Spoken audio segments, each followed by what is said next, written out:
Farewell to Arms by Ernest Hemingway. Chapter 1. In the late summer of that year we lived in a house in a village that looked across the river and the plain to the mountains. In the bed of the river there were pebbles and boulders, dry and white in the sun, and the water was clear and swiftly moving and blue in the channels. Troops went by the house and down the road, and the dust they raised powdered the leaves of the trees. The trunks of the trees, too, were dusty, and the leaves fell early that year, and we saw the troops marching along the road and the dust rising and leaves stirred by the breeze, falling, and the soldiers marching, and afterward the road bare and white except for the leaves. The plain was rich with crops. There were many orchards of fruit trees, and beyond the plain the mountains were brown and bare. There was fighting in the mountains, and at night we could see the flashes from the artillery. In the dark it was like summer lightning, but the nights were cool, and there was not the feeling of a storm coming.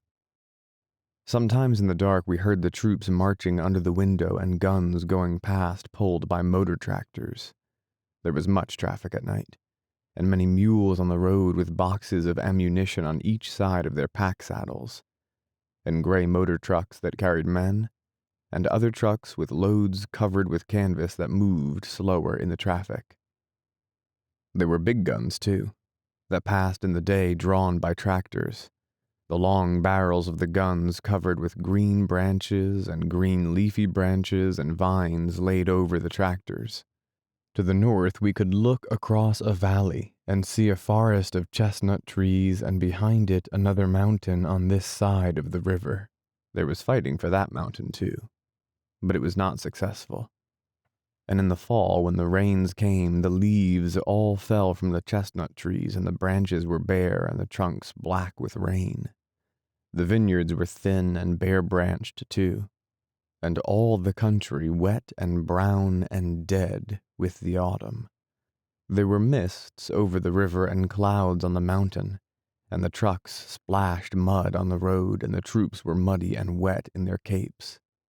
Their rifles were wet, and under their capes the 2 leather cartridge boxes on the front of the belts, gray leather boxes heavy with the packs of clips of thin, long 6.5mm cartridges, bulged forward under the capes, so that the men passing on the road marched as though they were 6 months gone with child. There were small gray motor cars that passed going very fast. Usually there was an officer on the seat with the driver and more officers in the back seat.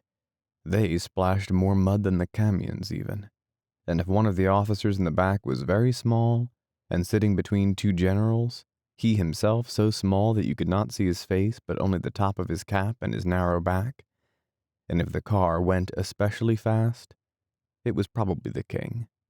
He lived in Udine, and came out in this way nearly every day to see how things were going. And things went very badly. At the start of the winter came the permanent rain, and with the rain came the cholera, but it was checked, and in the end only 7,000 died of it in the army.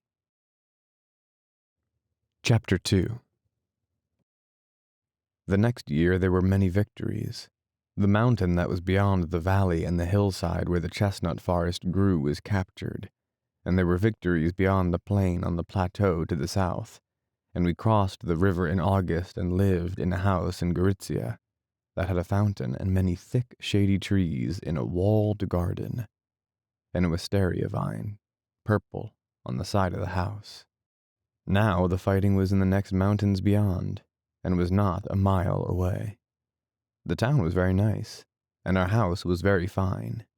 The river ran behind us, and the town had been captured very handsomely, but the mountains beyond it could not be taken, and I was very glad the Austrians seemed to want to come back to the town sometime, if the war should end, because they did not bombard it to destroy it, but only a little, in a military way. People lived on in it, and there were hospitals and cafes, and artillery up side streets, and 2 bawdy houses, one for troops and one for officers. And with the end of the summer, the cool nights, The fighting in the mountains beyond the town, the shell-marked iron of the railway bridge, the smashed tunnel by the river where the fighting had been, the trees around the square, and the long avenue of trees that led to the square. These, with there being girls in the town, the king passing in his motor car, sometimes now seeing his face and little long-necked body and gray beard like a goat's chin tuft. All these with the sudden interiors of houses that had lost a wall through shelling, with plaster and rubble in their gardens and sometimes in the street, and the whole thing going well on the Carso, made the fall very different from the last fall when we had been in the country. The war was changed, too. The forest of oak trees on the mountain beyond the town was gone. The forest had been green in the summer when we had come into the town, but now there were the stumps and the broken trunks and the ground torn up. And one day at the end of the fall, when I was out where the oak forest had been, I saw a cloud coming over the mountain. It came very fast, and the sun went a dull yellow, and then everything was gray, and the sky was covered, and the cloud came on down the mountain, and suddenly we were in it, and it was snow. The snow slanted across the wind. The bare ground was covered. The stumps of trees projected. There was snow on the guns, and there were paths in the snow going back to the latrines behind trenches.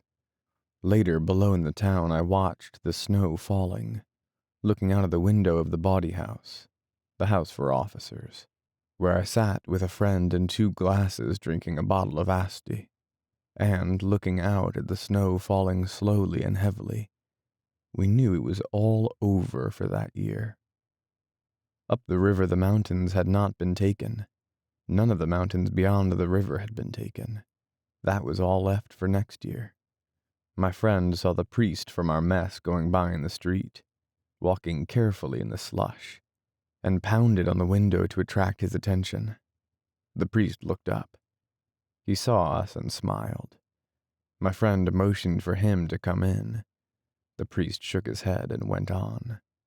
That night in the mess, after the spaghetti course, which everyone ate very quickly and seriously, lifting the spaghetti on the fork until the loose strands hung clear, then lowering it into the mouth, or else using a continuous lift and sucking it into the mouth, helping ourselves to wine from the grass-covered gallon flask. It swung in a metal cradle, and you pulled the neck down with the forefinger. And the wine, clear red, tannic and lovely, poured out into the glass held with the same hand. After this course, the captain commenced picking on the priest. The priest was young, and blushed easily, and wore a uniform like the rest of us, but with a cross in dark red velvet above the left breast pocket of his gray tunic. The captain spoke pidgin Italian for my doubtful benefit, in order that I might understand perfectly, that nothing should be lost. "Priest, today with the girls," the captain said, looking at the priest and at me. The priest smiled and blushed and shook his head. The captain baited him often. "Not true?" asked the captain. "Today I see the priest with girls." "No," said the priest. The other officers were amused at the baiting. "Priest not with girls?" went on the captain. "Priest never with girls," he explained to me. He took my glass and filled it, looking at my eyes all the time, but not losing sight of the priest. "Priest, every night 5 against 1. Everyone at the table laughed. "You understand? Priest every night 5 against 1. He made a gesture and laughed loudly. The priest accepted it as a joke. "The Pope wants the Austrians to win the war," the major said. "He loves Franz Joseph. That's where the money comes from. I am an atheist." "Did you ever read The Black Pig?" asked the lieutenant. "I will get your copy. It was that which shook my faith." "It is a filthy and a vile book," said the priest. "You do not really like it?" "It is very valuable," said the lieutenant. "It tells you about those priests. You will like it," he said to me. I smiled at the priest, and he smiled back across the candlelight. "Don't you read it," he said. "I will get it for you," said the lieutenant. "All thinking men are atheists," the major said. "I do not believe in the Freemasons, however." "I believe in the Freemasons," the lieutenant said. "It is a noble organization." Someone came in, and as the door opened, I could see the snow falling. "There will be no more offensive now that the snow has come," I said. "Certainly not," said the major. "You should go on a leave. You should go to Rome, Naples, Sicily." "He should visit Amalfi," said the lieutenant. "I will write you cards to my family in Amalfi. They will love you like a son." "He should go to Palabero. He ought to go to Capri." "I would like you to see Abruzzi and visit my family at Capricotta," said the priest. "Listen to him talk about Abruzzi. There's more snow there than here. He doesn't want to see peasants. Let him go to centers of culture and civilization. He should have fine girls. I will give you the addresses of places in Naples. Beautiful young girls, accompanied by their mothers." The captain spread his hand open, the thumb up and fingers outspread as when you make shadow pictures. There was a shadow from his hand on the wall. He spoke again in pidgin Italian. "You go away like this." He pointed to the thumb. "And come back like this." He touched the little finger. Everyone laughed. "Look," said the captain. He spread the hand again. Again the candlelight made its shadows on the wall. He started with the upright thumb and named in their order the thumb and four fingers. Sottotenente, the thumb. Tenente, the first finger. Capitano, next finger. Maggior, next to the little finger. And Tenente Colonnello, the little finger. "You go away sottotenente, you come back sotto colonnello." They all laughed. The captain was having a great success with finger games. He looked at the priest and shouted, "Every night, priest 5 against 1. They all laughed again. "You must go on leave at once," the major said. "I would like to go with you and show you things," the lieutenant said. "When you come back, bring a phonograph. Bring good opera discs. Bring Caruso. Don't bring Caruso, he bellows. Don't you wish you could bellow like him? He bellows. I say he bellows." "I would like you to go to Abruzzi," the priest said. The others were shouting. "There is good hunting. You would like the people. And though it is cold, it is clear and dry. You could stay with my family. My father is a famous hunter." "Come on," said the captain. "We go a whorehouse before it shuts." "Good night," I said to the priest. "Good night," he said. Chapter 3. When I came back to the front, we still lived in that town. There were many more guns in the country around, and the spring had come. The fields were green, and there were small green shoots on the vines. The trees along the road had small leaves, and a breeze came from the sea. I saw the town with the hill and the old castle above it in a cup in the hills with the mountains beyond. Brown mountains, with a little green on their slopes. In the town there were more guns. There were some new hospitals. You met British men, and sometimes women on the street, and a few more houses had been hit by shell fire. It was warm and like the spring, and I walked down the alleyway of trees, warmed from the sun on the wall, and found we still lived in the same house, and that it all looked the same as when I had left it. The door was open. There was a soldier sitting on a bench outside in the sun. An ambulance was waiting by the side door, and inside the door, as I went in, There was the smell of marble floors and hospital. It was all as I had left it, except that now it was spring. I looked in the door of the big room and saw the Major sitting at his desk, the window open and the sunlight coming into the room. He did not see me, and I did not know whether to go in and report or go upstairs first and clean up. I decided to go upstairs. The room I shared with the Lieutenant Rinaldi looked out on the courtyard. The window was open. My bed was made up with blankets and my things hung on the wall. The gas mask in an oblong tin can, the steel helmet, on the same peg. At the foot of the bed was my flat trunk, and my winter boots, the leather shiny with oil, were on the trunk. My Austrian sniper's rifle with its blue octagon barrel and the lovely dark walnut, cheek-fitted, Schützen stock, hung over the two beds. The telescope that fitted it was, I remembered, locked in the trunk. The Lieutenant Rinaldi lay asleep on the other bed. He woke up when he heard me in the room and sat up. "Ciao," he said. "What the kind of a time did you have?" "Magnificent." We shook hands and he put his arm around my neck and kissed me. "Ugh," I said. "You're dirty," he said. "You ought to wash." "Where did you go and what did you do? Tell me everything at once." "I went everywhere. Milan, Florence, Rome, Naples, Villa San Giovanni, Messina, Dormina." "You talk like a timetable. Did you have any beautiful adventures?" "Yes." "Where?" "Milano, Firenze, Roma, Napoli." "That's enough. Tell me really, what was the best?" "In Milano." "That's because it was the first." "Where did you meet her?" "In the Cova." "Where did you go?" "How did you feel?" "Tell me everything at once." "Did you stay all night?" "Yes."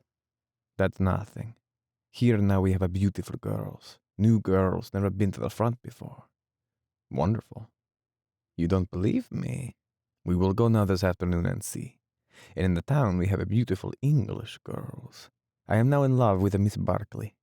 I will take you to call. I will probably marry Miss Barkley. I have to get washed and report. Doesn't anybody work now? Since you are gone, we have nothing but frostbite, chilblains, jaundice, gonorrhea, self-inflicted wounds, pneumonia, and hard and soft cankers. Every week someone gets wounded by rock fragments. There are a few real wounded. Next week the war starts again. Perhaps it starts again. They say so. Do you think I would do right to marry Miss Barkley? After the war, of course." "Absolutely," I said, and poured the basin full of water. "Tonight you will tell me everything," said Rinaldi. "Now I must go back to sleep to be fresh and beautiful for Miss Barkley." I took off my tunic and shirt and washed in the cold water in the basin. While I rubbed myself with a towel, I looked around the room and out the window, and at Rinaldi lying with his eyes closed on the bed. He was good-looking, was my age, and he came from Amalfi. He loved being a surgeon, and we were great friends. While I was looking at him, he opened his eyes. "Have you any money?" "Yes." "Loan me 50 lire." I dried my hands and took out my pocketbook from the inside of my tunic hanging on the wall. Rinaldi took the note, folded it without rising from the bed, and slid it in his breeches pocket. He smiled. "I must make on Miss Barkley the impression of a man of sufficient wealth. You are my great and good friend, and financial protector." "Go to hell," I said. That night at the mess, I sat next to the priest, and he was disappointed, and suddenly hurt that I had not gone to the Abruzzi. He had written to his father that I was coming, and they had made preparations. I myself felt as badly as he did, and could not understand why I had not gone. It was what I had wanted to do, and I tried to explain how one thing had led to another, and finally he saw it, and understood that I had really wanted to, and it was almost all right. I had drunk much wine, and afterward coffee and strega, and I explained, winefully, how we did not do the things we wanted to do. We never did such things. We two were talking while the others argued. I had wanted to go to Abruzzi. I had gone to no place where the roads were frozen and hard as iron, where it was clear, cold, and dry, and the snow was dry and powdery, and hair tracks in the snow, and the peasants took off their hats and called you Lord, and there was good hunting. I had gone to no such place, but to the smoke of cafes and nights when the room whirled and you needed to look at the wall to make it stop. Nights in bed, drunk, when you knew that that was all there was, and the strange excitement of waking and not knowing who it was with you, and the world all unreal in the dark, and so exciting that you must resume again unknowing and not caring in the night, sure that this was all, and all, and all, and not caring. Suddenly to care very much, and to sleep to wake with it, sometimes morning and all that had been there gone, and everything sharp and hard and clear, and sometimes a dispute about the cost. Sometimes still pleasant and fond and warm and breakfast and lunch. Sometimes all niceness gone, and glad to get out on the street, but always another day starting. And then another night. I tried to tell about the night, and the difference between the night and the day, and how the night was better, unless the day was very clean and cold, and I could not tell it, as I cannot tell it now. But if you've had it, you know. He had not had it, but he understood that I had really wanted to go to the Abruzzi, but had not gone, and we were still friends, with many tastes alike, but with the difference between us.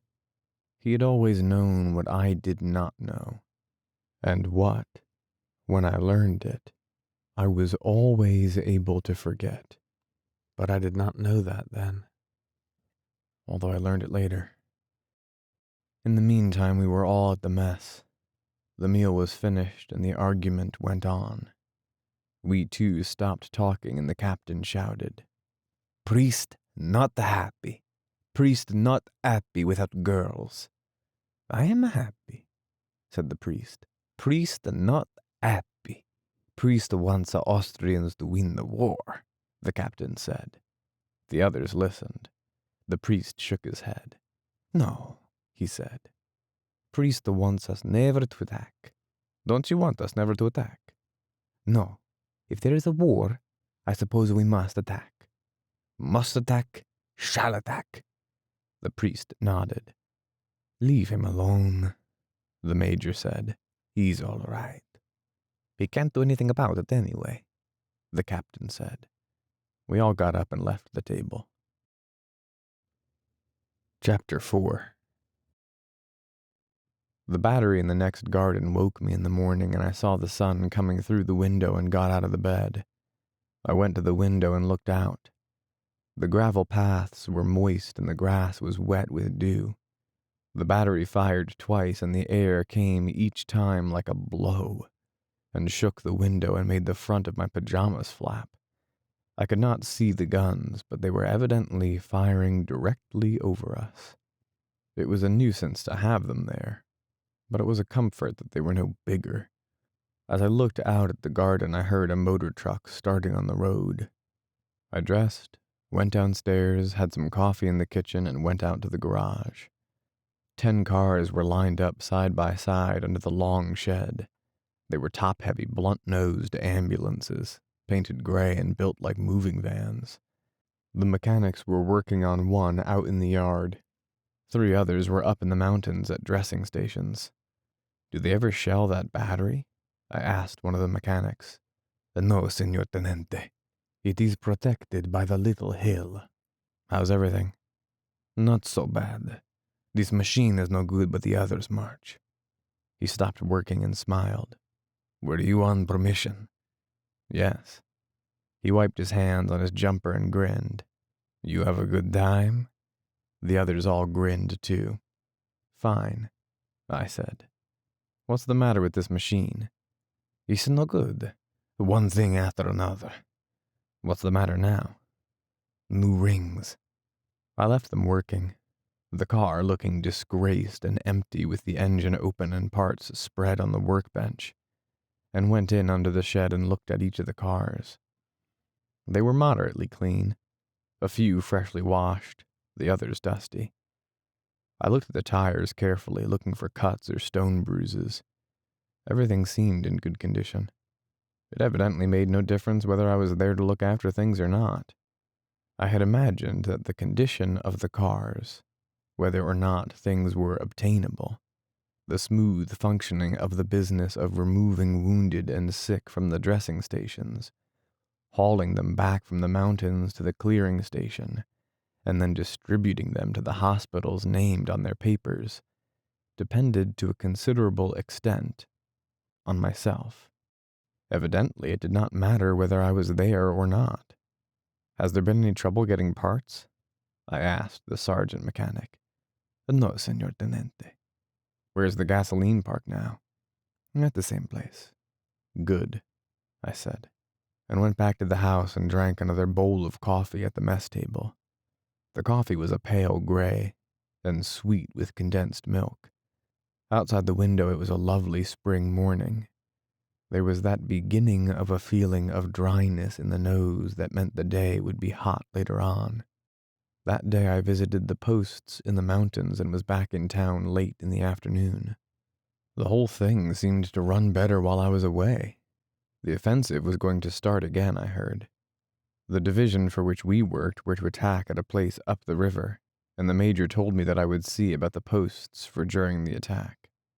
The attack would cross the river up above the narrow gorge and spread up the hillside. The posts for the cars would have to be as near the river as they could get and keep covered. They would, of course, be selected by the infantry, but we were supposed to work it out.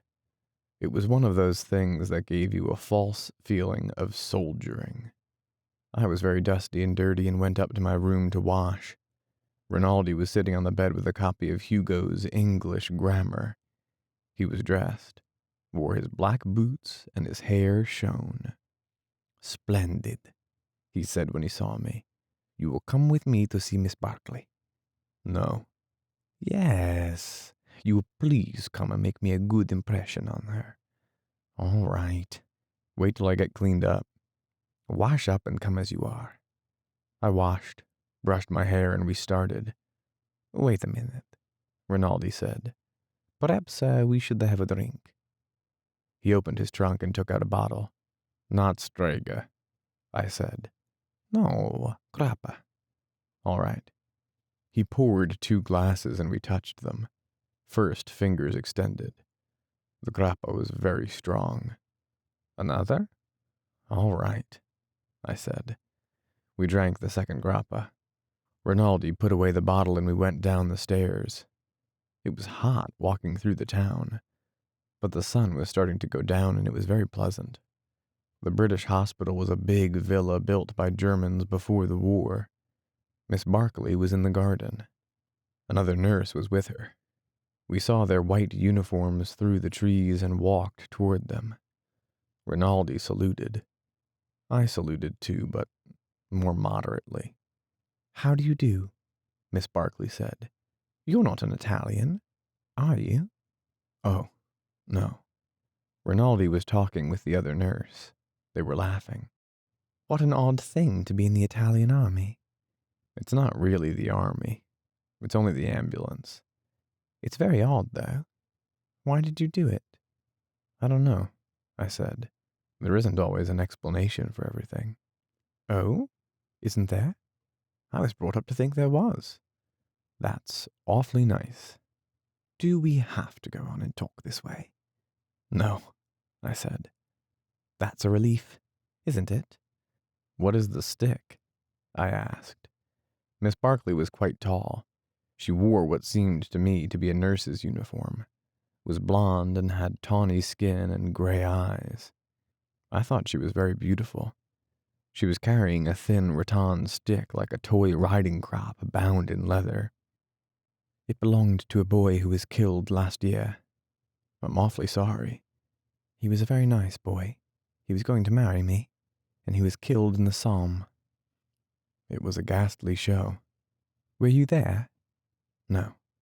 I've heard about it, she said. There's not really any war of that sort down here. They sent me the little stick. His mother sent it to me. They returned it with his things. Had you been engaged long? 8 years. We grew up together. And why didn't you marry? I don't know, she said. I was a fool not to. I could have given him that anyway. But I thought it would be bad for him. I see. Have you ever loved anyone? No, I said. We sat down on a bench and I looked at her. You have beautiful hair, I said. Do you like it? Very much.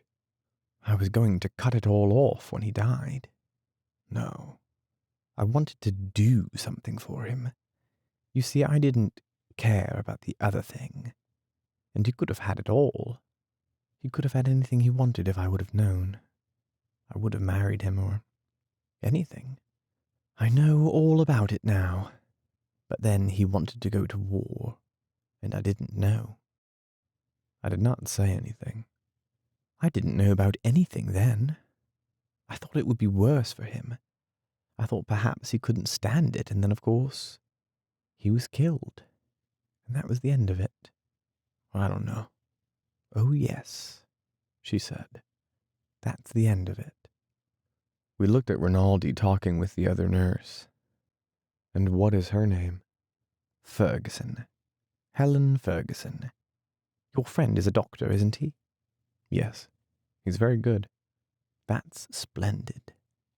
You rarely find anyone any good this close to the front. This is close to the front, isn't it? Quite. It's a silly front, she said. But it's very beautiful. Are they going to have an offensive? Yes. Then we'll have to work. There's no work now. Have you done nursing long? Since the end of 15. I started when he did. I remember having a silly idea that he might come to the hospital where I was. With a saber cut, I suppose, and a bandage around his head, or shot through the shoulder. Something picturesque. This is the picturesque front, I said. Yes, she said. People can't realize what France is like. If they did, it couldn't all go on. He didn't have a saber cut. They blew him all to bits. I didn't say anything. Do you suppose it will always go on? No. What's to stop it? It will crack somewhere. We'll crack. We'll crack in France. They can't go on doing things like the Somme and not crack. They won't crack here, I said. You think not? No. They did very well last summer. They may crack, she said. Anybody may crack. The Germans, too. No, she said. I think not. We went over toward Rinaldi and Miss Ferguson. You love Italy? Rinaldi asked Miss Ferguson in English. Quite well. No, understand. Rinaldi shook his head. Abbastanza bene, I translated. He shook his head. That is not good. You love England? Not too well. I'm Scotch, you see. Rinaldi looked at me blankly. She's Scotch, so she loves Scotland better than England, I said in Italian. But Scotland is England. I translated this for Miss Ferguson. Passa encore? Said Miss Ferguson. Not really? Never. We do not like the English. Not like the English? Not like a Miss Barclay? Oh, that's different. You mustn't take everything so literally. After a while, we said good night and left. Walking home, Rinaldi said, Miss Barclay prefers you to me. That is very clear. But the little Scotch one is very nice. Very, I said. I had not noticed her. You like her? No. said Rinaldi. Chapter 5. The next afternoon I went to call on Miss Barclay again.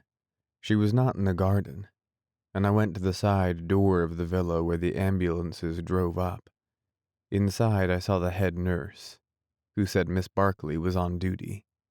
"There's a war on, you know." I said I knew. "You're the American in the Italian army?" she asked. "Yes, ma'am." "How did you happen to do that? Why didn't you just join up with us?" "I don't know," I said. "Could I join now?" "I'm afraid not now. Tell me, why did you join up with the Italians?" "I was in Italy," I said, "and I spoke Italian." "Oh," she said, "I'm learning it. It's a beautiful language." "Somebody said you should be able to learn it in 2 weeks." "Oh, I'll not learn it in 2 weeks. I've studied it for months now.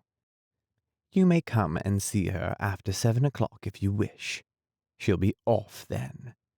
But don't bring a lot of Italians." "Not even for the beautiful language?" "No, nor for the beautiful uniforms." "Good evening," I said. "Arrivederci, tenente." "Arrivederla." I saluted and went out. It was impossible to salute foreigners as an Italian without embarrassment. The Italian salute never seemed made for export. The day had been hot. I had been up the river to the bridgehead at Plava. It was there that the offensive was to begin. It had been impossible to advance on the far side the year before because there was only one road leading down from the pass to the pontoon bridge, and it was under machine gun and shell fire for nearly a mile. It was not wide enough either to carry all the transport for an offensive, and the Austrians could make a shambles out of it. But the Italians had crossed and spread out a little way on the far side to hold about 1.5 miles on the Austrian side of the river. It was a nasty place, and the Austrians should not have let them hold it. I suppose it was mutual tolerance, because the Austrians still kept a bridgehead further down the river. The Austrian trenches were above on the hillside, only a few yards from the Italian lines. There had been a little town, but it was all rubble. There was what was left of a railway station, and a smashed permanent bridge that could not be repaired and used because it was in plain sight. I went along the narrow road down toward the river, left the car at the dressing station under the hill, crossed the pontoon bridge which was protected by a shoulder of the mountain, and went through the trenches in the smashed down town, and along the edge of the slope. Everybody was in the dugouts. There were racks of rockets, standing to be touched off to call for help from the artillery, or to signal with if the telephone wires were cut. It was quiet, hot, and dirty. I looked across the wire at the Austrian lines. Nobody was in sight. I had a drink with a captain that I knew in one of the dugouts and went back across the bridge. A new wide road was being finished that would go over the mountain and zigzag down to the bridge. When this road was finished, the offensive would start. It came down through the forest in sharp turns. The system was to bring everything down the new road and take the empty trucks, carts, and loaded ambulances, and all returning traffic up the old, narrow road.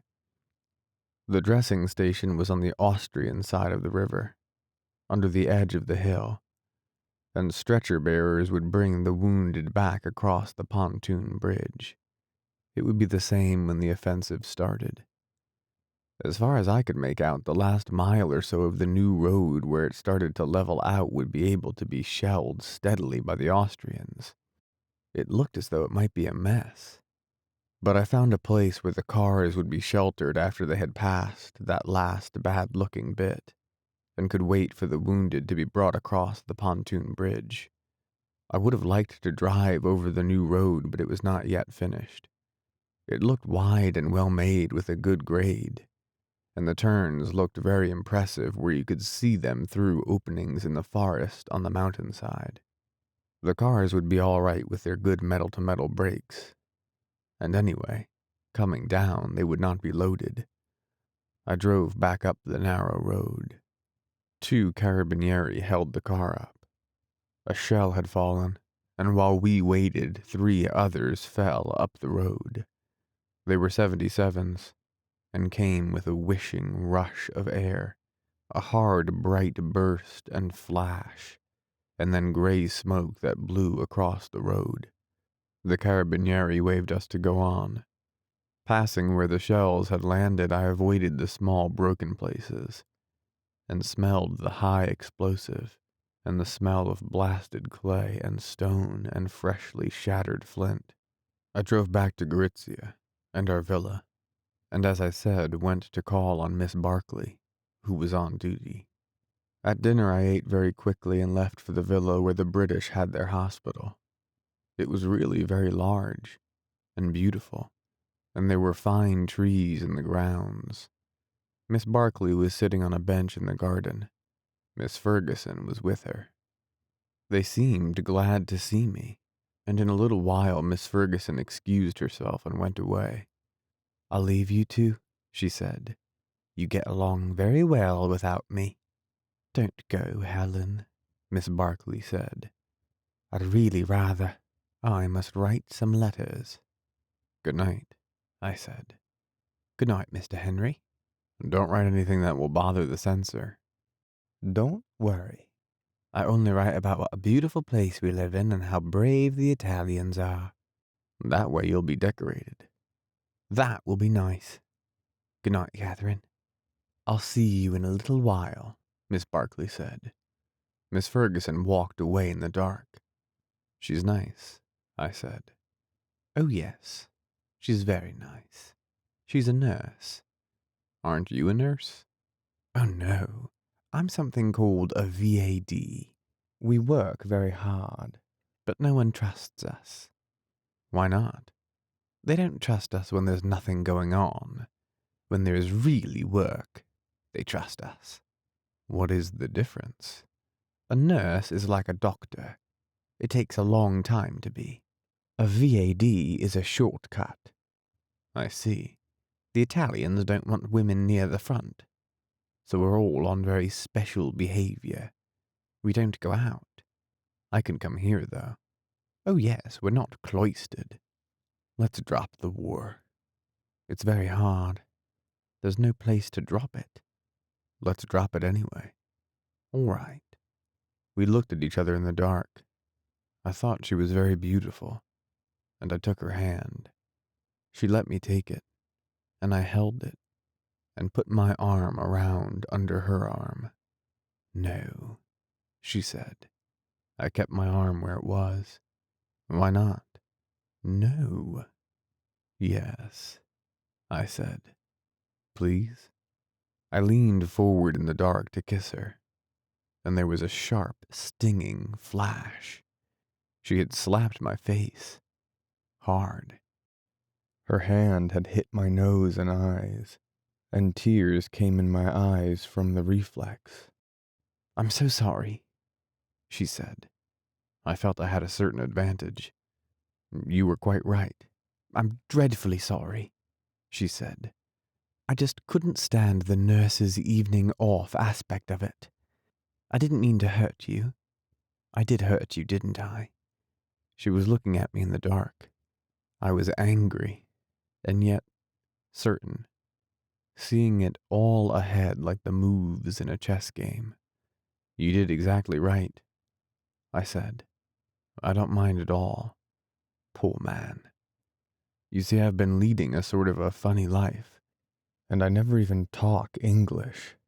And then you are so very beautiful." I looked at her. "You don't need to say a lot of nonsense. I said I was sorry. We do get along." "Yes," I said, "and we have gotten away from the war." She laughed. It was the first time I had ever heard her laugh. I watched her face. "You are sweet," she said. "No, I'm not." "Yes, you are a dear. I'd be glad to kiss you, if you don't mind." I looked in her eyes and put my arm around her as I had before, and kissed her. I kissed her hard, then held her tight, and tried to open her lips. They were closed tight. I was still angry, and as I held her, suddenly she shivered. I held her close against me and could feel her heart beating, and her lips opened, and her head went back against my hand, and then she was crying on my shoulder. "Oh, darling," she said. "you will be good to me, won't you?" What the hell? I thought. I stroked her hair and patted her shoulder. She was crying. "You will, won't you?" She looked up at me. "Because we're going to have a strange life." After a while, I walked with her to the door of the villa, and she went in and I walked home. Back at the villa, I went upstairs to the room. Rinaldi was lying on his bed. He looked at me. "So, you make a progress with Miss Barkley? We are friends. You have that pleasant air of a dog in heat." I did not understand the word. "Of a what?" he explained. "You," I said, "have that pleasant air of a dog who—" "Stop it," he said. "In a little while we would say insulting things." He laughed. "Good night," I said. "Good night, little puppy." I knocked over his candle with the pillow and got into bed in the dark. Rinaldi picked up the candle, lit it, and went on reading. Chapter 6. I was away for 2 days at the posts. When I got home it was too late, and I did not see Miss Barkley until the next evening. She was not in the garden, and I had to wait in the office of the hospital until she came down. There were many marble busts on painted wooden pillars along the walls of the room they used for an office. The hall, too, that the office opened on was lined with them. They had the complete marble quality of all looking alike. Sculpture had always seemed a dull business. Still, bronzes looked like something. But marble busts all looked like a cemetery. There was one fine cemetery, though. The one at Pisa. Genoa was the place to see the bad marbles. This had been the villa of a very wealthy German, and the busts must have cost him plenty. I wondered who had done them, and how much he got. I tried to make out whether they were members of the family or what, but they were all uniformly classical. You could not tell anything about them. I sat on a chair and held my cap. We were supposed to wear steel helmets even in Gorizia, but they were uncomfortable, and too bloody theatrical in a town where the civilian inhabitants had not been evacuated. I wore one when we went up to the posts, and carried an English gas mask. We were just beginning to get some of them. They were a real mask. Also, we were required to wear an automatic pistol, even doctors and sanitary officers. I felt it against the back of the chair. You were liable to arrest if you did not have one worn in plain sight. Rinaldi carried a holster stuffed with toilet paper. I wore a real one, and felt like a gunman until I practiced firing it. It was an Astra 7.65 caliber, with a short barrel, and it jumped so sharply when you let it off that there was no question of hitting anything. I practiced with it, holding below the target and trying to master the jerk of the ridiculous short barrel, until I could hit within a yard of where I aimed at 20 paces. And then the ridiculousness of carrying a pistol at all came over me, and I soon forgot it, and carried it flopping against the small of my back with no feeling at all, except a vague sort of shame when I met English-speaking people. I sat now in the chair, and an orderly of some sort looked at me disapprovingly from behind a desk while I looked at the marble floor, the pillars with the marble busts, and the frescoes on the wall and waited for Miss Barkley. The frescoes were not bad. Any frescoes were good when they started to peel and flake off. I saw Catherine Barkley coming down the hall and stood up. She did not seem tall walking toward me, but she looked very lovely. "Good evening, Mr. Henry," she said. "How do you do?" I said. The orderly was listening behind the desk. "Shall we sit here, or go out in the garden?" "Let's go out. It's much cooler." I walked behind her out into the garden, the orderly looking after us. When we were out on the gravel drive, she said, "Where have you been?" "I've been out on post." "You couldn't have sent me a note?" "No," I said. "Not very well. I thought I was coming back." "You ought to have let me know, darling." We were off the driveway, walking under the trees. I took her hands, then stopped and kissed her. "Is there anywhere we can go?" "No," she said. "We have to just walk here. You've been away a long time." "This is the third day, but I'm back now." She looked at me. "And do you love me?" "Yes." "You did say you loved me, didn't you?" "Yes." I lied. "I love you." I had not said it before. "And you call me Catherine?" "Catherine." We walked on a way, and we were stopped under a tree. "Say, I've come back to Catherine in the night."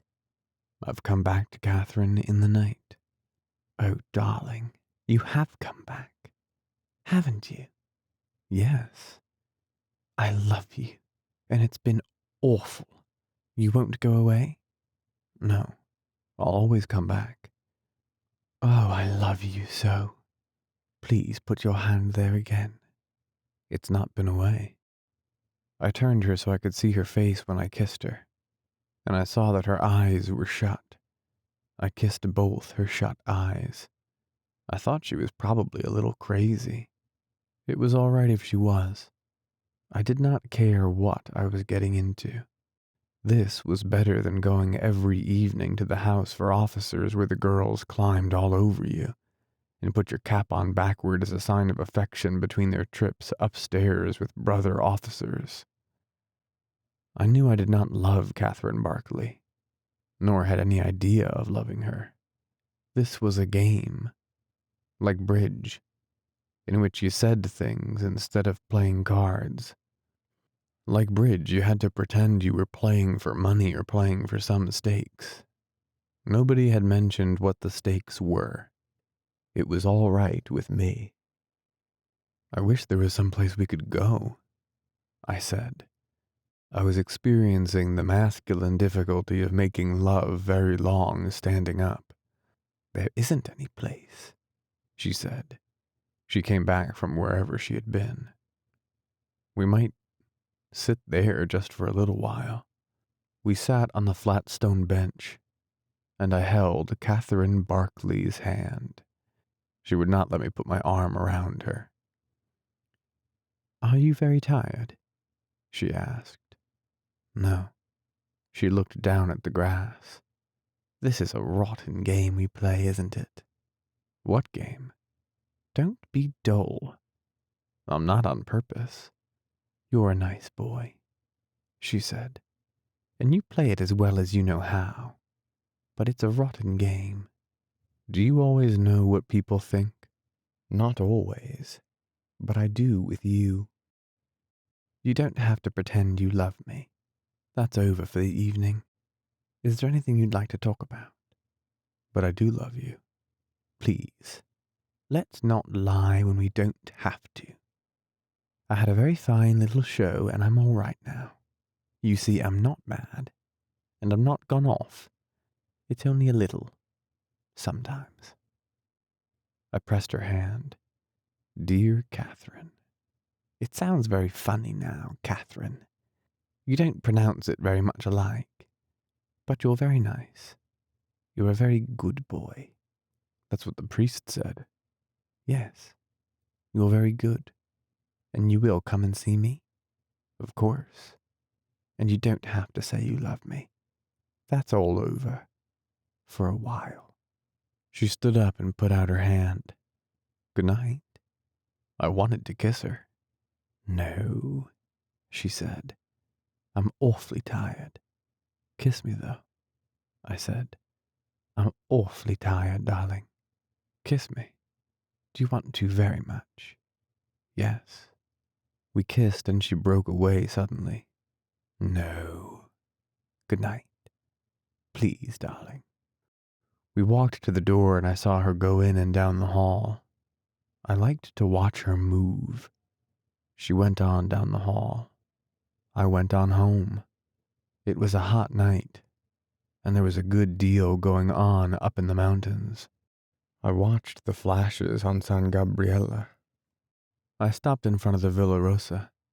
The shutters were up, but it was still going on inside. Somebody was singing. I went on home. Rinaldi came in while I was undressing. Aha, he said. It does not go so well. Baby is puzzled. Where have you been? At the Villa Rosa. It was a very edifying, baby. We all sang. Where have you been? Calling on the British. Thank God I did not become involved with the British. Chapter 7. I came back the next afternoon from our first mountain post and stopped the car at the smistamento where the wounded and sick were sorted by their papers, and the papers marked for the different hospitals. I had been driving, and I sat in the car and the driver took the papers in. It was a hot day, and the sky was very bright and blue, and the road was white and dusty. I sat in the high seat of the Fiat and thought about nothing. A regiment went by in the road and I watched them pass. The men were hot and sweating. Some wore their steel helmets, but most of them carried them slung from their packs. Most of the helmets were too big and came down almost over the ears of the men who wore them. The officers all wore helmets. Better fitting helmets. It was half of the Brigata Basilicata. I identified them by their red and white striped collar mark. There were stragglers going by long after the regiment had passed, men who could not keep up with their platoons. They were sweaty, dusty, and tired. Some looked pretty bad. A soldier came along after the last of the stragglers. He was walking with a limp. He stopped and sat down beside the road. I got down and went over. What's the matter? He looked at me, then stood up. I'm a-going on. What's the trouble? The war. What's wrong with your leg? It's not my leg. I got a rupture. Why don't you ride with the transport? I asked. Why don't you go to the hospital? They won't let me. The lieutenant said I slipped the truss on purpose. Let me feel it. It's a way out. Which side is it on? Here. I felt it. Cough, I said. I'm afraid it will make it bigger. It's twice as big as it was this morning. Sit down, I said. As soon as I get the papers on these wounded, I'll take you along the road and drop you with your medical officers. He'll say I did it on purpose. They can't do anything, I said. It's not a wound. You've had it before, haven't you? But I lost the truss. They'll send you to a hospital. Can't I stay here, Tenente? No, I haven't any papers for you. The driver came out of the door with the papers for the wounded in the car. 4 for 105, 2 for 132, he said. They were hospitals beyond the river. You drive, I said. I helped the soldier with the rupture up on the seat with us. You speak English? He asked. Sure. How do you like this goddamn war? Rotten. I say it's rotten. Jesus Christ, I say it's rotten. Were you in the States? Sure. In Pittsburgh. I knew you was an American. Don't I talk Italian good enough? I knew you was an American all right. Another American, said the driver in Italian, looking at the hernia man. Listen, Lieutenant, do you have to take me to that regiment? Yes, because the captain doctor knew I had this rupture. I threw away the goddamn trust so I would get bad and I wouldn't have to go to the line again. I see. Couldn't you take me no place else? If it was closer to the front, I could take you to a first medical post. But back here, you've got to have papers. If I go back, they'll make me get operated on, and they'll put me in the line all the time. I thought it over. You wouldn't want to go in the line all the time, would you? He asked. No. Jesus Christ. Ain't this a goddamn war? Listen, I said. You get out and fall down by the road and get a bump on your head. Then I'll pick you up on our way back and take you to a hospital. We'll stop by the road here, Aldo. We stopped at the side of the road. I helped him down. I'll be right here, Lieutenant, he said. So long, I said. We went on and passed the regiment about a mile ahead, then crossed the river, cloudy with snow water and running fast through the spiles of the bridge, to ride along the road across the plain and deliver the wounded at the 2 hospitals. I drove coming back, and went fast with the empty car to find the man from Pittsburgh. First we passed the regiment, hotter and slower than ever, then the stragglers.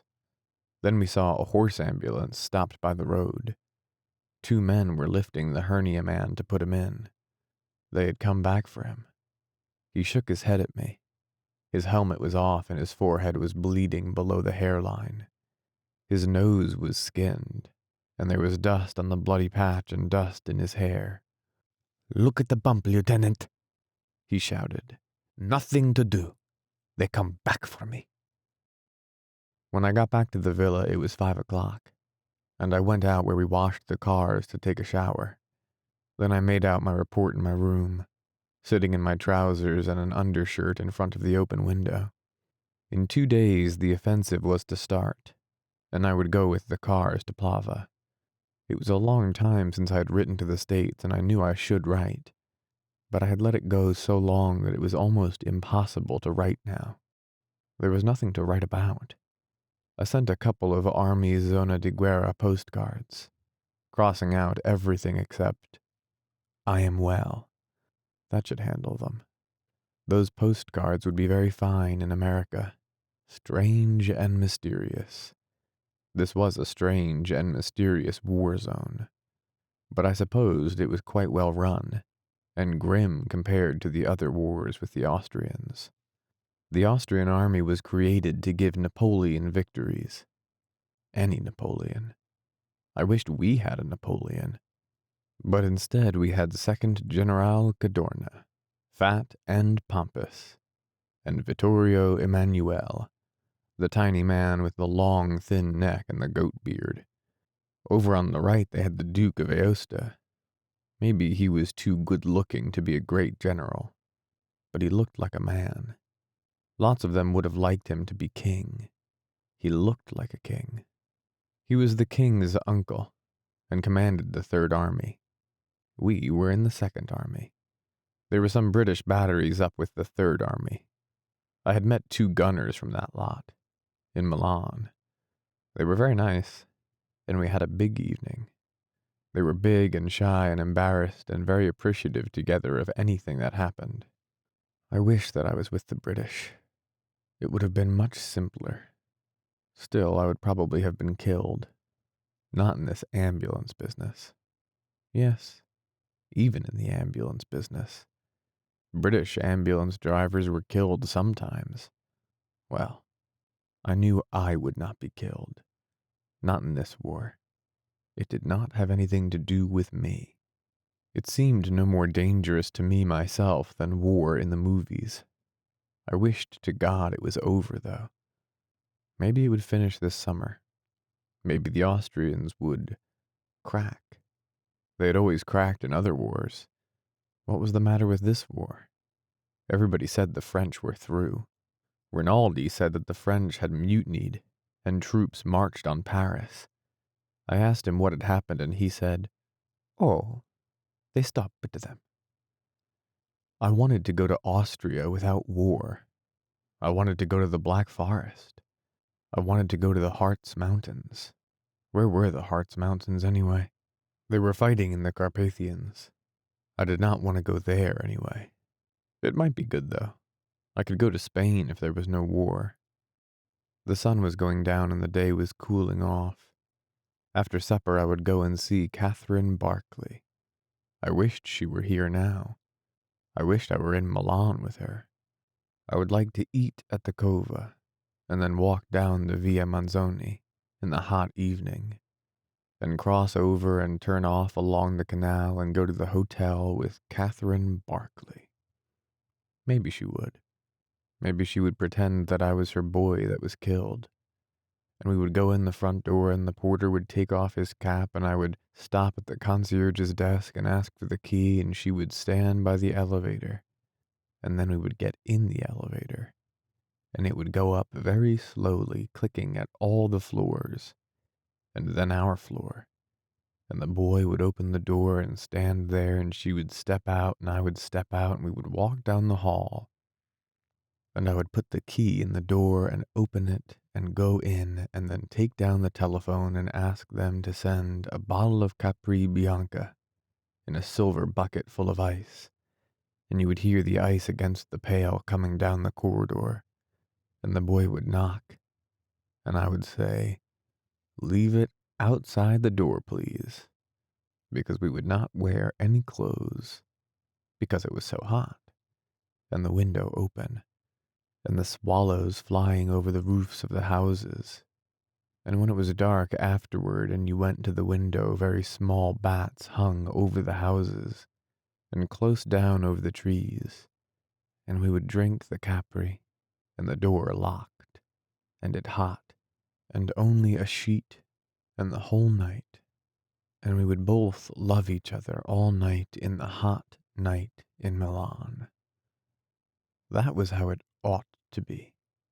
I would eat quickly and go in to see Catherine Barclay. They talked too much at the mess, and I drank wine because tonight we were not all brothers unless I drank a little, and talked with the priest about Archbishop Ireland, who was, it seemed, a noble man, and with whose injustice, the injustices he had received, and in which I participated as an American, and of which I had never heard, I feigned acquaintance. It would have been impolite not to have known something of them when I had listened to such a splendid explanation of their causes, which were, after all, it seemed, misunderstandings. I thought he had a fine name, and he came from Minnesota, which was a lovely name. Ireland of Minnesota, Ireland of Wisconsin, Ireland of Michigan. What made it pretty was that it sounded like island. No, that wasn't it. There was more to it than that. Yes, Father. That is true, Father. Perhaps, Father. No, Father. Well, maybe, yes, Father. You know more about it than I do, Father. The priest was good, but dull. The officers were not good, but dull. The king was good, but dull. The wine was bad, but not dull. It took the enamel off your teeth and left it on the roof of your mouth. And the priest was locked up, Roca said, because they found a 3% bonds on his person. He was in France, of course. Here they would never have arrested him. He denied all knowledge of the 5% bonds. This took place at Béziers. I was there, and reading of it in the paper. Went to the jail and asked to see the priest. It was quite evident he had stolen the bonds. I don't believe a word of this, Rinaldi said. Just as you like, Roca said. But I am telling it for our priest here. It is very informative. He is a priest. He will appreciate it. The priest smiled. Go on, he said. I am listening. Of course, some of the bonds were not accounted for, but the priest had all of the 3% bonds and several local obligations. I forget exactly what they were. So I went to the jail. Now this is the point of the story. and I stood outside his cell, and I said, as though I were going to confession, 'Bless me, Father, for you have sinned.'" There was great laughter from everybody. "And what did he say?" Asked the priest. Roca ignored this and went on to explain the joke to me.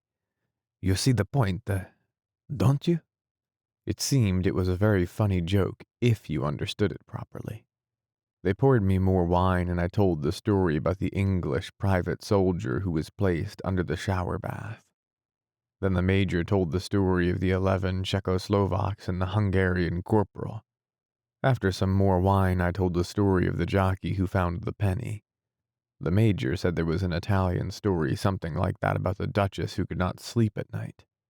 At this point, the priest left, and I told the story of the traveling salesman who arrived at 5 o'clock in the morning at Marseilles, when the mistral was blowing. The major said he had heard a report that I could drink. I denied this. He said it was true, and by the corpse of Bacchus we would test whether it was true or not. "Not Bacchus," I said. "Not Bacchus." "Yes, Bacchus," he said. I should drink cup for cup and glass for glass with Bassi Filippo Vincenza. Bassi said no, that was no test because he had already drunk twice as much as I. I said that was a foul lie, and Bacchus or no Bacchus, Filippo Vincenza Bassi, or Bassi Filippo Vincenza, had never touched a drop all evening. And what was his name anyway? He said my name was Federico Enrico, or Enrico Federico. I said let the best man win, Bacchus barred, and the major started us with red wine in mugs. Halfway through the wine, I did not want any more. I remembered where I was going. "Bassi wins," I said. "He's a better man than I am. I have to go." "He does really," said Rinaldi. "He has a rendezvous. I know all about it." "I have to go." "Another night," said Bassi. "Another night when you feel stronger." He slapped me on the shoulder. There were lighted candles on the table. All the officers were very happy. "Good night, gentlemen," I said. Rinaldi went out with me. We stood outside the door on the patch, and he said, "You'd better not go up there drunk." "I'm not drunk, Renan."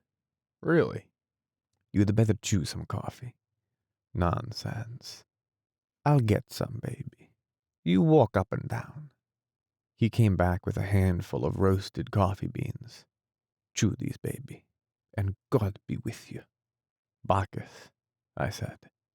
"I'll walk down with you." "I'm perfectly all right." We walked along together through the town, and I chewed the coffee. At the gate of the driveway that led up to the British villa, Rinaldi said good night. "Good night," I said. "Why don't you come in?" He shook his head. "No," he said. "I like the simpler pleasures." "Thank you for the coffee beans." "Nothing, baby. Nothing."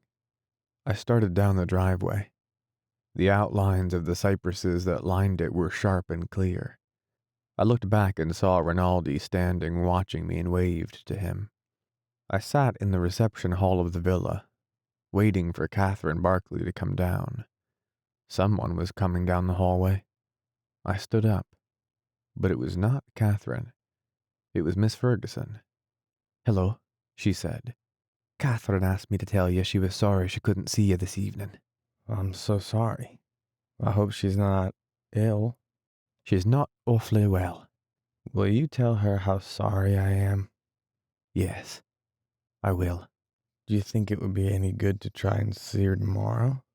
"Yes, I do." "Thank you very much," I said. "Good night." I went out the door, and suddenly I felt lonely and empty. I had treated seeing Catherine very lightly. I had gotten somewhat drunk, and had nearly forgotten to come, but when I could not see her there, I was feeling lonely and hollow. Chapter 8. The next afternoon we heard there was to be an attack up the river that night, and that we were to take 4 cars there. Nobody knew anything about it, although they all spoke with great positiveness and strategical knowledge. I was riding in the first car, and as we passed the entry to the British hospital, I told the driver to stop. The other cars pulled up. I got out and told the driver to go on, and that if we had not caught up to them at the junction of the road to Cormans, to wait there. I hurried up the driveway, and inside the reception hall I asked for Miss Barkley. "She's on duty." Couldn't I see her just for a moment? They sent an orderly to see, and she came back with him. I stopped to ask if you were better. They told me you were on duty, so I asked to see you. "I'm quite well," she said. "I think the heat knocked me over yesterday. I have to go. I'll just step out the door a minute." "And you're all right?" I asked outside. "Yes, darling. Are you coming tonight?" "No. I'm leaving now for a show up above Plava." "A show? I don't think it's anything." "And you'll be back?" "Tomorrow." She was unclasping something from her neck. She put it in my hand. "It's a St. Anthony," she said. "And come tomorrow night." "You're not a Catholic, are you?" "No. But they say a St. Anthony's very useful." "I'll take care of him for you. Goodbye." "No," she said. "Not goodbye." "All right. Be a good boy and be careful." "No, you can't kiss me here. You can't." "All right." I looked back and saw her standing on the steps. She waved, and I kissed my hand and held it out. She waved again, and then I was out of the driveway and climbing up into the seat of the ambulance, and we started. The St. Anthony was in a little white metal capsule. I opened the capsule and spilled him out into my hand. "A St. Anthony?" asked the driver. "Yes." "I have one." His right hand left the wheel and opened a button on his tunic, then pulled it out from under his shirt. "See?" I put my St. Anthony back in the capsule, spilled the thin gold chain together, and put it all in my breast pocket. "You don't wear him?" "No." "It's better to wear him. That's what it's for." "All right," I said. I undid the clasp of the gold chain and put it around my neck and clasped it. The saint hung down on the outside of my uniform, and I undid the throat of my tunic, unbuttoned the shirt collar, and dropped him in under the shirt. I felt him in his metal box against my chest while we drove. Then I forgot about him. After I was wounded, I never found him. Someone probably got it at one of the dressing stations. We drove fast when we were over the bridge, and soon we saw the dust of the other cars ahead down the road. The road curved, and we saw the 3 cars looking quite small, the dust rising from the wheels and going off through the trees. We caught them and passed them and turned off on a road that climbed up into the hills. Driving in convoy is not unpleasant if you are the first car, and I settled back in the seat and watched the country. We were in the foothills on the near side of the river, and as the road mounted there were the high mountains off to the north with snow still on the tops. I looked back and saw the 3 cars all climbing, spaced by the interval of their dust. We passed a long column of loaded mules, the drivers walking along beside the mules wearing red fezzes. They were Bersaglieri. Beyond the mule train the road was empty, and we climbed through the hills, and then went down over the shoulder of a long hill into a river valley. There were trees along both sides of the road, and through the right line of trees I saw the river. The water clear, fast, and shallow. The river was low, and there were stretches of sand and pebbles with a narrow channel of water, and sometimes the water spread like a sheen over the pebbly bed. Close to the bank I saw deep pools. The water blue like the sky. I saw arched stone bridges over the river where tracks turned off from the road, and we passed stone farmhouses with pear trees candelabraed against their south walls, and low stone walls in the fields. The road went up the valley a long way, and then we turned off and commenced to climb into the hills again. The road climbed steeply, going up and back and forth through chestnut woods to level finally along a ridge. I could look down through the woods and see far below, with the sun on it, the line of the river that separated the two armies. We went along the rough new military road that followed the crest of the ridge, and I looked to the north at the two ranges of mountains, green and dark to the snow line, and then white and lovely in the sun.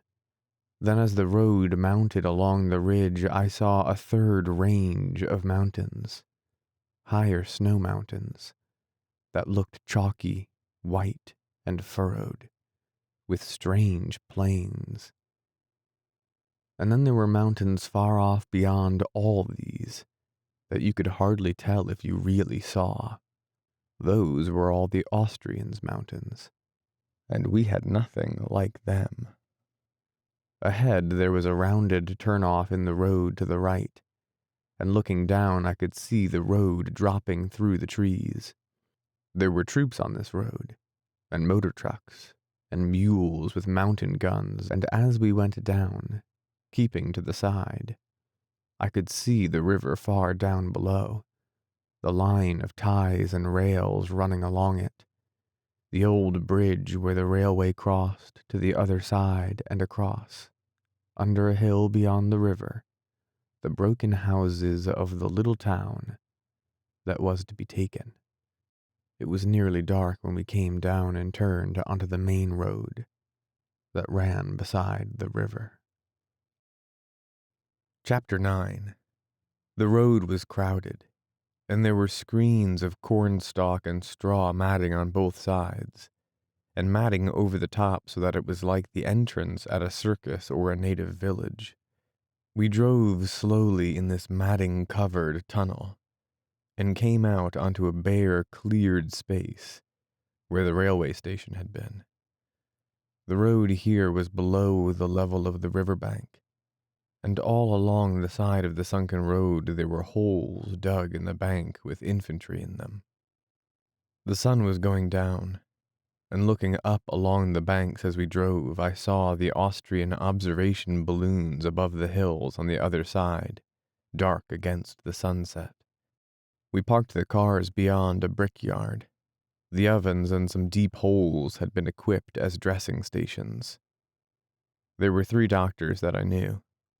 I talked with the major, and learned that when it should start and our cars should be loaded, we would drive them back along the screened road, and up to the main road along the ridge where there would be a post and other cars to clear them. He hoped the road would not jam. It was a one-road show. The road was screened because it was in sight of the Austrians across the river. Here at the brickyard we were sheltered from rifle or machine gun fire by the riverbank. There was one smashed bridge across the river. They were going to put over another bridge when the bombardment started, and some troops were to cross at the shallows up above at the bend of the river. The major was a little man with upturned mustaches.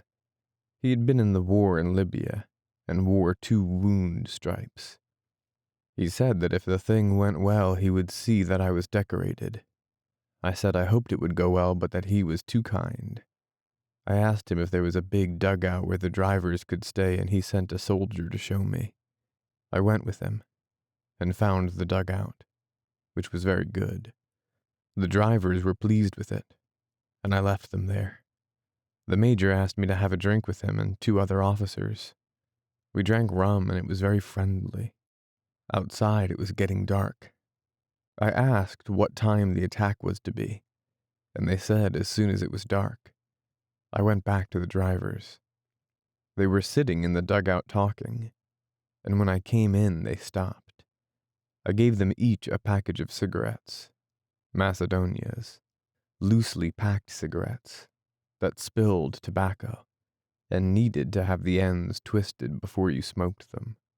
Monera lit his lighter and passed it around. The lighter was shaped like a Fiat radiator. I told them what I had heard. Why didn't we see the post when we came down? Passini asked. It was just beyond where we turned off. The road will be a dirty mess, Monera said. They'll shell the shit out of us. Probably. What about eating, Lieutenant? We won't get a chance to eat after this thing starts. I'll go and see now, I said. You want us to stay here, or can we, look around? Better stay here. I went back to the Major's dugout and he said the field kitchen would be along and the drivers could come and get their stew. He would loan them mess tins if they did not have them. I said I thought they had them. I went back and told the drivers I would get them as soon as the food came. Monera said he hoped it would come before the bombardment started. They were silent until I went out. They were all mechanics and hated the war. I went out to look at the cars and see what was going on, and then came back and sat down in the dugout with the 4 drivers. We sat on the ground with our backs against the wall and smoked. Outside it was nearly dark. The earth of the dugout was warm and dry, and I let my shoulders back against the wall, sitting on the small of my back, and relaxed. Who goes to the attack? Asked Cavuzzi. Bersaglieri. All Bersaglieri? I think so. There aren't enough troops here for a real attack.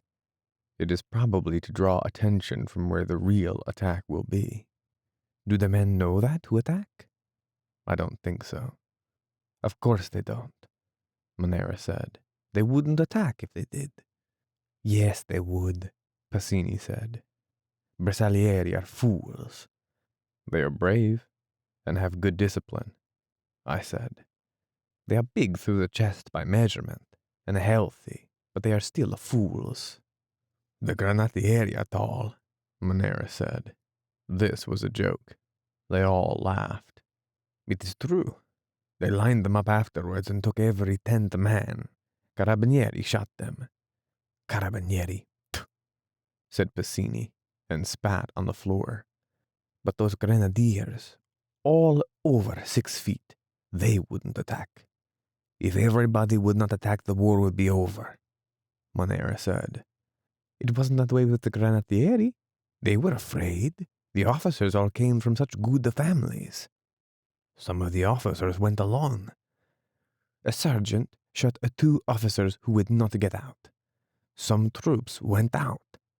Those that went out were not lined up when they took the 10th men. One of those shot by the Carabinieri is from my town, Passini said. He was a big, smart, tall boy to be in a Granatieri. Always in Rome. Always with the girls. Always with the Carabinieri. He laughed. Now they have a guard outside his house with a bayonet, and nobody can come to see his mother and father and sisters, and his father loses his civil rights and cannot even vote. They are all without a law to protect them. Anybody can take their property. If it wasn't that happens to their families, nobody would go to the attack. Yes, Alpini would. These V.E. soldiers would. Some Bersaglieri. Bersaglieri have run too. Now they try to forget it. You should not let us talk this way, Tenente. Evviva l'esercito, Passini said sarcastically. I know how you talk, I said. But as long as you drive the cars and behave, and don't talk so other officers can hear, Monera finished. I believe we should get the war over, I said. It would not finish it if one side stopped fighting. It would only be worse if we stopped fighting. It could not be worse, Passini said respectfully. There is nothing worse than a war. Defeat is worse. I do not believe it, Passini said still respectfully. What is defeat? You go home. They come after you. They take your home. They take your sisters. I don't believe it, Passini said. They can't do that to everybody. Let everybody defend his home. Let them keep their sisters in the house. They hang you. They come and make you be a soldier again. Not in the auto ambulance. In the infantry. They can't hang everyone. An outside nation can't make you be a soldier, Manera said. At the first battle, you all run. Like the Checos. I think you do not know anything about being conquered, and so you think it is not bad. Tenente, Passini said. We understand you let us talk. Listen. There is nothing as bad as a war. We in the auto ambulance cannot even realize how bad it is. When people realize how bad it is, they cannot do anything to stop it because they go crazy. There are some people who never realize. There are people who are afraid of their officers. It is with them that war is made. I know it is bad, but we must finish it. It doesn't finish. There is no finish to a war. Yes, there is. Passini shook his head. War is not won by victory. What if we take San Gabriele? What if we take the Carso and Monfalcone and Trieste? Where are we then? Did you see all the far mountains today? Did you think we could take all of them too? Only if the Austrians stop fighting. One side must stop fighting. Why don't we stop fighting? If they come down into Italy, they will get tired and go away. They have their own country. But no, instead there is a war. You're an orator. We think, we read, we are not peasants, we are mechanics. But even the peasants know better than to believe in a war. Everybody hates this war. There is a class that controls a country, that is stupid and does not realize anything and never can.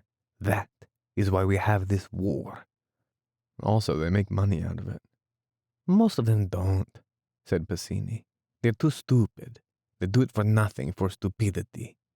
We must shut up, said Manera. We talk too much even for the tenente. He likes it, said Passini. We will convert him. But now we will shut up, Manera said. Do we eat yet, tenente? Gavuzzi asked. I'll go and see, I said. Gordini stood up and went outside with me. Is there anything I can do, tenente? Can I help in any way? He was the quietest one of the four. Come with me if you want, I said, and we'll see.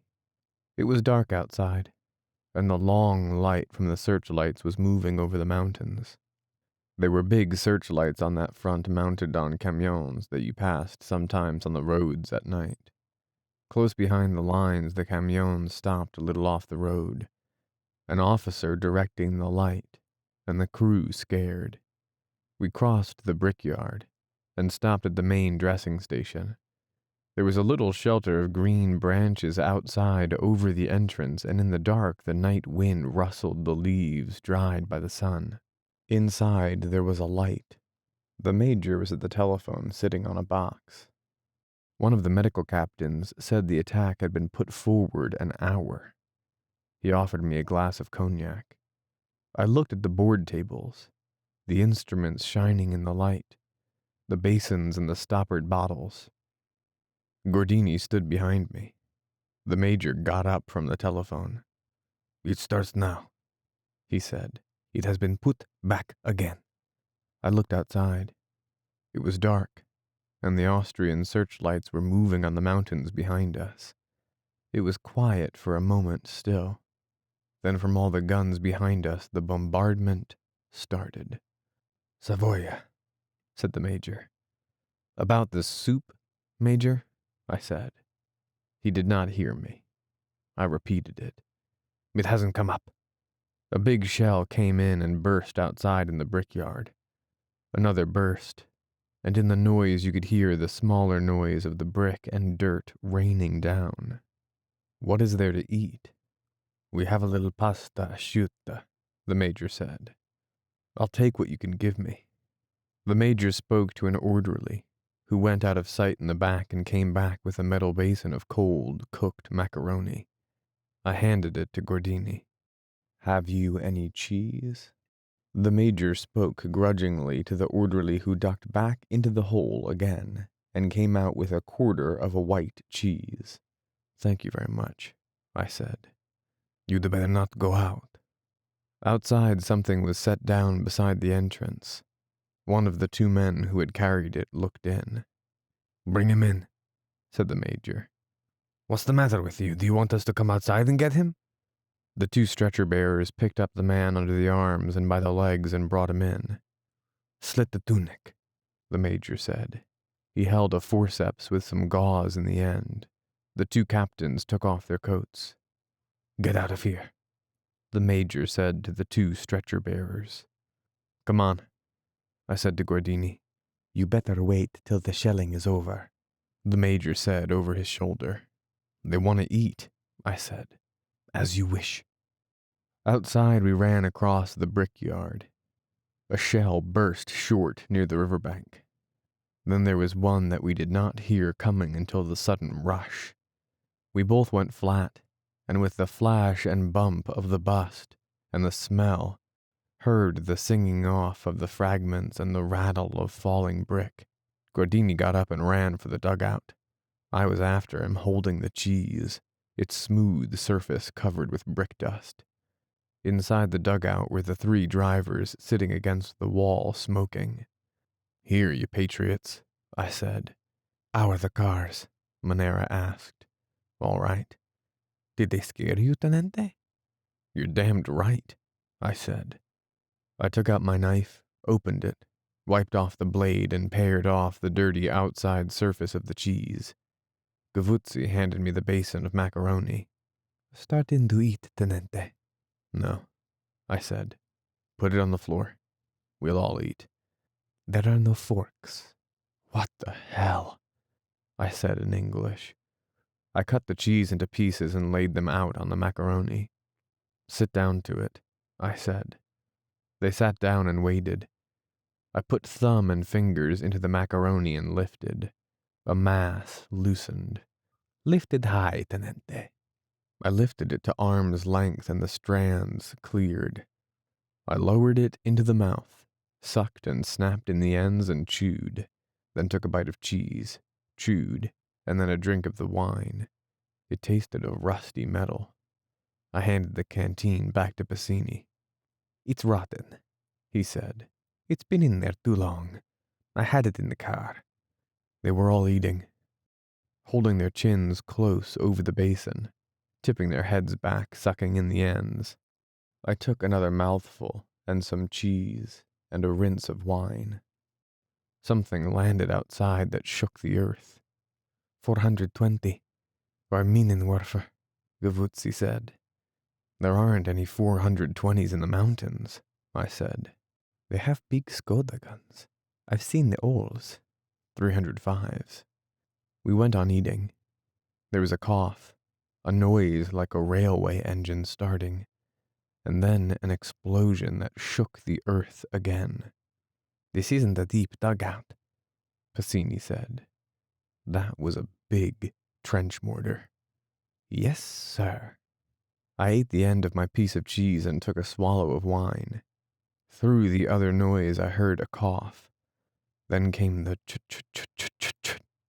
Then there was a flash, as when a blast furnace door is swung open, and a roar that started white and went red, and on in a rushing wind.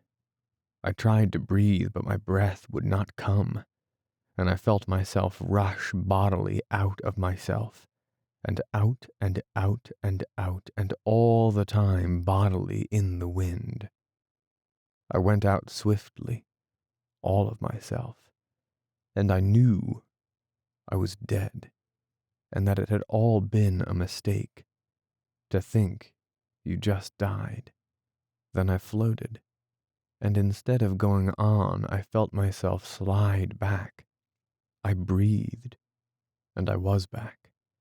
The ground was torn up, and in front of my head there was a splintered beam of wood. In the jolt of my head I heard somebody crying. I thought somebody was screaming. I tried to move, but I could not move. I heard the machine guns and rifles firing across the river and all along the river. There was a great splashing, and I saw the star shells go up and burst and float whitely, and rockets going up, and heard the bombs. All this in a moment. And then I heard close to me someone saying, "Mamma mia, oh mamma mia." I pulled and twisted and got my legs loose finally and turned around and touched him. It was Pacini. And when I touched him, he screamed. His legs were toward me, and I saw in the dark and the light that they were both smashed above the knee. One leg was gone, and the other was held by tendons and part of the trouser, and the stump twitched and jerked as though it were not connected. He bit his arm and moaned, "Oh, mamma mia, mamma mia." Then, "Dio te salve Maria, Dio te salve Maria. Oh, Jesus, shoot me, Christ, shoot me. Mamma mia, mamma mia. Oh, purest, lovely Mary, shoot me. Stop it, stop it, stop it. Oh, Jesus, lovely Mary, stop it. Oh, oh, oh, oh." Then choking, "Mamma, mamma mia." Then he was quiet, biting his arm, the stump of his leg twitching. "Porta feriti," I shouted, holding my hands cupped. "Porta feriti."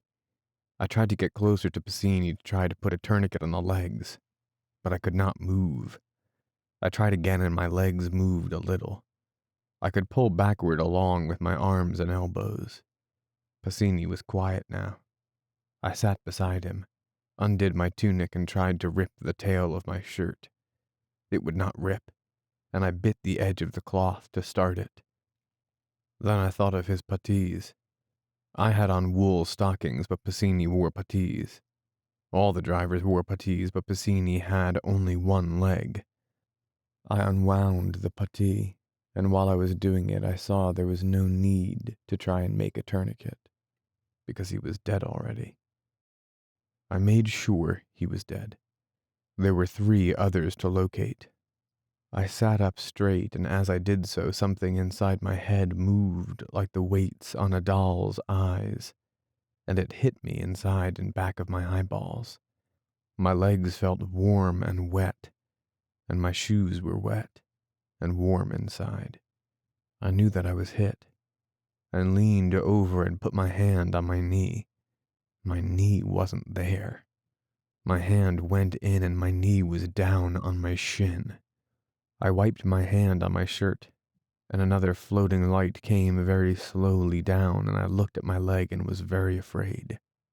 "Oh, God," I said, "get me out of here." I knew, however, that there had been 3 others. There were 4 drivers. Pacini was dead. That left 3. Someone took hold of me under the arms, and somebody else lifted my legs. "There are 3 others," I said. "One is dead." "It's Manera. We went for a stretcher, but there wasn't any. How are you, Tenente?" "Where is Gordini and Gavuzzi?" "Gordini's at the post getting bandaged. Gavuzzi has your legs. Hold on to my neck, Tenente. Are you badly hit?" "In the leg. How is Gordini?" "He's all right. It was a big trench mortar shell." "Pacini's dead." "Yes, he's dead." A shell fell close, and they both dropped to the ground and dropped me. "I'm sorry, Tenente," said Manera. "Hang on to my neck. If you drop me again, it was because we were scared." "Are you unwounded?" "We are both wounded a little." "Can Gordini drive?" "I don't think so." They dropped me once more before we reached the post. "You sons of bitches," I said. "I am sorry, Tenente," Manera said. "We won't drop you again." Outside the post, a great many of us lay on the ground in the dark. They carried wounded in and brought them out. I could see the light come out from the dressing station when the curtain opened, and they brought someone in or out. The dead were off to one side. The doctors were working with their sleeves up to their shoulders, and were red as butchers. There were not enough stretchers. Some of the wounded were noisy, but most were quiet. The wind blew the leaves in the bower over the door of the dressing station, and the night was getting cold. Stretcher bearers came in all the time, put their stretchers down, unloaded them, and went away. As soon as I got to the dressing station, Manera brought a medical sergeant out, and he put bandages on both my legs. He said there was so much dirt blown into the wound that there had not been much hemorrhage. They would take me as soon as possible. He went back inside. Gordini could not drive, Manera said. His shoulder was smashed, and his head was hurt. He had not felt bad, but now the shoulder had stiffened. He was sitting up beside one of the brick walls. Manera and Gavuzzi each went off with a load of wounded. They could drive all right. The British had come with 3 ambulances, and they had 2 men on each ambulance. One of their drivers came over to me, brought by Gordini, who looked very white and sick. The British leaned over. "Are you hit badly?" he asked. He was a tall man and wore steel-rimmed spectacles. "In the legs. It's not serious, I hope. Will you have a cigarette? Thanks. They tell me you've lost 2 drivers." "Yes.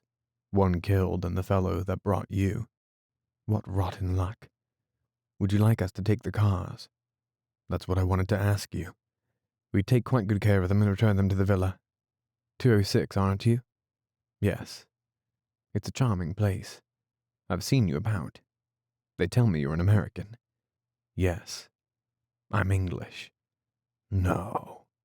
"Yes, English. Did you think I was Italian? There were some Italians with one of our units." "It would be fine if you would take the cars," I said. "We'll be most careful of them." He straightened up. "This chap of yours was very anxious for me to see you." He patted Gordini on the shoulder. Gordini winced and smiled. The Englishman broke into voluble and perfect Italian. "Now everything is arranged. I've seen your tenente. We will take over the 2 cars. You won't worry now." He broke off. "I must do something about getting you out of here. I'll see the medical wallahs. We'll take you back with us." He walked across to the dressing station, stepping carefully among the wounded. I saw the blanket open. The light came out and he went in. "He will look after you, tenente," Gordini said. "How are you, Franco?" "I'm all right." He sat down beside me. In a moment, the blanket in front of the dressing station opened, and 2 stretcher bearers came out, followed by the tall Englishman. He brought them over to me. "Here is the American tenente," he said in Italian. "I'd rather wait," I said. "There are much worse wounded than me." "I'm all right." Come, he said. "Don't be a bloody hero." Then, in Italian, "Lift him very carefully about the legs. His legs are very painful. He is the legitimate son of President Wilson." They picked me up and took me into the dressing room. Inside, they were operating on all the tables. The little major looked at us furious. He recognized me and waved a forceps. "Ça va bien?" "Ça va." "I have brought him in," the tall Englishman said in Italian. "The only son of the American ambassador. He can be here until you are ready to take him. Then I will take him with my first load." He bent over me. "I'll look up their adjutant to do your papers, and it will all go much faster." He stooped to go under the doorway and went out. The major was unhooking the forceps now, dropping them in a basin. I followed his hands with my eyes. Now he was bandaging. Then the stretcher bearers took the man off the table. "I'll take the American tenente," one of the captains said. They lifted me onto the table. It was hard and slippery. There were many strong smells, chemical smells, and the sweet smell of blood. They took off my trousers, and the medical captain commenced dictating to the sergeant adjutant while he worked. "Multiple superficial wounds of the left and right thigh, and left and right knee and right foot. Profound wounds of right knee and foot, Lacerations of the scalp? He probed. Does that hurt? Christ, yes. With possible fracture of the skull. Incurred in the line of duty. That's what keeps you from being court-martialed for self-inflicted wounds, he said. Would you like a drink of brandy? How did you run into this thing anyway? What were you trying to do? Commit suicide? Anti-tetanus, please. And mark a cross on both legs. Thank you. I'll clean this up a little. Wash it out and put on a dressing. Your blood coagulates beautifully. The adjutant, looking up from the paper. What inflicted the wounds? The medical captain. What hit you? Me with the eyes shut. A trench mortar shell. The captain doing things that hurt sharply and severing tissue. Are you sure? Me trying to lie and still feeling my stomach flutter when the flesh was cut. I think so. Captain Doctor, interested in something he was finding. Fragments of enemy trench mortar shell. Now I'll probe for some of this if you like, but it's not necessary. I'll paint all of this and... Does that sting? Good. That's nothing to how it will feel later. The pain hasn't started yet. Bring him a glass of brandy. The shock dulls the pain. But this is all right. You have nothing to worry about if it doesn't infect, and it rarely does now. How's your head? Good Christ, I said. Better not drink too much brandy then. If you've got a fracture, you don't want inflammation. How does that feel? Sweat ran all over me. Good Christ, I said. I guess you've got a fracture, all right. I'll wrap you up and don't bounce your head around. He bandaged, his hands moving very fast and the bandage coming taut and sure. All right, good luck, and vive la France. He's an American, one of the other captains said. I thought you said he was a Frenchman. He talks French, the captain said. I've known him before. I always thought he was French. He drank a half tumbler of cognac. Bring on something serious. Get some more of that anti-tetanus. The captain waved to me.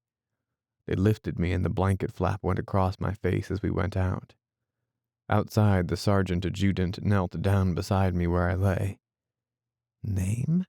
He asked softly. Middle name? First name? Rank? Where born? What class? What corps? And so on. I'm sorry for your head, Tenente. I hope you feel better.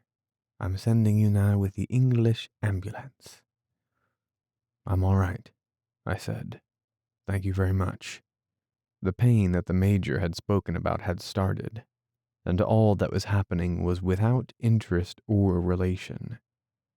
After a while, the English ambulance came up and they put me onto a stretcher and lifted the stretcher up to the ambulance level and shoved it in. There was another stretcher by the side with a man on it, whose nose I could see, waxy looking, out of the bandages. He breathed very heavily. There were stretchers lifted and slid into the slings above. The tall English driver came around and looked in. I'll take it very easily, he said. I hope you'll be comfy. I felt the engine start, felt him climb up into the front seat, felt the brake come off and the clutch go in. Then we started. I lay still and let the pain ride. As the ambulance climbed along the road, it was slow in the traffic. Sometimes it stopped. Sometimes it backed on a turn. Then finally it climbed quite fast. I felt something dripping. At first it dropped slowly and regularly. Then it pattered into a stream. I shouted to the driver. He stopped the car and looked in through the hole behind his seat. What is it? The man on the stretcher above me has a hemorrhage. We're not far from the top. I wouldn't be able to get the stretcher out alone. He started the car. The stream kept on. In the dark, I could not see where it came from the canvas overhead. I tried to move sideways so that it did not fall on me. Where it had run down under my shirt, it was warm and sticky. I was cold, and my leg hurt so that it made me sick.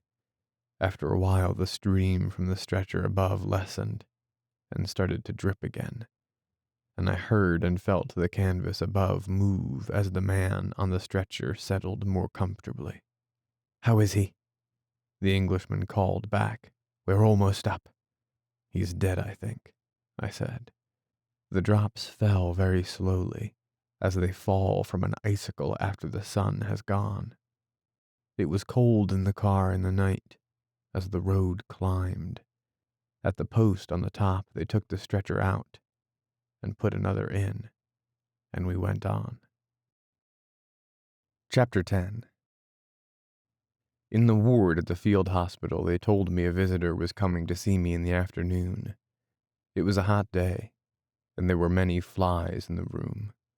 My orderly had cut paper into strips and tied the strips to a stick to make a brush that swished the flies away. I watched them settle on the ceiling. When he stopped swishing and fell asleep, they came down, and I blew them away, and finally covered my face with my hands and slept too. It was very hot, and when I woke, my legs itched. I waked the orderly, and he poured mineral water on the dressings. That made the bed damp and cool.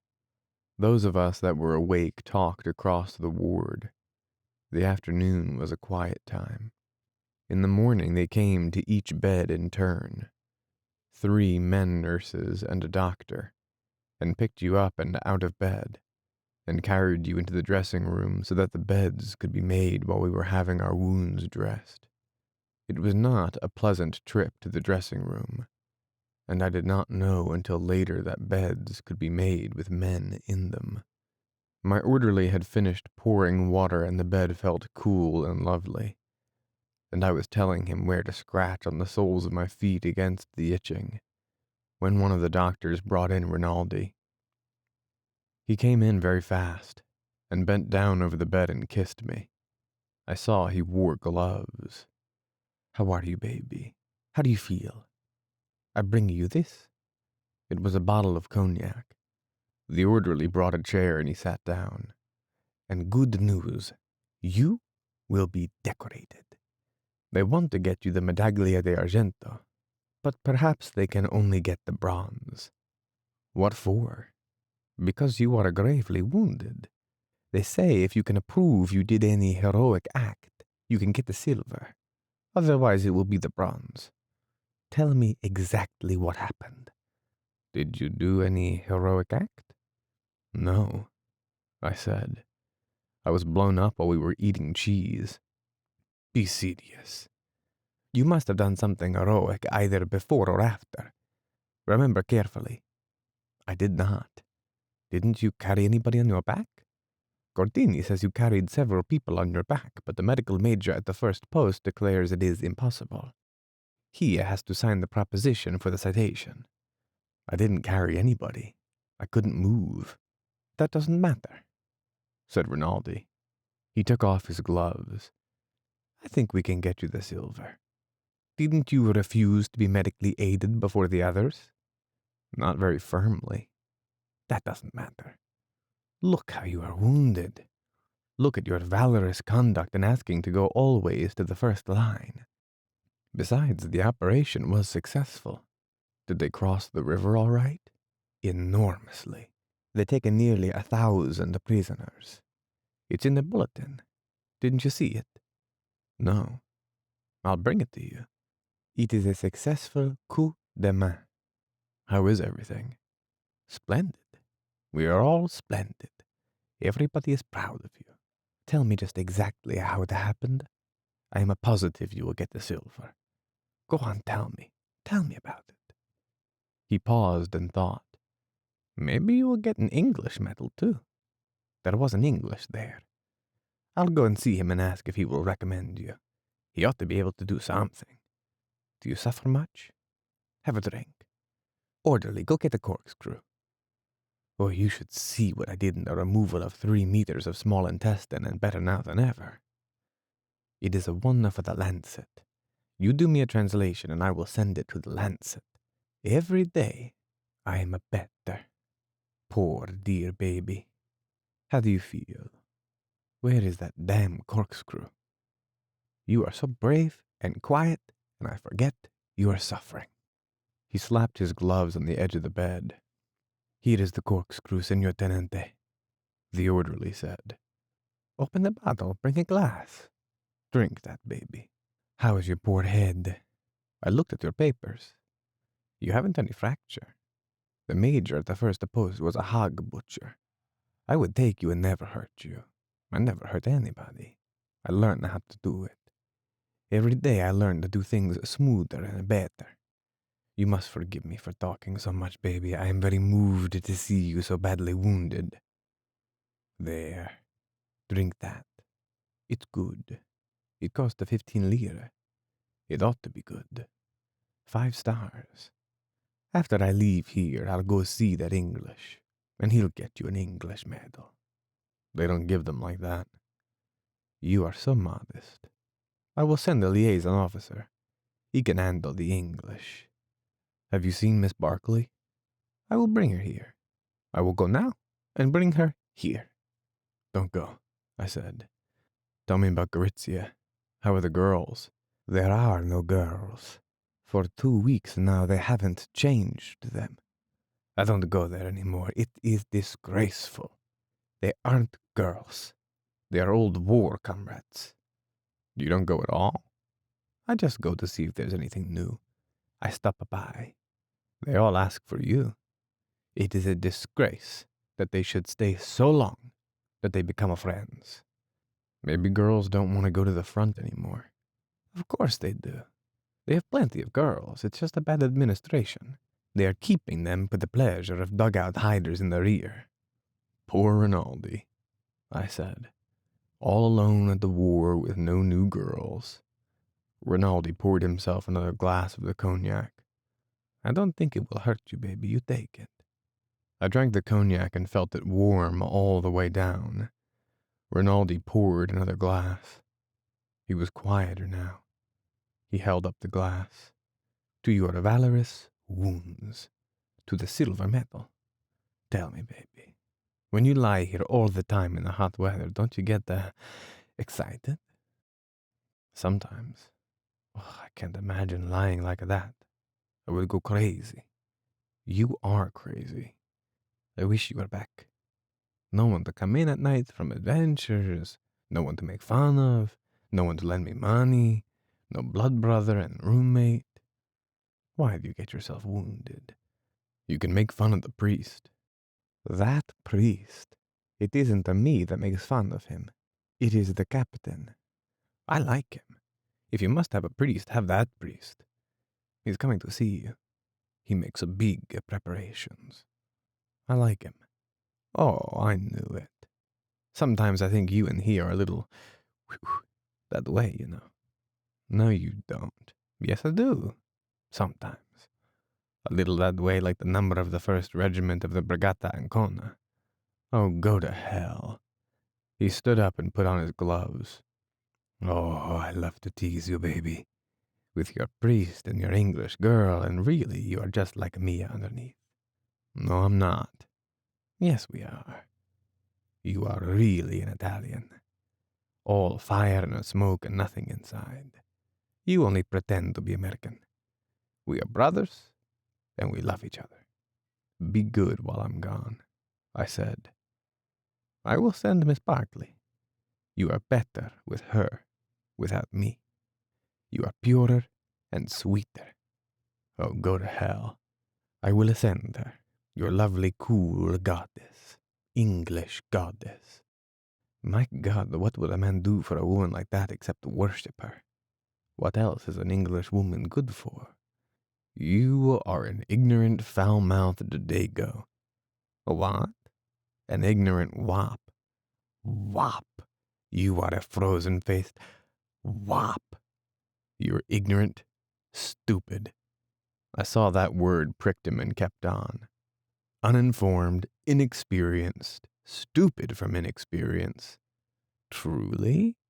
I tell you something about your good women, your goddesses. There is only one difference between taking a girl, who has always been good, and a woman. With a girl, it is painful. That's all I know. He slapped the bed with his glove, and you never know if the girl will really like it. Don't get angry. I'm not angry. I just tell you, baby, for your own good, to save you trouble. That's the only difference?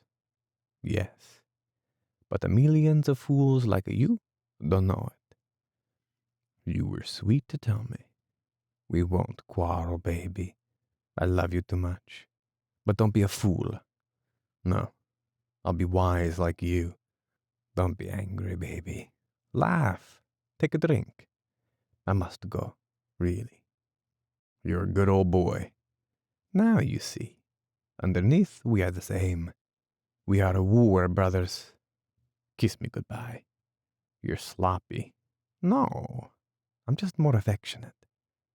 I felt his breath come toward me. Goodbye. I come to see you again soon. His breath went away. I won't kiss you if you don't want. I'll send your English girl. Goodbye, baby. The cognac is under the bed. Get well soon. He was gone. Chapter 9. It was dusk when the priest came. They had brought the soup and afterward taken away the bowls, and I was lying looking at the rows of beds, and out the window at the treetop that moved a little in the evening breeze. The breeze came in through the window, and it was cooler with the evening.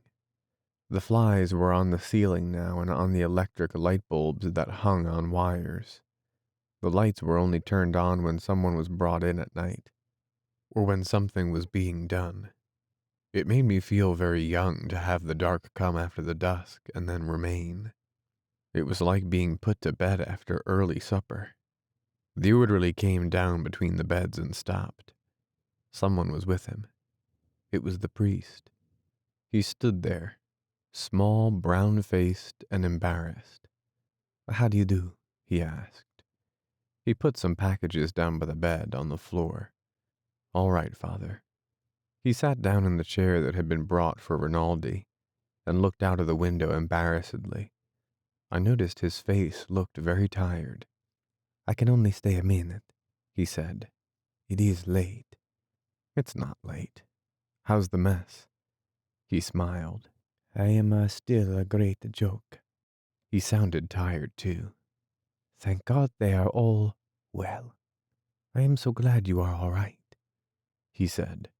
"I hope you don't suffer." He seemed very tired, and I was not used to seeing him tired. Not anymore. "I miss you at the mess." "I wish I were there. I always enjoyed our talking." "I brought you a few little things," he said. He picked up the packages. "This is mosquito netting. This is a bottle of vermouth. You like vermouth? These are English papers. Please open them." He was pleased and undid them. I held the mosquito netting in my hands. The vermouth he held up for me to see and then put on the floor beside the bed. I held up one of the sheaf of English papers. I could read the headlines by turning it so the half light from the window was on it. It was the news of the world. "The others are illustrated," he said. "It will be a great happiness to read them. Where did you get them?" "I sent for them to Mestre. I will have more." "You were very good to come, Father. Will you drink a glass of vermouth?" "Thank you. You keep it. It's for you." "No, drink a glass." "All right. I will bring you more then." The orderly brought the glasses and opened the bottle. He broke off the cork and the end had to be shoved down into the bottle. I could see the priest was disappointed, but he said, "That's all right. It's no matter. Here's to your health, Father." "To your better health." Afterward he held the glass in his hand and we looked at one another. Sometimes we talked and were good friends, but tonight it was difficult. "What's the matter, Father? You seem very tired." "I am tired, but I have no right to be. It's the heat. No, this is only the spring. I feel very low." You have the war disgust. No, but I hate the war. I don't enjoy it, I said. He shook his head and looked out of the window. You do not mind it. You do not see it. You must forgive me. I know you are wounded. That is an accident. Still, even the wounded, you do not see it. I can tell. I do not see it myself, but I feel it a little. When I was wounded, we were talking about it. Passini was talking. The priest put down the glass. He was thinking about something else. I know them because I am like they are, he said. You were different, though. But really, I am like they are. The officers don't see anything. Some of them do. Some are very delicate and feel worse than any of us. They're mostly different. It is not education or money. It is something else. Even if they had the education or money, men like Passini would not wish to be officers. I would not be an officer. You rank as an officer. I'm an officer. I am not really. You are not even an Italian. You are a foreigner. But you are nearer the officers than you are to the men. What is the difference? I cannot say it easily. There are people who would make war. In this country, there are many like that. There are other people who would not make war. But the first ones make them do it.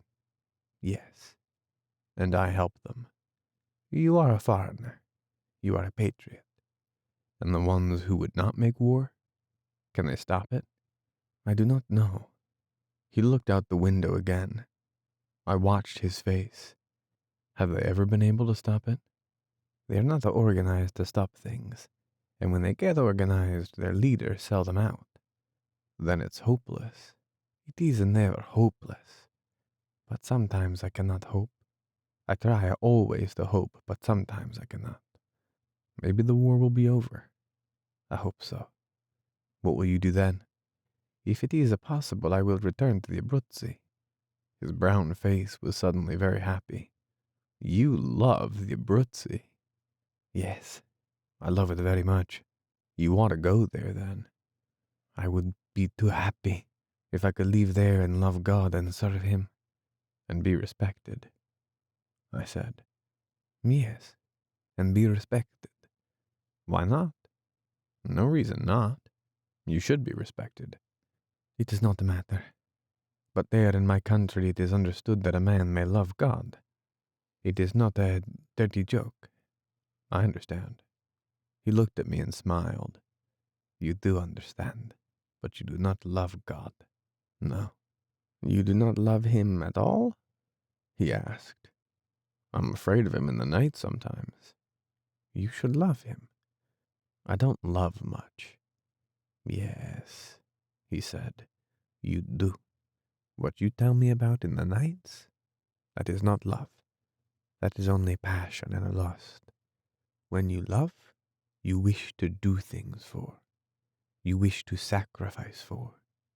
You wish to serve. I don't love. You will. I know you will. Then you will be happy. I'm happy. I've always been happy. It is another thing. You cannot know about it unless you have it. Well, I said, if I ever get it, I will tell you. I stay too long and I talk too much. He was worried that he really did. No, don't go. How about loving women? If I really loved some woman, would it be like that? I don't know about that. I never loved any woman. What about your mother? Yes, I must have loved my mother. Did you always love God? Ever since I was a little boy. Well, I said. I did not know what to say. You are a fine boy, I said. I am a boy, he said. But you call me father.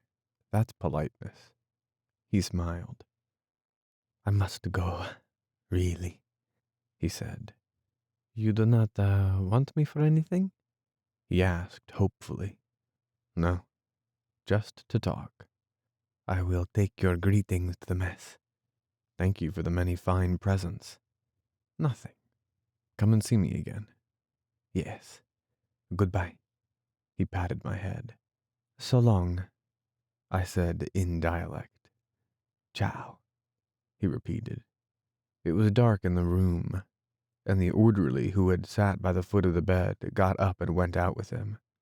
I liked him very much, and I hoped he would get back to the Abruzzi sometime. He had a rotten life in the mess, and he was fine about it. But I thought how he would be in his own country. At Capricotta, he had told me, there were trout in the stream below the town. It was forbidden to play the flute at night. When the young men serenaded, only the flute was forbidden. Why? I asked. Because it was bad for the girls to hear the flute at night. The peasants all call you Don, and when you meet them they took off their hats. His father hunted every day and stopped to eat at the houses of peasants. They were always honored. For a foreigner to hunt, he must present a certificate that he had never been arrested. There were bears in the Gran Sasso d'Italia, but it was a long way. Aquila was a fine town. It was cool in the summer at night, and the spring in Abruzzi was the most beautiful in Italy. But what was lovely was the fall to go hunting through the chestnut woods. The birds were all good, because they fed on grapes, and you never took a lunch because the peasants were always honored if you would eat with them at their houses. After a while, I went to sleep. Chapter 12. The room was long with windows on the right-hand side, and a door at the far end that went into the dressing room. The row of beds that mine was in faced the windows, and another row, under the windows, faced the wall. If you lay on your left side, you could see the dressing room door. There was another door at the far end that people sometimes came in by.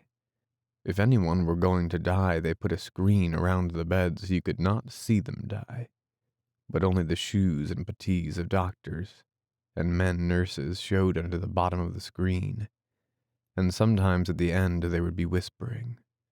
Then the priest would come out from behind the screen, and afterward the men nurses would go back behind the screen to come out again carrying the one who was dead, with a blanket over him, down the corridor between the beds, and someone folded the screen and took it away. That morning the major in charge of the ward asked me if I felt that I could travel the next day. I said I could. He said then they would ship me out early in the morning. He said I would be better off making the trip now before it got too hot. When they lifted you up out of bed to carry you into the dressing room, you could look out of the window and see the new graves in the garden. The soldier sat outside the door that opened onto the garden, making crosses and painting on them the names, ranks, and regiment of men who were buried in the garden.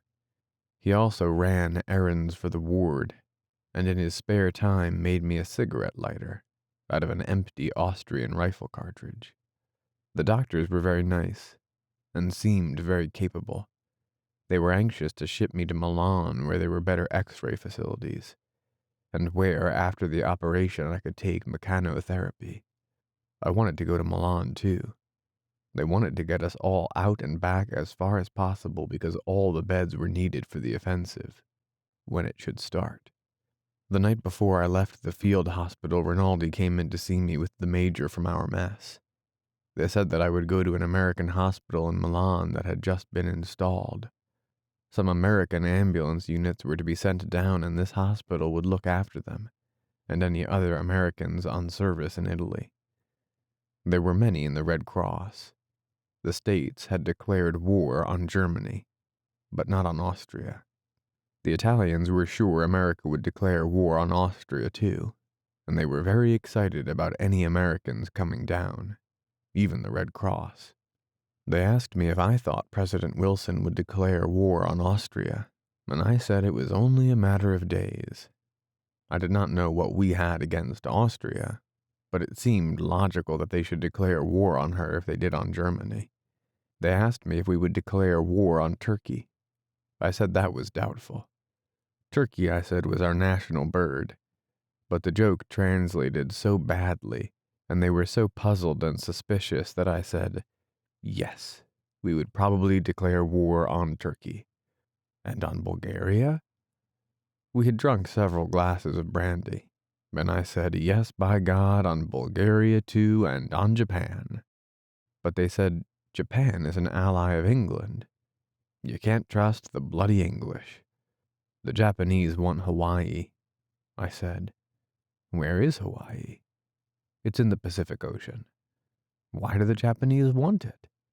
They don't really want it, I said. And that is all talk. The Japanese are a wonderful little people fond of dancing and light wines. Like the French, said the Major. We will get Nice and Savoy from the French. We will get Corsica and all the Adriatic coastline, Rinaldi said. Italy will return to the splendors of Rome, said the Major. I don't like Rome, I said.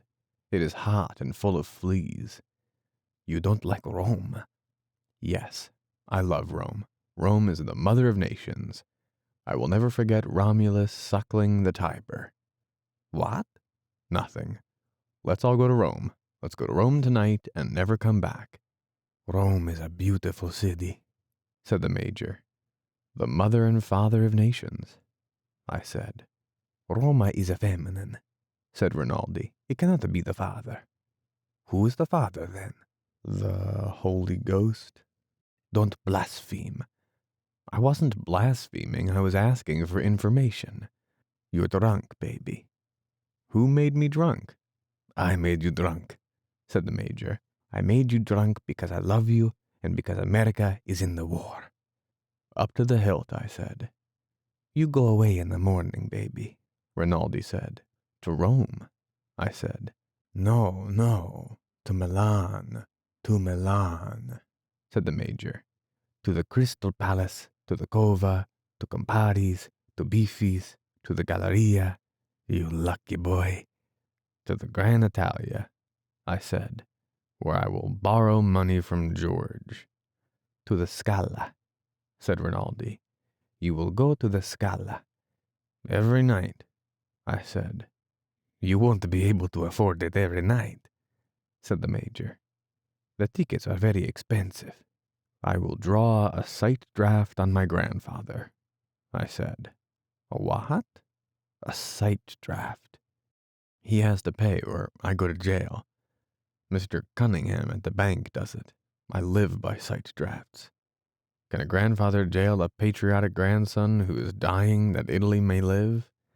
Live the American Garibaldi, said Rinaldi. Viva the sight drafts, I said. We must be quiet, said the Major.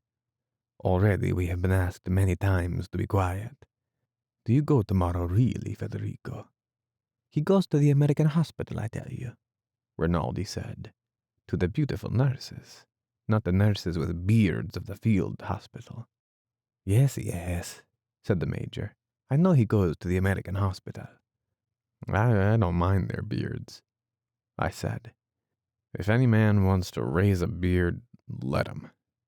Why don't you raise a beard, Senor Major? He could not go in a gas mask. Yes, it could. Anything can go into a gas mask. I've vomited into a gas mask. Don't be so loud, baby, Rinaldi said. We all know you have been at the front. Oh, you fine baby. What will I do when you are gone? We must go, said the Major. This becomes sentimental. Listen, I have a surprise for you. You're English, you know? The English you go to see every night at the hospital? She is going to Milan, too. She goes with another to be at the American hospital. They had not got nurses yet from America. I talked today with the head of their reparto. They have too many women here at the front. They send some back. How do you like that, baby? All right, yes? You go to live in a big city and have your English there to cuddle you. Why don't I get wounded? Maybe you will, I said. We must go, said the Major. We drink and we make noise and disturb Federico. Don't go. Yes, we must go. Goodbye.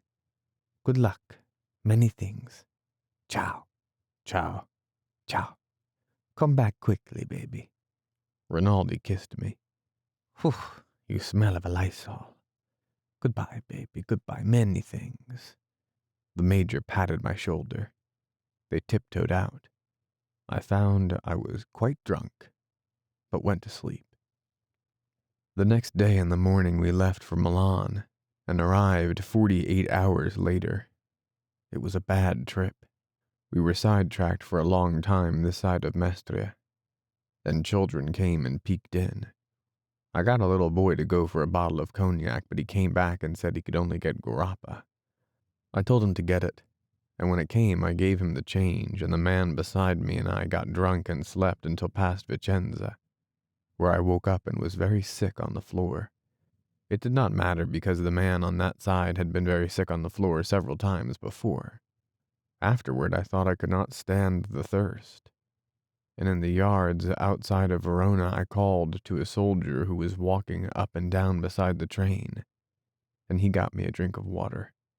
I woke Giorgetti, the other boy who was drunk, and offered him some water. He said to pour it on his shoulder and went back to sleep.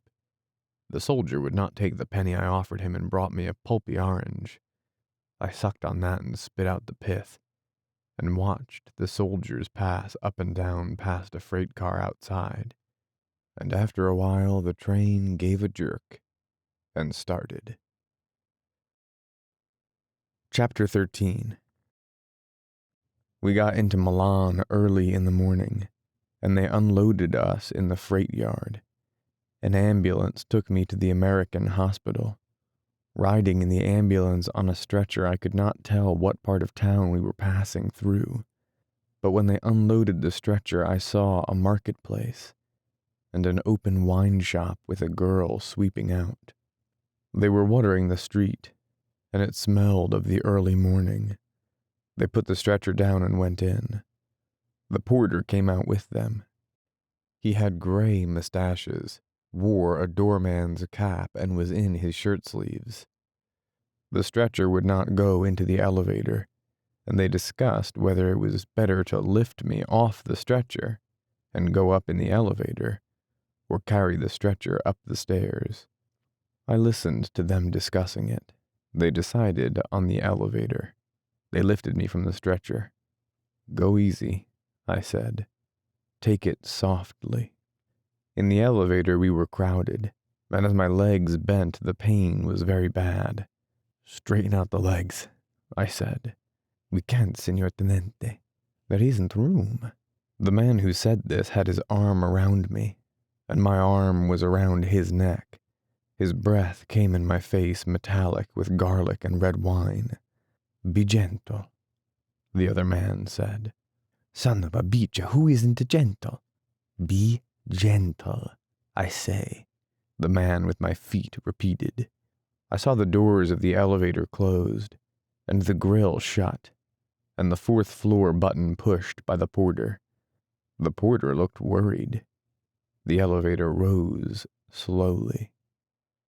"Heavy?" I asked the man with the garlic. "Nothing," he said. His face was sweating, and he grunted. The elevator rose steadily and stopped. The man holding the feet opened the door and stepped out. We were on a balcony. There were several doors with brass knobs. The man carrying the feet pushed a button that rang a bell. We heard it inside the doors. No one came. Then the porter came up the stairs. "Where are they?" the stretcher bearers asked. "I don't know," said the porter. "They sleep downstairs." "Get somebody." The porter rang the bell, then knocked on the door. Then he opened the door and went in. When he came back, there was an elderly woman wearing glasses with him. Her hair was loose and half falling, and she wore a nurse's dress. "I can't understand," she said. "I can't understand Italian." "I can speak English," I said. "They want to put me somewhere." "None of the rooms are ready. There isn't any patient expected." She tugged at her hair and looked at me nearsightedly. Show them any room where they can put me. I don't know, she said. There's no patient expected. I couldn't put you in just any room. Any room will do, I said. Then to the porter in Italian, find an empty room. They are all empty, said the porter. You are the first patient. He held his cap in his hand and looked at the elderly nurse. For Christ's sweet sake, take me to some room. The pain had gone on with the legs bent, and I could feel it going in and out of the bone. The porter went in the door, followed by the gray-haired woman, then came hurrying back. Follow me, he said. They carried me down a long hallway and into a room with drawn blinds. It smelled of new furniture. There was a bed and a big wardrobe with a mirror. They laid me down on the bed. I can't put on sheets, the woman said. The sheets are locked up. I did not speak to her. There's money in my pocket, I said to the porter. In the buttoned-down pocket. The porter took out the money. The two stretcher-bearers stood beside the bed holding their capes. Give them 5 lire apiece, and 5 lire for yourself. My papers are in the other pocket. You may give them to the nurse. The stretcher-bearers saluted and said thank you. Goodbye, I said, and many thanks. They saluted again and went out. Those papers? I said to the nurse. Describe my case and the treatment already given. The woman picked them up and looked at them through her glasses. There were 3 papers and they were folded. I don't know what to do, she said. I can't read Italian. I can't do anything without the doctor's orders. She commenced to cry and put the papers in her apron pocket. Are you an American? She asked, crying. Yes. Please put the papers on the table by the bed. It was dim and cool in the room. As I lay on the bed, I could see the big mirror on the other side of the room, but could not see what it reflected. The porter stood by the bed. He had a nice face and was very kind. You can go, I said to him. You can go too, I said to the nurse. What is your name? Mrs. Walker. You can go, Mrs. Walker. I think I will go to sleep. I was alone in the room. It was cool and did not smell like a hospital. The mattress was firm and comfortable, and I lay without moving, hardly breathing, happy in feeling the pain lessen. After a while, I wanted a drink of water and found the bell on a cord by the bed and rang it, but nobody came. I went to sleep. When I woke, I looked around. There was sunlight coming in through the shutters. I saw the big armoire, the bare walls, and 2 chairs. My legs in the dirty bandages stuck straight out in the bed. I was careful not to move them. I was thirsty and I reached for the bell and pushed the button. I heard the door open and looked, and it was a nurse. She looked young and pretty. Good morning, I said. Good morning, she said, and came over to the bed. We haven't been able to get the doctor. He's gone to Lake Como. No one knew there was a patient coming. What's wrong with you anyway? I'm wounded in the legs and feet, and my head is hurt. What's your name? Henry. Frederick Henry. I'll wash you up, but we can't do anything to the dressings until the doctor comes. Is Miss Barkley here? No. There's no one by that name here. Who was the woman who cried when I came in? The nurse laughed. That's Mrs. Walker. She was on night duty and she'd been asleep. She wasn't expecting anyone. While we were talking, she was undressing me. And when I was undressed, except for the bandages, she washed me, very gently and smoothly. The washing felt very good. There was a bandage on my head, but she washed all around the edge. Where were you wounded? On the Isonzo north of Plava. Where is that? North of Gorizia. I could see that none of the places meant anything to her. Do you have a lot of pain? No, not much now. She put a thermometer in my mouth. The Italians put it under the arm, I said.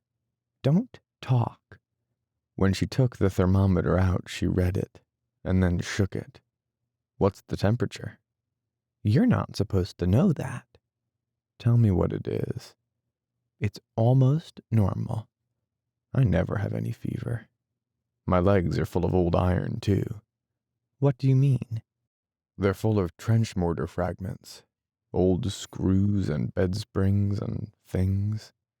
She shook her head and smiled. If you had any foreign bodies in your legs, they would set up an inflammation and you'd have fever. All right, I said. We'll see what comes out. She went out of the room and came back with the old nurse of the early morning. Together they made the bed with me in it. That was new to me, and an admirable proceeding. Who's in charge here? Miss Van Campen. How many nurses are there? Just us two. Won't there be more? Some more are coming. When will they get here? I don't know. You ask a great many questions for a sick boy.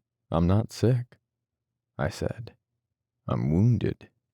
They had finished making the bed, and I lay with a clean, smooth sheet under me, and another sheet over me. Miss Walker went out and came back with a pajama jacket. They put that on me, and I felt very clean and dressed. You're awfully nice to me, I said. The nurse called Miss Gage giggled. Could I have a drink of water? I asked. Certainly. Then you can have breakfast. I don't want breakfast. Can I have the shutters opened, please? The light had been dim in the room, and when the shutters were opened it was bright sunlight, and I looked out on a balcony, and beyond were the tile roofs of houses and chimneys. I looked out over the tiled roofs and saw white clouds and the sky very blue. Don't you know when the other nurses are coming? Why? Don't we take good care of you? You're very nice. Would you like to use the bedpan? I might try. They helped me and helped me up, but it was not any use. Afterward I lay and looked out the open doors onto the balcony. When does the doctor come? When he gets back. We've tried to telephone to Lake Como for him. Aren't there any other doctors? He's the doctor for this hospital. Miss Gage brought a pitcher of water and a glass. I drank 3 glasses, and they left me, and I looked out the window a while, and went back to sleep. I ate some lunch, and in the afternoon Miss Van Campen, the superintendent, came up to see me. She did not like me, and I did not like her. She was small and neatly suspicious, and too good for her position. She asked many questions and seemed to think it was somewhat disgraceful that I was with the Italians. Can I have wine with the meals? I asked her. Only if the doctor prescribes it. I can't have it until he comes? Absolutely not. You plan on having him come eventually? We've telephoned him at Lake Como. She went out and Miss Gage came back. Why were you rude to Miss Van Campen? She asked after she had done something for me very skillfully. I didn't mean to be, but she was snooty. She said you were domineering and rude. I wasn't. But what's the idea of a hospital without a doctor? He's coming. They've telephoned for him to Lake Como. What does he do there? Swim? No, he has a clinic there. Why don't you get another doctor? Hush, hush. Be a good boy and he'll come. I sent for the porter, and when he came, I told him in Italian to get me a bottle of Cinzano at the wine shop, a fiasco of Chianti, and the evening papers. He went away and brought them wrapped in newspaper, unwrapped them, and when I asked him to, drew the corks and put the wine and vermouth under the bed. They left me alone, and I lay in bed and read the papers a while. The news from the front, and the list of dead officers with their decorations, and then reached down and brought up the bottle of Cinzano and held it straight up on my stomach, the cool glass against my stomach, and took little drinks, making rings on my stomach from holding the bottle there between drinks, and watched it get dark outside over the roofs of the town. The swallows circled around, and I watched them and the nighthawks flying above the roofs, and drank the Cinzano. Miss Gage brought up a glass with some eggnog in it. I lowered the vermouth bottle to the other side of the bed when she came in. "Miss Van Campen had some sherry put in this," she said. "You shouldn't be rude to her. She's not young, and this hospital is a big responsibility for her. Mrs. Walker's too old, and she's no use to her." "She's a splendid woman," I said. "Thank her very much. I'm going to bring your supper right away." "That's all right," I said. "I'm not hungry." When she brought the tray and put it on the bed table, I thanked her and ate a little of the supper. Afterward, it was dark outside, and I could see the beams of the searchlights moving in the sky. I watched for a while, and then went to sleep. I slept heavily, except once I woke sweating and scared, and then went back to sleep, trying to stay outside of my dream. I woke for good long before it was light, and heard roosters crowing, and stayed on awake until it began to be light. I was tired, and once it was really light, I went back to sleep again. Chapter 14. It was bright sunlight in the room when I woke. I thought I was back at the front, and stretched out in bed. My legs hurt me, and I looked down at them still in the dirty bandages, and seeing them, knew where I was. I reached up for the bell cord and pushed the button. I heard it buzz down the hall and then someone coming on rubber soles along the hall. It was Miss Gage, and she looked a little older in the bright sunlight, and not so pretty. "Good morning," she said. "Did you have a good night?" "Yes, thanks very much," I said. "Can I have a barber?" "I came in to see you, and you were asleep with this in the bed with you." She opened the armoire door and held up the vermouth bottle. It was nearly empty. "I put the other bottle from under the bed in there too," she said. "Why didn't you ask me for a glass?" "I thought maybe you wouldn't let me have it." "I'd have had some with you." "You're a fine girl." "It isn't good for you to drink alone," she said. "You mustn't do it." "All right. Your friend, Miss Barclay's come," she said. "Really?" "Yes. I don't like her." "You will like her. She's awfully nice." She shook her head. "I'm sure she's fine. Can you move just a little to this side? That's fine. I'll clean you up for breakfast." She washed me with a cloth and soap and warm water. "Hold your shoulder up," she said. "That's fine." "Can I have the barber before breakfast?" "I'll send the porter for him." She went out and came back. "He's gone for him," she said, and dipped the cloth she held in the basin of water. The barber came with the porter. He was a man of about 50 with an upturned mustache. Miss Gage was finished with me and went out, and the barber lathered my face and shaved. He was very solemn, and refrained from talking. "What's the matter? Don't you know any news?" I asked. "What news?" "Any news. What's happened in the town?" "It is time of war," he said. "The enemy's ears are everywhere." I looked up at him.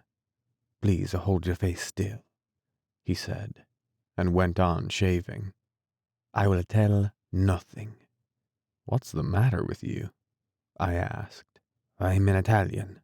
I will not communicate with the enemy." I let it go at that. If he was crazy, the sooner I could get out from under the razor, the better. Once I tried to have a good look at him. "Beware," he said. "The razor is sharp." I paid him when it was over and tipped him half a lira. He returned the coins. "I will not. I am not at the front, but I am an Italian." "Get the hell out of here." "With your permission," he said, and wrapped his razors in newspaper. He went out, leaving the 5 copper coins on the table beside the bed. I rang the bell. Miss Gage came in. "Would you ask the porter to come, please?" "All right." The porter came in. He was trying to keep from laughing. "Is that barber crazy?" "No, signorino. He made a mistake. He doesn't understand very well, and he thought I said you were an Austrian officer." "Oh," I said. "Oh." The porter laughed. "He was funny. One move from you," he said, "and he would have." He drew his forefinger across his throat. He tried to keep from laughing. "When I tell him you were not an Austrian." Ho, ho, ho, I said bitterly. How funny if he would cut my throat. Ho, ho, ho. "No, signorino, no, no. He was so frightened of an Austrian." Ho, ho, ho, I said. Get out of here. He went out and I heard him laughing in the hall. I heard someone coming down the hallway. I looked toward the door. It was Catherine Barclay. She came in the room and over to the bed. "Hello, darling," she said. She looked fresh and young and very beautiful. I thought I had never seen anyone so beautiful. "Hello," I said. When I saw her, I was in love with her. Everything turned over inside of me. She looked toward the door, saw there was no one. Then she sat on the side of the bed and leaned over and kissed me. I pulled her down and kissed her and felt her heart beating. "You sweet," I said. "Weren't you wonderful to come here?" "It wasn't very hard. It may be hard to stay." "You've got to stay," I said. "Oh, you're wonderful." I was crazy about her. I could not believe she was really there, and held her tight to me. "You mustn't," she said. "You're not well enough." "Yes, I am." "Come on." "No, you're not strong enough." "Yes, I am." "Yes, please." "You do love me." "I really love you. I'm crazy about you. Come on, please." "Feel our hearts beating." "I don't care about our hearts. I want you. I'm just mad about you." "Do you really love me?" "Don't keep on saying that. Come on, please. Please, Catherine." "All right, but only for a minute." "All right," I said. "Shut the door." "You can't. You shouldn't." "Come on, don't talk. Please, come on." Catherine sat in a chair by the bed. The door was open into the hall. The wildness was gone, and I felt finer than I had ever felt. She asked, "Now do you believe I love you?" "Oh, you're lovely," I said. "You've got to stay. They can't send you away. I'm crazy in love with you." "We'll have to be awfully careful. That was just madness. We can't do that." "We can at night." "We'll have to be awfully careful. You'll have to be careful in front of the other people." "I will." "You'll have to be. You're sweet. You do love me, don't you?" "Don't say that again. You don't know what that does to me." "I'll be careful then. I don't want to do anything more to you. I have to go now, darling. Really. Come back right away." I'll come when I can. Goodbye. Goodbye, sweet." She went out. God knows I had not wanted to fall in love with her. I had not wanted to fall in love with anyone, but God knows I had. And I lay on the bed in the room of the hospital in Milan, and all sorts of things went through my head. But I felt wonderful. And finally, Miss Gage came in. "The doctor's coming," she said. "He telephoned from Lake Como." "When does he get here?"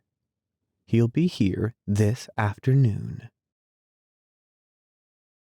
Chapter 15. Nothing happened until afternoon. The doctor was a thin, quiet little man who seemed disturbed by the war. He took out a number of small steel splinters from my thighs with delicate and refined distaste. He used a local anesthetic, called something or other snow, which froze the tissue and avoided pain until the probe, the scalpel, or the forceps got below the frozen portion. The anesthetized area was clearly defined by the patient, and after a time the doctor's fragile delicacy was exhausted, and he said it would be better to have an X-ray. Probing was unsatisfactory, he said.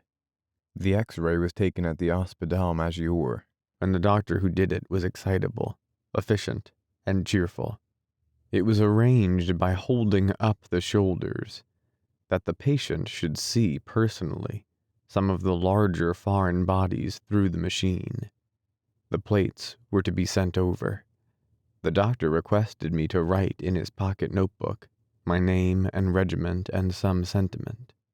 He declared that the foreign bodies were ugly, nasty, brutal. The Austrians were sons of bitches. How many had I killed? I had not killed any, but I was anxious to please, and I said I had killed plenty. Miss Gage was with me, and the doctor put his arm around her and said she was more beautiful than Cleopatra. Did she understand that? Cleopatra, the former queen of Egypt. Yes, by God, she was. We returned to the little hospital in the ambulance, and after a while and much lifting, I was upstairs and in bed again. The plates came that afternoon. The doctor had said by God he would have them that afternoon, and he did. Catherine Barclay showed them to me. They were in red envelopes, and she took them out of the envelopes and held them up to the light, and we both looked. "That's your right leg," she said. "Then put the plate back in the envelope. This is your left." "Put them away," I said, "and come over to the bed." "I can't," she said. "I just brought them in for a second to show you." She went out and I lay there.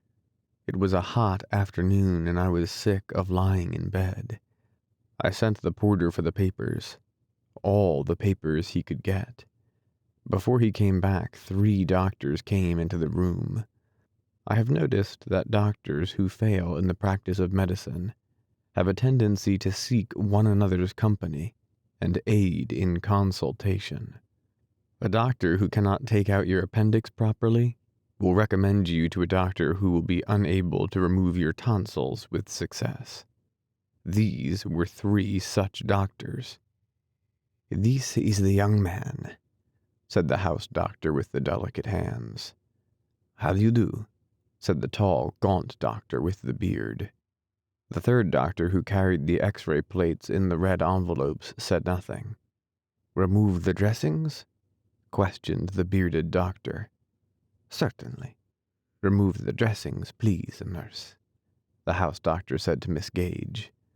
Miss Gage removed the dressings. I looked down at the legs. At the field hospital they had the look of not too freshly ground hamburger steak. Now they were crusted, and the knee was swollen and discolored, and the calf sunken, but there was no pus. "Very clean," said the house doctor. "Very clean and nice." Said the doctor with the beard. The 3rd doctor looked over the house doctor's shoulder. "Please move the knee," said the bearded doctor. "I can't." "Test the articulation?" the bearded doctor questioned. He had a stripe beside the 3 stars on his sleeve. That meant he was a first captain. Certainly, the house doctor said. 2 of them took hold of my right leg very gingerly and bent it. That hurts, I said. Yes, yes. A little further, doctor. That's enough. That's as far as it goes, I said. Partial articulation, said the first captain. He straightened up. May I see the plates again, please, doctor? The 3rd doctor handed him one of the plates. No, the left leg, please. That is the left leg, doctor. You are right. I was looking from a different angle. He returned the plate. The other plate he examined for some time. You see, doctor. He pointed to one of the foreign bodies which showed spherical and clear against the light. They examined the plate for some time. Only one thing I can say, the first captain with the beard said. It is a question of time. 3 months, 6 months probably. Certainly the synovial fluid must reform. Certainly. It is a question of time. I could not conscientiously open a needle like that before the projectile was insisted. I agree with you, doctor. 6 months for what? I asked. 6 months for the projectile to insist before the knee can be opened safely. I don't believe it, I said. Do you want to keep your knee, young man? No, I said. What? I want it cut off, I said, so I can wear a hook on it. What do you mean, a hook? He is joking, said the house doctor. He patted my shoulder very delicately. He wants to keep his knee. This is a very brave young man. He has been proposed for the silver medal of valor. All my felicitations, said the first captain. He shook my hand. I can only say that to be on the safe side you should wait at least 6 months before opening such a knee. You are welcome, of course, to another opinion. Thank you very much, I said. I value your opinion. The first captain looked at his watch. We must go, he said. All my best wishes. All my best wishes and many thanks, I said. I shook hands with the 3rd doctor, Capitano Verini, Tenente Henry, and they all 3 went out of the room. Miss Gage, I called. She came in. Please ask the house doctor to come back a minute. He came in holding his cap and stood by the bed. Did you wish to see me? Yes. I can't wait 6 months to be operated on. My God, doctor. Did you ever stay in bed 6 months? You won't be in the bed all the time. You must first have the wounds exposed to the sun. Then afterward you can be on the crutches. For 6 months? And then have an operation? That is the safe way. The foreign bodies must be allowed to insist, and the synovial fluid will reform. Then it will be safe to open up the knee. Do you really think yourself I will have to wait that long? That is the safe way. Who is that first captain? He is a very excellent surgeon of Milan. He's a first captain, isn't he? Yes, but he is an excellent surgeon. I don't want my leg fooled with by a first captain. If he was any good, he would be made a major. I know what a first captain is, doctor. He is an excellent surgeon, and I would rather have his judgment than any surgeon I know. Could another surgeon see it? Certainly, if you wish, but I would take Dr. Varela's opinion myself. Could you ask another surgeon to come in and see it? I will ask Valentini to come. Who is he? He is a surgeon of the Hospital Major. Good. I appreciate it very much. You understand, doctor. I couldn't stay in bed 6 months. You would not be in bed. You would first take a sun cure. Then you would have a light exercise. Then when it was insisted, we would operate. But I can't wait 6 months. The doctor spread his delicate fingers on the cap he held and smiled. You are in such a hurry to get back to the front? Why not? It is very beautiful, he said. You are a noble young man. He stooped over and kissed me very delicately on the forehead. I will send for Valentini.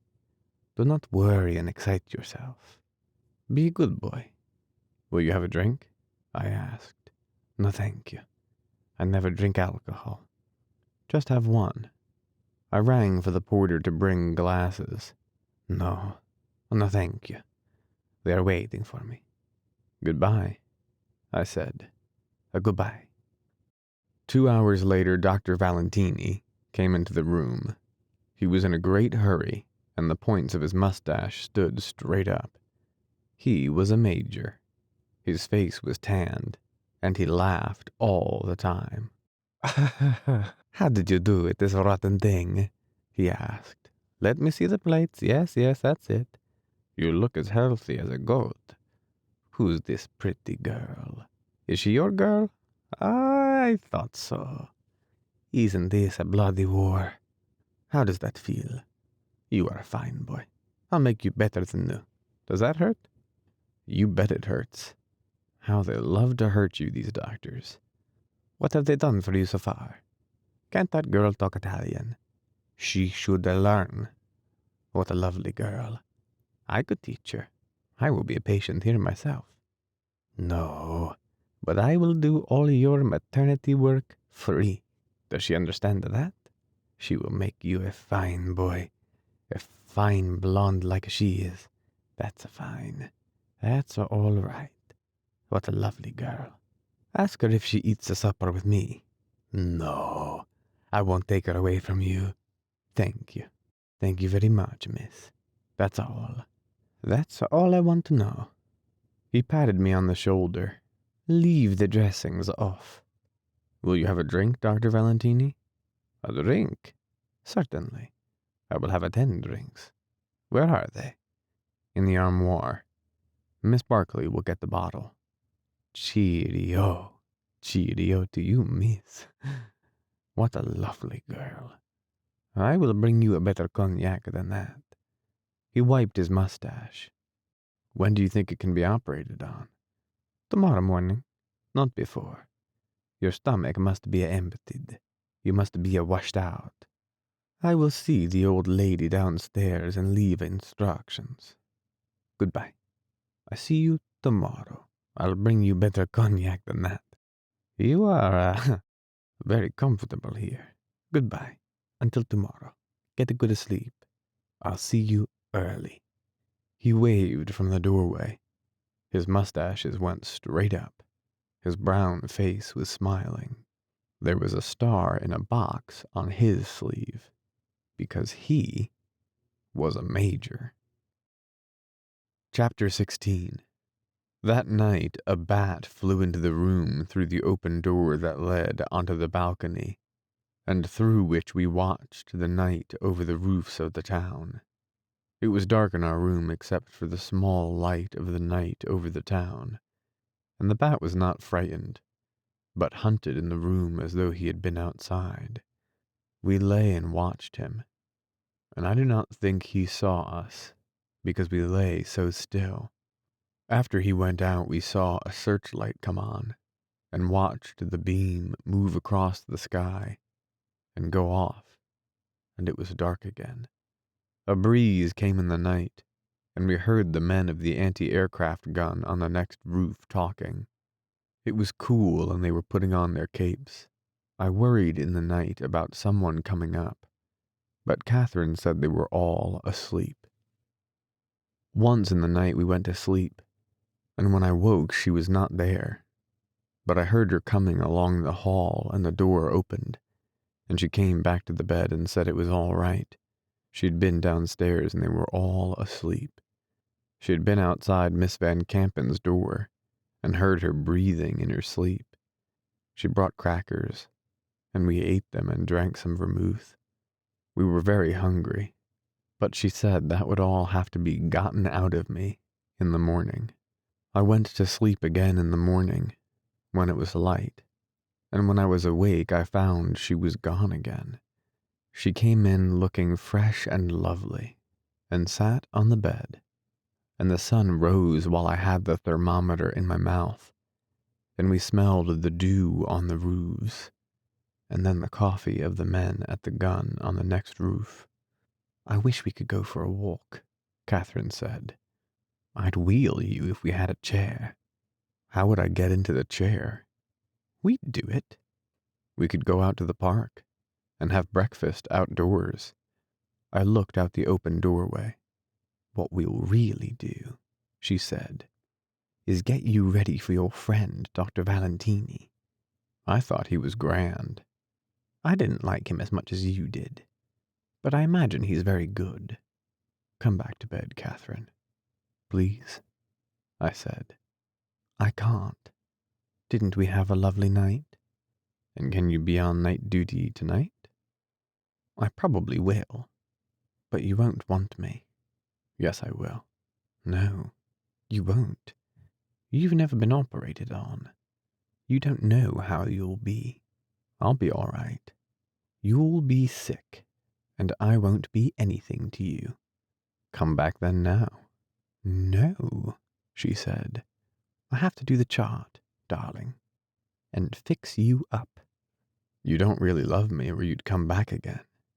"You're such a silly boy." She kissed me. "That's all right for the chart. Your temperature's always normal. You've such a lovely temperature." "You've got a lovely everything." "Oh no. You have the lovely temperature. I'm awfully proud of your temperature." "Maybe all our children will have fine temperatures."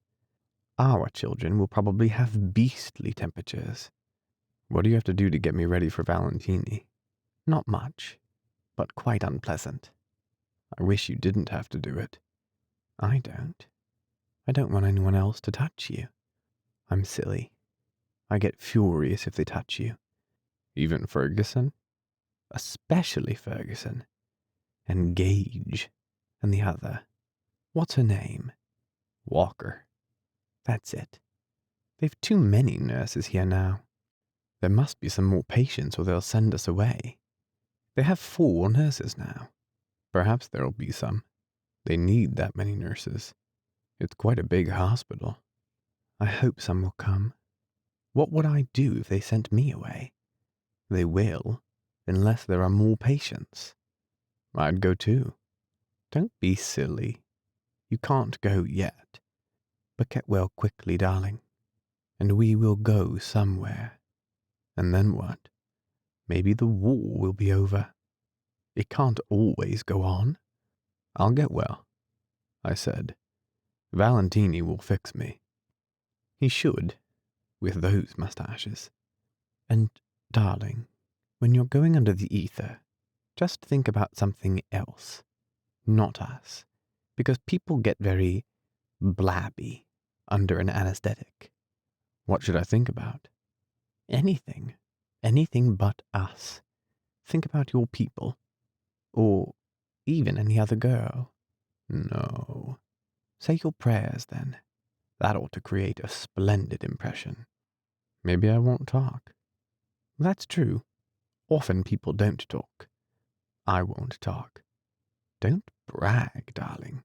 Please don't brag. You're so sweet, and you don't have to brag." "I won't talk a word." "Now you're bragging, darling. You know you don't need to brag. Just start your prayers, or poetry or something, when they tell you to breathe deeply. You'll be lovely that way, and I'll be so proud of you. I'm very proud of you anyway. You have such a lovely temperature, and you sleep like a little boy with your arm around the pillow and think it's me. Or is it some other girl? Some fine Italian girl?" "It's you." "Of course it's me. Oh, I do love you.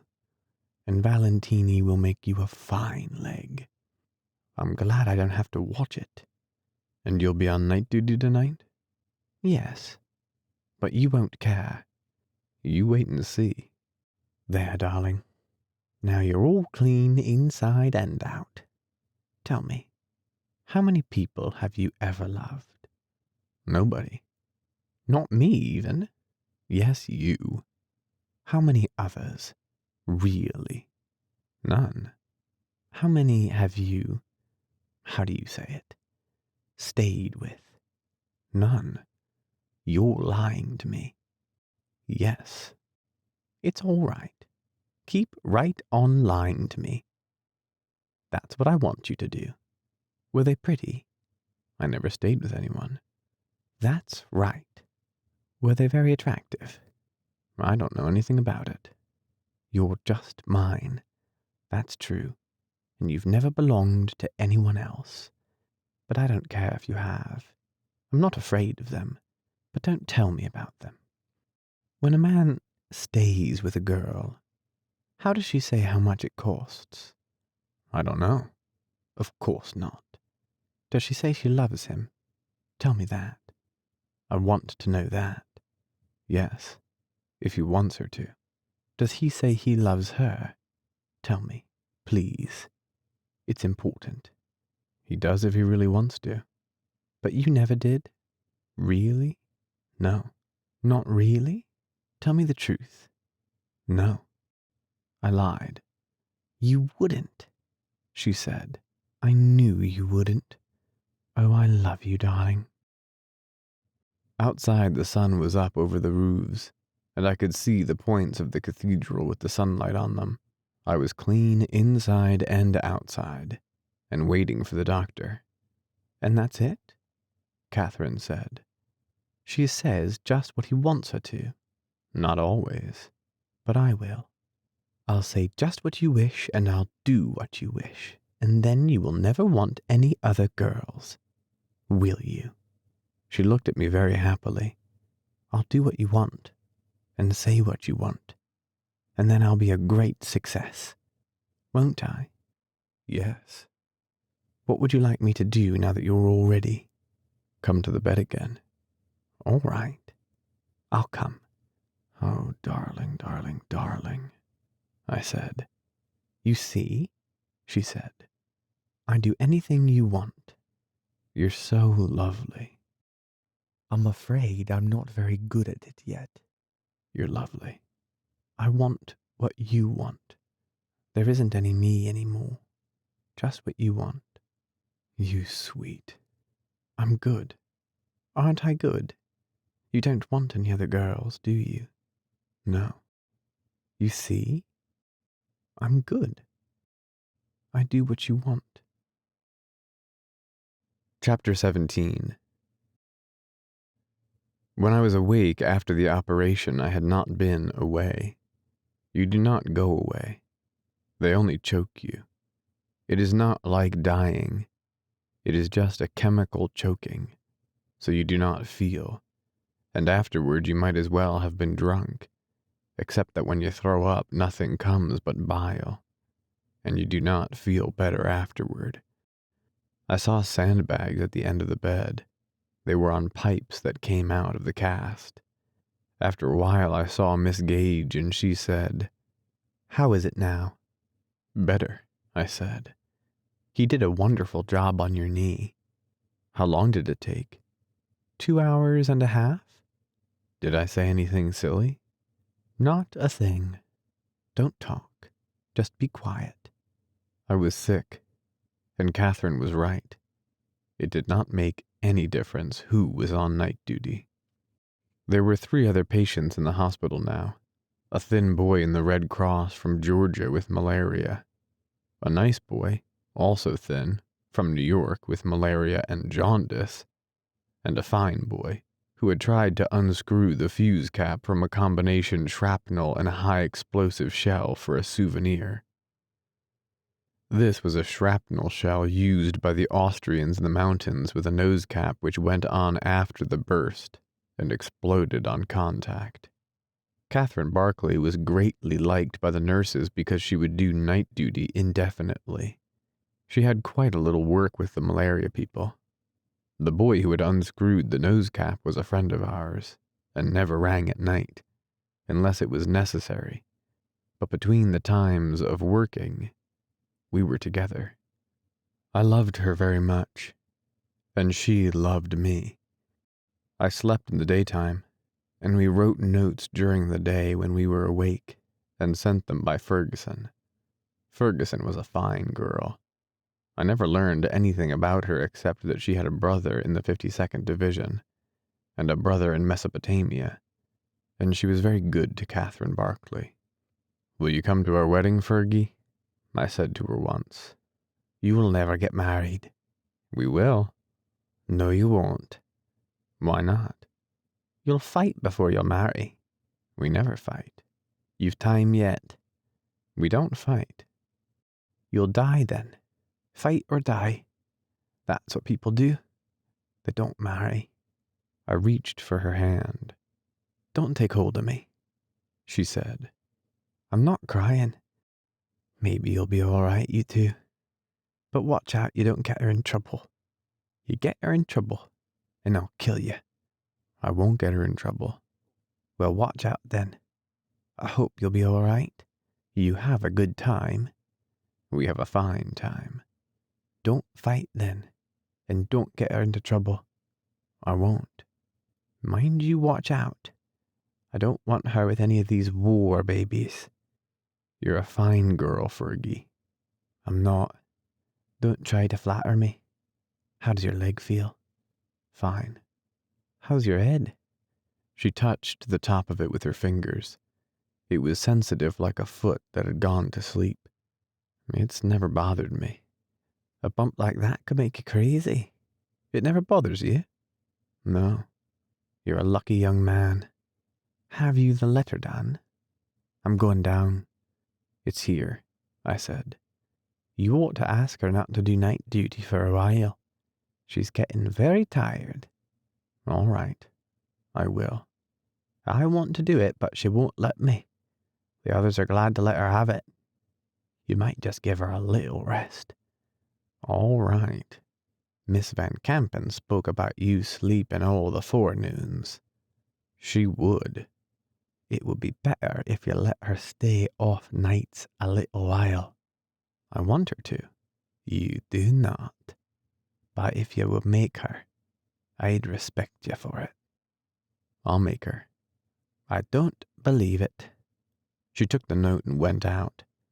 I rang the bell, and in a little while Miss Gage came in. "What's the matter?" "I just wanted to talk to you. Don't you think Miss Barclay ought to go off night duty for a while? She looks awfully tired. Why does she stay on so long?" Miss Gage looked at me. "I'm a friend of yours," she said. "You don't have to talk to me like that." "What do you mean?" "Don't be silly. Was that all you wanted?" "Do you want a vermouth?" "All right. Then I have to go." She got out the bottle from the armoire and brought a glass. "You take the glass," I said. "I'll drink out of the bottle." "Here's to you," said Miss Gage. "What did Van Campen say about me sleeping late in the mornings?" "She just jawed about it. She calls you our privileged patient." "To hell with her." "She isn't mean," Miss Gage said. "She's just old and cranky. She never liked you." "No." "Well, I do. And I'm your friend. Don't forget that." "You're awfully damned nice." "No. I know who you think is nice. But I'm your friend. How does your leg feel?" "Fine." "I'll bring some cold mineral water to pour over it. It must itch under the cast. It's hot outside." "You're awful nice." "Does it itch much?" "No. It's fine." "I'll fix those sandbags better."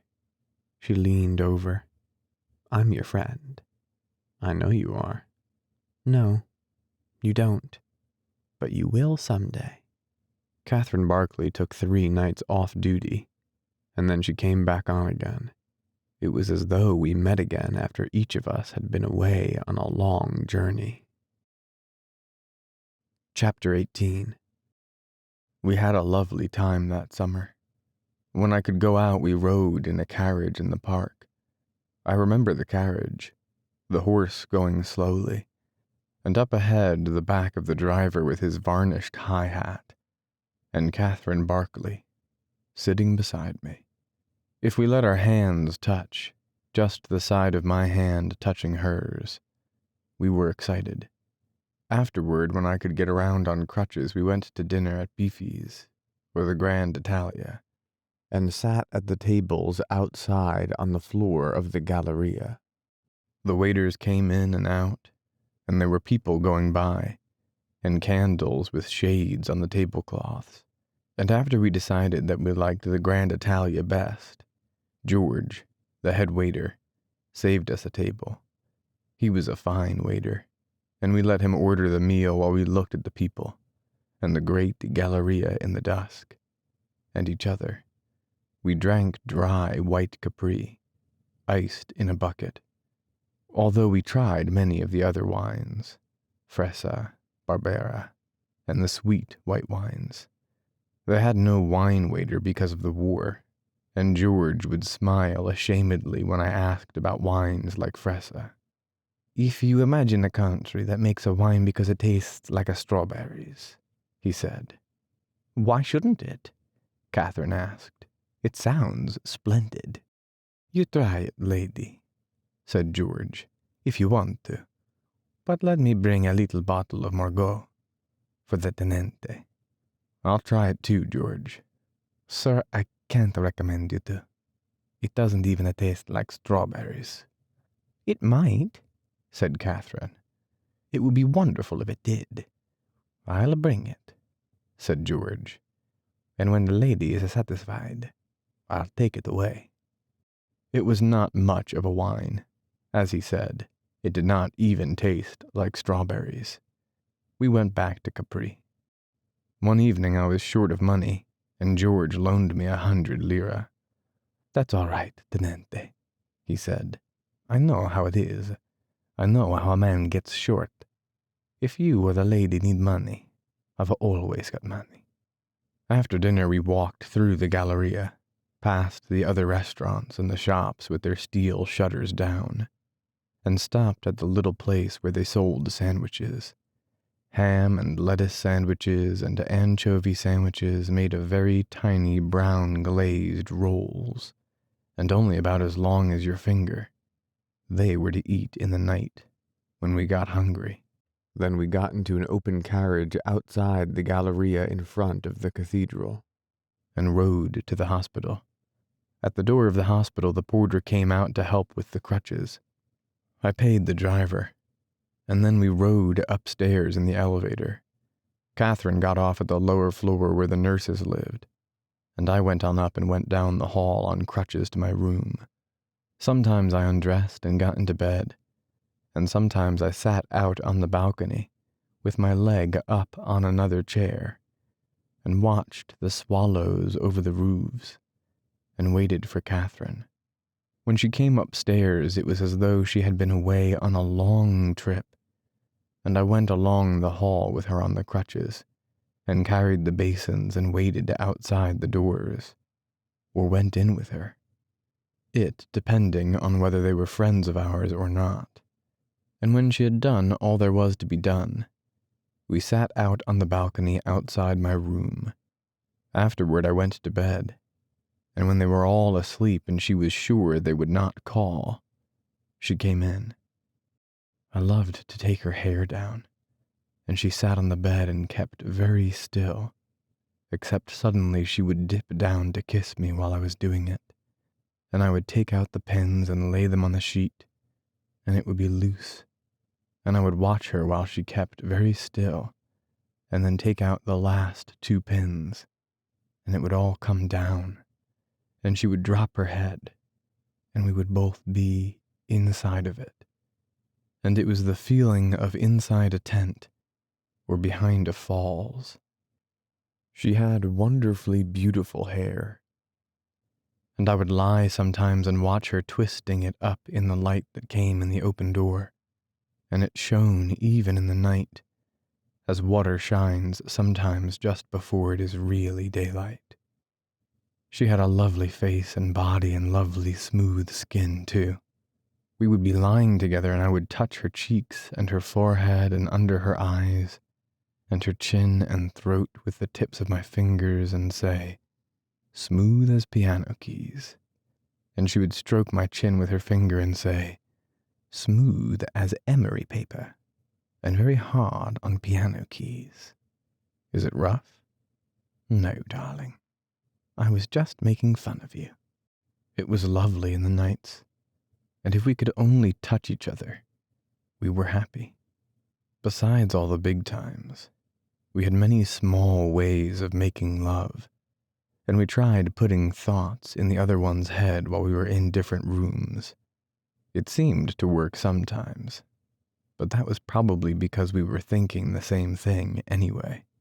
We said to each other that we were married the first day she had come to the hospital, and we counted months from our wedding day. I wanted to be really married, but Catherine said that if we were, they would send her away, and if we merely started on the formalities, they would watch her and would break us up. We would have to be married under Italian law, and the formalities were terrific. I wanted us to be married really because I worried about having a child if I thought about it. But we pretended to ourselves, and we were married, and did not worry much. And I suppose I enjoyed not being married really. I know one night we talked about it, and Catherine said, "But darling, they'd send me away." Maybe they wouldn't. They would. They'd send me home and then we would be apart until after the war. I'd come on leave. You couldn't get to Scotland and back on a leave. Besides, I wouldn't leave you.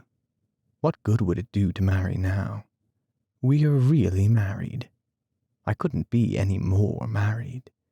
I only wanted to for you. There isn't any me. I'm you. Don't make up a separate me. I thought girls always wanted to be married. They do, but darling, I am married. I'm married to you. Don't I make you a good wife? You're a lovely wife. You see, darling, I had one experience of waiting to be married. I don't want to hear about it. You know I don't love anyone but you. You shouldn't mind because someone else loved me. I do.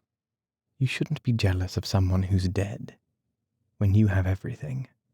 No, but I don't want to hear about it. Poor darling. And I know you've been with all kinds of girls, and it doesn't matter to me. Couldn't we be married privately some way? Then if anything happened to me, or if you had a child, there's no way to be married except by church or state. We are married privately. You see, darling, it would mean everything to me if I had any religion, but I haven't any religion. You gave me the St. Anthony. That was for luck. Someone gave it to me. Then nothing worries you? Only being sent away from you. You're my religion. You're all I've got. All right. But I'll marry you the day you say. Don't talk as though you had to make an honest woman of me, darling. I'm a very honest woman. You can't be ashamed of something if you're only happy and proud of it. Aren't you happy? But you won't ever leave me for someone else? No, darling. I won't ever leave you for someone else. I suppose all sorts of dreadful things will happen to us, but you don't have to worry about that. I don't. But I love you so much, and you did love someone else before. And what happened to him? He died. Yes, and if he hadn't, I wouldn't have met you. I'm not unfaithful, darling. I've plenty of faults, but I'm very faithful. You'll be sick of me being so faithful. I have to go back to the front pretty soon. We won't think about that until you go. You see, I'm happy, darling, and we have a lovely time. I haven't been happy for a long time, and when I met you, perhaps I was nearly crazy. Perhaps I was crazy, but now we're happy, and we love each other. Do let's please just be happy. You are happy, aren't you? Is there anything I do you don't like? Can I do anything to please you? Would you like me to take down my hair? Do you want to play? Yes. And come to bed? All right. I'll go and see the patients first. Chapter 19. The summer went that way. I do not remember much about the days, except that they were hot, and there were many victories in the papers. I was very healthy, and my legs healed quickly, so that it was not very long after I was first on crutches before I was through with them, and walking with a cane. Then I started treatments at the Hospital Major for bending the knees, mechanical treatments, baking in a box of mirrors with violet rays, massage, and baths. I went over there afternoons, and afterward stopped at the cafe, and had a drink and read the papers. I did not roam around the town, but wanted to get home to the hospital from the cafe. All I wanted was to see Catherine. The rest of the time I was glad to kill. Mostly I slept in the mornings, and in the afternoons, sometimes, I went to see the races, and late to the mechanotherapy treatments. Sometimes I stopped at the Anglo-American Club, and sat in a deep leather-cushioned chair in front of the window and read the magazines. They would not let us go out together when I was off crutches, because it was unseemly for a nurse to be seen unchaperoned with a patient who did not look as though he needed attendance. So we were not together much in the afternoons, although sometimes we could go out to dinner if Ferguson went along. Miss Van Campen had accepted the status that we were great friends, because she got a great amount of work out of Catherine. She thought Catherine came from very good people, and that prejudiced her in her favor, finally. Miss Van Campen admired family very much, and came from an excellent family herself. The hospital was quite busy, too, and that kept her occupied. It was a hot summer, and I knew many people in Milan, but always was anxious to get back home to the hospital as soon as the afternoon was over. At the front they were advancing on the Carso. They had taken Cook across from Plava, and were taking the Banzizza Plateau. The west front did not sound so good. It looked as though the war were going on for a long time. We were in the war now, but I thought it would take a year to get any great amount of troops over, and train them for combat. Next year would be a bad year, or a good year maybe. The Italians were using up an awful amount of men. I did not see how it could go on. Even if they took all the Banzizza and Mont San Gabriele, there were plenty of mountains beyond for the Austrians. I had seen them. All the highest mountains were beyond. On the Carso they were going forward, but there were marshes and swamps down by the sea. Napoleon would have whipped the Austrians on the plains. He never would have fought them in the mountains.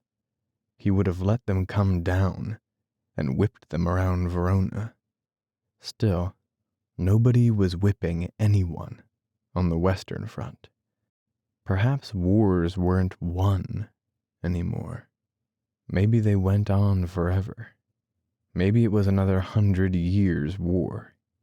I put the paper back on the rack and left the club. I went down the steps carefully and walked up the Via Manzoni. Outside the Grand Hotel I met old Myers and his wife getting out of a carriage.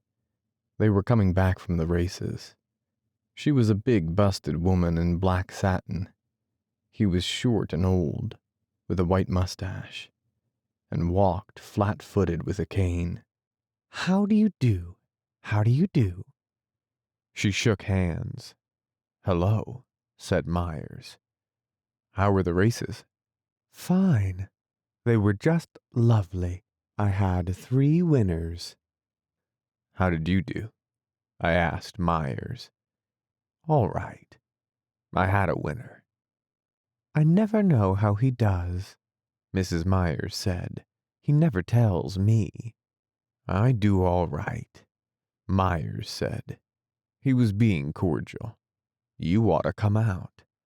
While he talked, you had the impression that he was not looking at you, or that he mistook you for someone else. I will, I said. I'm coming to the hospital to see you, Mrs. Myers said. I have some things for my boys. You're all my boys. You certainly are my dear boys. They'll be glad to see you. Those dear boys. You too. You're one of my boys. I have to get back, I said. You give my love to all those dear boys. I've got lots of things to bring. I've some fine marsala and cakes. Goodbye, I said. They'll be awfully glad to see you. Goodbye, said Myers. You come around to the Galleria. You know where my table is. We're all there every afternoon. I went on up the street. I wanted to buy something at the Cova to take to Catherine. Inside at the Cova, I bought a box of chocolate, and while the girl wrapped it up, I walked over to the bar. There were a couple of British and some aviators. I had a martini alone, paid for it, picked up the box of chocolate at the outside counter, and walked on home toward the hospital. Outside the little bar up the street from the Scala, there were some people I knew. A vice-consul, 2 fellows who studied singing, and Ettore Moretti, an Italian from San Francisco, who was in the Italian army. I had a drink with them. One of the singers was named Ralph Simmons, and he was singing under the name of Enrico del Credo. I never knew how well he could sing, but he was always on the point of something very big happening. He was fat, and looked shop-worn around the nose and mouth as though he had hay fever. He had come back from singing in Piacenza. He had sung Tosca, and it had been wonderful. Of course, you've never heard me sing, he said. When will you sing here? I'll be at Scala in the fall. I'll bet they throw the benches at you, Ettore said. Did you hear how they threw the benches at him in Modena? It's a damned lie. They threw the benches at him, Ettore said. I was there. I threw 6 benches myself. You're just a wop from Frisco. He can't pronounce Italian, Ettore said. Everywhere he goes, they throw the benches at him. Piacenza's the toughest house to sing in the north of Italy, the other tenor said. Believe me, that's a tough little house to sing. This tenor's name was Edgar Saunders, and he sang under the name of Edoardo Giovanni. I'd like to be there to see them throw the benches at you, Ettore said. You can't sing Italian. He's a nut, said Edgar Saunders. All he knows how to say is throw benches. That's all they know how to do when you two sing, Ettore said. Then when you go to America, you'll tell about your triumphs at the Scala. They won't let you get by the first note at the Scala. I'll sing at the Scala, Simmons said. I'm going to sing Tosca in October. We'll go, won't we, Mac? Ettore said to the vice-consul. They'll need somebody to protect them. Maybe the American army will be there to protect them, the vice-consul said. Do you want another drink, Simmons? You want a drink, Saunders? All right, said Saunders. I hear you're going to get the silver medal, Ettore said to me. What kind of citation you going to get? I don't know. I don't know I'm going to get it. You're going to get it. Oh boy, the girls at the Cova will think you're fine then. They'll all think you killed 200 Austrians, or captured a whole trench by yourself. Believe me, I got to work for my decorations. How many have you got, Ettore? Asked the vice-consul. He's got everything, Simmons said. He's the boy they're running the war for. I've got the bronze twice and 3 silver medals, said Ettore, but the papers on only 1 have come through. What's the matter with the others? Asked Simmons. The action wasn't successful, said Ettore. When the action isn't successful, they hold up all the medals. How many times have you been wounded, Ettore? 3 times bad. I got 3 wound stripes. See? He pulled his sleeve around. The stripes were parallel silver lines on a black background sewed to the cloth of the sleeve, about 8 inches below the shoulder. You got one too, Ettore said to me. Believe me, they're fine to have. I'd rather have them than medals. Believe me, boy, when you get 3, you've got something. You only get 1 for a wound that puts you 3 months in the hospital. Where were you wounded, Ettore? Asked the vice consul. Ettore pulled up his sleeve. Here. He showed the deep, smooth, red scar. Here on my leg. I can't show you that because I got puttees on. And in the foot. There's dead bone in my foot that stinks right now. Every morning I take a new little piece out and it stinks all the time. What hit you? Asked Simmons. A hand grenade. One of those potato mashers. It just blew the whole side of my foot off. You know those potato mashers? He turned to me. Sure. I saw the son of a bitch throw it, Ettore said. It knocked me down and I thought I was dead all right. But those damn potato mashers haven't got anything in them. I shot the son of a bitch with my rifle. I always carry a rifle so they can't tell I'm an officer. How did he look? Asked Simmons.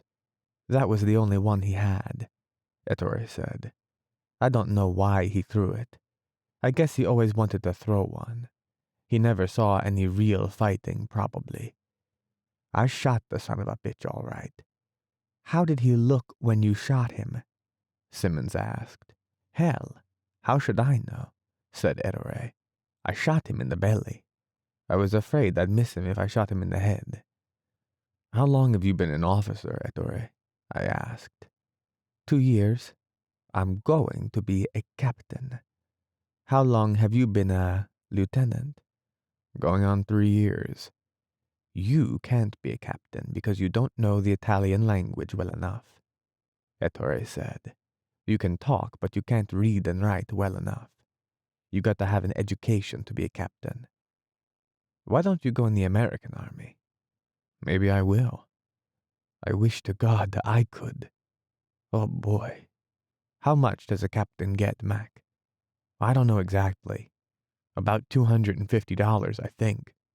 Jesus Christ, what I could do with $250.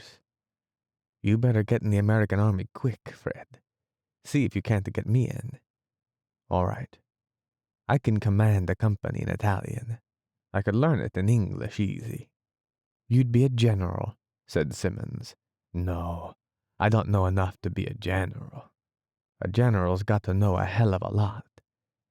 You guys think there ain't nothing to war. You ain't got brains enough to be a second-class corporal. Thank God I don't have to be, Simmons said. Maybe you will if they round up all you slackers. Oh boy, I'd like to have you two in my platoon. Mac, too. I'd make you my orderly, Mac. You're a great boy, Ettore, Mac said, but I'm afraid you're a militarist. I'll be a colonel before the war is over, Ettore said. If they don't kill you. They won't kill me.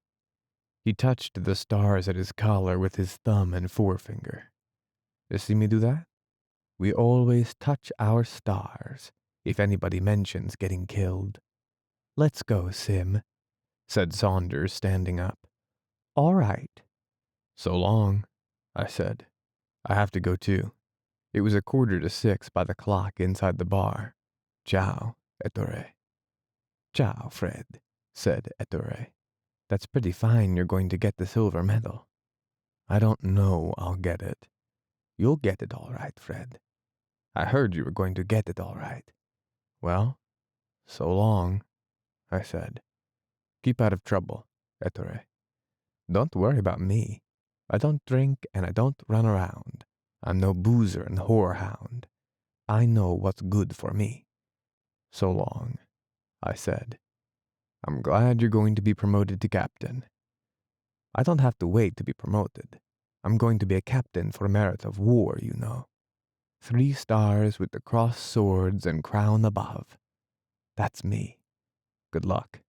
Good luck. When you going back to the front? Pretty soon. Well, I'll see you around. So long. So long. Don't take any bad nickels. I walked on down a back street that led to a cross cut to the hospital. Ettore was 23. He had been brought up by an uncle in San Francisco and was visiting his father and mother in Torino when war was declared. He had a sister who'd been sent to America with him at the same time to live with the uncle, who would graduate from normal school this year. He was a legitimate hero who bored everyone he met. Catherine could not stand him. "We have heroes too," she said, "but usually, darling, they're much quieter. I don't mind him. I wouldn't mind him if he wasn't so conceited and didn't bore me and bore me and bore me. He bores me. You're sweet to say so, darling, but you don't need to. You can picture him at the front, and you know he's useful, but he's so much the type of boy I don't care for. I know. You're awfully sweet to know, and I try and like him, but he's a dreadful, dreadful boy, really. He said this afternoon he was going to be a captain." "I'm glad," said Catherine. "That should please him. Wouldn't you like me to have some more exalted rank?" "No, darling. I only want you to have enough rank so that we're admitted to the better restaurants."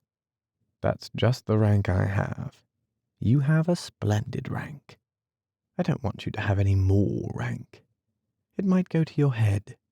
Oh, darling, I'm awfully glad you're not conceited. I'd have married you even if you were conceited, but it's very restful to have a husband who's not conceited." We were talking softly out on the balcony. The moon was supposed to rise, but there was a mist over the town, and it did not come up. And in a little while, it started to drizzle, and we came in. Outside, the mist turned to rain, and in a little while it was raining hard, and we heard it drumming on the roof. I got up and stood at the door to see if it was raining in, but it wasn't. So I left the door open. "Who else did you see?" Catherine asked. "Mr. and Mrs. Myers. They're a strange lot. He's supposed to have been in the penitentiary at home. They let him out to die. And he lived happily in Milan forever after. I don't know how happily. Happily enough after jail, I should think. She's bringing some things here. Well, she brings splendid things. Were you her dear boy? One of them. You are all her dear boys," Catherine said. "She prefers the dear boys. Listen to it rain. It's raining hard. You'll always love me, won't you?" "Yes." "And the rain won't make any difference?" "No." "That's good, because I'm afraid of the rain." "Why?" I was sleepy. Outside, the rain was falling steadily. "I don't know, darling. I've always been afraid of the rain. I like it. I like to walk in it, but it's very hard on loving. I'll love you always. I love you in the rain, and in the snow, and in the hail, and... What else is there? I don't know. I guess I'm sleepy. Go to sleep, darling, and I'll love you no matter how it is. You're not really afraid of the rain, are you? Not when I'm with you. Why are you afraid of it?" "I don't know." "Tell me. Don't make me. Tell me. No. Tell me." "All right. I'm afraid of the rain because sometimes I see me dead in it." "No. And sometimes I see you dead in it." "That's more likely." "No, it's not, darling. Because I can keep you safe, I know I can. But nobody can help themselves. Please stop it. I don't want you to get Scotch and go crazy tonight. We won't be together much longer." "No, but I am Scotch and crazy. But I'll stop it. It's all nonsense." "Yes. It's all nonsense. It's all nonsense. It's only nonsense. I'm not afraid of the rain. Oh, oh God. I wish I wasn't. She was crying. I comforted her, and she stopped crying. But outside, it kept on raining. Chapter 20. One day in the afternoon we went to the races. Ferguson went too, and Crowell Rogers, the boy who had been wounded in the eyes by the explosion of the shell nose cap.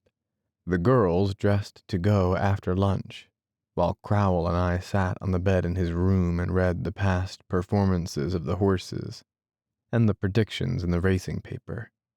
Crowell's head was bandaged, and he did not care much about these races, but read the racing paper constantly and kept track of all the horses for something to do.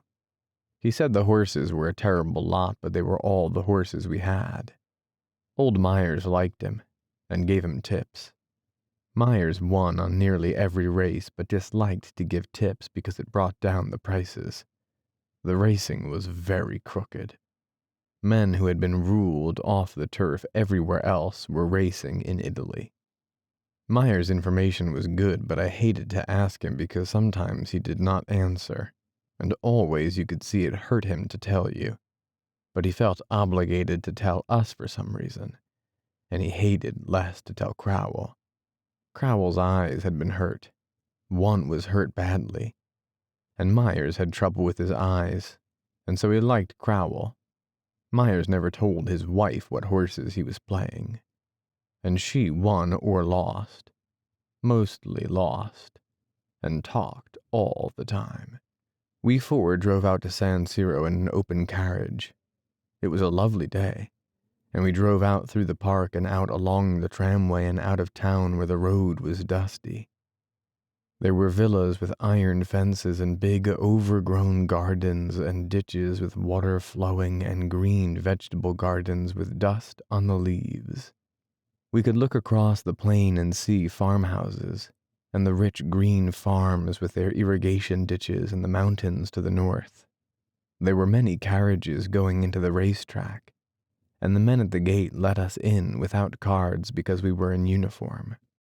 We left the carriage, bought programs, and walked across the infield and then across the smooth, thick turf of the course to the paddock. The grandstands were old and made of wood, and the betting booths were under the stands and in a row out near the stables. There was a crowd of soldiers along the fence in the infield. The paddock was fairly well filled with people, and they were walking the horses around in a ring under the trees behind the grandstand. We saw people we knew, and got chairs for Ferguson and Catherine and watched the horses. They went around, one after the other, their heads down, the grooms leading them. One horse, a purplish black, Crowell swore was dyed that color. We watched him and he seemed possible.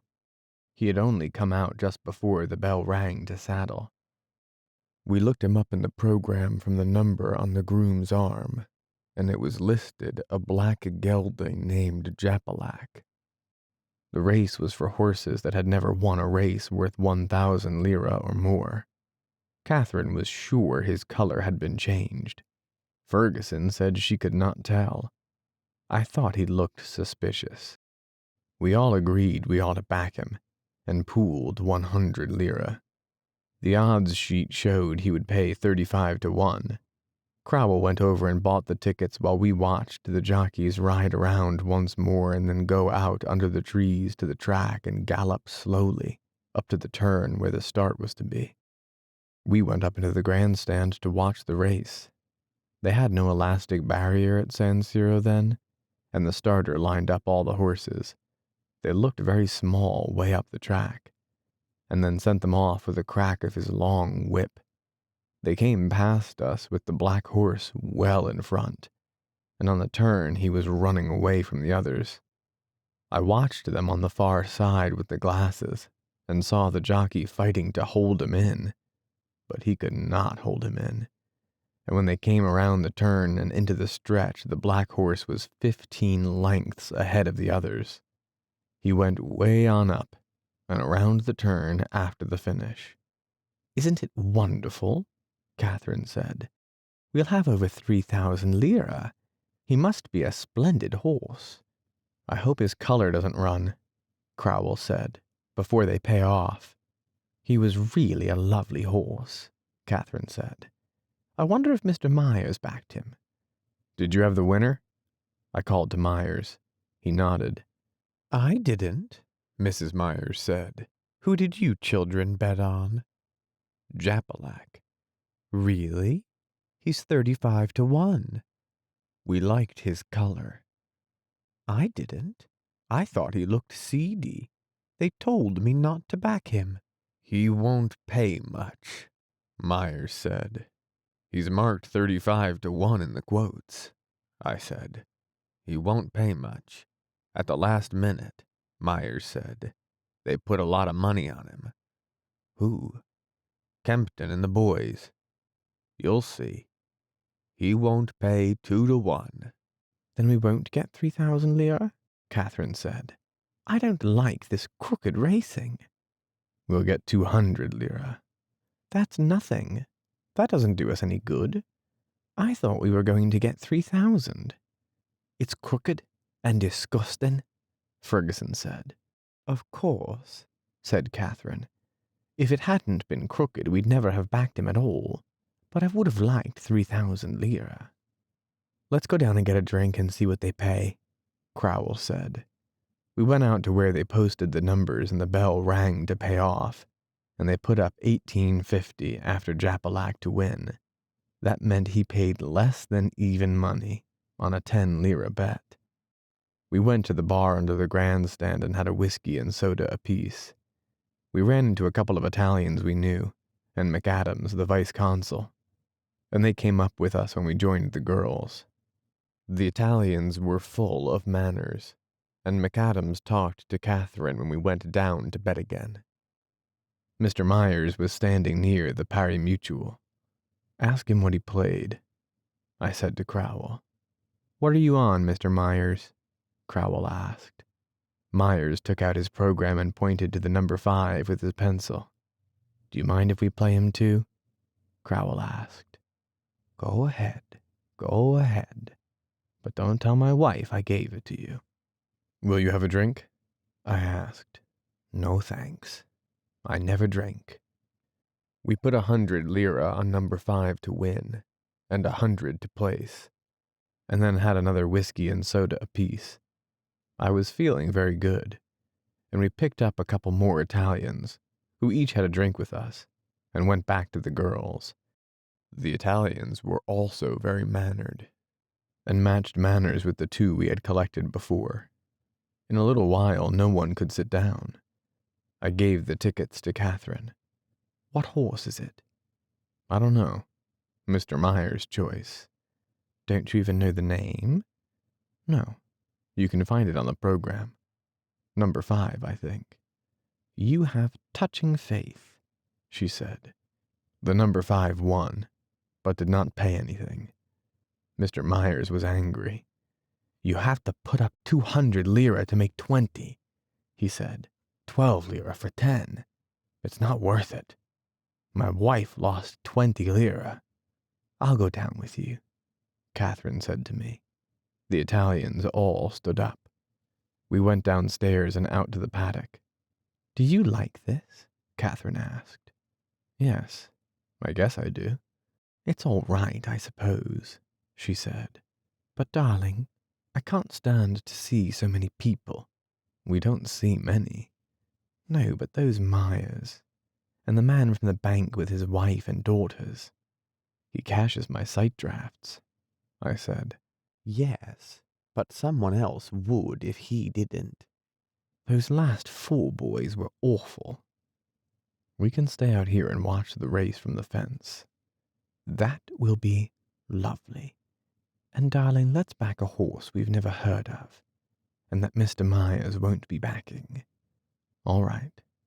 We backed a horse named Light for Me. that finished fourth in a field of 5. We leaned on the fence and watched the horses go by, their hoofs thudding as they went past, and saw the mountains off in the distance, and Milan beyond the trees and the fields. "I feel so much cleaner," Catherine said. The horses were coming back, through the gate, wet and sweating, the jockeys quieting them, and riding up to dismount under the trees. "Wouldn't you like a drink? We could have one out here and see the horses."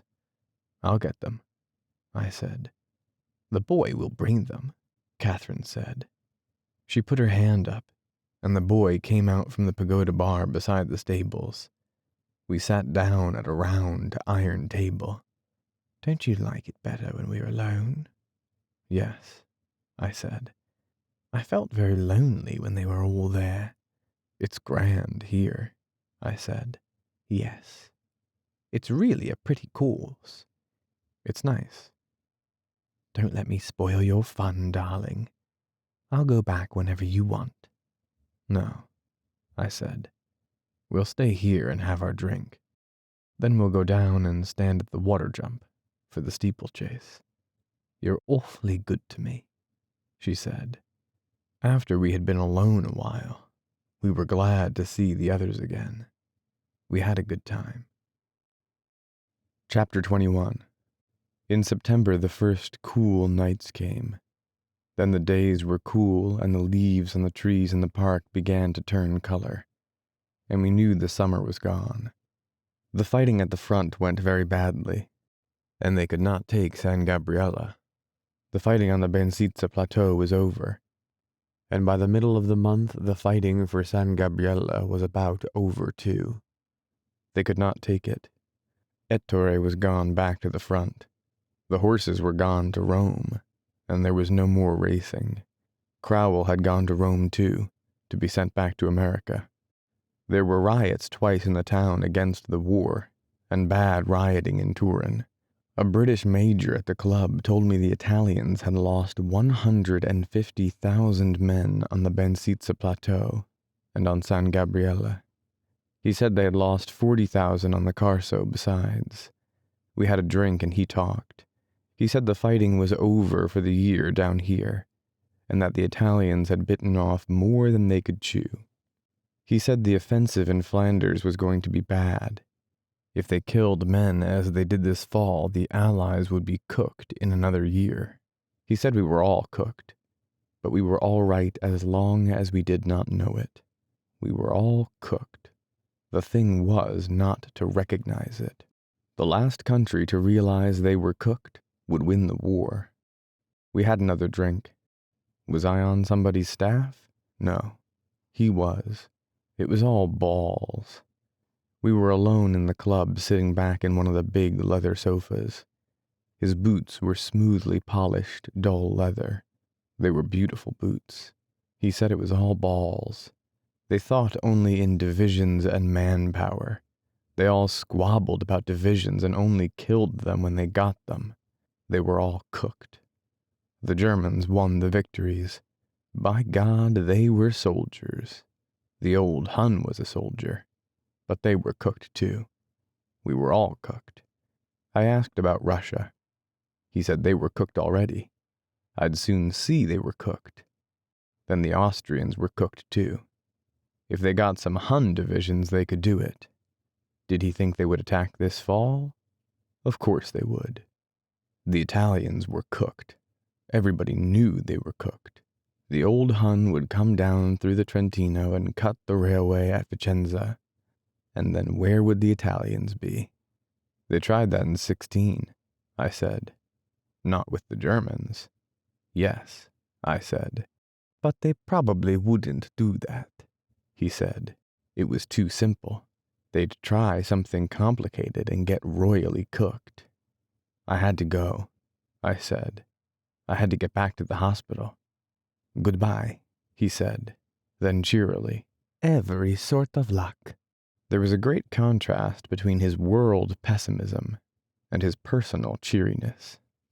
I stopped at a barber shop and was shaved and went home to the hospital. My leg was as well as it would get for a long time.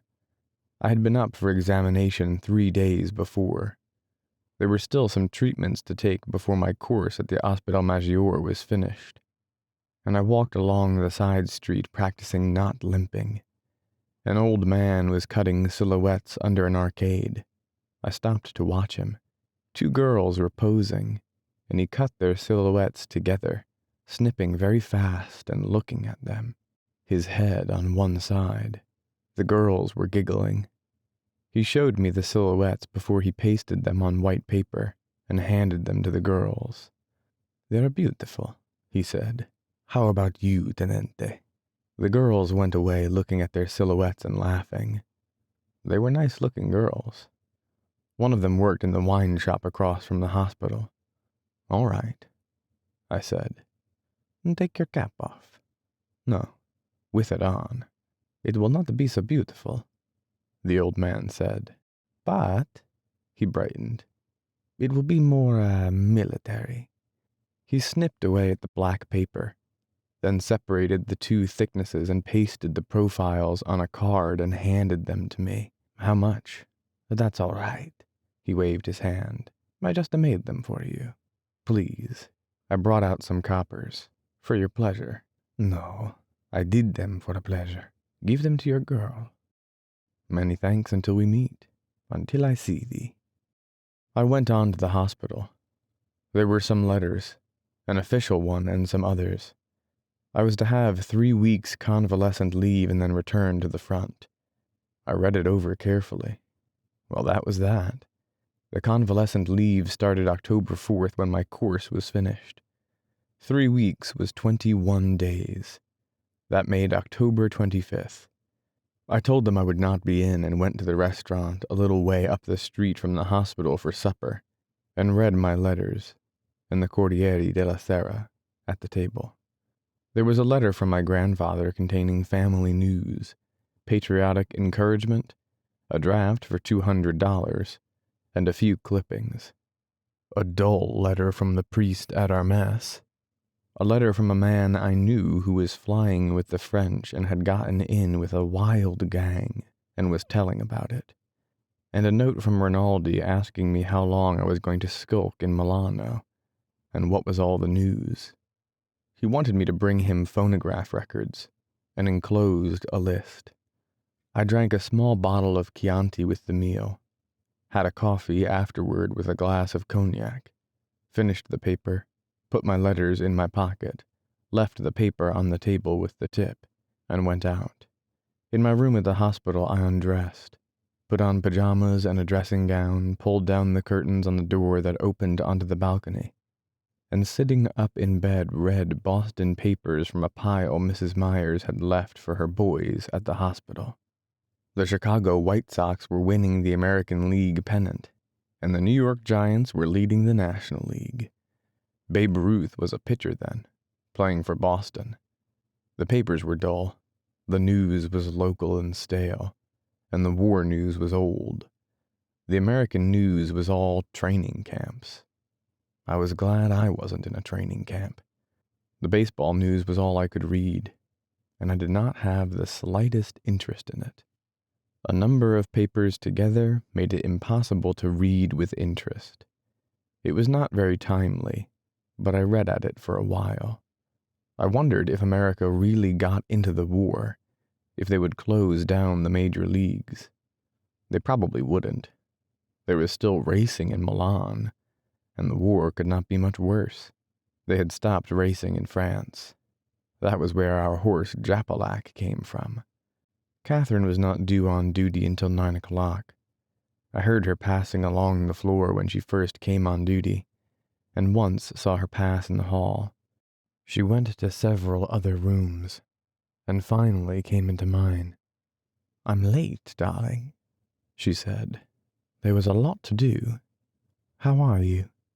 I told her about my papers, and the leave. "That's lovely," she said. "Where do you want to go?" "Nowhere. I want to stay here." "That's silly. You pick a place to go and I'll come too." "How will you work it?" "I don't know. But I will. You're pretty wonderful. No, I'm not. But life isn't hard to manage when you've nothing to lose. How do you mean? Nothing. I was only thinking how small obstacles seemed, that once were so big. I should think it might be hard to manage. No, it won't, darling. If necessary, I'll simply leave. But it won't come to that. Where should we go? I don't care. Anywhere you want. Anywhere we don't know people. Don't you care where we go? No, I like any place. She seemed upset and taut. What's the matter, Catherine? Nothing. Nothing's the matter. Yes, there is. No, nothing. Really nothing. I know there is. Tell me, darling. You can tell me. It's nothing. Tell me. I don't want to. I'm afraid I'll make you unhappy or worry you. No, it won't. You're sure? It doesn't worry me, but I'm afraid to worry you. I won't if it doesn't worry you. I don't want to tell. Tell it. Do I have to? Yes. I'm going to have a baby, darling. It's almost 3 months along. You're not worried, are you? Please, please don't. You mustn't worry. All right. Is it all right? Of course. I did everything. I took everything, but it didn't make any difference. I'm not worried. I couldn't help it, darling, and I haven't worried about it. You mustn't worry or feel badly. I only worry about you. That's it. That's what you mustn't do. People have babies all the time. Everybody has babies. It's a natural thing. You're pretty wonderful. No, I'm not. But you mustn't mind, darling. I'll try and not make trouble for you. I know I've made trouble now. But haven't I been a good girl until now? You never knew it, did you? No. It will all be like that. You simply mustn't worry. I can see you're worrying. Stop it. Stop it right away. Wouldn't you like a drink, darling? I know a drink always makes you feel cheerful. No, I feel cheerful. And you're pretty wonderful. No, I'm not. But I'll fix everything to be together if you pick out a place for us to go. It ought to be lovely in October. We'll have a lovely time, darling. And I'll write you every day while you're at the front. Where will you be? I don't know yet. But somewhere splendid. I'll look after that. We were quiet a while and did not talk. Catherine was sitting on the bed and I was looking at her, but we did not touch each other. We were apart as when someone comes into a room and people are self-conscious. She put out her hand and took mine. You aren't angry, are you, darling? No. And you don't feel trapped? Maybe a little, but not by you. I didn't mean by me. You mustn't be stupid. I meant trapped at all. You always feel trapped biologically. She went away a long way without stirring or removing her hand. Always isn't a pretty word. I'm sorry. It's all right. But you see, I've never had a baby. And I've never even loved anyone. And I've tried to be the way you wanted. And then you talk about always. I could cut off my tongue, I offered. Oh, darling. She came back from wherever she had been. You mustn't mind me. We were both together again, and the self-consciousness was gone. We really are the same one, and we mustn't misunderstand on purpose. We won't. But people do. They love each other, and they misunderstand on purpose, and they fight, and then suddenly they aren't the same one. We won't fight.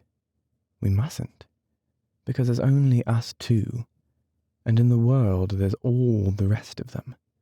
If anything comes between us, we are gone, and then they have us. They won't get us, I said, because you are too brave. Nothing ever happens to the brave.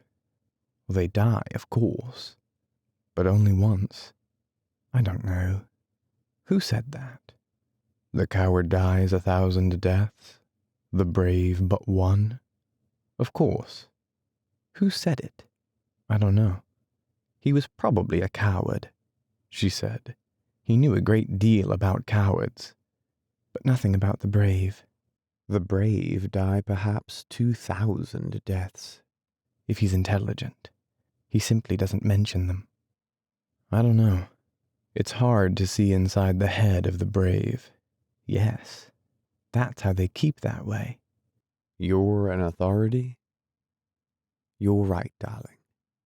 That was deserved. You're brave. No, she said, but I would like to be.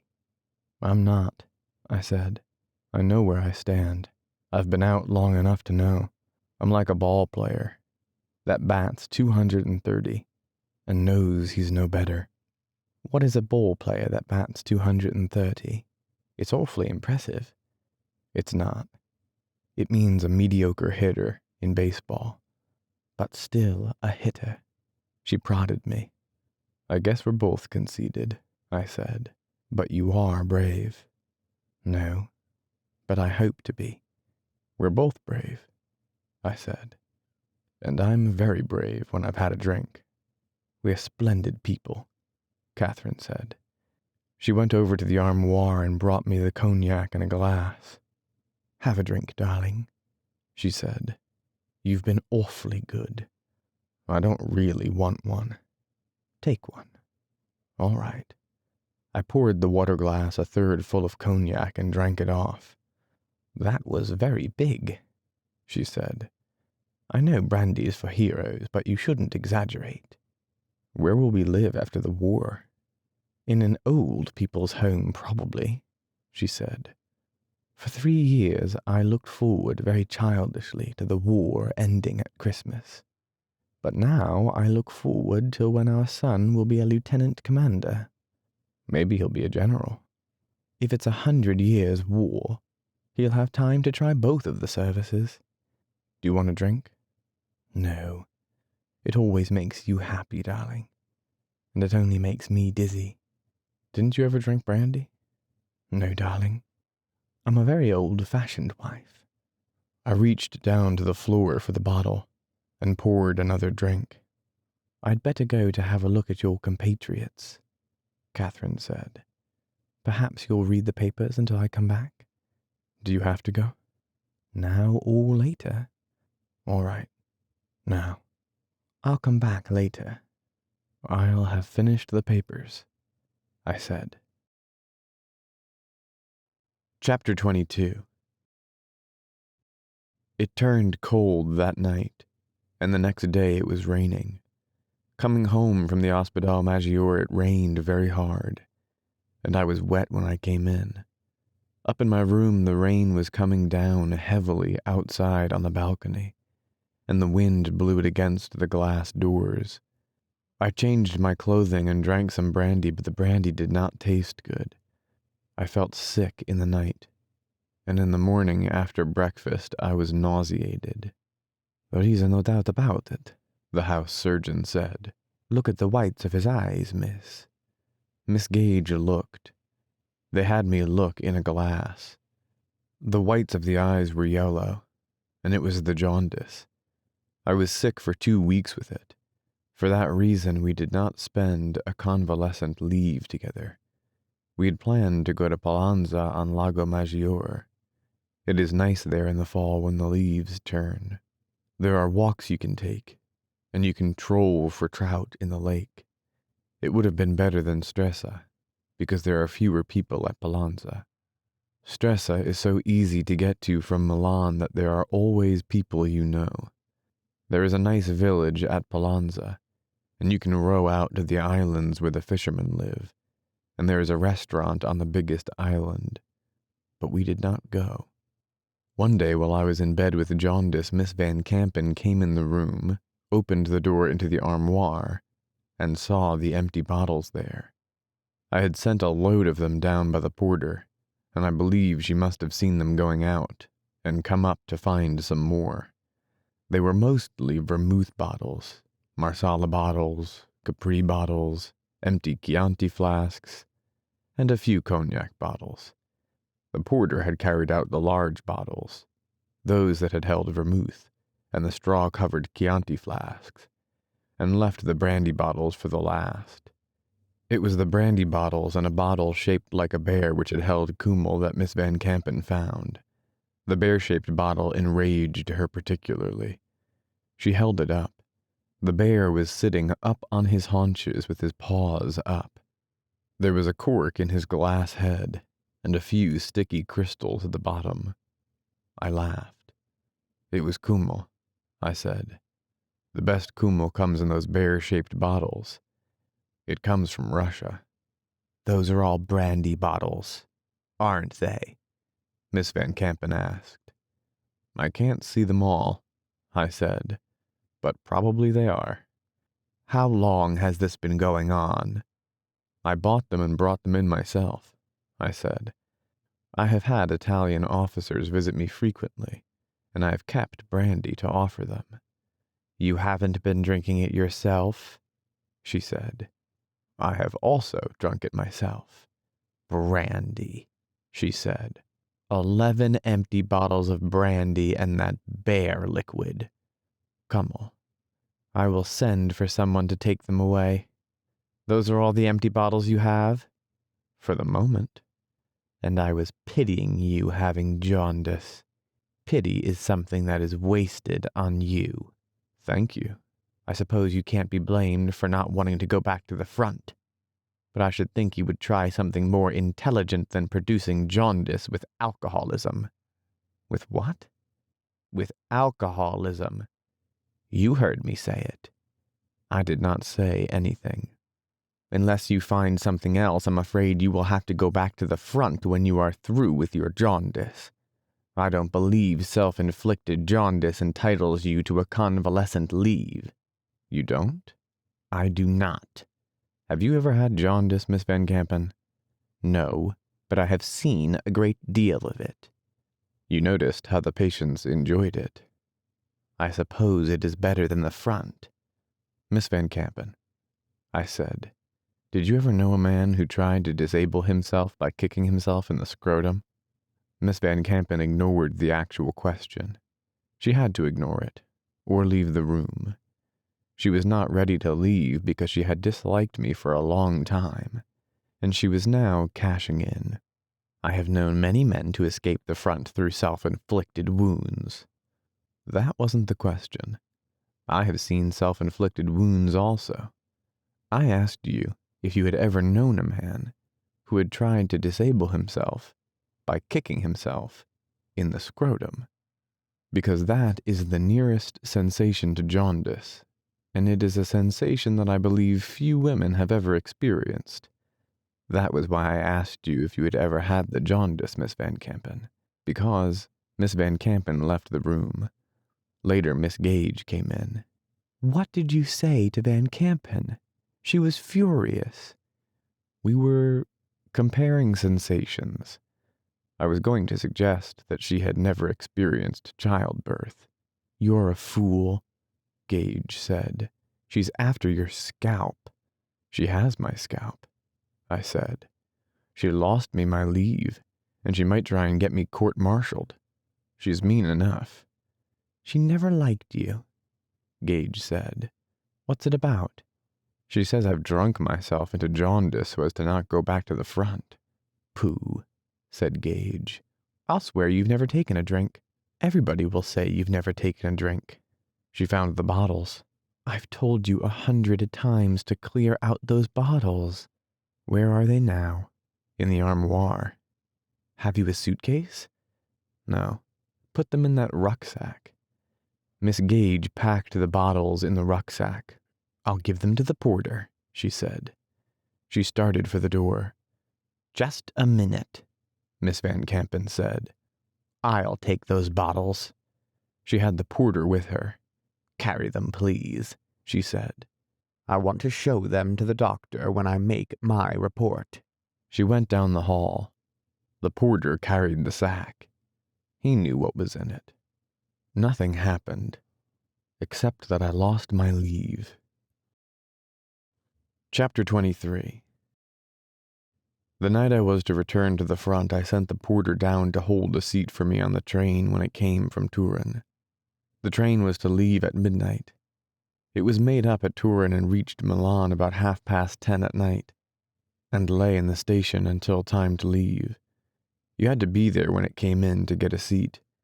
The porter took a friend with him, a machine gunner on leave who worked in a tailor shop, and was sure that between them they could hold a place.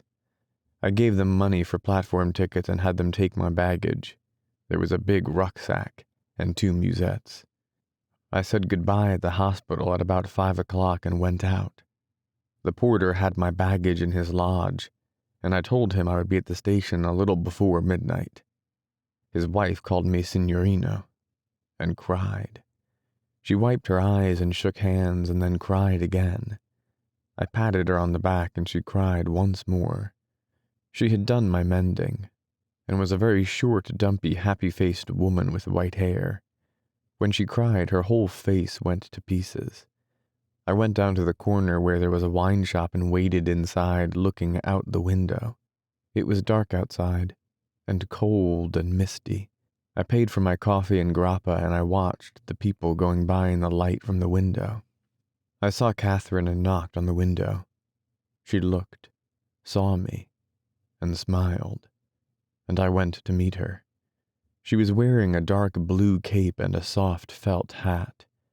We walked along together, along the sidewalk past the wine shops, then across the market square, and up the street, and through the archway to the cathedral square. There were streetcar tracks, and beyond them was the cathedral. It was white and wet in the mist. We crossed the tram tracks. On our left were the shops, their windows lighted, and the entrance to the Galleria. There was a fog in the square, and when we came close to the front of the cathedral, it was very big, and the stone was wet. Would you like to go in? No, Catherine said. We walked along.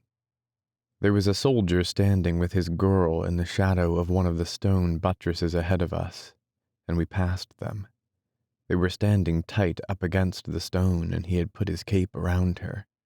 They're like us, I said. Nobody is like us, Catherine said. She did not mean it happily. I wish they had some place to go. It mightn't do them any good. I don't know. Everybody ought to have some place to go.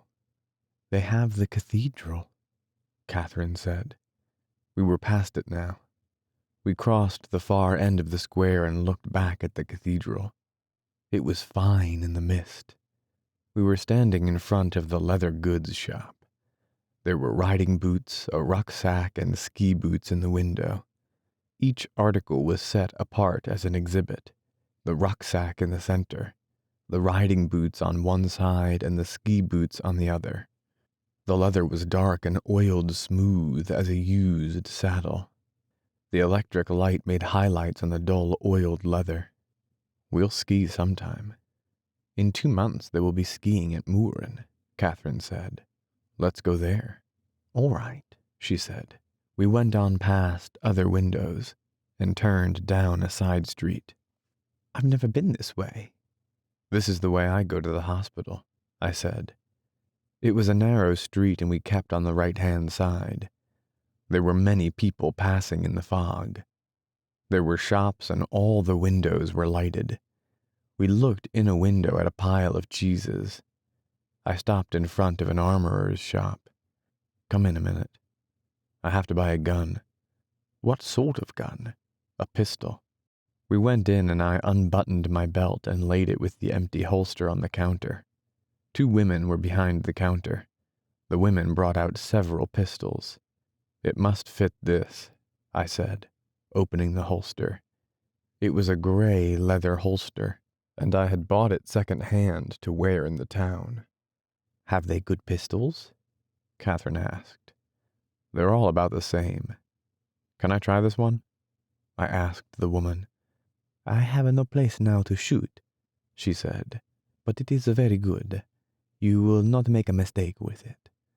I snapped it and pulled back the action. The spring was rather strong, but it worked smoothly. I sighted it and snapped it again. "It is used," the woman said. "It belonged to an officer who was an excellent shot." "Did you sell it to him?" "Yes." "How did you get it back?" "From his orderly." "Maybe you have mine," I said. "How much is this?" 50 lire. It is very cheap." "All right. I want 2 extra clips and a box of cartridges." She brought them from under the counter. "Have you any need for a sword?" she asked. "I have some used swords, very cheap." "I'm going to the front," I said. "Oh, yes. Then you won't need a sword," she said. I paid for the cartridges in the pistol, filled the magazine and put it in place, put the pistol in the empty holster, filled the extra clips with cartridges and put them in the leather slots on the holster, and then buckled on my belt. The pistol felt heavy on the belt. Still, I thought it was better to have a regulation pistol. You could always get shells. "Now we're fully armed," I said.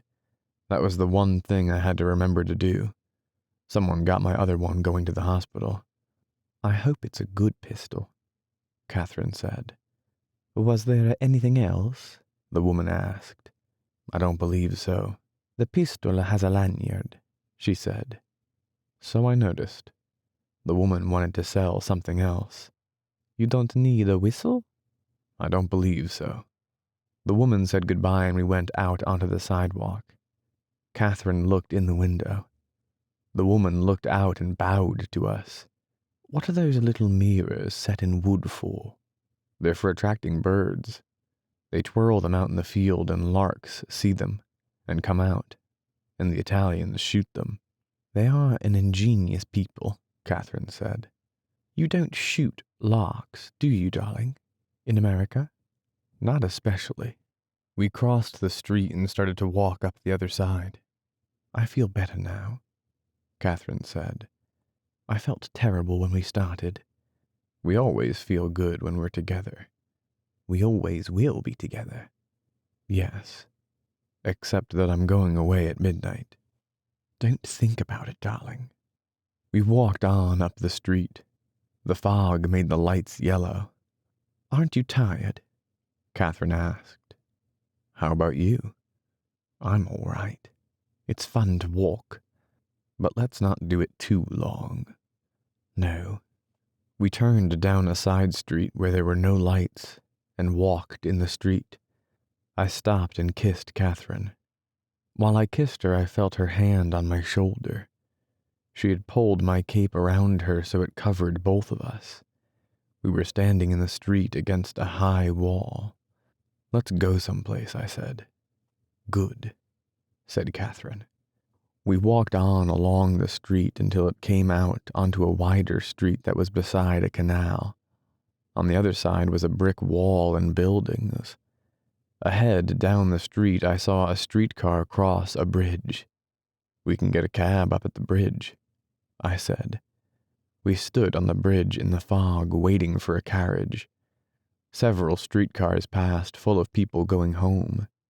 Then a carriage came along, but there was someone in it. The fog was turning to rain. "We could walk, or take a tram," Catherine said. "One will be along," I said. "They go by here." "Here one comes," she said. The driver stopped his horse and lowered the metal sign on his meter. The top of the carriage was up, and there were drops of water on the driver's coat. His varnished hat was shining in the wet. We sat back in the seat together, and the top of the carriage made it dark. "Where did you tell him to go?" "To the station. There's a hotel across from the station where we can go." "We can go the way we are? Without luggage?" "Yes," I said. It was a long ride to the station up side streets in the rain. "Won't we have dinner?" Catherine asked. "I'm afraid I'll be hungry." "We'll have it in our room." "I haven't anything to wear. I haven't even a nightgown." "We'll get one," I said, and called to the driver. "Go to the Via Manzoni and up that." He nodded and turned off to the left at the next corner. On the big street, Catherine watched for a shop. "Here's a place," she said. I stopped the driver and Catherine got out, walked across the sidewalk and went inside. I sat back in the carriage and waited for her. It was raining, and I could smell the wet street and the horse steaming in the rain. She came back with the package and got in, and we drove on. I was very extravagant, darling, she said, but it's a fine nightgown. At the hotel, I asked Catherine to wait in the carriage while I went in and spoke to the manager. There were plenty of rooms. Then I went out to the carriage, paid the driver, and Catherine and I walked in together. The small boy in buttons carried the package. The manager bowed us toward the elevator. There was much red plush and brass. The manager went up in the elevator with us. Monsieur and Madame wish dinner in their room? Yes. Will you have the menu brought up? I said. You wish something special for dinner? Some game or a souffle? The elevator passed 3 floors with a click each time, then clicked and stopped. What have you as game? I could get a pheasant or a woodcock. A woodcock, I said. We walked down the corridor. The carpet was worn. There were many doors. The manager stopped and unlocked a door and opened it. Here you are. A lovely room. The small boy in buttons put the package on the table in the center of the room. The manager opened the curtains. It is foggy outside, he said. The room was furnished in red plush. There were many mirrors, 2 chairs, and a large bed with a satin coverlet. A door led to the bathroom. I will send up the menu, the manager said. He bowed and went out. I went to the window and looked out, then pulled a cord and shut the thick plush curtains. Catherine was sitting on the bed, looking at the cut glass chandelier. She had taken her hat off and her hair shone under the light. She saw herself in one of the mirrors and put her hands to her hair. I saw her in 3 other mirrors. She did not look happy. She let her cape fall on the bed. What's the matter, darling? I never felt like a whore before, she said. I went over to the window and pulled the curtain aside and looked out. I had not thought it would be like this. You're not a whore. I know it, darling, but it isn't nice to feel like one. Her voice was dry and flat. This was the best hotel we could get in, I said. I looked out the window. Across the square were the lights of the station. There were carriages going by on the street, and I saw the trees in the park. The lights from the hotel shone on the wet pavement. Oh, hell, I thought. Do we have to argue now? Come over here, please, Catherine said. The flatness was all gone out of her voice. Come over, please. I'm a good girl again. I looked over at the bed. She was smiling. I went over and sat on the bed beside her and kissed her. You're my good girl. I'm certainly yours, she said. After we had eaten, we felt fine. And then after, we felt very happy. And in a little time, the room felt like our own home. My room at the hospital had been our own home, and this room was our home too in the same way. Catherine wore my tunic over her shoulders while we ate. We were very hungry, and the meal was good, and we drank a bottle of Capri and a bottle of Saint Estèphe. I drank most of it, but Catherine drank some, and it made her feel splendid. For dinner we had a woodcock with soufflé potatoes and purée de marron, a salad, and zabaione for dessert. It's a fine room, Catherine said. It's a lovely room. We should have stayed here all the time we've been in Milan. It's a funny room, but it's nice. Vice is a wonderful thing, Catherine said. The people who go in for it seem to have good taste about it. The red plush is really fine. It's just the thing. And the mirrors are very attractive. You're a lovely girl. I don't know how a room like this would be for waking up in the morning, but it's really a splendid room. I poured another glass of Saint Estephe. I wish we could do something really sinful, Catherine said. Everything we do seems so innocent and simple. I can't believe we do anything wrong. You're a grand girl. I only feel hungry. I get terribly hungry. You're a fine, simple girl, I said. I am a simple girl. No one ever understood it except you. Once when I first met you, I spent an afternoon thinking how we would go to the Hotel Cavour together, and how it would be. That was awfully cheeky of you. This isn't the Cavour, is it? No, they wouldn't have taken us in there. They'll take us in sometime. But that's how we differ, darling. I never thought about anything. Didn't you ever at all? A little, she said. Oh, you're a lovely girl. I poured another glass of wine. I'm a very simple girl, Catherine said. I didn't think so at first. I thought you were a crazy girl. I was a little crazy, but I wasn't crazy in any complicated manner. I didn't confuse you, did I, darling? Wine is a grand thing, I said. It makes you forget all the bad. It's lovely, said Catherine. But it's given my father gout very badly. Have you a father? Yes, said Catherine. He has gout. You won't ever have to meet him. Haven't you a father? No, I said. A stepfather. Will I like him? You won't have to meet him. We have such a fine time, Catherine said. I don't take any interest in anything else anymore. I'm so very happy married to you. The waiter came back and took away the things. After a while we were still, and we could hear the rain. Down below on the street a motor car honked. But at my back I always hear Time's winged chariot hurrying near, I said. I know that poem, Catherine said. It's by Marvell, but it's about a girl who wouldn't live with a man. My head felt very clear and cold, and I wanted to talk facts. Where will you have the baby? I don't know.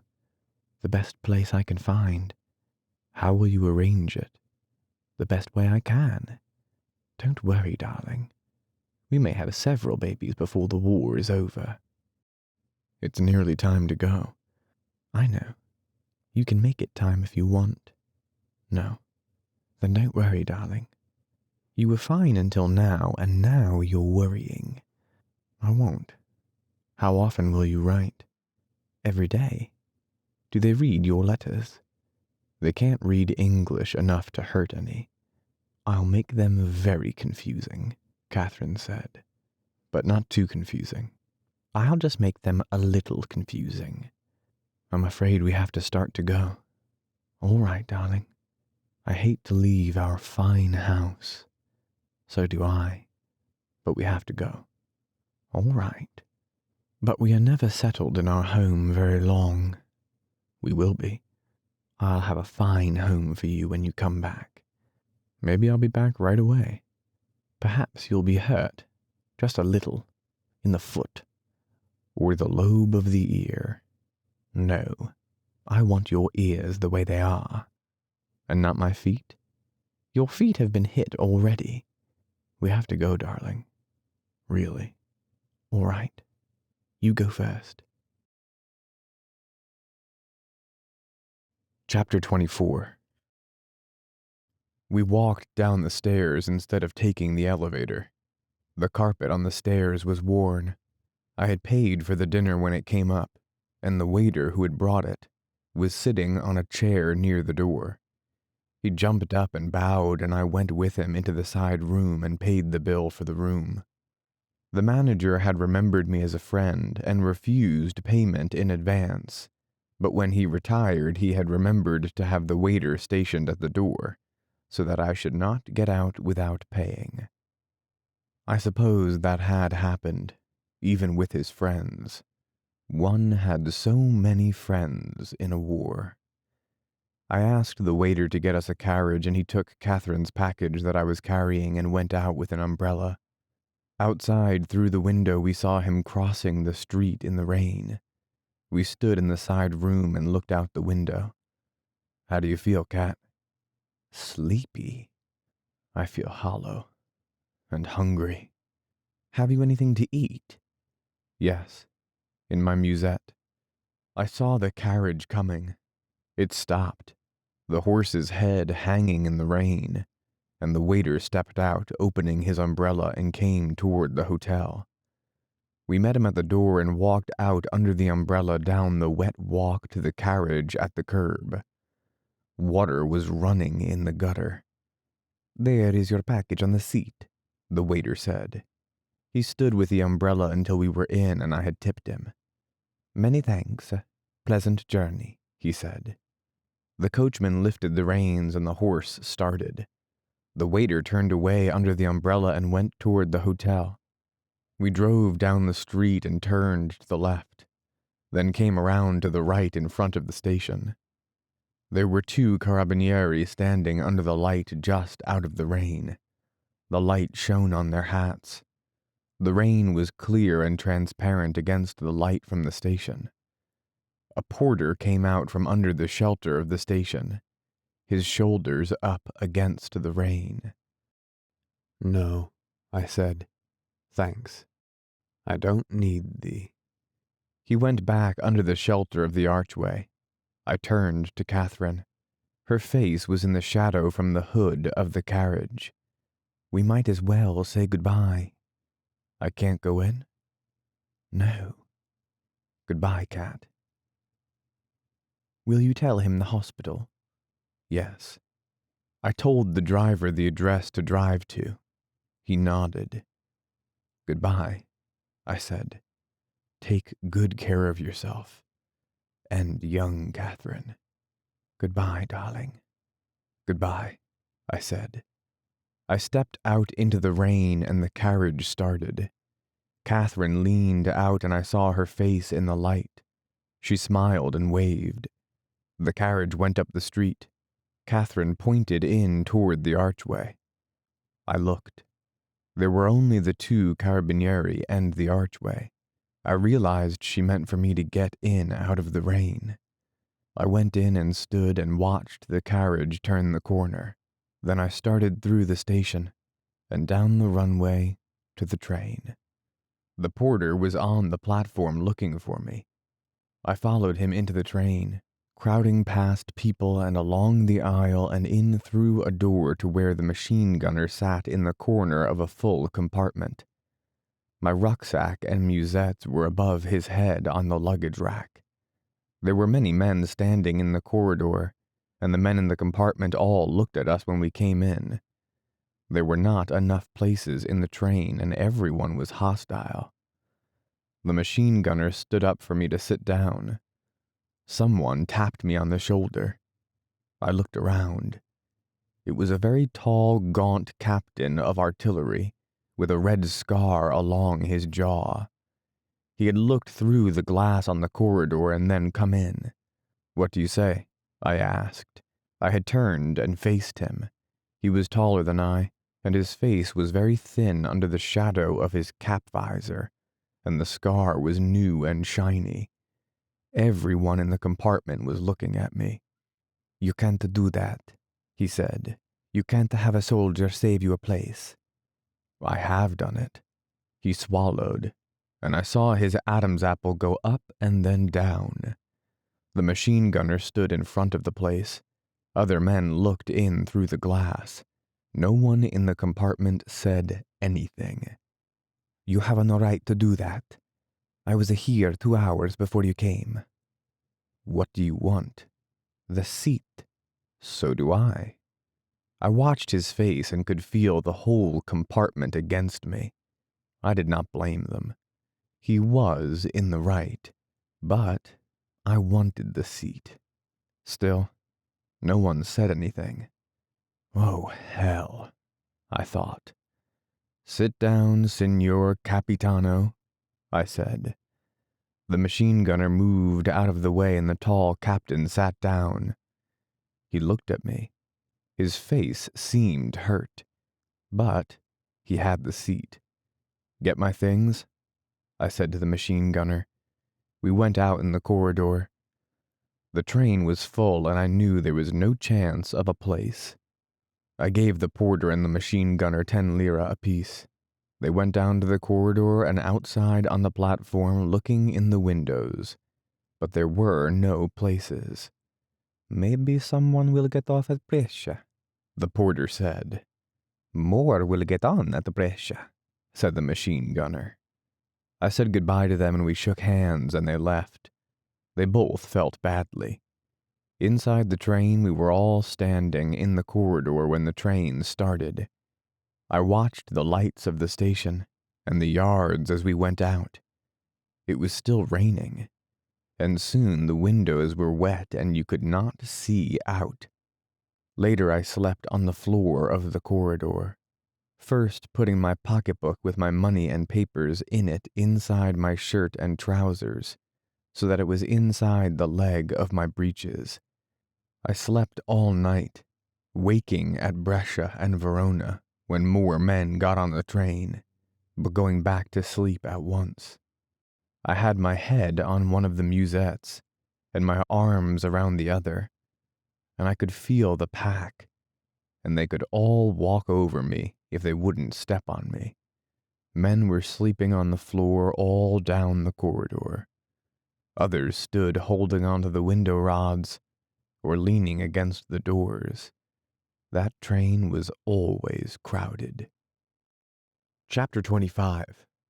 Now in the fall the trees were all bare, and the roads were muddy. I rode to Gorizia from Udine on a camion. We passed other camions on the road, and I looked at the country. The mulberry trees were bare, and the fields were brown. There were wet dead leaves on the road from the rows of bare trees, and men were working on the road, tamping stone in the ruts from piles of crushed stone along the side of the road between the trees. We saw the town with a mist over it that cut off the mountains. We crossed the river and I saw that it was running high. It had been raining in the mountains. We came into the town past the factories, and then the houses and villas, and I saw that many more houses had been hit. On a narrow street we passed a British Red Cross ambulance. The driver wore a cap, and his face was thin and very tanned. I did not know him. I got down from the camion in the big square in front of the town major's house. The driver handed down my rucksack, and I put it on and swung on the 2 musettes, and walked to our villa. It did not feel like a homecoming. I walked down the damp gravel driveway looking at the villa through the trees. The windows were all shut, but the door was open. I went in and found the major sitting at a table in the bare room with maps and typed sheets of paper on the wall. "Hello," he said. "How are you?" He looked older and drier. "I'm good," I said. "How is everything?" "It's all over," he said. "Take off your kit and sit down." I put my pack and the 2 musettes on the floor and my cap on the pack. I brought the other chair over from the wall and sat down by the desk. "It's been a bad summer," the major said. "Are you strong now?" "Yes." "Did you ever get the decorations?" "Yes. I got them fine, thank you very much." "Let's see them." I opened my cape so he could see the 2 ribbons. "Did you get the boxes with the medals?" "No, just the papers." "The boxes will come later. That takes more time." "What do you want me to do?" "The cars are all away. There are 6 up north at Caporetto. You know Caporetto?" "Yes," I said. I remembered it as a little white town with a campanile in the valley. It was a clean little town, and there was a fine fountain in the square. "They are working from there. There are many sick now. The fighting is over." "Where are the others?" "There are 2 up in the mountains, and 4 still on the Banzizza. The other 2 ambulance sections are in the Carso, with the Third Army." "What do you wish me to do?" You can go and take over the 4 cars on the Banzizza if you like. Gino has been up there a long time. You haven't seen it up there, have you? No. It was very bad. We lost 3 cars. I heard about it. Yes. Rinaldi wrote you? Where is Rinaldi? He is here at the hospital. He has had a summer and fall of it. I believe it. It has been bad, the major said. You couldn't believe how bad it's been. I've often thought you were lucky to be hit when you were. I know I was. Next year will be worse, the major said. Perhaps they will attack now. They say they are to attack, but I can't believe it. It is too late. You saw the river? Yes. It's high already. I don't believe they will attack now that the rains have started. We will have the snow soon. What about your countrymen? Will there be other Americans besides yourself? They're training an army of 10 million. I hope we get some of them. But the French will hog them all. We'll never get any down here. All right. You stay here tonight and go out tomorrow with the little car and send Gino back. I'll send somebody with you that knows the road. Gino will tell you everything. They are shelling quite a bit still, but it is all over. You will want to see the Banzizza. I'm glad to see it. I'm glad to be back with you again, Signor Maggiore. He smiled. You are very good to say so. I am very tired of this war. If I was away, I do not believe I would come back. Is it so bad? Yes, it is so bad. And worse. Go get cleaned up and find your friend Rinaldi. I went out and carried my bags up the stairs. Rinaldi was not in the room, but his things were there, and I sat down on the bed and unwrapped my puttees and took the shoe off my right foot. Then I lay back on the bed. I was tired and my right foot hurt. It seemed silly to lie on the bed with one shoe off, so I sat up and unlaced the other shoe and dropped it on the floor, then lay back on the blanket again. The room was stuffy with the window closed, but I was too tired to get up and open it. I saw my things were all in one corner of the room. Outside it was getting dark. I lay on the bed and thought about Catherine, and waited for Rinaldi. I was going to try not to think about Catherine except at night before I went to sleep, but now I was tired, and there was nothing to do, so I lay and thought about her. I was thinking about her when Rinaldi came in. He looked just the same. Perhaps he was a little thinner. Well, baby, he said. I sat up on the bed. He came over, sat down, and put his arm around me. Good old baby. He whacked me on the back, and I held both his arms. Old baby, he said. Let me see your knee. I'll have to take off my pants. Take off your pants, baby. We're all friends here. I want to see what kind of a job they did. I stood up, took off the breeches, and pulled off the knee brace. Rinaldi sat on the floor and bent the knee gently back and forth. He ran his finger along the scar, put his thumbs together over the kneecap, and rocked the knee gently with his fingers. Is that all the articulation you have? Yes. It's a crime to send you back. They ought to get complete articulation. It's a lot better than it was. It was stiff as a board. Rinaldi bent it more. I watched his hands. He had fine surgeon's hands. I looked at the top of his head, his hair shiny and parted smoothly. He bent the knee too far. Ouch, I said. You ought to have more treatment on it with the machines, Rinaldi said. It's better than it was. I see that, baby. This is something I know more about than you. He stood up and sat down on the bed. The knee itself is a good job. He was through with the knee. Tell me about everything. There's nothing to tell, I said. I've led a quiet life. You act like a married man, he said. What's the matter with you? Nothing, I said. What's the matter with you? This war is killing me, Rinaldi said. I am very depressed by it. He folded his hands over his knee. Oh, I said. What's the matter? Can't I even have human impulses? No, I can see you've been having a fine time. Tell me. All summer and all fall I've operated. I worked all the time. I do everybody's work. All the hard ones they leave to me. By God, baby, I'm becoming a lovely surgeon. That sounds better. I never think. No, by God, I don't think. I operate. That's right. But now, baby, it's all over. I don't operate now and I feel like hell. This is a terrible war, baby. You believe me when I say it. Now, you cheer me up. Did you bring the phonograph records? Yes. They were wrapped in paper in a cardboard box in my rucksack. I was too tired to get them out. Don't you feel good yourself, baby? I feel like hell. This war is terrible, Rinaldi said.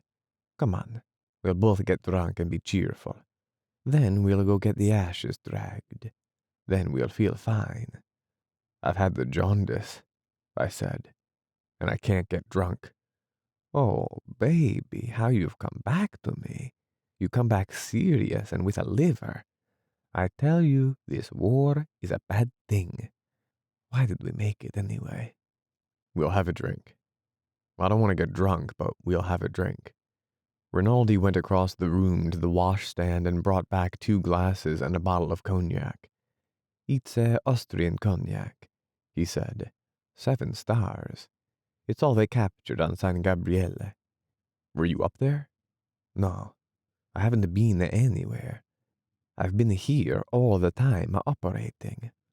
Look, baby, this is your old toothbrushing glass. I kept it all the time to remind me of you. To remind you to brush your teeth. No, I have my own too. I kept this to remind me of you trying to brush away the Villa Rosa from your teeth in the morning, swearing and eating aspirin and cursing harlots. Every time I see that glass, I think of you trying to clean your conscience with a toothbrush. He came over to the bed. Kiss me once and tell me you're not serious. I never kiss you. You're an ape. I know. You are a fine, good Anglo-Saxon boy. I know. You are the remorse boy. I know. I will wait till I see the Anglo-Saxon brushing away harlotry with a toothbrush. Put some cognac in the glass. We touched glasses and drank. Rinaldi laughed at me. I will get you drunk and take out your liver and put you in a good Italian liver and make you a man again. I held the glass for some more cognac. It was dark outside now. Holding the glass of cognac, I went over and opened the window. The rain had stopped falling. It was colder outside, and there was a mist in the trees. Don't throw the cognac out the window, Rinaldi said. If you can't drink it, give it to me. Go something yourself, I said. I was glad to see Rinaldi again. He had spent 2 years teasing me, and I always liked it. We understood each other very well. Are you married? He asked from the bed. I was standing against the wall by the window. Not yet. Are you in love? Yes. With that English girl? Yes. Poor baby. Is she good to you? Of course. I mean, is she good to you, practically speaking? Shut up.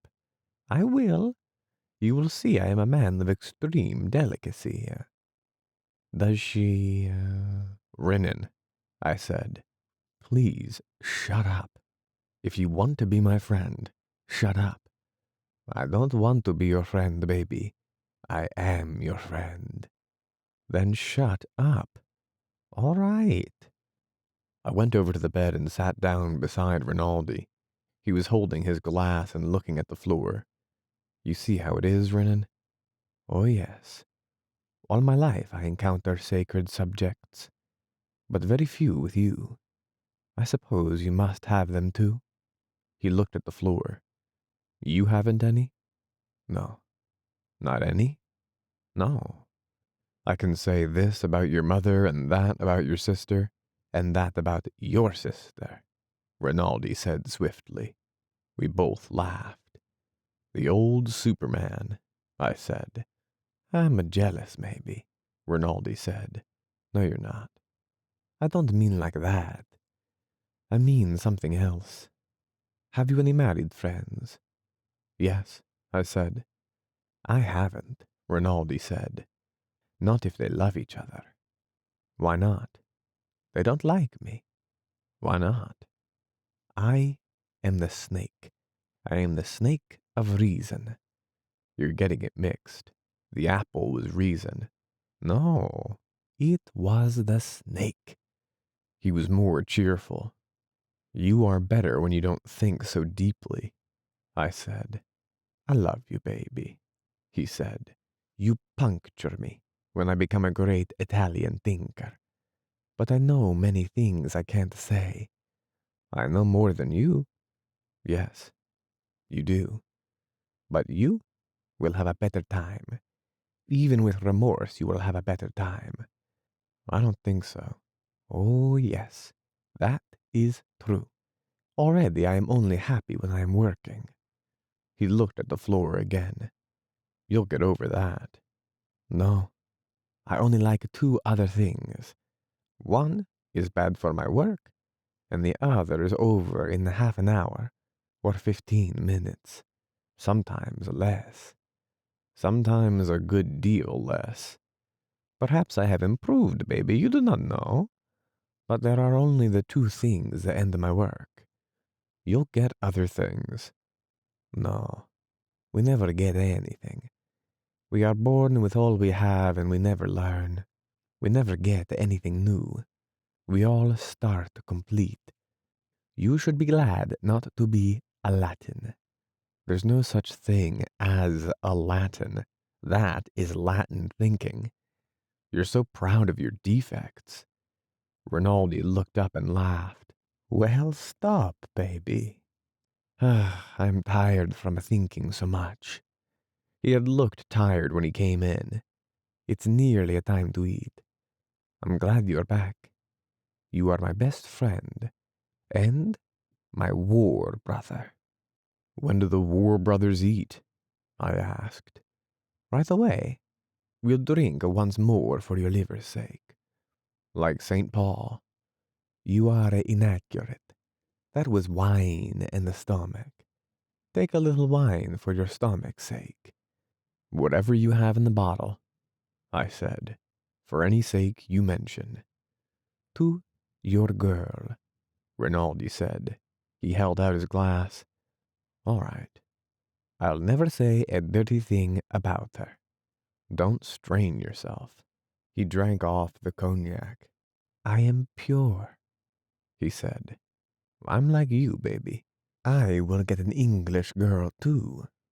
As a matter of fact, I knew your girl first, but she was a little tall for me. A tall girl for a sister," he quoted.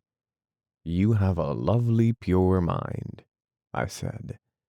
"Haven't I? That's why they call me Rinaldo Purissimo. Rinaldo Sporchissimo. Come on, baby. We'll go down to eat while my mind is still pure." I washed, combed my hair, and we went down the stairs. Rinaldi was a little drunk. In the room where we ate, the meal was not quite ready. "I'll go get the bottle," Rinaldi said. He went off up the stairs.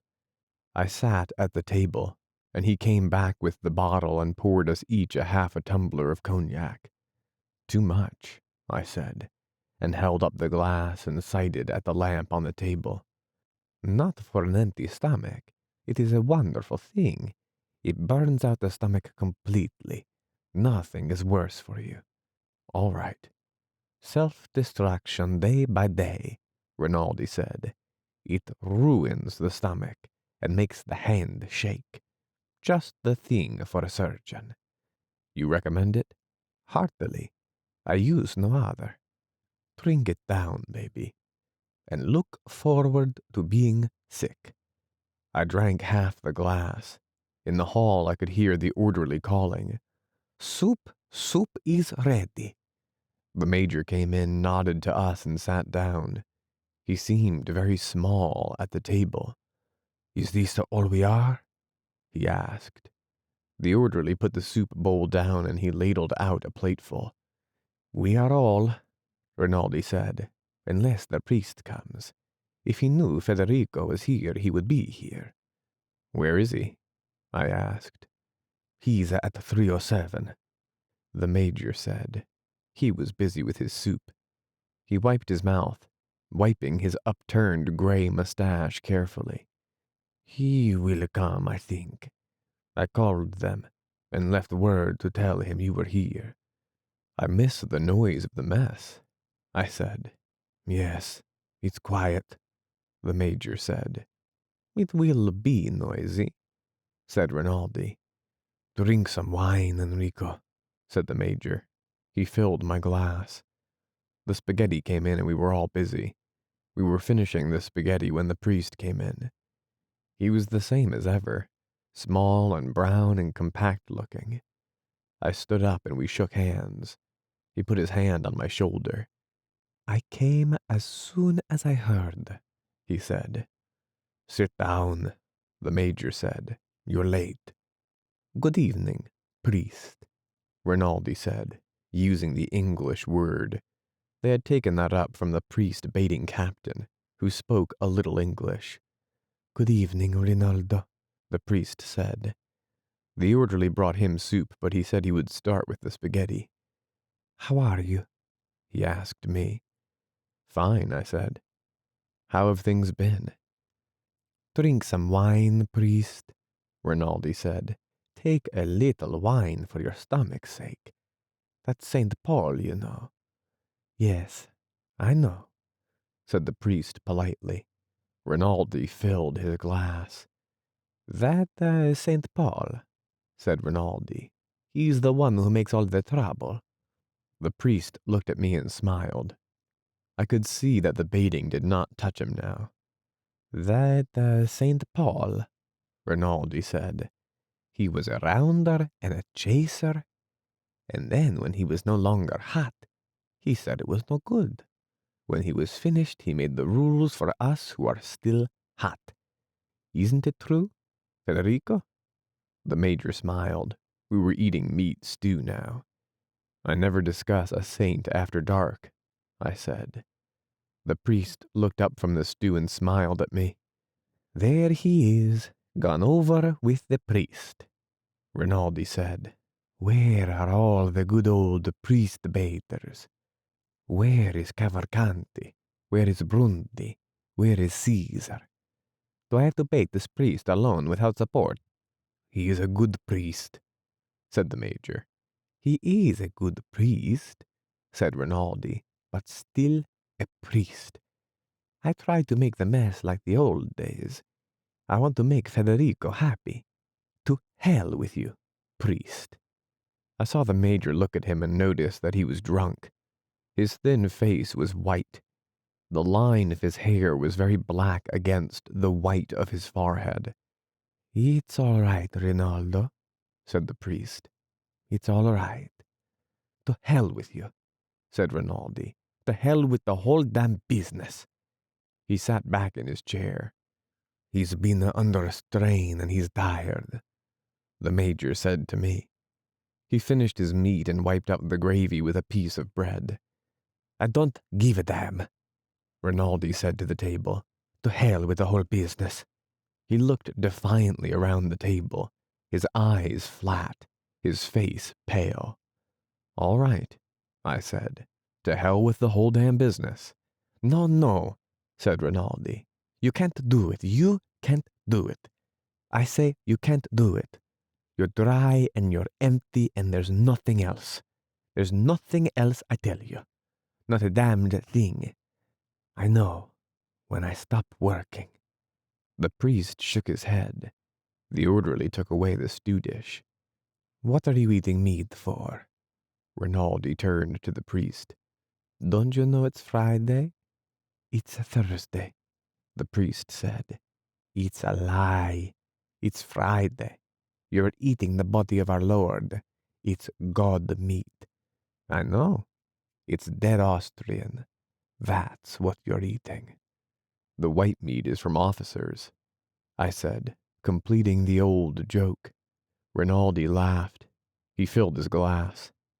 Oh, don't mind me, he said. I'm just a little crazy. You ought to have a leave, the priest said. The major shook his head at him. Rinaldi looked at the priest. You think I ought to have a leave? The major shook his head at the priest. Rinaldi was looking at the priest. Just as you like, the priest said. Not if you don't want. To hell with you, Rinaldi said. They try to get rid of me. Every night they try to get rid of me. I fight them off. What if I have it? Everybody has it. The whole world's got it. First, he went on, assuming the manner of a lecturer, it's a little pimple. Then, we notice a rash between the shoulders. Then, we notice nothing at all. We put our faith in Mercury. Or Salvarsan, the major interrupted quietly. A mercurial product, Rinaldi said. He acted very elated now. I know something worth two of that. Good old priest, he said. You'll never get it. Baby will get it. It's an industrial accident. It's a simple industrial accident. The orderly brought in the sweet and coffee. The dessert was a sort of black bread pudding with hard sauce. The lamp was smoking, the black smoke going close up inside the chimney. Bring 2 candles and take away the lamp, the major said. The orderly brought 2 lighted candles each in a saucer, and took out the lamp, blowing it out. Rinaldi was quiet now. He seemed all right. We talked, and after the coffee we all went out into the hall. You want to talk to the priest. I have to go in the town, Rinaldi said. Good night, priest. Good night, Rinaldo, the priest said.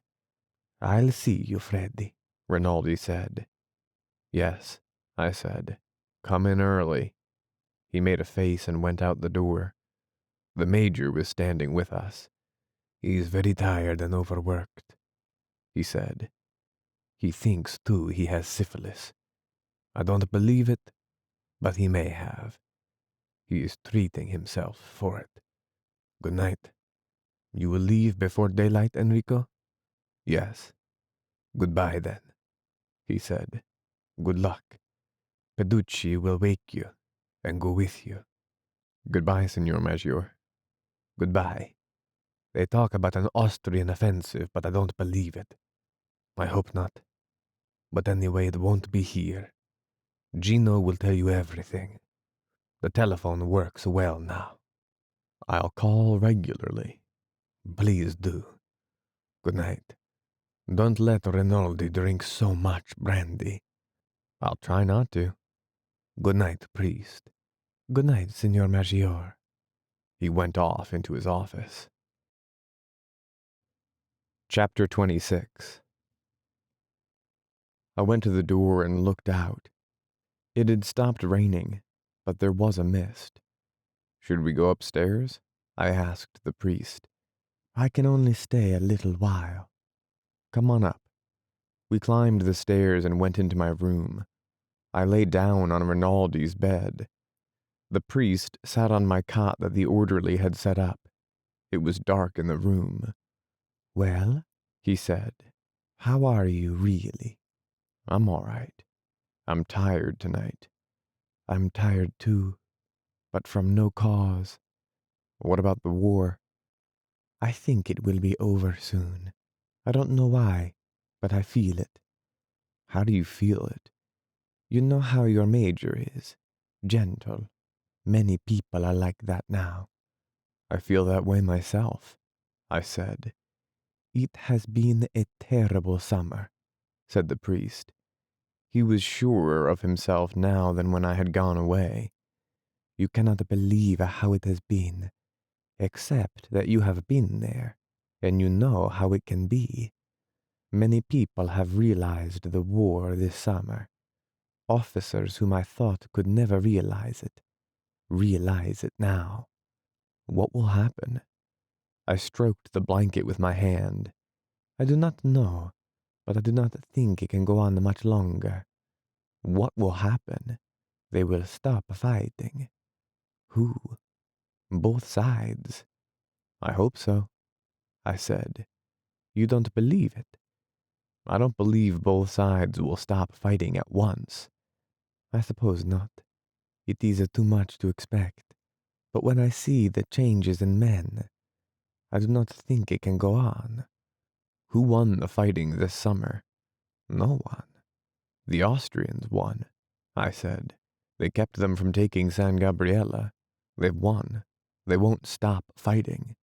If they feel as we feel, they may stop. They have gone through the same thing. No one ever stopped when they were winning. You discourage me. I can only say what I think. Then you think it will go on and on? Nothing will ever happen? I don't know. I only think the Austrians will not stop when they have won a victory. It is in defeat that we become Christian. The Austrians are Christians, except for the Bosnians. I don't mean technically Christian. I mean like our Lord. He said nothing. We are all gentler now because we are beaten. How would our Lord have been if Peter had rescued him in the garden? He would have been just the same. I don't think so, I said. You discourage me, he said. I believe and I pray that something will happen. I have felt it very close. Something may happen, I said, but it will only happen to us. If they felt the way we do, it would be all right. But they have beaten us. They feel another way. Many of the soldiers have always felt this way. It is not because they were beaten. They were beaten to start with. They were beaten when they took them from their farms and put them in the army. That is why the peasant has wisdom, because he is defeated from the start. Put him in power and see how wise he is. He did not say anything. He was thinking. Now I'm depressed myself, I said. That's why I never think about these things. I never think, and yet when I begin to talk, I say the things I have found out in my mind without thinking. I had hoped for something. Defeat? No, something more. There isn't anything more, except victory. It may be worse. I hoped for a long time for victory. Me too. Now I don't know. It has to be one or the other. I don't believe in a victory anymore. I don't. But I don't believe in defeat, though it may be better. What do you believe in? In sleep, I said. He stood up. I am very sorry to have stayed so long, but I like so to talk with you. It is very nice to talk again. I said that about sleeping meaning nothing. We stood up and shook hands in the dark. I sleep at the 307 now, he said. I go out on post early tomorrow. I'll see you when you come back. We'll have a walk and talk together. I walked with him to the door.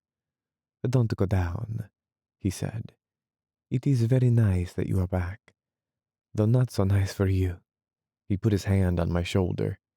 It's all right for me, I said. Good night. Good night. Ciao. Ciao, I said. I was deadly sleepy. Chapter 27.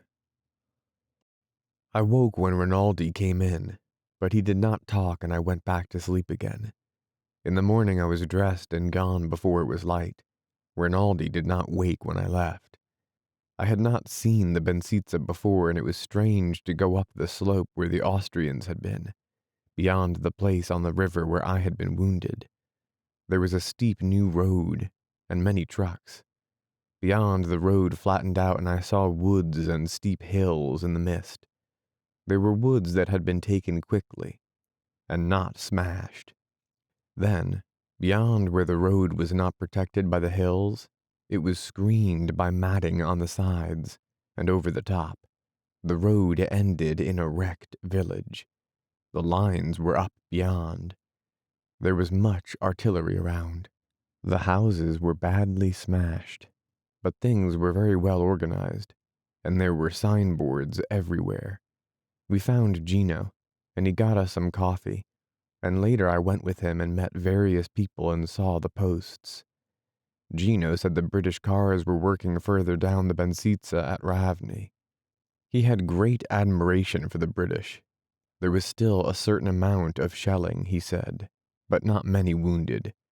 There would be many sick now the rains had started. The Austrians were supposed to attack, but he did not believe it. We were supposed to attack too, but they had not brought up any new troops, so he thought that was off too. Food was scarce, and he would be glad to get a full meal in Gorizia. What kind of supper had I had? I told him, and he said that would be wonderful. He was especially impressed by the dolce. I did not describe it in detail, only said it was a dolce, and I think he believed it was something more elaborate than bread pudding. Did I know where he was going to go? I said I didn't, but that some of the other cars were at Caporetto. He hoped he would go up that way. It was a nice little place and he liked the high mountains hauling up beyond. He was a nice boy, and everyone seemed to like him. He said where it really had been hell was at San Gabriele, and the attack beyond Lam that had gone bad. He said the Austrians had a great amount of artillery in the woods along Ternova Ridge beyond and above us, and shelled the roads badly at night. There was a battery of naval guns that had gotten on his nerves. I would recognize them because of their flat trajectory. You heard the report, and then the shriek commenced almost instantly. They usually fired 2 guns at once, one right after the other, and the fragments from the burst were enormous. He showed me one, a smoothly jagged piece of metal over a foot long. It looked like babbiting metal. I don't suppose they are so effective, Gino said, but they scare me. They all sound as though they came directly for you. There is the boom, then instantly the shriek and burst. What's the use of not being wounded if they scare you to death? He said there were Croats in the lines opposite us now, and some Magyars. Our troops were still in the attacking positions. There was no wire to speak of, and no place to fall back to if there should be an Austrian attack. There were fine positions for defense along the low mountains that came up out of the plateau, but nothing had been done about organizing them for defense. What did I think about the Bensitsa anyway? I had expected it to be flatter, more like a plateau. I had not realized it was so broken up. Alto piano, Gino said, but no piano. We went back to the cellar of the house where he lived.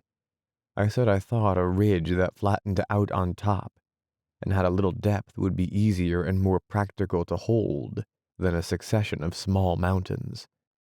It was no harder to attack up a mountain than on the level, I argued. That depends on the mountains, he said. Look at San Gabriele. Yes, I said, but where they had trouble was at the top where it was flat.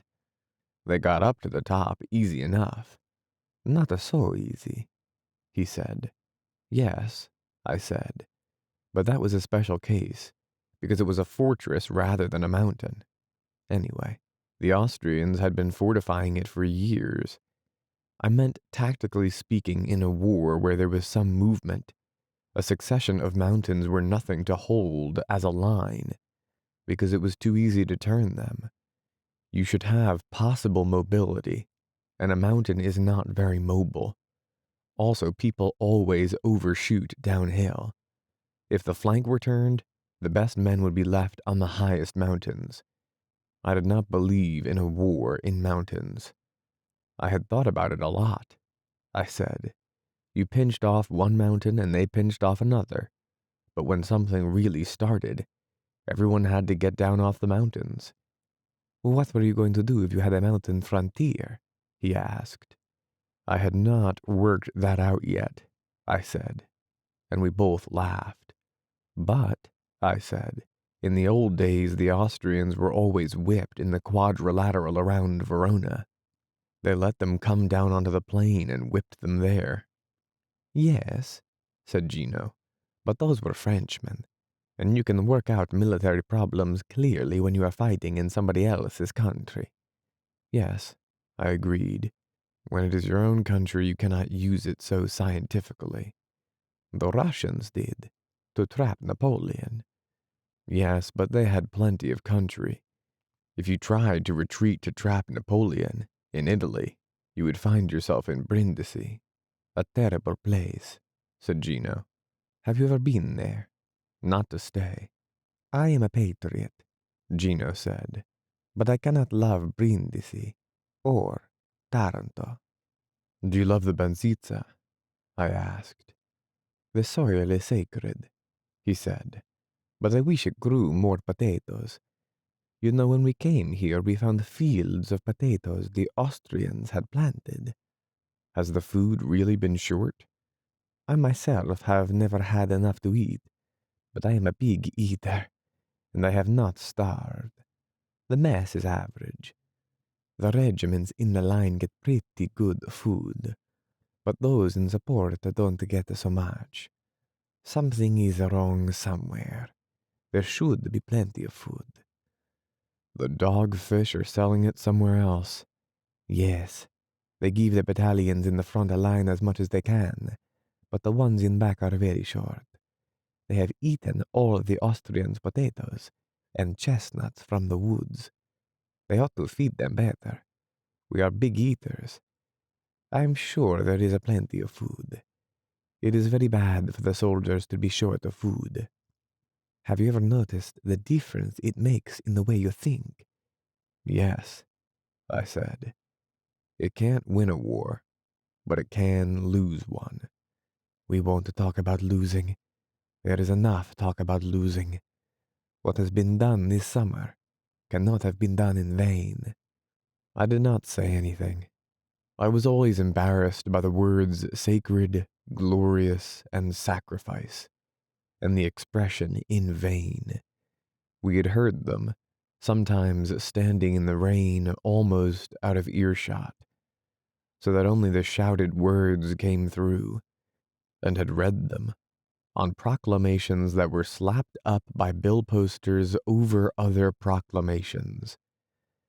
Now for a long time, and I had seen nothing sacred, and the things that were glorious had no glory, and the sacrifices were like the stockyards at Chicago, if nothing was done with the meat except to bury it. There were many words that you could not stand to hear, and finally only the names of places had dignity.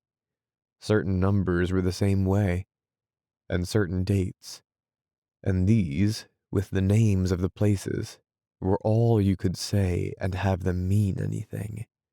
Abstract words such as glory, honor, courage, or hallow were obscene beside the concrete names of villages, the numbers of roads, the names of rivers, the numbers of regiments, and the dates. Gino was a patriot, so he said things that separated us sometimes, but he was also a fine boy, and I understood his being a patriot. He was born one. He left with Paducci in the car to go back to Gorizia. It stormed all that day. The wind drove down the rain, and everywhere there was standing water and mud. The plaster of the broken houses was gray and wet. Late in the afternoon, the rain stopped, and from out number 2 post, I saw the bare, wet autumn country, with clouds over the tops of the hills, and the straw screening over the roads wet and dripping. The sun came out once before it went down, and shone on the bare woods beyond the ridge. There were many Austrian guns in the woods on that ridge, but only a few fired. I watched the sudden rounds puff off shrapnel smoke in the sky above a broken farmhouse near where the line was. Soft puffs with a yellow-white flash in the center. You saw the flash, then heard the crack, then saw the smoke ball distort and thin in the wind. There were many iron shrapnel balls in the rubble of the houses, and on the road beside the broken houses where the post was. But they did not shell near the post that afternoon. We loaded 2 cars and drove down the road that was screened with wet mats, and the last of the sun came through in the breaks between the strips of mattings. Before we were out on the clear road behind the hill, the sun was down. We went on down the clear road, and as it turned a corner into the open, and went into the square arched tunnel of matting, the rain started again. The wind rose in the night, and at 3 o'clock in the morning, with the rain coming in sheets, there was a bombardment, and the Croatians came over across the mountain meadows and through patches of woods and into the front line. They fought in the dark in the rain, and a counterattack of scared men from the second line drove them back. There was much shelling, and many rockets in the rain, and machine gun and rifle fire all along the line. They did not come again, and it was quieter, and between the gusts of wind and rain, we could hear the sound of a great bombardment far to the north. The wounded were coming into the post. Some were carried on stretchers, some walking, and some were brought on the backs of men that came across the field. They were wet to the skin, and all were scared. We filled 2 cars with stretcher cases as they came up from the cellar of the post, and as I shut the door of the second car and fastened it, I felt the rain on my face turn to snow. The flakes were coming heavy and fast in the rain.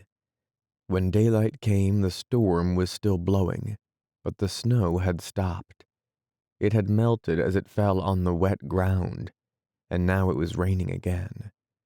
There was another attack just after daylight, but it was unsuccessful. We expected an attack all day, but it did not come until the sun was going down. The bombardment started to the south below the long wooded ridge where the Austrian guns were concentrated. We expected a bombardment, but it did not come. It was getting dark. Guns were firing from the field behind the village, and shells going away had a comfortable sound. We heard that the attack to the south had been unsuccessful. They did not attack that night, but we heard that they had broken through to the north. In the night, word came that we were prepared to retreat. The captain at the post told me this. He had it from the brigade. A little while later, he came from the telephone and said it was a lie. The brigade had received orders that the line of the Banzitza should be held no matter what happened. I asked about the breakthrough, and he said that he had heard at the brigade that the Austrians had broken through the 27th Army Corps up toward Caporetto. There had been a great battle in the north all day. "If those bastards let them through, we are cooked," he said. "It's Germans that are attacking," one of the medical officers said. The word Germans was something to be frightened of. We did not want to have anything to do with the Germans. "There are 15 divisions of Germans," the medical officer said. "They have broken through and we will be cut off. At the brigade, they say this line is to be held. They say they have not broken through badly, and that we will hold a line across the mountains from Montemaggiore." Where do they hear this? From the division. The word that we were to retreat came from the division. We work under the Army Corps, I said, but here I work under you. Naturally, when you tell me to go, I will go, but get the orders straight. The orders are that we stay here. You clear the wounded from here to the clearing station. Sometimes we clear them from the clearing station to the field hospitals too, I said. Tell me, I have never seen a retreat. If there is a retreat, how are all the wounded evacuated? They are not. They take as many as they can and leave the rest. What will I take in the cars? Hospital equipment. All right, I said. The next night, the retreat started. We heard that Germans and Austrians had broken through in the north and were coming down the mountain valleys towards Cividale and Udine. The retreat was orderly, wet, and sullen. In the night, going slowly along the crowded roads, we passed troops marching under the rain, guns, horses pulling wagons, mules, motor trucks, all moving away from the front. There was no more disorder than in an advance. That night we helped empty the field hospitals that had been set up in the least ruined villages of the plateau, taking the wounded down to Plava on the riverbed, and the next day hauled all day in the rain to evacuate the hospitals and clearing station at Plava. It rained steadily, and the army of the Banzitsa moved down off the plateau in the October rain, and across the river, where the great victories had commenced in the spring of that year. We came into Gorizia in the middle of the next day. The rain had stopped, and the town was nearly empty. As we came up the street, they were loading the girls from the soldiers' whorehouse into a truck. There were 7 girls, and they had on their hats and coats and carried small suitcases. 2 of them were crying. Of the others, 1 smiled at us and put out her tongue and fluttered it up and down. She had thick, full lips and black eyes. I stopped the car and went over and spoke to the matron. The girls from the officer's house had left early that morning, she said. To Conegliano, she said. The truck started. The girl with thick lips put out her tongue again at us. The matron waved. The 2 girls kept on crying. The others looked interestedly out at the town. I got back in the car. We ought to go with them, Bonello said. That would be a good trip. We'll have a good trip, I said. We'll have a hell of a trip. That's what I mean, I said. We came up the drive to the villa. I'd like to be there when some of those tough babies climb in and try and hop them. You think they will?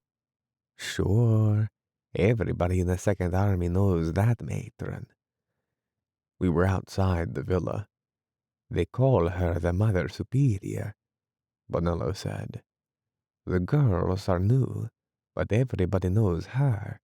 They must have brought them up just before the retreat. They'll have a time. I'll say they'll have a time. I'd like to have a crack at them for nothing. They charge too much at that house anyway. The government jeeps us. Take the car out and have the mechanics go over it, I said. Change the oil and check the differential. Fill it up and then get some sleep. Yes, Signor Tenente. The villa was empty. Rinaldi was gone with the hospital. The major was gone taking hospital personnel in the staff car. There was a note on the window for me to fill the cars with the material piled in the hall, and to proceed to Pordenone. The mechanics were gone already. I went out back to the garage. The other 2 cars came in while I was there and their drivers got down. It was starting to rain again. I'm so f***ing sleepy. Sleepy. I want to sleep 3 times coming here from Plava, Piani said. What are we going to do, Tenente? We'll change the oil, grease them up, Fill them up, then take them around in front and load up the junk they've left. Then do we start? No, we'll sleep for 3 hours. Christ, I'm glad to sleep, Bonello said. I couldn't keep awake driving. How's your car, Amo? I asked. It's all right. Get me a monkey suit, and I'll help you with the oil. Don't you do that, Tenente, Amo said. It's nothing to do. You go and pack your things. My things are all packed, I said. I'll go and carry out the stuff that they left for us. Bring the cars around as soon as they're ready. They brought the cars around to the front of the villa, and we loaded them with the hospital equipment which was piled in the hallway. When it was all in, the 3 cars stood in line down the driveway under the trees in the rain. We went inside. Make a fire in the kitchen and dry your things, I said. I don't care about dry clothes, Piani said. I want to sleep. I'm going to sleep on the Major's bed, Bonello said. I'm going to sleep where the old man corks off. I don't care where I sleep, Piani said. There are 2 beds in here. I opened the door. I never knew what was in that room, Bonello said. That was old Fishface's room, Piani said. You 2 sleep in there, I said. I'll wake you. The Austrians will wake us if you sleep too long, Tenente, Bonello said. I won't oversleep, I said. Where's Amo? He went out in the kitchen. Go to sleep, I said. I'll sleep, Piani said. I've been asleep sitting up all day. The whole top of my head kept coming down over my eyes. Take your boots off, Bonello said. That's old Fishface's bed. Fishface is nothing to me. Piani lay on the bed, his muddy boots straight out, his head on his arm. I went out to the kitchen. Amo had a fire in the stove and a kettle of water on. I thought I'd start some pasta asciutta, he said. We'll be hungry when we wake up. Aren't you sleepy, Bartolomeo? Not so sleepy. When the water boils, I'll leave it. The fire will go down. You better get some sleep, I said. We can eat cheese and monkey meat. This is better, he said. Something hot would be good for those 2 anarchists. You go to sleep, Tenente. There's a bed in the Major's room. You sleep there. No, I'm going up to my old room. Do you want a drink, Bartolomeo? When we go, Tenente. Now it wouldn't do me any good. If you wake in 3 hours and I haven't called you, wake me, will you? I haven't any watch, Tenente. There's a clock on the wall in the Major's room. All right. I went out then, through the dining room and the hall and up the marble stairs to the room where I had lived with Rinaldi.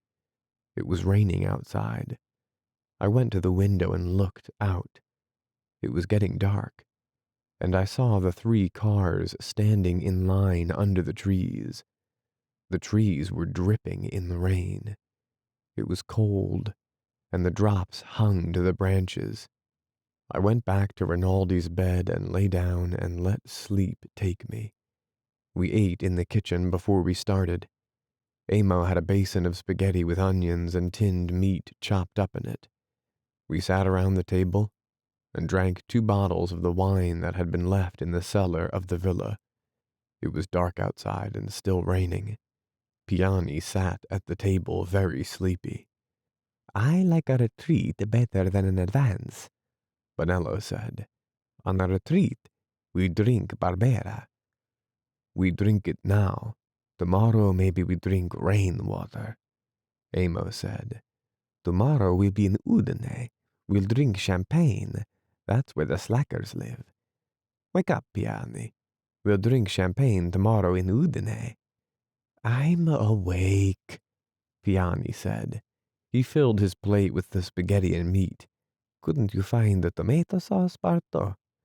There wasn't any, Amo said. We'll drink champagne in Udine, Bonello said. He filled his glass with the clear red Barbera. We made drink before, Udine, Piani said. Have you eaten enough, Tenente? Amo asked. I've got plenty. Give me the bottle, Bartolomeo. I have a bottle apiece to take in the cars, Amo said. Did you sleep at all? I don't need much sleep. I slept a little. Tomorrow we'll sleep in the king's bed, Bonello said. He was feeling very good. Tomorrow we'll sleep in, Piani said. I'll sleep with the queen, Bonello said. He looked to see how I took the joke. You'll sleep with, Piani said sleepily. That's treason, Tenente, Bonello said. Isn't that treason? Shut up, I said. You get too funny with a little wine. Outside it was raining hard. I looked at my watch. It was 9:30. It's time to roll, I said and stood up. Who are you going to ride with, Tenente? Bonello asked. With Amo. Then you come. Then Piani. We'll start out on the road for Cormons. I'm afraid I'll go to sleep, Piani said. All right. I'll ride with you, then Bonello, then Amo. That's the best way, Piani said, because I'm so sleepy. I'll drive, and you sleep a while. No, I can drive just so long as I know somebody will wake me up if I go to sleep. I'll wake you up. Put out the lights, Bardo. You might as well leave them, Bonello said. We've got no more use for this place. I have a small locker trunk in my room, I said. Will you help me take it down, Piani? We'll take it, Piani said. Come on, Aldo. He went off into the hall with Bonello. I heard them going upstairs. This was a fine place, Bartolomeo Amo said. He put 2 bottles of wine and a half a cheese into his haversack. There won't be a place like this again. Where will they retreat to, Tenente? Beyond the Tagliamento, they say. The hospital and the sector are to be at Pordenone. This is a better town than Pordenone. I don't know Pordenone, I said. I've just been through here. It's not much of a place, Amo said. Chapter 28. As we moved out through the town, it was empty in the rain and the dark, except for columns of troops and guns that were going through the main street. There were many trucks, too, and some carts going through on other streets and converging on the main road.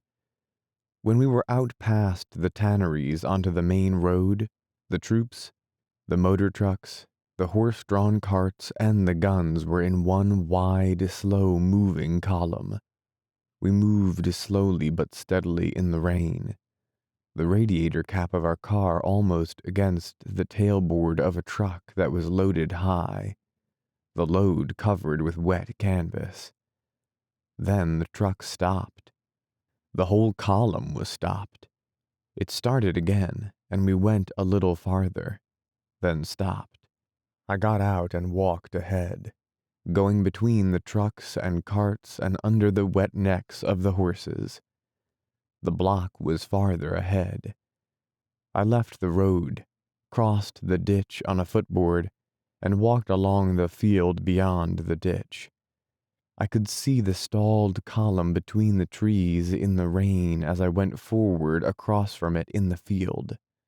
I went about a mile.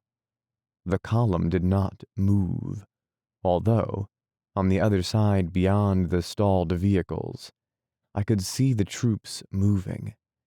I went back to the cars. This block might extend as far as Udine. Piani was asleep over the wheel. I climbed up beside him and went to sleep too. Several hours later, I heard the truck ahead of us grinding into gear. I woke Piani, and we started, moving a few yards, then stopping, then going on again. It was still raining. The column stalled again in the night and did not start. I got down and went back to see Amo and Bonello. Bonello had 2 sergeants of engineers on the seat of his car with him. They stiffened when I came up. They were left to do something to a bridge, Bonello said. They can't find their unit, so I gave them a ride. With the Sir Lieutenant's permission. With permission, I said. The lieutenant is an American, Bonello said. He'll give anybody a ride. One of the sergeants smiled. The other asked Bonello if I was an Italian from North or South America. He's not an Italian. He's North American English. The sergeants were polite but did not believe it. I left them and went back to Amo. He had 2 girls on the seat with him and was sitting back in the corner and smoking. Barto, I said. He laughed. Talk to them, Tenente, he said. I can't understand them. Hey. He put his hand on the girl's thigh and squeezed it in a friendly way. The girl drew her shawl tight around her and pushed his hand away. Hey, he said. Tell the Tenente your name and what you're doing here. The girl looked at me fiercely. The other girl kept her eyes down. The girl who looked at me said something in a dialect I could not understand a word of. She was plump and dark and looked about 16. Sorella?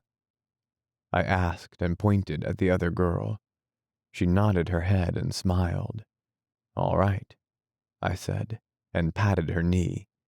I felt her stiffen away when I touched her. The sister never looked up. She looked perhaps a year younger. Amo put his hand on the elder girl's thigh and she pushed it away. He laughed at her. Good man. He pointed at himself. Good man. He pointed at me. Don't you worry. The girl looked at him fiercely. The pair of them were like 2 wild birds. What does she ride with me for if she doesn't like me? Amo asked. They got right up in the car the minute I motioned to them. He turned to the girl. Don't worry, he said.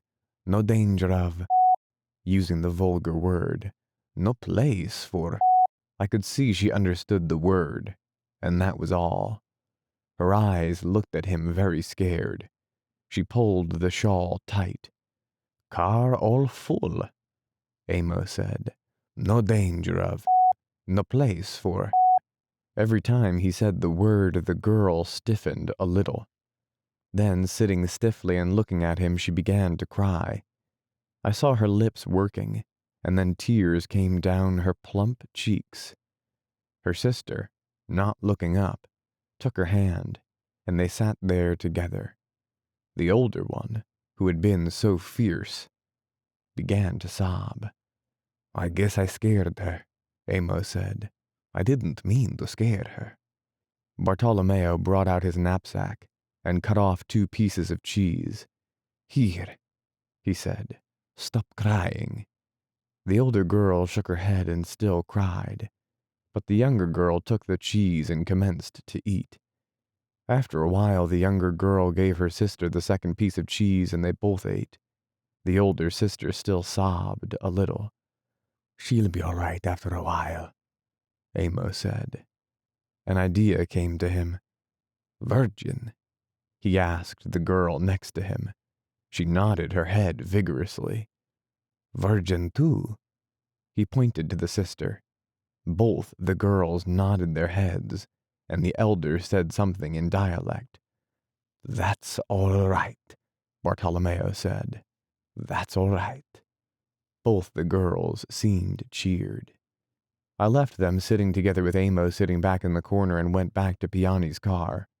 The column of vehicles did not move, but the troops kept passing alongside. It was still raining hard, and I thought some of the stops in the movement of the column might be from cars with wet wiring. Most likely, they were from horses or men going to sleep. Still, traffic could tie up in cities when everyone was awake. It was the combination of horse and motor vehicles. They did not help each other any. The peasants' carts did not help much either. Those were a couple of fine girls with Bardo. A retreat was no place for two virgins. Real virgins. Probably very religious. If there were no war, we would probably all be in bed. In bed, I lay me down my head. Bed and board. Stiff as a board in bed. Catherine was in bed now, between two sheets, over her and underneath her. Which side did she sleep on? Maybe she wasn't asleep. Maybe she was lying, thinking about me. Blow, blow, ye western wind. Well, it blew. And it wasn't the small rain, but the big rain down that rained. It rained all night. You knew it rained down that rained. Look at it. Christ. That my love were in my arms and I in my bed again. That my love, Catherine, that my sweet love, Catherine, down might rain. Blow her again to me. Well, we were in it. Everyone was caught in it, and the small rain would not quiet it. Good night, Catherine, I said out loud. I hope you sleep well. If it's too uncomfortable, darling, lie on the other side, I said. I'll get you some cold water. In a little while it will be morning, and then it won't be so bad. I'm sorry he makes you so uncomfortable. Try and go to sleep. Sweet. I was asleep all the time, she said. You've been talking in your sleep. Are you all right? Are you really there? Of course I'm here. I wouldn't go away. This doesn't make any difference between us. You're so lovely and sweet. You wouldn't go away in the night, would you? Of course I won't go away. I'm always here. I come whenever you want me. Piani said. They've started again. I was dopey, I said. I looked at my watch. It was 3 o'clock in the morning. I reached back behind the seat for a bottle of the Barbera. You talked out loud, Piani said. I was having a dream in English, I said. The rain was slacking and we were moving along. Before daylight we were stalled again, and when it was light we were at a little rise in the ground and I saw the road of the retreat stretched out far ahead.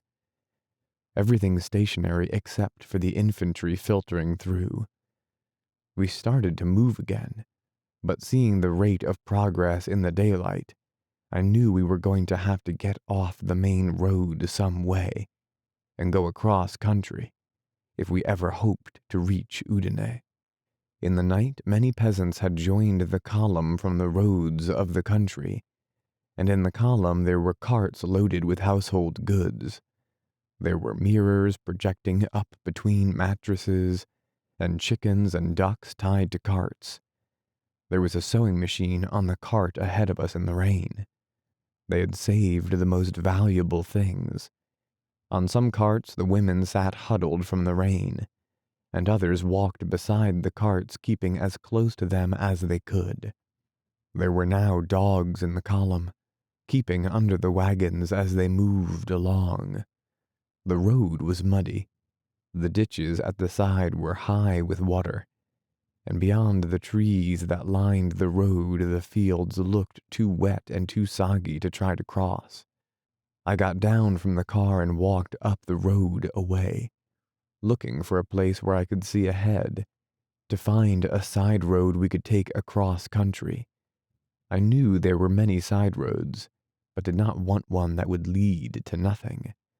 I could not remember them because we had always passed them bowling along in the car on the main road, and they all looked much alike.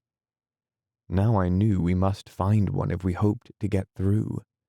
No one knew where the Austrians were, nor how things were going, but I was certain that if the rain should stop, and planes come over and get to work on that column, then it would be all over.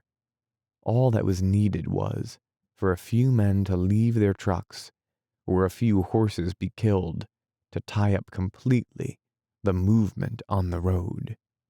The rain was not falling so heavily now, and I thought it might clear. I went ahead along the edge of the road, and when there was a small road that led off to the north between two fields with a hedge of trees on both sides, I thought that we had better take it and hurried back to the cars. I told Piani to turn off and went back to tell Bonello and Amo. If it leads nowhere, we can turn around and cut back in, I said. What about these? Bonello asked. His two sergeants were beside him on the seat. They were unshaven, but still military-looking in the early morning. They'll be good to push, I said. I went back to Amo and told him we were going to try to cross country. What about my virgin family? Amo asked. The two girls were asleep. They won't be very useful, I said. You ought to have someone that could push. They could go back in the car, Amo said. There's room in the car. All right, if you want them, I said. Pick up somebody with a wide back to push. Bersaglieri. Amo smiled. They have the widest backs. They measure them. How do you feel, Tenente? Fine. How are you? Fine, but very hungry. There ought to be something up that road and we will stop and eat. How's your leg, Tenente? Fine, I said. Standing on the step and looking up ahead, I could see Piani's car pulling out onto the little side road and starting up it, his car showing through the hedge of bare branches. Bonello turned off and followed him, and then Piani worked his way out, and we followed the two ambulances ahead along the narrow road between hedges. It led to a farmhouse. We found Piani and Bonello stopped in the farmyard. The house was low and long, with a trellis with a grapevine over the door. There was a well in the yard, and Piani was getting up water to fill his radiator. So much going in low gear had boiled it out. The farmhouse was deserted. I looked back down the road. The farmhouse was on a slight elevation above the plain, and we could see over the country, and saw the roads, the hedges, the fields, and the line of trees along the main road where the retreat was passing. The two sergeants were looking through the house. The girls were awake and looking at the courtyard. The well and the two big ambulances in front of the farmhouse, with 3 drivers at the well. One of the sergeants came out with a clock in his hand. Put it back, I said. He looked at me, went in the house, and came back without the clock. Where's your partner? I asked. He's gone to the latrine. He got up on the seat of the ambulance. He was afraid we would leave him. What about breakfast, Tenente? Bonello asked. We could eat something. It wouldn't take very long. Do you think this road going down on the other side will lead to anything? Sure. All right, let's eat. Piani and Bonello went in the house. Come on, Amo said to the girls. He held his hand to help them down. The older sister shook her head. They were not going into any deserted house. They looked after us. They are difficult, Amo said. We went into the farmhouse together. It was large and dark, an abandoned feeling. Bonello and Piani were in the kitchen. There's not much to eat, Piani said. They've cleaned it out. Bonello sliced a big white cheese on the heavy kitchen table. Where was the cheese? In the cellar. Piani found the wine too, and apples. That's a good breakfast. Piani was taking the wooden cork out of a big wicker-covered wine jug. He tipped it and poured a copper pan full. It smells all right, he said. Find some beakers, Barto. The 2 sergeants came in. Have some cheese, sergeants, Bonello said. We should go, one of the sergeants said, eating his cheese and drinking a cup of wine. We'll go. Don't worry, Bonello said. An army travels on its stomach, I said. What? Asked the sergeant. It's better to eat. Yes, but time is precious. I believe the bastards have eaten already, Piani said. The sergeants looked at him. They hated the lot of us. You know the road? One of them asked me. No, I said. They looked at each other. We would do best to start, the first one said. We are starting, I said. I drank another cup of the red wine. It tasted very good after the cheese and apple. Bring the cheese, I said, and went out. Benello came out carrying the great jug of wine. That's too big, I said. He looked at it regretfully. I guess it is, he said. Give me the canteens to fill. He filled the canteens, and some of the wine ran out on the stone paving of the courtyard. Then he picked up the wine jug and put it just inside the door. The Austrians can find it without breaking the door down, he said. We'll roll, I said. Piani and I will go ahead. The two engineers were already on the seat beside Benello. The girls were eating cheese and apples. Amo was smoking. We started off down the narrow road. I looked back at the two cars coming, and the farmhouse. It was a fine, low, solid stone house, and the ironwork of the well was very good. Ahead of us, the road was narrow and muddy, and there was a high hedge on either side. Behind, the cars were following closely. Chapter 29. At noon we were stuck in a muddy road about as nearly as we could figure 10 kilometers from Udine. The rain had stopped during the forenoon, and 3 times we had heard planes coming, seen them pass overhead, watched them go far to the left, and heard them bombing on the main high road. We had worked through a network of secondary roads and had taken many roads that were blind, but had always, by backing up and finding another road, gotten closer to Udine. Now, Amo's car, in backing so that we might get out of a blind road, had gotten into the soft earth at the side, and the wheels, spinning, had dug deeper and deeper until the car rested on its differential. The thing to do now was to dig out in front of the wheels, put in brush so that the chains could grip, and then push until the car was on the road. We were all down on the road around the car. The 2 sergeants looked at the car and examined the wheels. Then they started off down the road without a word. I went after them. Come on, I said. Cut some brush. We have to go, one said. Get busy, I said, and cut brush. We have to go, one said. The other said nothing. They were in a hurry to start. They would not look at me. I order you to come back to the car and cut brush, I said. The one sergeant turned. We have to go on. In a little while you will be cut off. You can't order us. You're not our officer. I order you to cut brush, I said. They turned and started down the road. Halt, I said. They kept on down the muddy road, the hedge on either side. I order you to halt, I called. They went a little faster.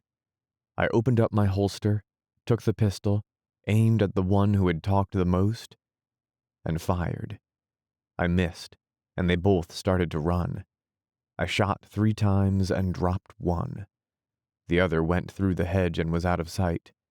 I fired at him through the hedge as he ran across the field.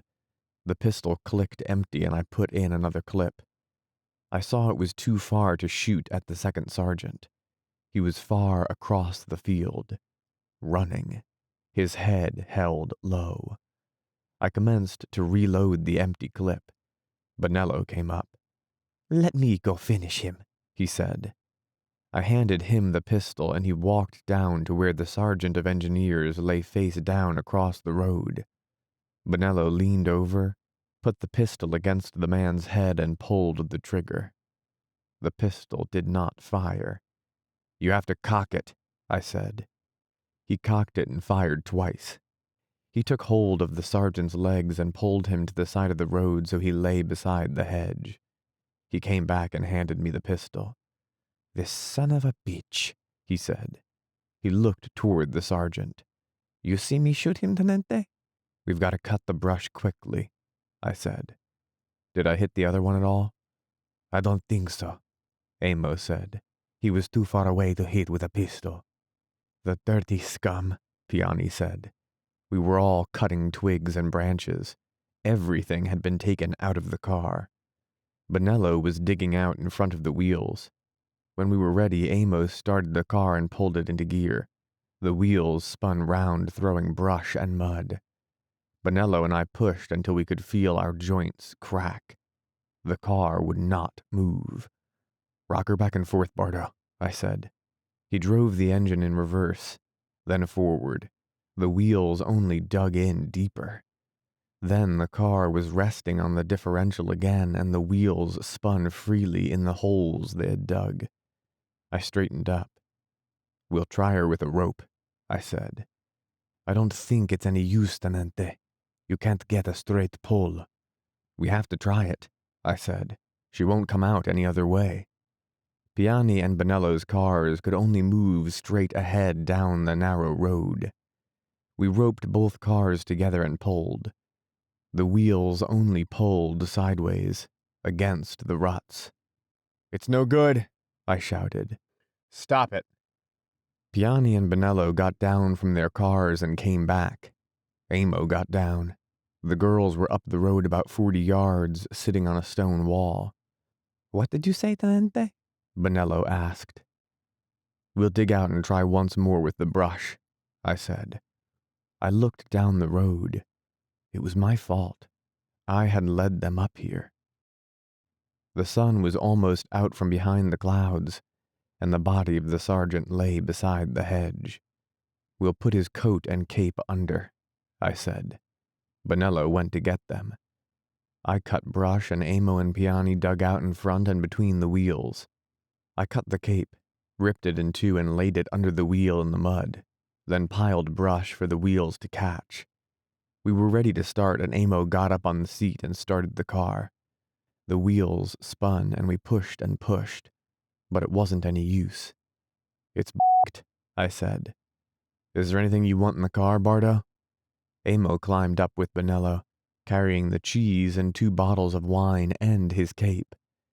Bonello, sitting behind the wheel, was looking through the pockets of the sergeant's coat. "Better throw the coat away," I said. "What about Bardo's virgins?" "They can get in the back," Piani said. "I don't think we're going far." I opened the back door of the ambulance. "Come on," I said. "Get in." The 2 girls climbed in and sat in the corner. They seemed to have taken no notice of the shooting. I looked back up the road. The sergeant lay in his dirty long-sleeved underwear. I got up with Piani and we started. We were going to try to cross the field. When the road entered the field, I got down and walked ahead. If we could get across, there was a road on the other side. We could not get across. It was too soft and muddy for the cars. When they were finally completely stalled, the wheels dug into the hubs, we left them in the field, and started on foot for Udine. When we came to the road which led back toward the main highway, I pointed down it to the 2 girls. "Go down there," I said. "You'll meet people." They looked at me. I took out my pocketbook and gave them each a 10 lira note. "Go down there," I said, pointing. "Friends. Family." They did not understand, but they held the money tightly and started down the road. They looked back as though they were afraid I might take the money back. I watched them go down the road, their shawls close around them, looking back apprehensively at us. The 3 drivers were laughing. "How much will you give me to go in that direction, Tenente?" Bonello asked. They're better off in a bunch of people than alone if they catch them, I said. Give me 200 lira, and I'll walk straight back toward Austria, Bonello said. They'd take it away from you, Piani said. Maybe the war will be over, Amo said. We were going up the road as fast as we could. The sun was trying to come through. Beside the road were mulberry trees. Through the trees I could see our two big moving vans of cars stuck in the field. Piani looked back too. They'll have to build a road to get them out, he said. I wish to Christ we had bicycles, Bonello said. Do they ride bicycles in America? Amo asked. They used to. Here it is a great thing, Amo said. A bicycle is a splendid thing. I wish to Christ we had bicycles, Bonello said. I'm no walker. Is that firing? I asked. I thought I could hear firing a long way away. I don't know, Amo said. He listened. I think so, I said. The first thing we will see will be the cavalry, Piani said. I don't think they've got any cavalry. I hope to Christ not, Bonello said. I don't want to be stuck on a lance by any b***ing cavalry. You certainly shot that sergeant, Tenente, Piani said. We were walking fast. I killed him, Bonello said. I never killed anybody in this war. And all my life I wanted to kill a sergeant. You killed him on the sit, all right, Piani said. He wasn't flying very fast when you killed him. Never mind. That's one thing I can always remember. I killed that of a sergeant. What will you say in confession? Amo asked. I'll say, bless me, Father. I killed a sergeant. They all laughed.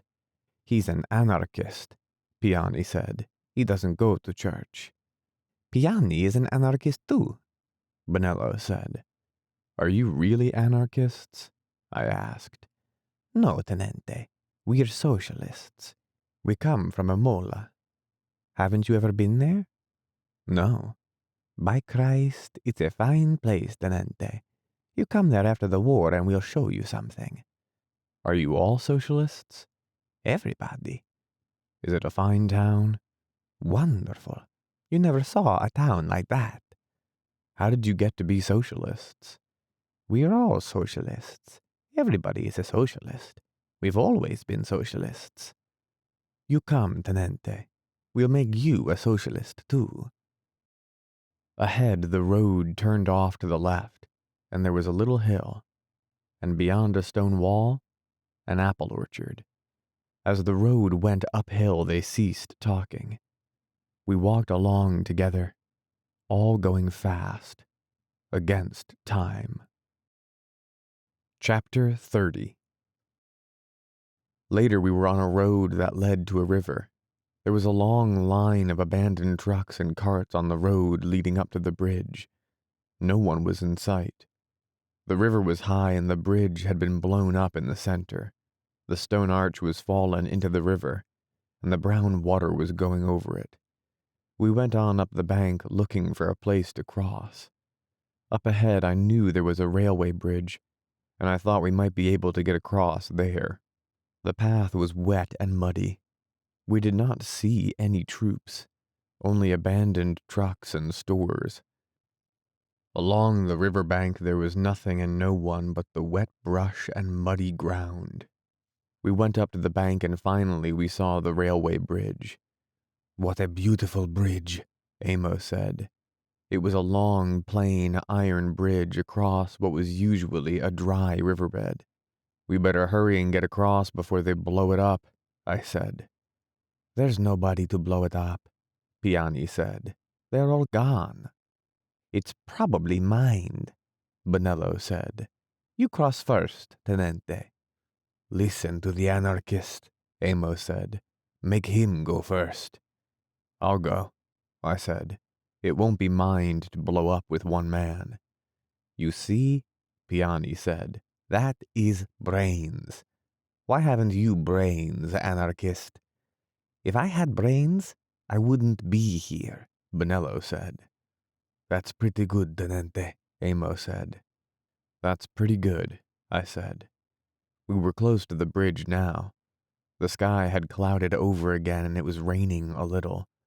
The bridge looked long and solid. We climbed up the embankment. Come one at a time, I said, and started across the bridge. I watched the ties and the rails for any tripwires or signs of explosive, but I saw nothing. Down below the gaps in the ties, the river ran muddy and fast.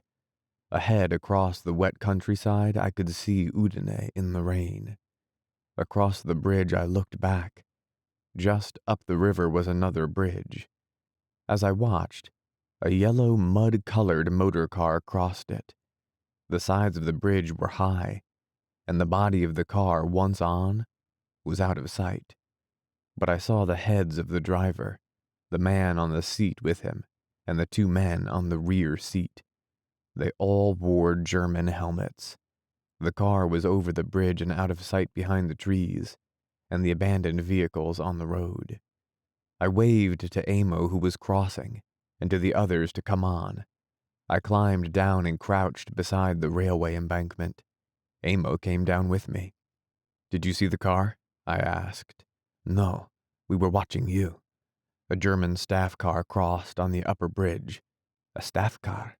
"Yes." "Holy Mary." The others came and we all crouched in the mud behind the embankment, looking across the rails at the bridge, the line of trees, the ditch, and the road. "Do you think we're cut off then, Tenente?" "I don't know. All I know is a German staff car went along that road." "You don't feel funny, Tenente? You haven't got strange feelings in the head?" "Don't be funny, Bonello." "What about a drink?" Piani asked. "If we're cut off, we might as well have a drink." He unhooked his canteen and uncorked it. "Look, look," Amos said, and pointed toward the road. Along the top of the stone bridge we could see German helmets moving. They were bent forward and moved smoothly, almost supernaturally along. As they came off the bridge we saw them. They were bicycle troops. I saw the faces of the first two. They were ruddy and healthy looking. Their helmets came low down over their foreheads and the side of their faces. Their carbines were clipped to the frame of the bicycles. Stick bombs hung handle down from their belts. Their helmets and their gray uniforms were wet, and they rode easily, looking ahead and to both sides. There were two, then four in a line, then two, then almost a dozen, and another dozen, then one alone. They did not talk, but we could not have heard them because of the noise from the river. They were gone out of sight up the road. "Holy Mary," Amos said. "They were Germans," Piani said. "Those weren't Austrians." "Why isn't there somebody here to stop them?" I said. "Why haven't they blown the bridge up? Why aren't there machine guns along this embankment?" "You tell us, Tenente," Bonello said. I was very angry. The whole bloody thing is crazy. Down below they blow up a little bridge. Here they leave a bridge on the main road. Where is everybody? Don't they try and stop them at all? "You tell us, Tenente," Bonello said. I shut up. It was none of my business. All I had to do was get to Pordenone with 3 ambulances. I had failed at that. All I had to do now was get to Pordenone. I probably could not even get to Udine. The hell I couldn't. The thing to do was to be calm and not get shot or captured. "Didn't you have a canteen open?" I asked Piani. He handed it to me. I took a long drink. "We might as well start," I said. "There's no hurry, though. Do you want to eat something?" "This is no place to stay," Bonello said. "All right. We'll start." "Should we keep on this side? Out of sight?" "We'll be better off on top. They may come along this bridge, too. We don't want them on top of us before we see them." We walked along the railroad track. On both sides of us stretched the wet plain. Ahead, across the plain, was the hill of Udine. The roofs fell away from the castle on the hill. We could see the campanile in the clock tower. There were many mulberry trees in the fields. Ahead, I saw a place where the rails were torn up. The ties had been dug out too, and thrown down the embankment. Down! Down! Amos said. We dropped down beside the embankment. There was another group of bicyclists passing along the road. I looked over the edge and saw them go on. They saw us, but they went on, Amos said. We'll get killed up there, Tenente, Bonello said. They don't want us, I said. They're after something else. We're in more danger if they should come on us suddenly. I'd rather walk here out of sight, Bonello said. All right, we'll walk along the tracks. Do you think we can get through? Amo asked. Sure. There aren't very many of them yet.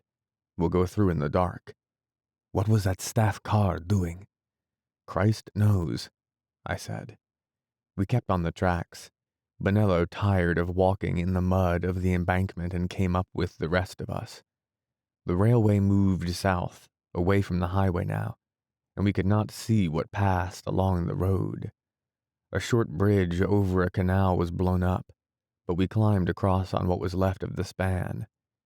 We heard firing ahead of us. We came up on the railway beyond the canal. It went on straight toward the town across the low fields. We could see the line of the other railway ahead of us. To the north was the main road where we had seen the cyclists. To the south, there was a small branch road across the fields with thick trees on either side. I thought we had better cut to the south and work around the town that way and across country toward Campo Formio and the main road to the Tagliamento. We could avoid the main line of the retreat by keeping to the secondary roads beyond Udine. I knew there were plenty of side roads across the plain. I started down the embankment. Come on, I said. We would make for the side road and work to the south of the town. We all started down the embankment. A shot was fired at us from the side road. The bullet went into the mud of the embankment. Go on back, I shouted. I started up the embankment, slipping in the mud. The drivers were ahead of me. I went up the embankment as fast as I could. 2 more shots came from the thick brush, and Amo, as he was crossing the tracks, lurched, tripped, and fell face down. We pulled him down on the other side and turned him over. His head ought to be uphill, I said. Piani moved him around. He lay in the mud on the side of the embankment, his feet pointing downhill, breathing blood irregularly. The 3 of us squatted over him in the rain. He was hit low in the back of the neck, and the bullet had ranged upward and come out under the right eye. He died while I was stopping up the 2 holes. Piani laid his head down, wiped at his face with a piece of the emergency dressing, then let it alone. The b****s, he said. They weren't Germans, I said. There can't be any Germans over there. Italians, Piani said, using the word as an epithet. Italiani. Bonello said nothing. He was sitting beside Amo, not looking at him. Piani picked up Amo's cap where it had rolled down the embankment and put it over his face. He took out his canteen. Do you want a drink? Piani handed Bonello the canteen. No, Bonello said. He turned to me. That might have happened to us any time on the railway tracks. No, I said. It was because we started across the field. Bonello shook his head. Amo's dead, he said. Who's dead next, Tenente? Where do we go now? Those were Italians that shot, I said. They weren't Germans. I suppose if they were Germans, they'd have killed all of us, Bonello said. We are in more danger from Italians than Germans, I said. The rearguard are afraid of everything. The Germans know what they're after. You reason it out, Tenente, Bonello said. Where do we go now? Piani asked. We better lie up someplace till it's dark. If we could get south, we'd be all right. They'd have to shoot us all to prove they were right the first time, Bonello said. I'm not going to try them. We'll find a place to lie up as near to Udine as we can get, and then go through when it's dark. Let's go then, Bonello said. We went down the north side of the embankment. I looked back. Amo lay in the mud with the angle of the embankment. He was quite small, and his arms were by his side, his petite wrapped legs and muddy boots together, his cap over his face. He looked very dead. It was raining. I had liked him as well as anyone I ever knew. I had his papers in my pocket and would write to his family. Ahead, across the fields, was a farmhouse. There were trees around it, and the farm buildings were built against the house. There was a balcony along the second floor held up by columns. We better keep a little way apart, I said. I'll go ahead. I started toward the farmhouse. There was a path across the field. Crossing the field, I did not know but that someone would fire on us from the trees near the farmhouse or the farmhouse itself. I walked toward it, seeing it very clearly. The balcony of the second floor merged into the barn, and there was hay coming out between the columns. The courtyard was of stone blocks, and all the trees were dripping with the rain. There was a big, empty two-wheeled cart. The shafts tipped high up in the rain. I came to the courtyard, crossed it, and stood under the shelter of the balcony. The door of the house was open and I went in. Bonello and Piani came in after me. It was dark inside. I went back to the kitchen. There were ashes of a fire on the big open hearth. The pots hung over the ashes, but they were empty. I looked around, but I could not find anything to eat. We ought to lie up in the barn, I said.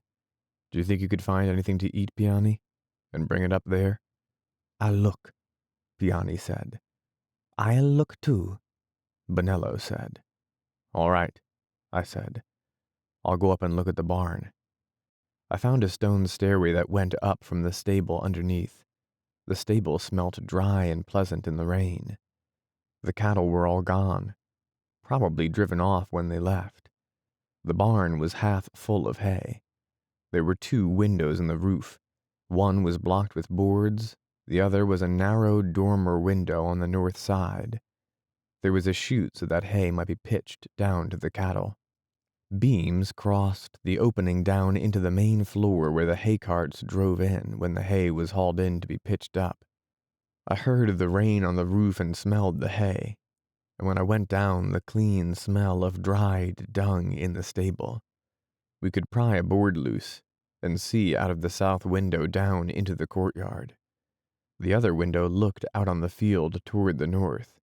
We could get out of either window onto the roof and down, or go down the hay chute if the stairs were impractical. It was a big barn, and we could hide in the hay if we heard anyone. It seemed like a good place. I was sure we would have gotten through to the south if they had not fired on us. It was impossible that there were Germans there. They were coming from the north and down the road from Cividale. They could not have come through from the south. The Italians were even more dangerous. They were frightened, and firing on anything they saw. Last night on the retreat we had heard that there had been many Germans in Italian uniforms mixing with the retreat in the north. I did not believe it. That was one of those things you always heard in the war. It was one of the things the enemy always did to you. You did not know anyone who went over in German uniform to confuse them. Maybe they did, but it sounded difficult. I did not believe the Germans did it. I did not believe they had to. There was no need to confuse our retreat. The size of the army and the fewness of the roads did that. Nobody gave any orders, let alone Germans. Still, they would shoot us for Germans. They shot Amo. The hay smelled good, and lying in a barn in the hay took away all the years in between. We had lain in hay and talked and shot sparrows with an air rifle when they perched in the triangle. cut high up in the wall of the barn. The barn was now gone, and 1 year they had cut the hemlock woods and there were only stumps, dried treetops, branches, and fireweed where the woods had been. You could not go back. If you did not go forward, what happened? You never got back to Milan. And if you got back to Milan, what happened? I listened to the firing to the north toward Udine. I could hear machine gun firing. There was no shelling. That was something. They must have gotten some troops along the road. I looked down in the half light of the hay barn and saw Piani standing on the hauling floor. He had a long sausage, a jar of something, and 2 bottles of wine under his arm. "Come up," I said. "There's the ladder." Then I realized that I should help him with the things and went down. I was vague in the head from lying in the hay. I had been nearly asleep. "Where's Bonello?" I asked. "I'll tell you," Piani said. We went up the ladder. Up on the hay we set the things down. Piani took out his knife with the corkscrew and drew the cork on a wine bottle. "They have a sealing wax on it," he said. "It must be good." He smiled. "Where's Bonello?" I asked. Piani looked at me. "He went away, Tenente," he said. "He wanted to be a prisoner." I did not say anything. He was afraid we would get killed. I held the bottle of wine and did not say anything. "You see, we don't believe in the war anyway, Tenente." "Why didn't you go?" I asked. "I did not want to leave you." "Where did he go?" "I don't know, Tenente. He went away." "All right," I said. "Will you cut the sausage?"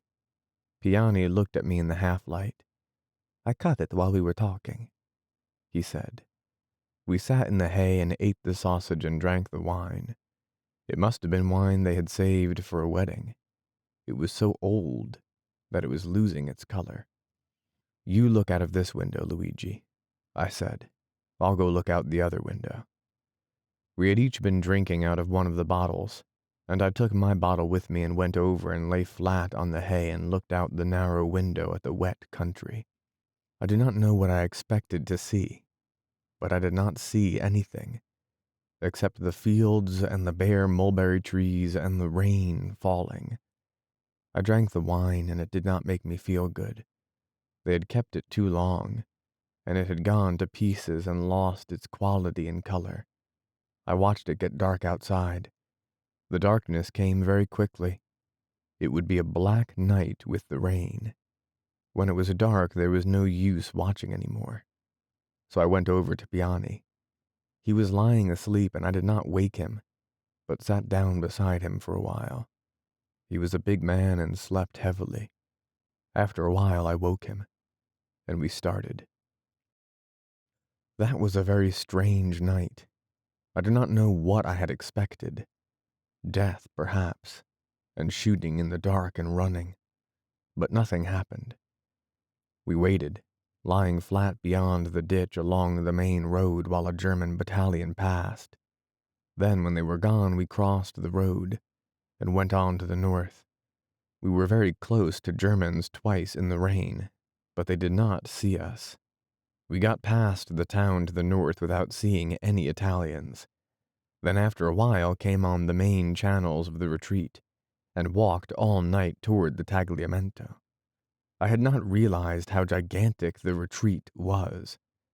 The whole country was moving, as well as the army.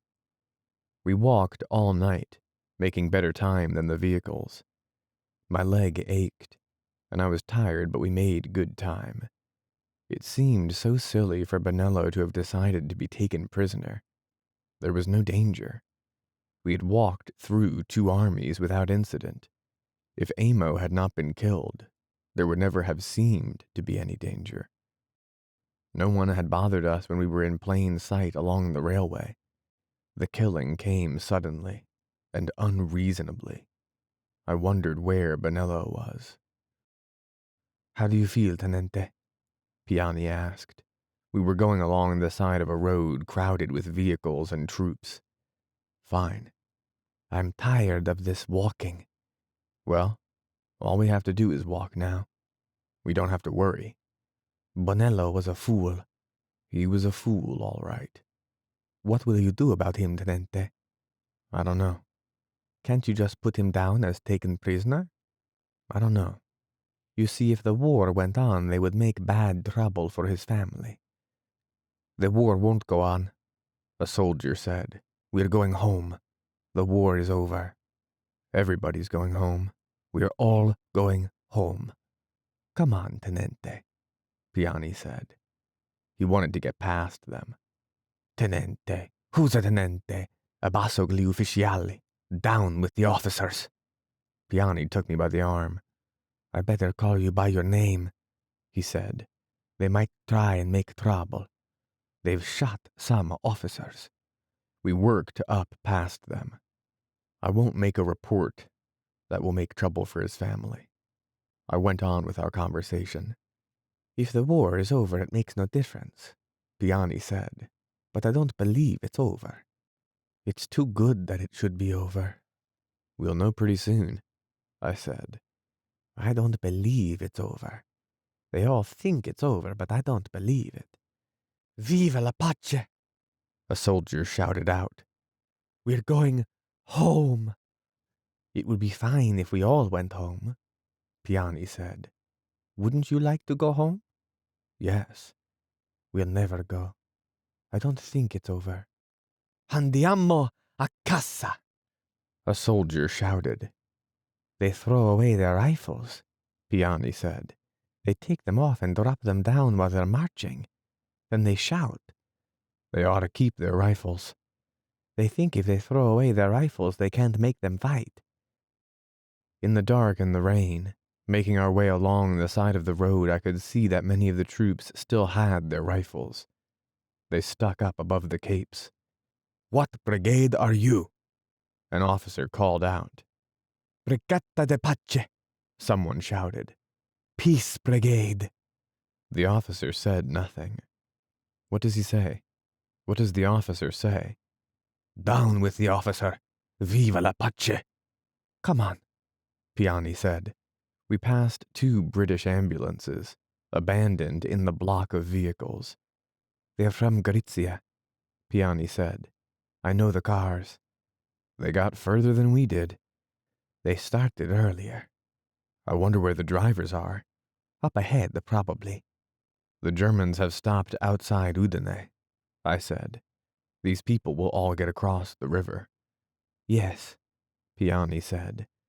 That's why I think the war will go on. The Germans could come on, I said. I wonder why they don't come on. I don't know. I don't know anything about this kind of war. They have to wait for their transport, I suppose. I don't know, Piani said. Alone, he was much gentler. When he was with the others, he was a very rough talker. Are you married, Luigi? You know I am married. Is that why you did not want to be a prisoner? That is one reason. Are you married, Tenente? No. Neither is Bonello. You can't tell anything by a man's being married. But I should think a married man would want to go back to his wife. I said. I would be glad to talk about wives. Yes. How are your feet? They're sore enough. Before daylight, we reached the bank of the Tagliamento and followed down along the flooded river to the bridge where all the traffic was crossing. They ought to be able to hold at this river, Piani said. In the dark, the flood looked high. The water swirled and it was wide. The wooden bridge was nearly 3/4 of a mile across, and the river, that usually ran in narrow channels in the wide, stony bed far below the bridge, was close under the wooden planking. We went along the bank and then worked our way into the crowd that were crossing the bridge, crossing slowly in the rain a few feet above the flood, pressed tight in the crowd. The box of an artillery caisson just ahead. I looked over the side and watched the river.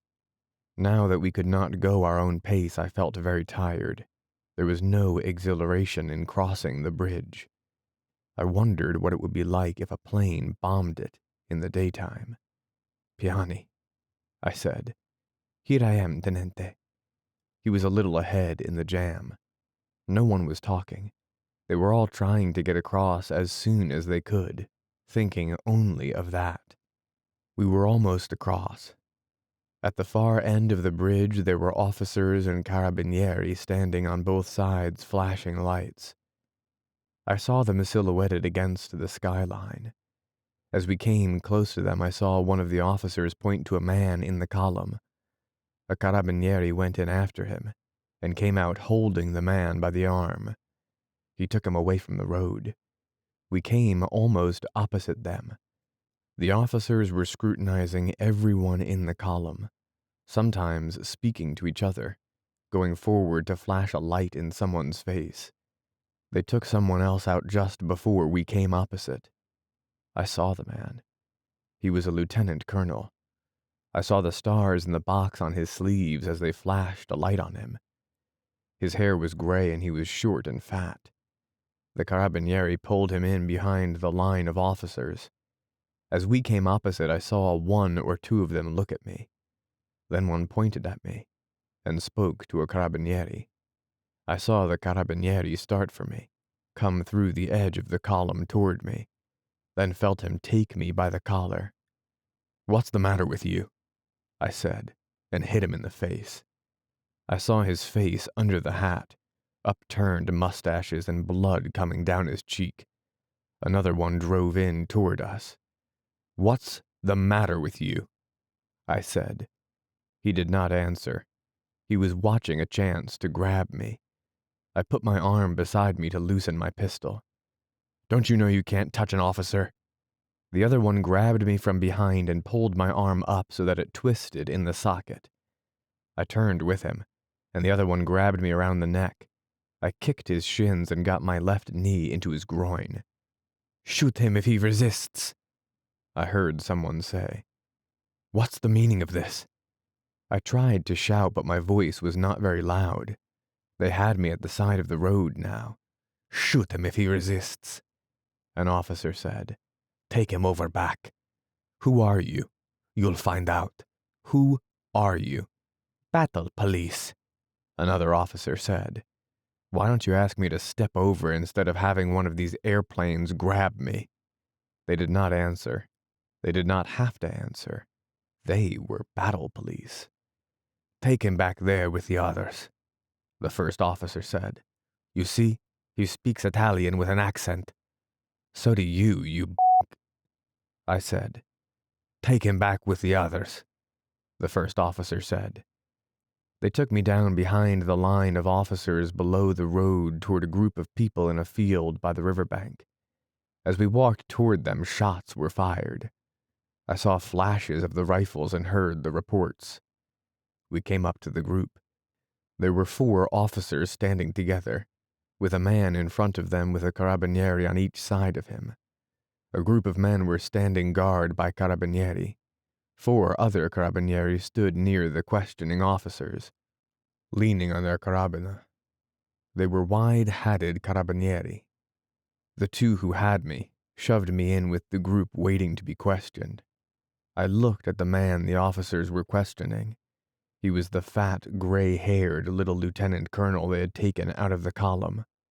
The questioners had all the efficacy, coldness, and command of themselves of Italians who are firing and not being fired on. "Your brigade?" he told them. "Regiment?" he told them. "Why are you not with your regiment?" he told them. "Do you not know that an officer should be with his troops?" He did. That was all. Another officer spoke. "It is you and such as you that have let the barbarians onto the sacred soil of the fatherland." "I beg your pardon," said the lieutenant colonel. "It is because of treachery such as yours that we have lost the fruits of victory." "Have you ever been in a retreat?" the lieutenant colonel asked. "Italy should never retreat." We stood there in the rain and listened to this. We were facing the officers and the prisoner stood in front and a little to one side of us.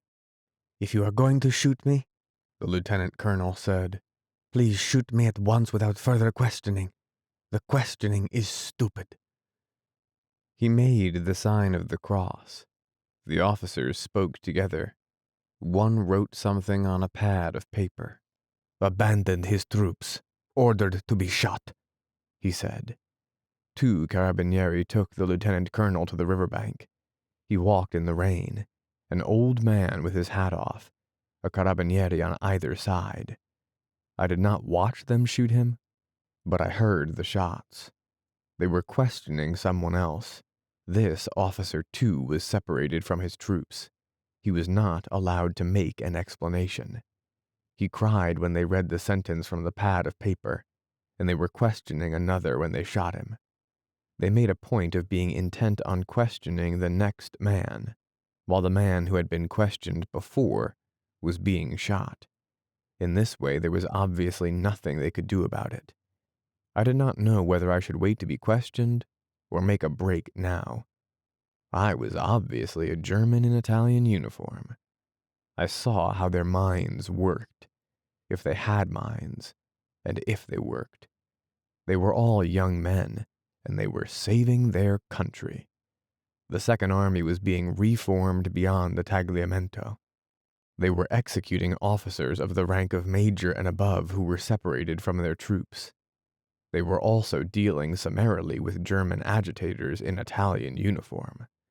They wore steel helmets. Only 2 of us had steel helmets. Some of the carabinieri had them.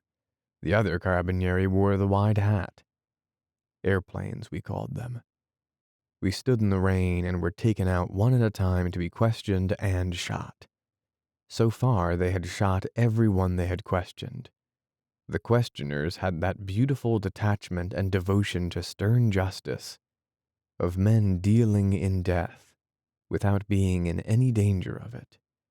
They were questioning a full colonel of a line regiment. 3 more officers had just been put in with us. "Where was his regiment?" I looked at the carabinieri. They were looking at the newcomers. The others were looking at the colonel. I ducked down, pushed between 2 men, and ran for the river, my head down. I tripped at the edge and went in with a splash. The water was very cold, and I stayed under as long as I could. I could feel the current swirl me, and I stayed under until I thought I could never come up. The minute I came up, I took a breath and went down again. It was easy to stay under with so much clothing and my boots. When I came up the second time, I saw a piece of timber ahead of me, and reached it, and held on with one hand. I kept my head behind it, and did not even look over it.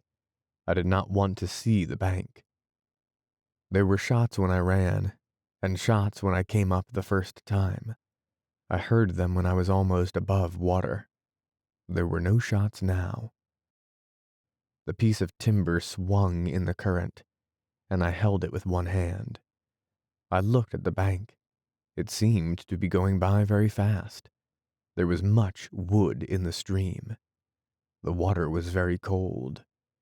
We passed the brush of an island above the water. I held onto the timber with both hands and let it take me along. The shore was out of sight now. Chapter 31. You do not know how long you are in a river when the current moves swiftly. It seems a long time, and it may be very short. The water was cold and in flood, and many things passed that had been floated off the banks when the river rose. I was lucky to have a heavy timber to hold on to, and I lay in the icy water with my chin on the wood, holding as easily as I could with both hands. I was afraid of cramps, and I hoped we would move toward the shore. We went down the river in a long curve. It was beginning to be light enough so I could see the bushes along the shoreline. There was a brush island ahead, and the current moved toward the shore. I wondered if I should take off my boots and clothes and try to swim ashore. but I decided not to. I had never thought of anything but that I would reach the shore some way, and I would be in a bad position if I landed barefoot. I had to get to Mestra some way. I watched the shore come close, then swing away, then come closer again. We were floating more slowly. The shore was very close now. I could see twigs on the willow bush. The timber swung slowly, so that the bank was behind me, and I knew we were in an eddy. We went slowly around. As I saw the bank again very close now, I tried holding with one arm and kicking and swimming the timber toward the bank with the other, but I did not bring it any closer. I was afraid we would move out of the eddy, and holding with one hand, I drew up my feet so they were against the side of the timber and shoved hard toward the bank. I could see the brush, but even with my momentum and swimming as hard as I could, the current was taking me away. I thought then I would drown because of my boots, but I thrashed and fought the water, and when I looked up, the bank was coming toward me, and I kept thrashing and swimming in a heavy-footed panic until I reached it. I hung to the willow branch and did not have strength to pull myself up, but I knew I would not drown now. It had never occurred to me on the timber that I might drown. I felt hollow and sick in my stomach and chest from the effort, and I held to the branches and waited. When the sick feeling was gone, I pulled into the willow bushes and rested again, my arms around some bush, holding tight with my hands to the branches. Then I crawled out, pushed on through the willows, and onto the bank. It was half daylight, and I saw no one. I lay flat on the bank and heard the river and the rain. After a while I got up and started along the bank. I knew there was no bridge across the river until Latisana. I thought I might be opposite San Vito. I began to think out what I should do. Ahead there was a ditch running into the river.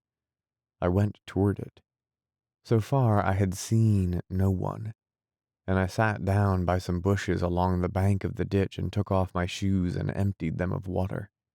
I took off my coat, took my wallet with my papers and my money all wet in it out of the inside pocket, and then wrung the coat out. I took off my trousers and wrung them too, then my shirt and underclothing. I slapped and rubbed myself and then dressed again. I had lost my cap. Before I put on my coat, I cut the cloth stars off my sleeves and put them in the inside pocket with my money. My money was wet, but was all right. I counted it. There were 3,000 and some lira. My clothes felt wet and clammy, and I slapped my arms to keep the circulation going. I had woven underwear, and I did not think I would catch cold if I kept moving. They had taken my pistol at the road, and I put the holster under my coat. I had no cape, and it was cold in the rain. I started up the bank of the canal. It was daylight, and the country was wet, low, and dismal looking. The fields were bare and wet. A long way away I could see a campanile rising out of the plain. I came up onto a road. Ahead I saw some troops coming down the road. I limped along the side of the road and they passed me and paid no attention to me. They were a machine gun detachment going up toward the river. I went on down the road. That day I crossed the Venetian plain. It is a low-level country, and under the rain it is even flatter. Toward the sea there are salt marshes and very few roads. The roads all go along the river mouths to the sea, and to cross the country you must go along the paths beside the canals. I was working across the country from the north to the south, and had crossed 2 railway lines and many roads, and finally I came out at the end of a path onto a railway line, where it ran beside a marsh. It was the main line from Venice to Trieste, with a high solid embankment, a solid roadbed and double track. Down the tracks away was a flag station, and I could see soldiers on guard. Up the line there was a bridge over a stream that flowed into the marsh. I could see a guard, too, at the bridge. Crossing the fields to the north, I had seen a train pass on this railroad, visible a long way across the flat plain, and I thought a train might come from Porto Gruaro. I watched the guards and lay down on the embankment so that I could see both ways along the track. The guard at the bridge walked a way up the line toward where I lay, then turned and went back toward the bridge. I lay and was hungry and waited for the train. The one I had seen was so long that the engine moved it very slowly, and I was sure I could get aboard it. After I had almost given up hoping for one, I saw a train coming. The engine, coming straight on, grew larger slowly. I looked at the guard at the bridge. He was walking on the near side of the bridge, but on the other side of the tracks. That would put him out of sight when the train passed. I watched the engine come nearer. It was working hard. I could see there were many cars. I knew there would be guards on the train, and I tried to see where they were, but keeping out of sight, I could not. The engine was almost to where I was laying, when it came opposite, working and puffing even on the level, and I saw the engineer pass. I stood up and stepped up close to the passing cars. If the guards were watching, I was a less suspicious object standing beside the track. Several closed freight cars passed. Then I saw a low open car of the sort they call gondolas coming, covered with canvas. I stood until it had almost passed, then jumped and caught the rear hand rods and pulled up. I crawled down between the gondola and the shelter of the high freight car behind. I did not think anyone had seen me. I was holding to the hand rods and crouching low, my feet on the coupling. We were almost opposite the bridge. I remembered the guard. As we passed him, he looked at me. He was a boy, and his helmet was too big for him. I stared at him contemptuously, and he looked away. He thought I had something to do with the train. We were past. I saw him still looking uncomfortable, watching the other cars pass, and I stooped to see how the canvas was fastened. It had grummets and was laced down at the edge with cord. I took out my knife, cut the cord, and put my arm under. There were hard bulges under the canvas that tightened in the rain. I looked up ahead. There was a guard on the freight car ahead, but he was looking forward. I let go of the handrails and ducked under the canvas. My forehead hit something and gave me a violent bump, and I felt blood on my face. But I crawled on in and lay flat. Then I turned around and fastened down the canvas. I was in under the canvas with guns. They smelled cleanly of oil and grease. I lay and listened to the rain on the canvas and the clicking of the car over the rails. There was a little light came through, and I lay and looked at the guns. They had their canvas jackets on. I thought they must have sent ahead from the Third Army. The bump on my forehead was swollen, and I stopped the bleeding by lying still and letting it coagulate, then picked away the dried blood except over the cut. It was nothing. I had no handkerchief, but feeling with my fingers, I washed away where the dried blood had been, with rainwater that dripped from the canvas, and wiped it clean with the sleeve of my coat. I did not want to look conspicuous. I knew I would have to get out before they got to Mestra, because they would be taking care of these guns. They had no guns to lose or forget about. I was terrifically hungry. Chapter 32. Lying on the floor of the flat car with the guns beside me under the canvas, I was wet, cold, and very hungry. Finally, I rolled over and lay flat on my stomach with my head on my arms. My knee was stiff. but it had been very satisfactory. Valentini had done a fine job. I had done half the retreat on foot and swum part of the tagliamento with his knee. It was his knee all right. The other knee was mine. Doctors did things to you, and then it was not your body anymore. The head was mine, and the inside of the belly. It was very hungry in there. I could feel it turn over on itself. The head was mine, but not to use, not to think with, only to remember. And not too much remember. I could remember Catherine, but I knew I would get crazy if I thought about her when I was not sure yet I would see her. So, I would not think about her. Only about her a little. Only about her with the car going slowly and clickingly, and some light through the canvas, and my lying with Catherine on the floor of the car. Hard as the floor of the car, to lie not thinking, only feeling, having been away too long, the clothes wet, and the floor moving only a little each time, and lonesome inside, and alone, with wet clothing and hard floor for a wife. You did not love the floor of a flat car nor guns with canvas jackets and the smell of Vaselined metal or a canvas that rain leaked through, although it is very fine under a canvas, and pleasant with guns. But you loved someone else whom now you knew was not even to be pretended there. You seeing now very clearly and coldly, not so coldly as clearly and emptily. You saw emptily, lying on your stomach, having been present when one army moved back and another came forward. You had lost your cars and your men as a floor walker loses the stock of his department in a fire. There was, however, no insurance. You were out of it now. You had no more obligation. If they shot floor walkers after a fire in the department store because they spoke with an accent they had always had, then certainly the floor walkers would not be expected to return when the store opened again for business.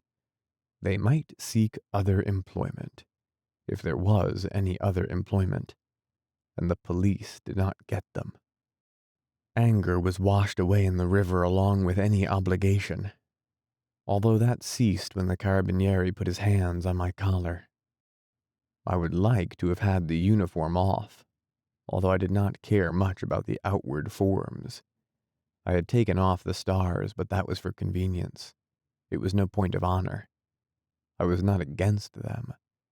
I was through. I wished them all the luck. There were the good ones, and the brave ones, and the calm ones, and the sensible ones, and they deserved it. But it was not my show anymore, and I wished this bloody train would get to Mestra, and I would eat and stop thinking. I would have to stop. Piani would tell them they had shot me.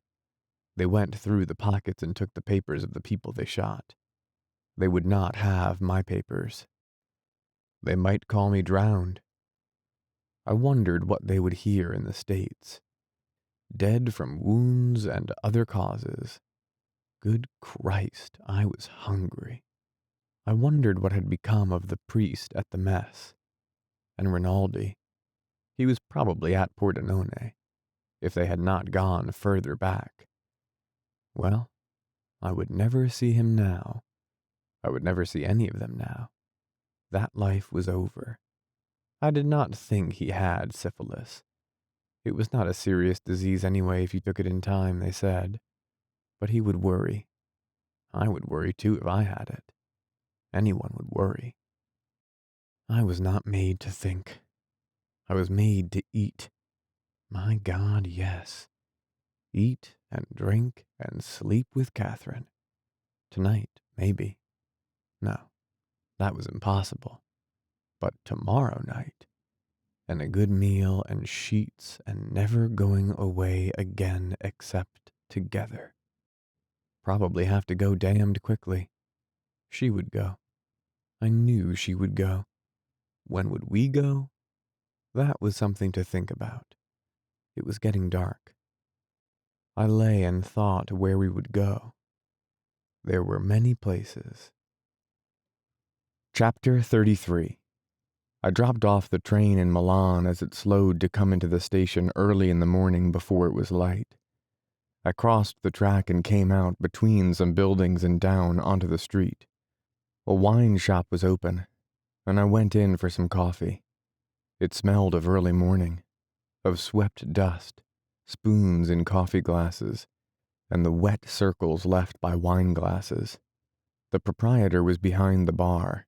2 soldiers sat at a table. I stood at the bar and drank a glass of coffee and ate a piece of bread. The coffee was gray with milk, and I skimmed the milk scum off the top with a piece of bread. The proprietor looked at me. "You want a glass of grappa?" "No thanks." "On me," he said, and poured a small glass and pushed it toward me. "What's happening at the front?" I would not know. "They are drunk," he said, moving his hand toward the 2 soldiers. I could believe him. They looked drunk. "Tell me," he said, "what is happening at the front?" "I would not know about the front. I saw you come down the wall. You came off the train. There's a big retreat." "I read the papers." "What happens? Is it over?" "I don't think so." He filled the glass with grappa from a short bottle. "If you are in trouble," he said, "I can keep you." "I'm not in trouble." "If you are in trouble, stay here with me." "Where does one stay?" "In the building. Many stay here. Any who are in trouble stay here." "Are many in trouble?" "It depends on the trouble." "You are South American?" "No." "Speak Spanish?" "A little." He wiped off the bar. "It is hard to leave the country, but in no way impossible." "I have no wish to leave." "You can stay here as long as you want. You will see what sort of man I am." "I have to go this morning, but I will remember the address to return." He shook his head. "You won't come back if you talk like that. I thought you were in real trouble." "I'm in no trouble, but I value the address of a friend." I put a 10 lira note on the bar to pay for the coffee. "Have a grappa with me," I said. "It is not necessary." "Have one." He poured the 2 glasses. "Remember," he said, "come here. Do not let other people take you in. Here you are all right." "I'm sure." "You are sure?" "Yes." He was serious. "Then let me tell you one thing. Do not go about with that coat." "Why?" "On the sleeves it shows very plainly where the stars have been cut away. The cloth is a different color." I did not say anything. "If you have no papers, I can give you papers." "What papers?" "Leave papers." "I have no need for papers. I have papers." "All right," he said, "but if you need papers, I can get what you wish."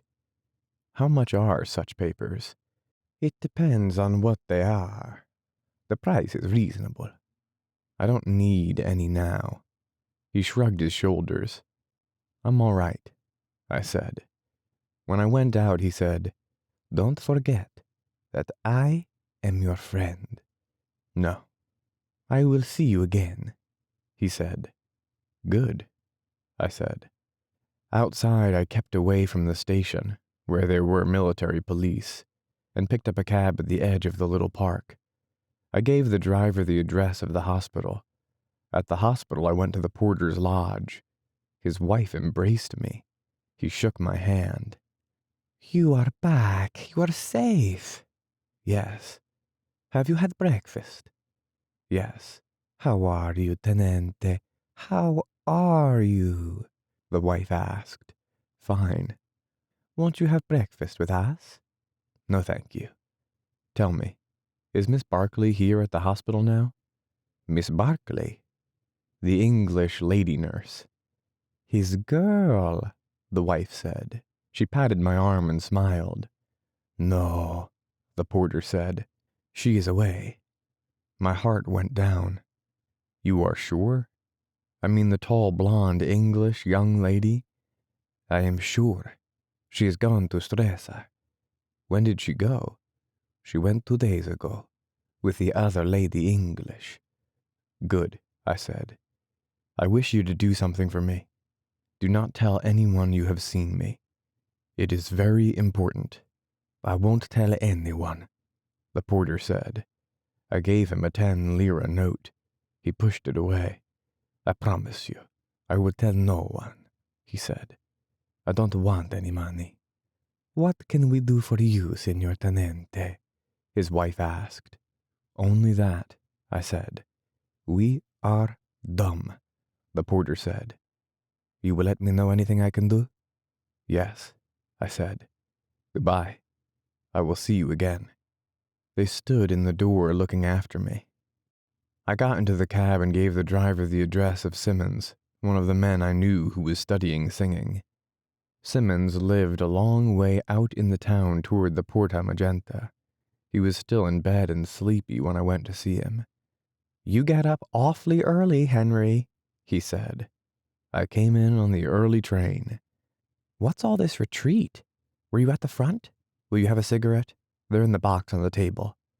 It was a big room with a bed beside the wall, a piano over on the far side, and a dresser and table.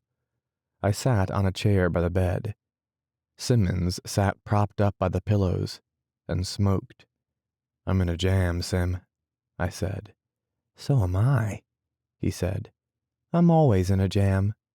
Won't you smoke? No, I said. What's the procedure in going to Switzerland? For you? The Italians wouldn't let you out of the country. Yes, I know that, but the Swiss, what will they do? They intern you. I know, but what's the mechanics of it? Nothing. It's very simple. You can go anywhere. I think you just have to report or something. Why, are you fleeing the police? Nothing definite yet. Don't tell me if you don't want. But it would be interesting to hear. Nothing happens here. I was a great flop at Piacenza. Well, I'm awfully sorry. Oh, yes. I went very badly. I sung well, too. I'm going to try it again at the Lyrico here. I'd like to be there. You're awfully polite. You aren't in a bad mess, are you? I don't know. Don't tell me if you don't want. How do you happen to be away from the bloody front? I think I'm through with it. Good boy. I always knew you had sense. Can I help you in any way? You're awfully busy. Not a bit of it, my dear Henry, not a bit. I'd be happy to do anything. You're about my size.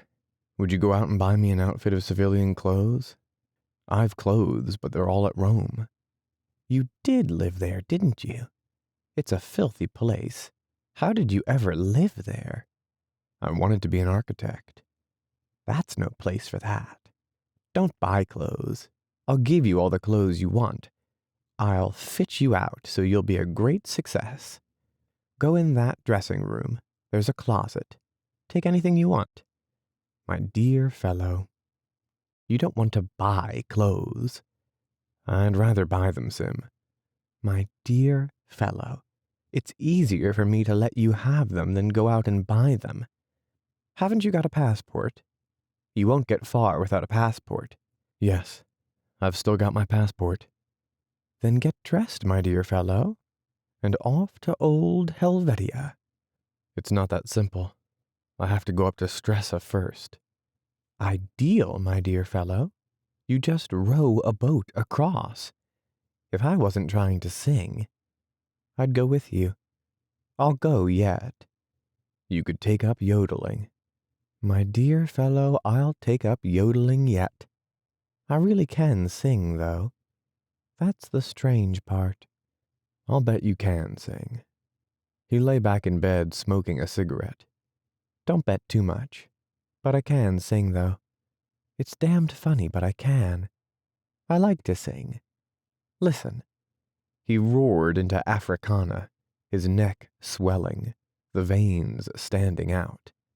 "I can sing," he said, "whether they like it or not." I looked out of the window. I'll go down and let my cab go. "Come back up, my dear fellow, and we'll have breakfast." He stepped out of bed, stood straight, took a deep breath, and commenced doing bending exercises. I went downstairs and paid off the cab. Chapter 34. In civilian clothes, I felt a masquerader. I had been in uniform a long time, and I missed the feeling of being held by your clothes. The trousers felt very floppy. I had bought a ticket at Milan for Stresa. I had also bought a new hat. I could not wear Sim's hat, but his clothes were fine. They smelled of tobacco. And as I sat in the compartment and looked out the window, the new hat felt very new, and the clothes very old. I myself felt as sad as the wet Lombard country that was outside through the window. There were some aviators in the compartment who did not think much of me. They avoided looking at me and were very scornful of a civilian my age. I did not feel insulted. In the old days, I would have insulted them and picked a fight. They got off at Gallarate, and I was glad to be alone. I had the paper, but I did not read it because I did not want to read about the war.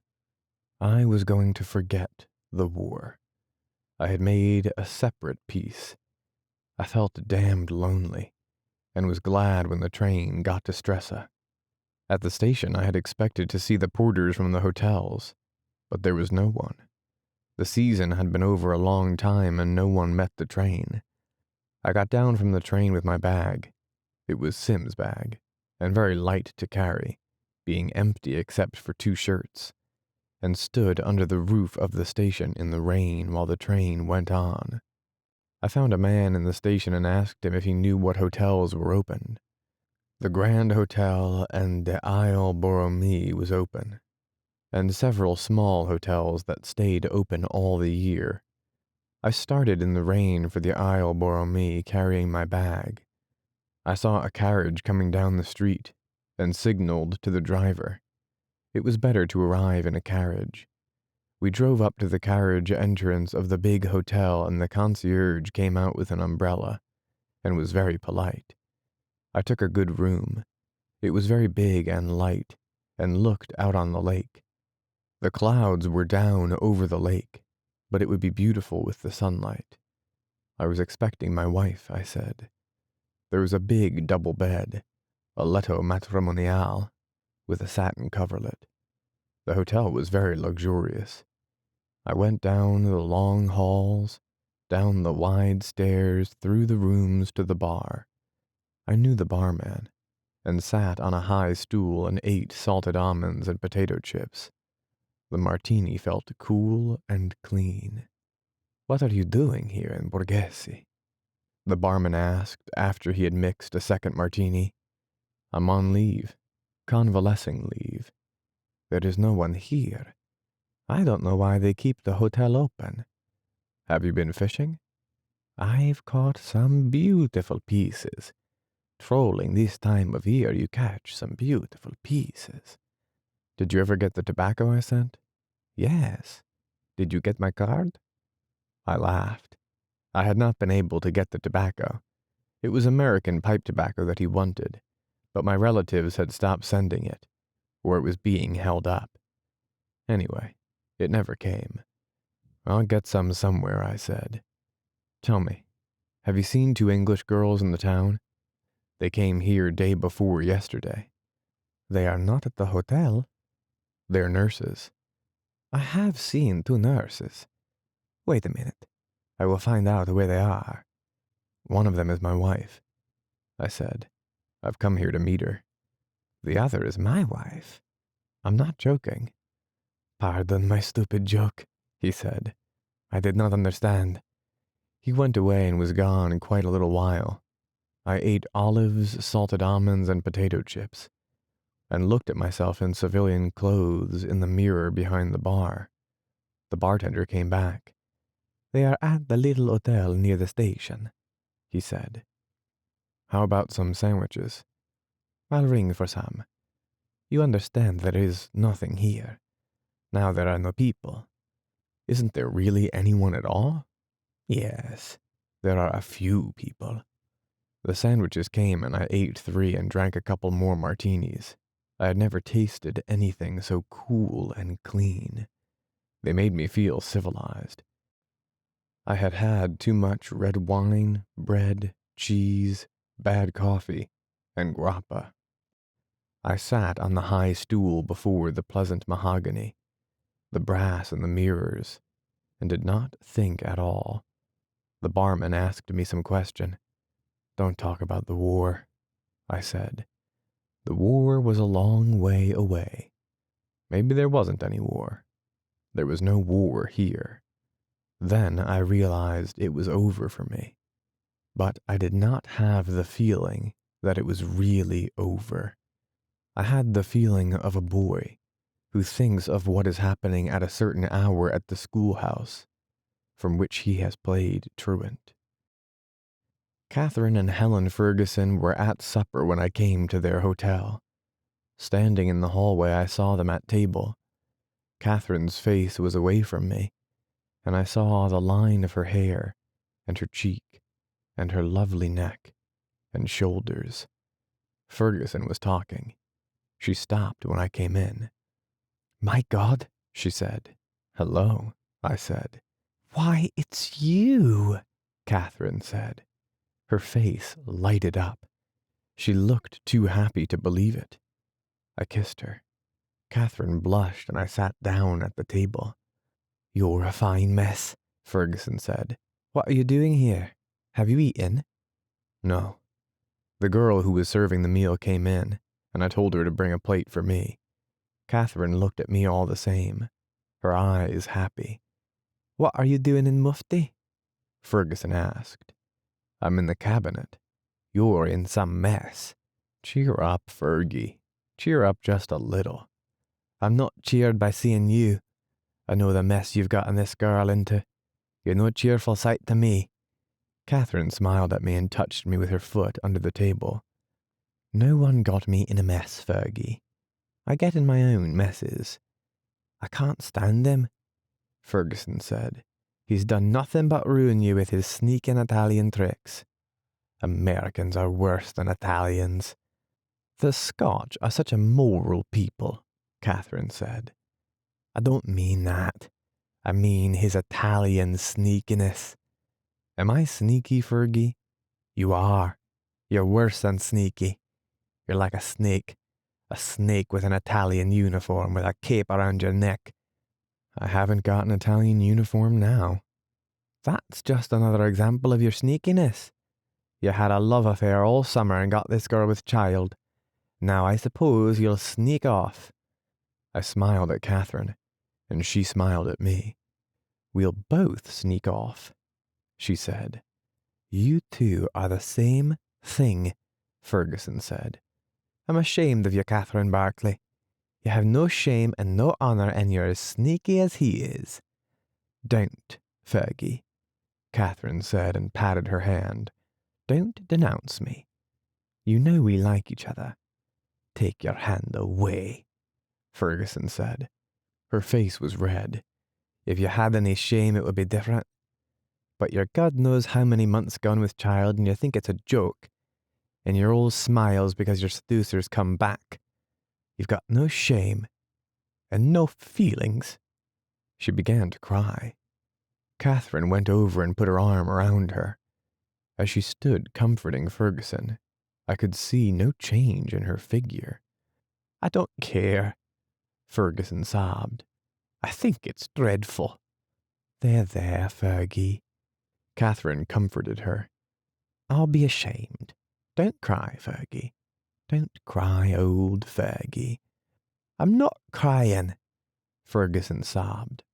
"I'm not crying, except for the awful thing you're gotten into." She looked at me. "I hate you," she said. She can't make me not hate you, you dirty, sneaking American Italian. Her eyes and nose were red with crying. Catherine smiled at me. Don't you smile at him with your arm around me. You're unreasonable, Fergie. I know it, Ferguson sobbed. You mustn't mind me, either of you. I'm so upset. I'm not reasonable, I know it. I want you both to be happy. We're happy, Catherine said. You're a sweet Fergie. Ferguson cried again. I don't want you happy the way you are. Why don't you get married? You haven't got another wife, have you? No, I said. Catherine laughed. It's nothing to laugh about, Ferguson said. Plenty of them have other wives. We'll be married, Fergie, Catherine said, if it will please you. Not to please me. You should want to be married. We've been very busy. Yes, I know.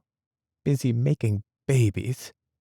I thought she was going to cry again, but she went into bitterness instead. I suppose you'll go off with him now tonight? Yes, said Catherine, if he wants me. What about me? Are you afraid to stay here alone? Yes, I am. Then I'll stay with you. No. Go on with him. Go with him right away. I'm sick of seeing both of you. We'd better finish dinner. No. Go right away. Fergie, be reasonable. I say get out right away. Go away. Both of you. Let's go then, I said. I was sick of Fergie. You do want to go. You see, you want to leave me even to eat dinner alone. I've always wanted to go to the Italian lakes, and this is how it is. Oh. She sobbed, then looked at Catherine and choked. We'll stay till after dinner, Catherine said, and I'll not leave you alone if you want me to stay. I won't leave you alone, Fergie. No, I want you to go. I want you to go. She wiped her eyes. I'm so unreasonable. Please don't mind me. The girl who served the meal had been upset by all the crying. Now, as she brought in the next course, she seemed relieved that things were better.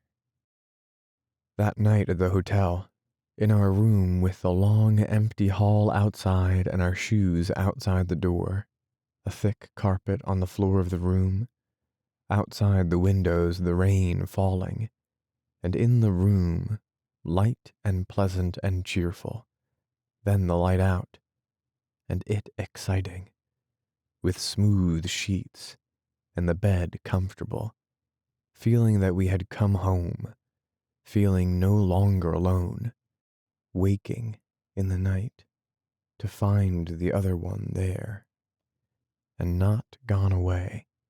All other things were unreal.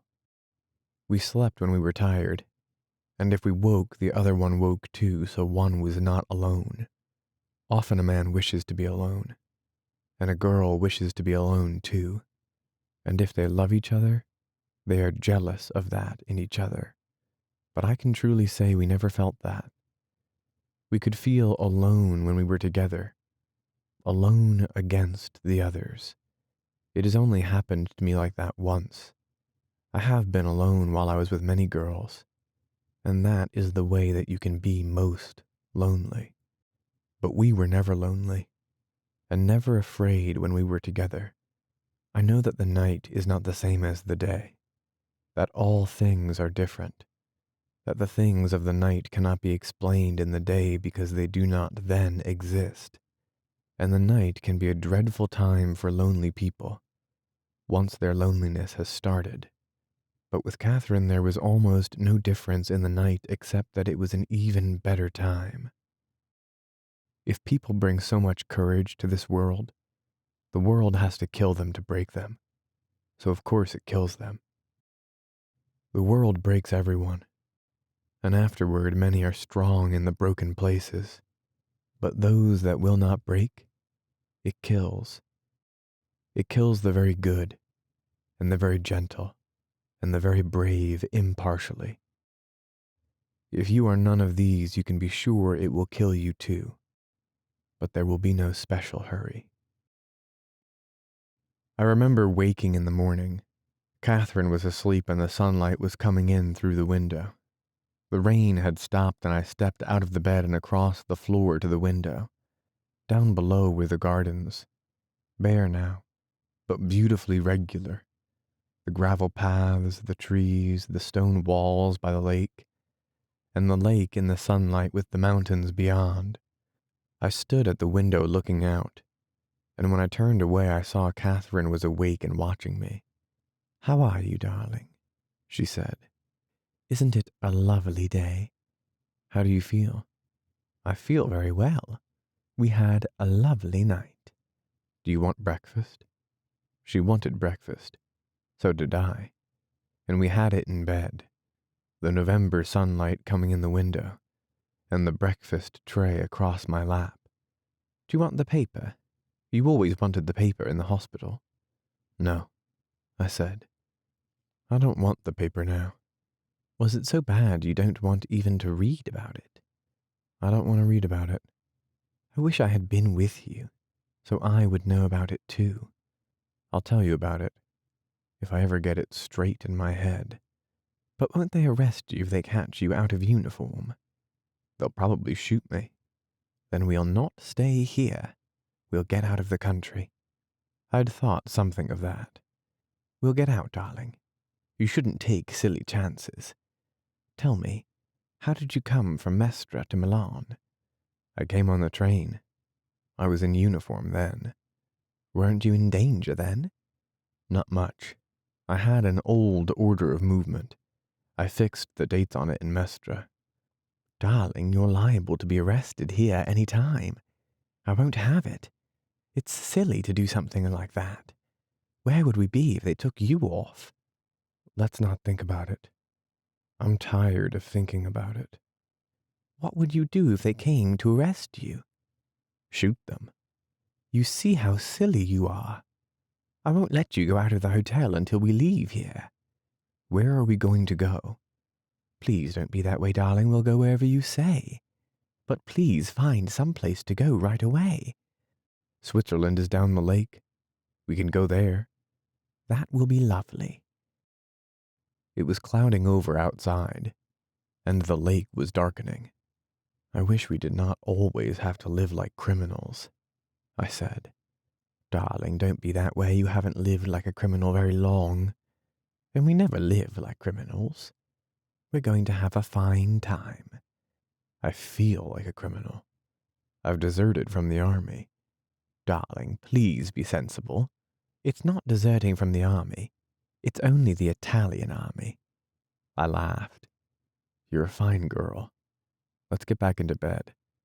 I feel fine in bed." A little while later, Catherine said, "You don't feel like a criminal, do you?" "No," I said. "Not when I'm with you." "You're such a silly boy," she said. "But I'll look after you. Isn't it splendid, darling, that I don't have any morning sickness?" "It's grand." "You don't appreciate what a fine wife you have. But I don't care. I'll get you some place where they can't arrest you, and then we'll have a lovely time." "Let's go there right away." "We will, darling. I'll go any place, any time you wish." "Let's not think about anything." "All right." Chapter 35. Catherine went along the lake to the little hotel to see Ferguson, and I sat in the bar and read the papers. There were comfortable leather chairs in the bar, and I sat in one of them and read until the barman came in. The army had not stood at the Tagliamento. They were falling back to the Piave. I remembered the Piave. The railroad crossed it near Sandona, going up to the front. It was deep and slow there, and quite narrow. Down below there were mosquito marshes and canals. There were some lovely villas. Once before the war, going up to Cortina d'Ampezzo, I had gone along it for several hours in the hills. Up there, it looked like a trout stream, flowing swiftly with shallow stretches and pools under the shadow of the rocks. The road turned off from it at Cadore. I wondered how the army that was up there would come down. The barman came in. "Count Greffi was asking for you," he said. "Who?" "Count Greffi. You remember the old man who was here when you were here before." "Is he here?" "Yes. He's here with his niece. I told him you were here. He wants you to play billiards." "Where is he?" "He's taking a walk." "How is he?" "He's younger than ever. He drank 3 champagne cocktails last night before dinner." "How's his billiard game?" "Good. He beat me. When I told him you were here, he was very pleased. There's nobody here for him to play with." Count Greffi was 94 years old. He had been a contemporary of Metternich, and was an old man with white hair and mustache and beautiful manners. He had been in the diplomatic service of both Austria and Italy, and his birthday parties were the great social event of Milan. He was living to be 100 years old, and played a smoothly fluent game of billiards that contrasted with his own 94-year-old brittleness. I had met him when I had been at Stresa once before out of season, and while we played billiards we drank champagne. I thought it was a splendid custom, and he gave me 15 points in 100, and beat me. "Why didn't you tell me he was here?" "I forgot." "Who else is here?" "No one you know. There are only 6 people altogether." "What are you doing now?" "Nothing." "Come on out fishing." "I could come for an hour." "For an hour." "Come on. Bring the trolling line." The barman put on a coat and we went out. We went down and got a boat, and I rowed while the barman sat in the stern and let out the line with a spinner and a heavy sinker on the end to troll for lake trout. We rowed along the shore, the barman holding the line in his hand and giving it occasional jerks forward. Stresa looked very deserted from the lake. There were the long rows of bare trees, the big hotels, and the closed villas.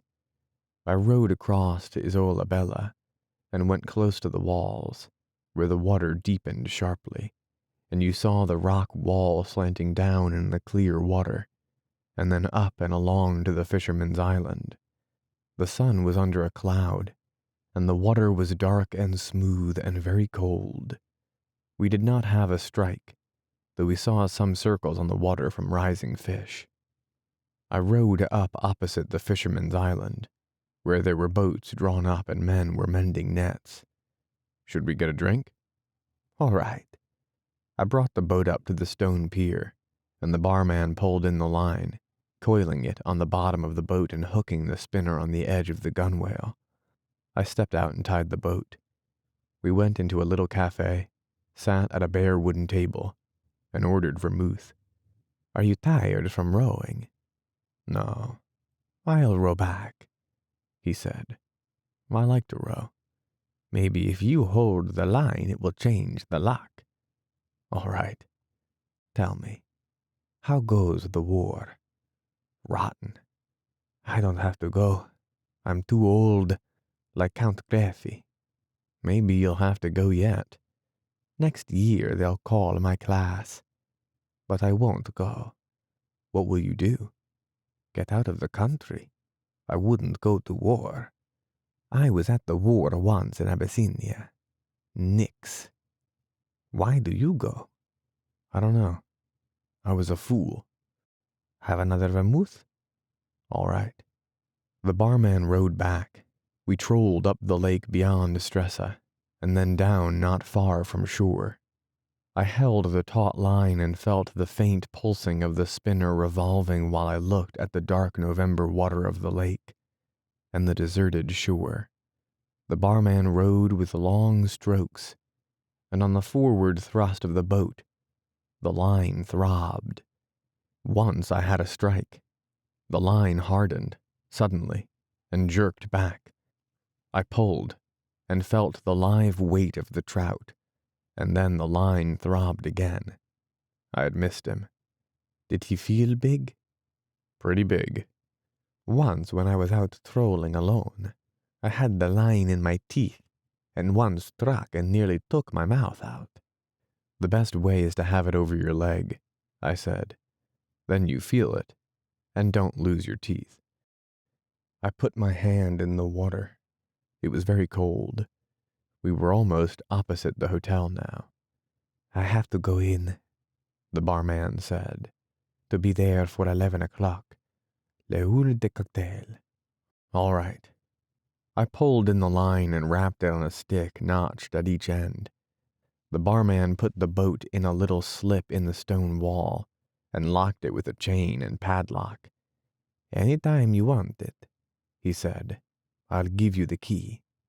Thanks. We went up to the hotel and into the bar. I did not want another drink so early in the morning, so I went up to our room. The maid had just finished doing the room and Catherine was not back yet. I lay down on the bed and tried to keep from thinking. When Catherine came back, it was all right again. Ferguson was downstairs, she said. She was coming to lunch. I knew you wouldn't mind, Catherine said. No, I said. What's the matter, darling? I don't know. I know. You haven't anything to do. All you have is me and I go away. That's true. I'm sorry, darling. I know it must be a dreadful feeling to have nothing at all, suddenly. My life used to be full of everything, I said. Now if you aren't with me, I haven't a thing in the world. But I'll be with you. I was only gone for 2 hours. Isn't there anything you can do? I went fishing with the barman. Wasn't it fun? Yes. Don't think about me when I'm not here. That's the way I worked it at the front. But there was something to do then. Othello with his occupation gone, she teased. Othello was a I said. Besides, I'm not jealous. I'm just so in love with you that there isn't anything else. Will you be a good boy and be nice to Ferguson? I'm always nice to Ferguson, unless she curses me. Be nice to her. Think how much we have, and she hasn't anything. I don't think she wants what we have. You don't know much, darling, for such a wise boy. I'll be nice to her. I know you will. You're so sweet. She won't stay afterward, will she? No. I'll get rid of her.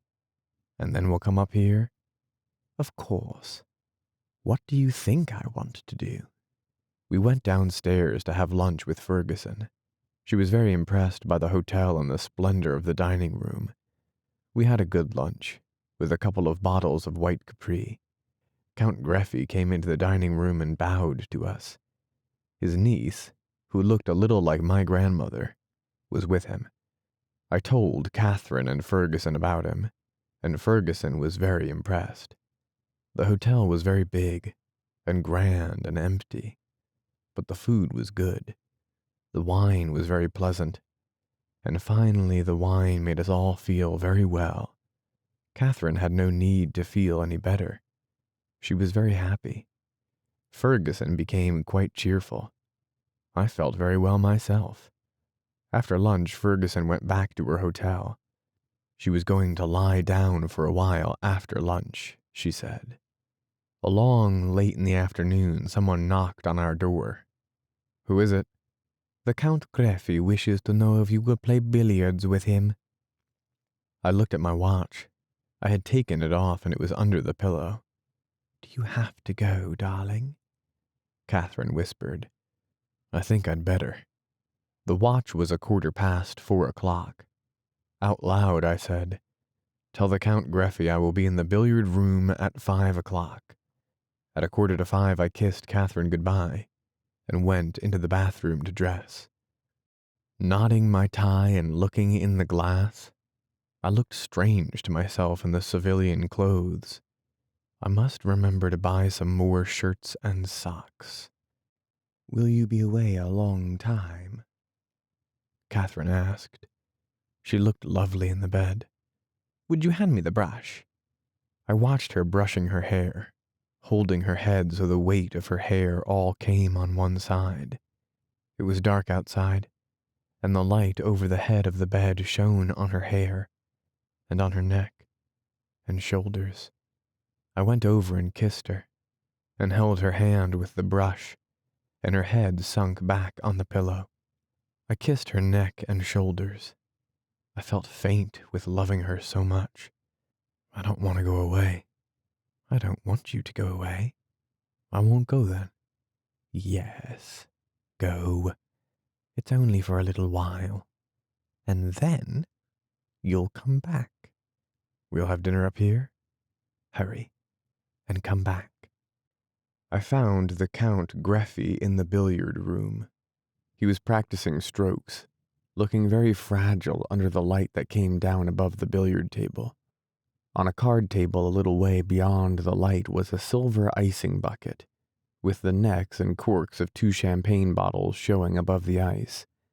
The Count Greffy straightened up when I came toward the table, and walked toward me. He put out his hand. It is such a great pleasure that you are here. You were very kind to come and play with me. It was very nice of you to ask me. Are you quite well? They told me you were wounded on the Isonzo. I hope you are quite well again. I am very well. Have you been well? Oh, I am always well, but I am getting old. I detect signs of age now. I can't believe it. Yes. Do you want to know one? It is easier for me to talk Italian. I discipline myself, but I find when I am tired that it is so much easier to talk Italian. So I know I must be getting old. We could talk Italian. I'm a little tired too. Okay. But when you are tired, it will be easier for you to talk English. American. Yes, American. You will please talk American. It is a delightful language. I hardly ever see Americans. You must miss them. One misses one's countrymen, especially one's countrywomen. I know that experience. Should we play or are you too tired? I'm not really tired. I said that for a joke. What handicap will you give me? Have you been playing very much? None at all. You play very well. 10 points in 100? You flatter me. 15? That would be fine. But you will beat me. Should we play for stake? You always wished to play for a stake. I think we'd better. All right. I will give you 18 points, and we will play for a franc a point. He played a lovely game of billiards, and with the handicap I was only 4 ahead at 50. Count Greffy pushed a button on the wall to ring for the barman. Open 1 bottle, please, he said. Then to me, we will take a little stimulant. The wine was icy cold, and very dry, and good. Should we talk Italian? Would you mind very much? It is my great weakness now. We went on playing, sipping the wine between shots, speaking in Italian, but talking little, concentrated on the game. Count Greffy made his 100th point, and with the handicap I was only at 94. He smiled and patted me on the shoulder. Now we will drink the other bottle and you will tell me about the war. He waited for me to sit down. About anything else, I said. You don't want to talk about it? Good. What have you been reading? Nothing, I said. I'm afraid I am very dull. No, but you should read. What is there written in wartime? There is Le Feu by a Frenchman, Barbusse. There is Mr. Britling Sees Through It. No, he doesn't. What? He doesn't see through it. Those books were at the hospital. Then you have been reading. Yes, but nothing good. I thought Mr. Britling a very good study of the English a middle-class soul. I don't know about the soul. Poor boy. We none of us know about the soul. Are you croyant? At night. Count Greffy smiled and turned the glass with his fingers. I had expected to become more devout as I grew older, but somehow I haven't. He said, "It is a great pity." Would you like to live after death?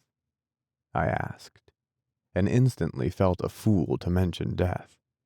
But he did not mind the word. It would depend on the life. This life is very pleasant. I would like to live forever. He smiled. I very nearly have. We were sitting in the deep leather chairs, the champagne in the ice bucket and our glasses on the table between us. If you ever live to be as old as I am, you will find many things strange. You never seem old. It is the body that is old. Sometimes I am afraid I will break off a finger as one breaks a stick of chalk, and the spirit is no older, and not much wiser. You are wise. No, that is the great fallacy, the wisdom of old men. They do not grow wise, they grow careful. Perhaps that is wisdom. It is a very unattractive wisdom. What do you value most? Someone I love. With me, it is the same. That is not wisdom. Do you value life? Yes. So do I, because it is all I have. And to give birthday parties. He laughed. You are probably wiser than I am. You do not give birthday parties. We both drank the wine. What do you think of the war, really? I asked. I think it is stupid. Who will win it? Italy. Why? They are a younger nation. Do younger nations always win wars? They are apt to, for a time. Then what happens? They become older nations. You said you were not wise. Dear boy, that is not wisdom. That is cynicism. It sounds very wise to me. It's not particularly. I could quote you the examples on the other side, but it is not bad. Have we finished the champagne? Almost. Should we drink some more? Then I must dress. Perhaps we'd better not now. You are sure you don't want more? Yes. He stood up. I hope you will be very fortunate and very happy and very, very healthy. Thank you. And I hope you will live forever. Thank you. I have. And if you ever become devout, pray for me if I am dead. I am asking several of my friends to do that. I had expected to become devout myself, but it has not come. I thought he smiled sadly, but I could not tell. He was so old, and his face was very wrinkled, so that a smile used so many lines that all gradations were lost. I might become very devout, I said. Anyway, I will pray for you. I had always expected to become devout. All my family died very devout, but somehow it does not come. It's too early. Maybe it is too late. Perhaps I have outlived my religious feeling. My own comes only at night. Then too, you are in love. Do not forget that is a religious feeling. You believe so? Of course. He took a step toward the table. You were very kind to play. It was a great pleasure. We will walk upstairs together. Chapter 36. That night there was a storm, and I woke to hear the rain lashing the window panes. It was coming in the open window. Someone had knocked on the door. I went to the door very softly, not to disturb Catherine. and opened it. The barman stood there. He wore his overcoat and carried his wet hat. Can I speak to you, Tenente? What's the matter? It's a very serious matter. I looked around. The room was dark. I saw the water on the floor from the window. Come in, I said. I took him by the arm into the bathroom, locked the door and put on the light. I sat down on the edge of the bathtub. What's the matter, Emilio? Are you in trouble? No. You are, Tenente. Yes? They are going to arrest you in the morning. Yes? I come to tell you. I was out in the town and I heard them talking in a cafe. I see. He stood there, his coat wet, holding his wet hat, and said nothing. Why are they going to arrest me? For something about the war. Do you know what? No. But I know that they know you were here before as an officer, and now you are here out of uniform. After this retreat, they arrest everybody. I thought a minute.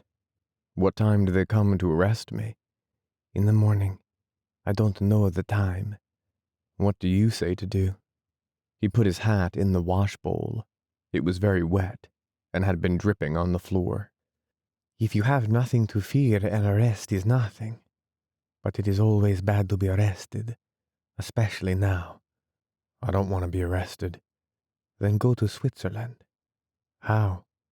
In my boat. There's a storm, I said. The storm is over. It is rough, but you will be all right. When should we go? Right away. They might come to arrest you early in the morning. What about our bags? Get them packed. Get your lady dressed. I will take care of them. Where will you be? I will wait here. I don't want anyone to see me outside in the hall. I opened the door, closed it, and went into the bedroom. Catherine was awake. What is it, darling? It's all right, Cat, I said. Would you like to get dressed right away and go in a boat to Switzerland? Would you? No, I said. I'd like to go back to bed. What is it about? The barman says they're going to arrest me in the morning. Is the barman crazy? No. Then please hurry, darling, and get dressed so we can start. She sat up on the side of the bed. She was still sleepy. Is that the barman in the bathroom? Yes. Then I won't wash. Please look the other way, darling, and I'll be dressed in just a minute. I saw her white back as she took off her nightgown, and then I looked away because she wanted me to. She was beginning to be a little big with the child, and she did not want me to see her. I dressed hearing the rain on the windows. I did not have much to put in my bag. There's plenty of room in my bag, Cat, if you need any. I'm almost packed, she said. Darling, I'm awfully stupid, but why is the barman in the bathroom? Shh. He's waiting to take our bags down. He's awfully nice. He's an old friend, I said. I nearly sent him some pipe tobacco once. I looked out the open window at the dark night. I could not see the lake, only the dark and the rain, but the wind was quieter. I'm ready, darling, Catherine said. All right. I went to the bathroom door. Here are the bags, Emilio, I said. The barman took the 2 bags. You're very good to help us, Catherine said. That's nothing, lady, the barman said. I'm glad to help you just so I don't get in trouble myself. Listen, he said to me. I'll take these out to the servants' stairs and to the boat. You just go out as though you were going for a walk. It's a lovely night for a walk, Catherine said. It's a bad night, all right. I'm glad I've got an umbrella, Catherine said. We walked down the hall and down the wide, thickly carpeted stairs. At the foot of the stairs by the door, the porter sat behind his desk. He looked surprised at seeing us. You're not going out, sir? He said. Yes, I said. We're going to see the storm along the lake. Haven't you got an umbrella, sir? No, I said. This coat sheds water. He looked at it doubtfully. I'll get you an umbrella, sir, he said. He went away and came back with a big umbrella. It is a little big, sir, he said. I gave him a 10-lira note. Oh, you are too good, sir, thank you very much, he said. He held the door open and we went out into the rain. He smiled at Catherine, and she smiled at him. Don't stay out in the storm, he said. You will get wet, sir, and lady. He was only the second porter, and his English was still literally translated. We'll be back, I said. We walked down the path under the giant umbrella and out through the dark, wet gardens to the road, and across the road to the trestled pathway along the lake. The wind was blowing offshore now. It was a cold, wet November wind, and I knew it was snowing in the mountains. We came along past the chained boats in the slips along the quay to where the barman's boat should be. The water was dark against the stone. The barman stepped out from beside the row of trees. The bags are in the boat, he said. I want to pay you for the boat, I said. How much money have you? Not so much. You send me the money later. That will be all right. How much? What you want. Tell me how much. If you get through, send me 500 francs. You won't mind that if you get through. All right. Here are sandwiches. He handed me a package. Everything there was in the bar. It's all here. There is a little bottle of brandy and a bottle of wine. I put them in my bag. Let me pay you for those. All right. Give me 50 lire. I gave it to him. The brandy is good, he said. You don't need to be afraid to give it to your lady. She better get in the boat. He held the boat, it rising and falling against the stone wall, and I helped Catherine in. She sat in the stern and pulled her cape around her. You know where to go? Up the lake. You know how far? Past Luino. Past Luino, Canero, Canobbio, Tranzano. You aren't in Switzerland until you come to Brissago. You have to pass Mont Tamara. What time is it? Catherine asked. It's only 11 o'clock, I said. If you row all the time, you ought to be there by 7 o'clock in the morning. Is it that far? It's 35 kilometers. How should we go? In this rain, we need a compass. No. Row to Isola Bella. Then on the other side of Isola Madre, go with the wind. The wind will take you to Balanza. You will see the lights. Then go up the shore. Maybe the wind will change. No, he said. The wind will blow like this for 3 days. It comes straight down from the Matarone. There is a can to bail with. Let me pay you something for the boat now. No, I'd rather take a chance. If you get through, you pay me all you can. All right. I don't think you'll get drowned. That's good. Go with the wind up the lake. All right. I stepped in the boat. Did you leave the money for the hotel? Yes. In an envelope in the room. All right. Good luck, Tenente. Good luck. We thank you many times. You won't thank me if you get drowned. What does he say? Catherine asked. He says good luck. Good luck, Catherine said. Thank you very much. Are you ready? Yes. He bent down and shoved us off. I dug at the water with the oars, then waved one hand. The barman waved back depreciatingly. I saw the lights of the hotel and rowed out, rowing straight out until they were out of sight. There was quite a sea running, but we were going with the wind. Chapter 37. I rowed in the dark, keeping the wind in my face. The rain had stopped and only came occasionally in gusts. It was very dark, and the wind was cold. I could see Catherine in the stern, but I could not see the water where the blades of the oars dipped. The oars were long, and there were no leathers to keep them from slipping out. I pulled, raised, leaned forward, found the water, dipped and pulled, rowing as easily as I could. I did not feather the oars because the wind was with us. I knew my hands would blister, and I wanted to delay it as long as I could. The boat was light and rowed easily. I pulled it along in the dark water. I could not see, and hoped we would soon come opposite Palanza. We never saw Palanza. The wind was blowing up the lake, and we passed the point that hides Palanza in the dark, and never saw the lights. When we finally saw some lights much further up the lake and close to the shore, it was Intra. But for a long time we did not see any lights, nor did we see the shore, but rowed steadily in the dark, riding with the waves. Sometimes I missed the water with the oars in the dark as a wave lifted the boat.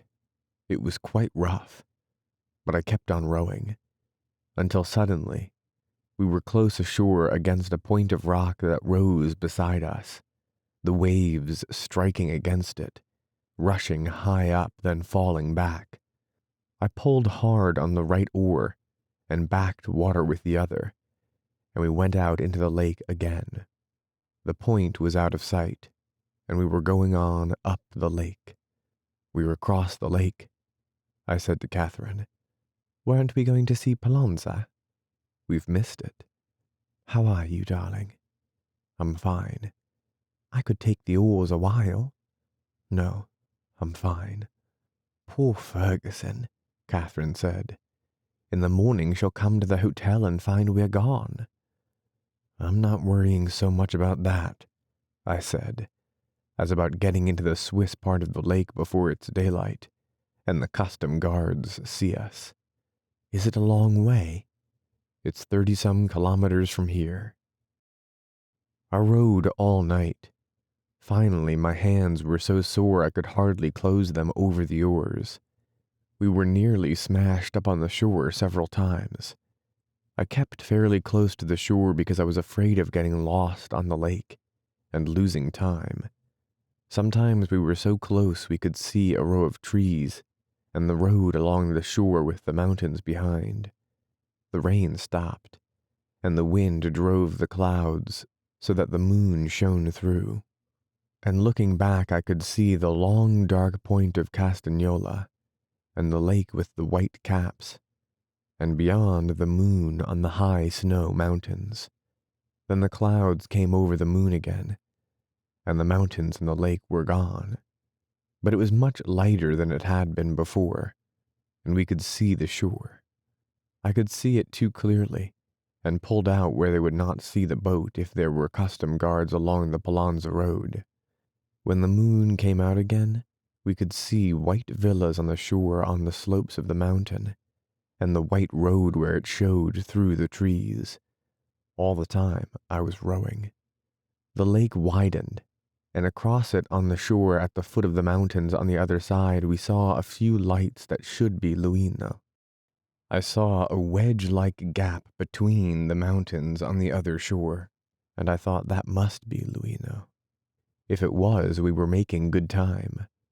I pulled in the oars and lay back on the seat. I was very, very tired of rowing.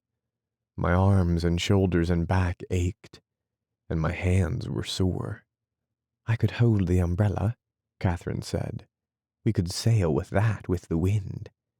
"Can you steer?" "I think so." "You take this oar and hold it under your arm close to the side of the boat and steer, and I'll hold the umbrella." I went back to the stern and showed her how to hold the oar.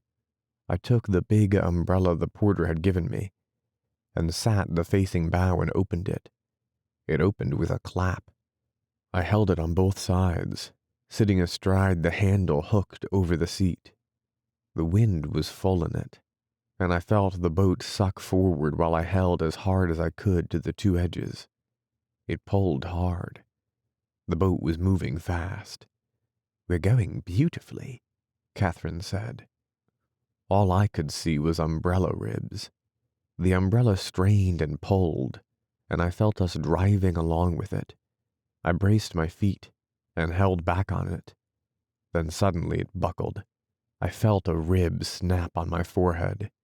I tried to grab the top that was bending with the wind as the whole thing buckled and went inside out, and I was astride the handle of an inside-out ripped umbrella, where I had been holding a wind-filled pulling sail.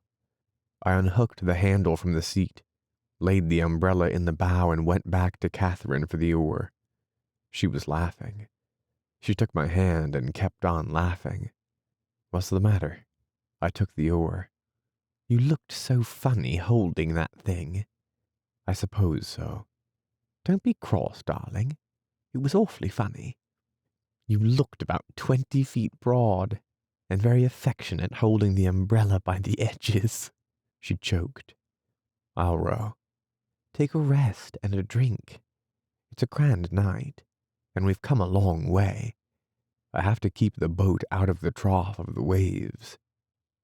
I'll get you a drink. Then rest a little while, darling. I held the oars up and we sailed with them. Catherine was opening the bag. She handed me the brandy bottle. I pulled the cork with my pocket knife and took a long drink. It was smooth and hot, and the heat went all through me, and I felt warmed and cheerful. It's lovely brandy, I said. The moon was under again, but I could see the shore. There seemed to be another point going out a long way ahead into the lake. Are you warm enough, Cat? I'm splendid, but I'm a little stiff. Bail out that water and you can put your feet down. Then I rowed and listened to the oarlocks and the dip and scrape of the bailing tin under the stern seat. Would you give me the bailer? I said. I want a drink. It's awfully dirty. That's all right. I'll rinse it. I heard Catherine rinsing it over the side. Then she handed it to me dipped full of water. I was thirsty after the brandy, and the water was icy cold, so cold it made my teeth ache. I looked toward the shore. We were closer to the long point. There were lights in the bay ahead. Thanks, I said, and handed back the tin pail. You're ever so welcome, Catherine said. There's much more if you want it. Do you want to eat something? No, I'll be hungry in a little while. We'll save it till then. All right. What looked like a point ahead was a long, high headland. I went further out in the lake to pass it. The lake was much narrower now.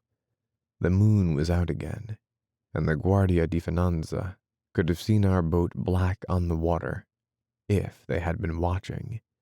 How are you, Cat? I asked. I'm all right. Where are we? I don't think we have more than about 8 miles more. That's a long way to row, you poor sweet. Aren't you dead? No, I'm all right. My hands are sore as all. We went on up the lake. There was a break in the mountains on the right bank, a flattening out with a low shoreline that I thought must be Canobia. I stayed a long way out because it was from now on that we ran the most danger of meeting Guardia. There was a high dome-capped mountain on the other shore away ahead. I was tired. It was no great distance to row, but when you were out of condition, it had been a long way. I knew I had to pass the mountain and go up the lake at least 5 miles further, before we would be in Swiss water. The moon was almost down now, but before it went down, the sky clouded over again, and it was very dark. I stayed well out in the lake, rowing a while, then resting and holding the oars so that the wind struck the blades. Let me row a while, Catherine said. I don't think you ought to. Nonsense. It would be good for me. It would keep me from being too stiff. I don't think you should, Cat. Nonsense. Rowing in moderation is very good for the pregnant lady. All right. You row a little moderately. I'll go back, then you come up. Hold on to both gunwales when you come up." I sat in the stern with my coat on, and the collar turned up and watched Catherine row. She rowed very well, but the oars were too long and bothered her. I opened the bag and ate a couple of sandwiches and took a drink of the brandy. It made everything much better, and I took another drink. "Tell me when you're tired," I said. Then, a little later, "Watch out the oar doesn't pop you in the tummy." "If it did," Catherine said between strokes, "life might be much simpler." I took another drink of the brandy. "How are you going?" "All right." "Tell me when you want to stop." "All right." I took another drink of the brandy, then took hold of the 2 gunwales on the boat and moved forward. "No, I'm going beautifully." "Go on back to the stern. I've had a grand rest." For a while with the brandy I rowed easily and steadily. Then I began to catch crabs, and soon I was just chopping along again with a thin brown taste of bile from having rowed too hard after the brandy. "Give me a drink of water, will you?" I said. "That's easy," Catherine said. Before daylight it started to drizzle. The wind was down, or we were protected by mountains that bounded the curve the lake had made. When I knew daylight was coming, I settled down and rowed hard. I did not know where we were, and I wanted to get into the Swiss part of the lake. When it was beginning to be daylight, we were quite close to the shore.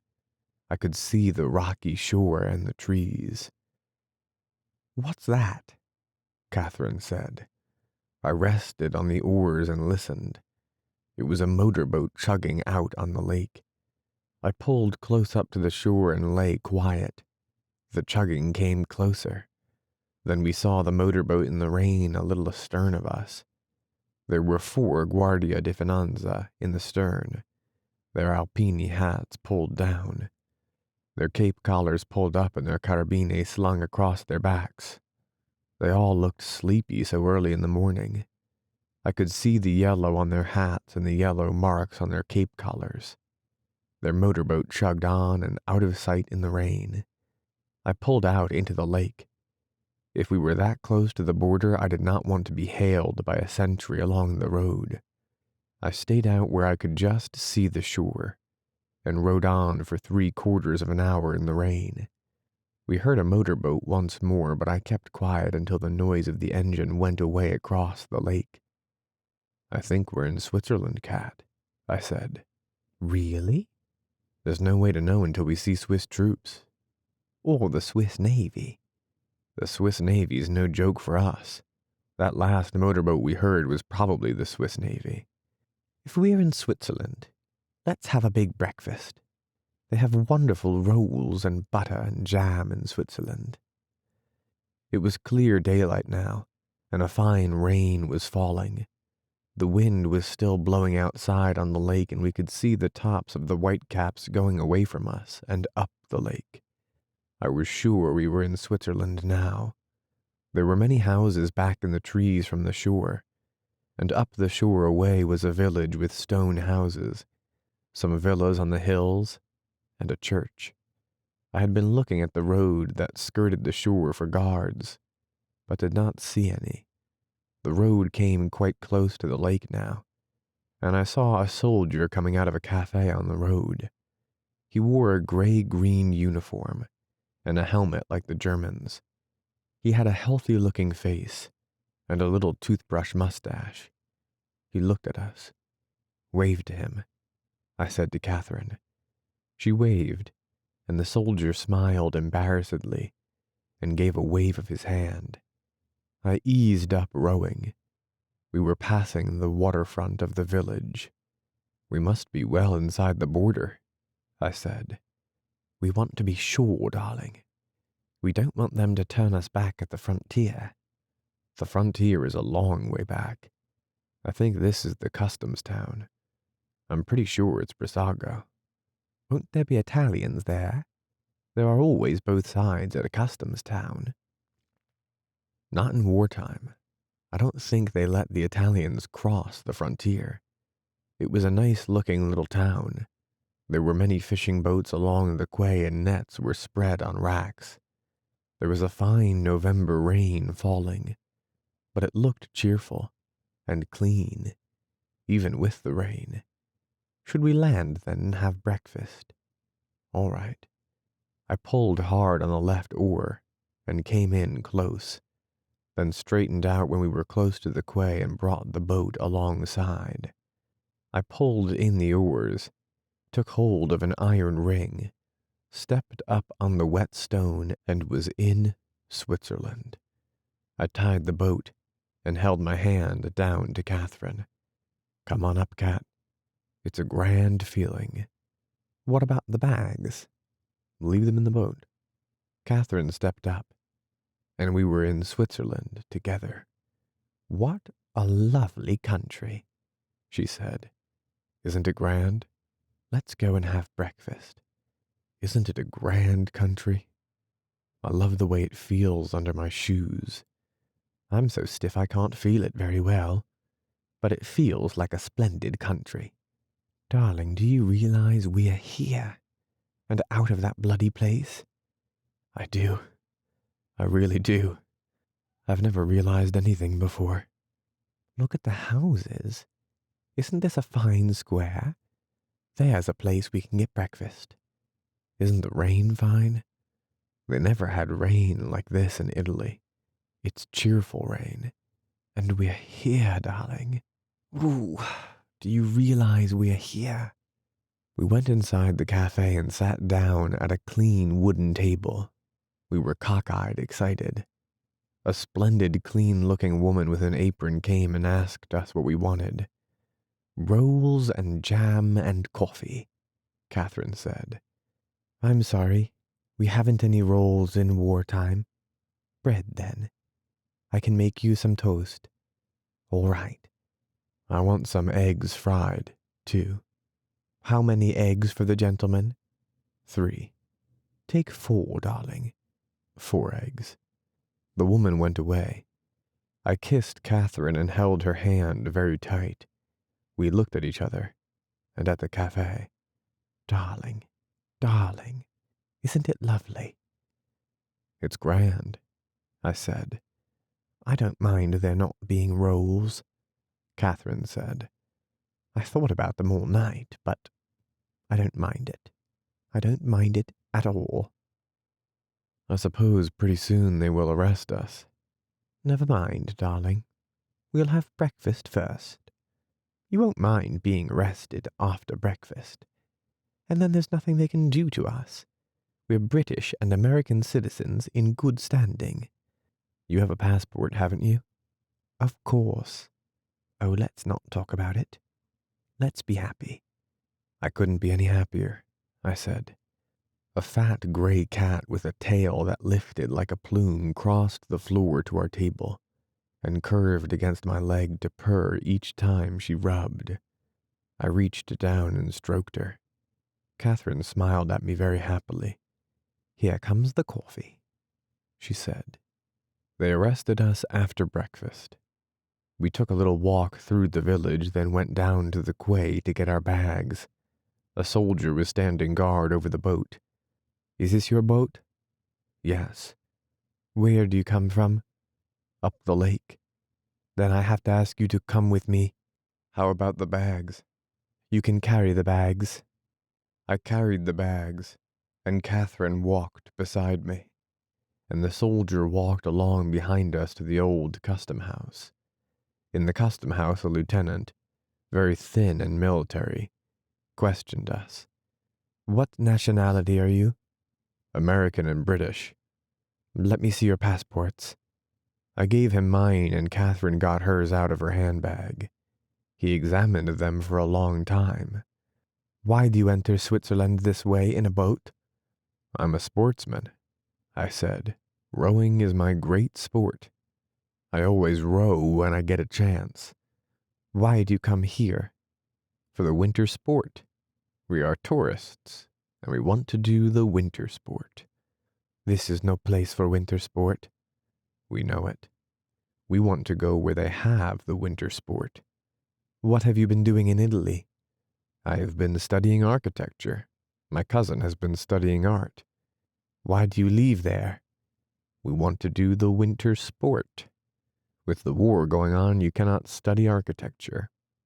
You will please stay where you are, the lieutenant said. He went back into the building with our passports. You're splendid, darling, Catherine said. Keep on the same track. You want to do the winter sport. Do you know anything about art? Rubens, said Catherine. Large and fat, I said. Titian, Catherine said. Titian-haired, I said. How about Montaigne? Don't ask hard ones, Catherine said. I know him, though. Very bitter. Very bitter, I said. Lots of nail holes. You see, I'll make you a fine wife, Catherine said. I'll be able to talk art with your customers. Here he comes, I said. The thin lieutenant came down the length of the custom house, holding our passports. I will have to send you into Locarno, he said. You can get a carriage, and a soldier will go in with you. All right, I said. What about the boat? The boat is confiscated. What have you in those bags? He went all through the 2 bags and held up the quarter bottle of brandy. Would you join me in a drink? I asked. No, thank you. He straightened up. How much money have you? 2,500 lira. He was favorably impressed. How much has your cousin? Catherine had a little over 1,200 lira. The lieutenant was pleased. His attitude toward us became less haughty. If you are going for winter sports, he said, Wengen is the place. My father has a very fine hotel in Wengen. It is open all the time. That's splendid, I said. Could you give me the name? I will write it on a card. He handed me the card very politely. The soldier will take you into Locarno. He will keep your passports. I regret this, but it is necessary. I have good hopes that they will give you a visa or a police permit in Locarno. He handed the 2 passports to the soldier, and carrying the bags, we started into the village to order a carriage. Hi, the lieutenant called to the soldier. He said something in a German dialect to him. The soldier slung his rifle on his back and picked up the bags. It's a great country, I said to Catherine. It's so practical. Thank you very much, I said to the lieutenant. He waved his hand. Service, he said. We followed our guard into the village. We drove to Locarno in a carriage with the soldier sitting on the front seat with the driver. At Locarno we did not have a bad time. They questioned us, but they were polite because we had passports and money. I do not think they believed a word of the story, and I thought it was silly, but it was like a law court. You did not want something reasonable. You wanted something technical, and then stuck to it without explanations. But we had passports, and we would spend the money. So they gave us provisional visas. At any time this visa might be withdrawn. We were to report to the police wherever we went. Could we go wherever we wanted? Yes. Where did we want to go? Where do you want to go, Kat? Montreux. It is a very nice place, the official said. I think you will like that place. Here at Locarno is a very nice place, another official said. I am sure you would like it here very much at Locarno.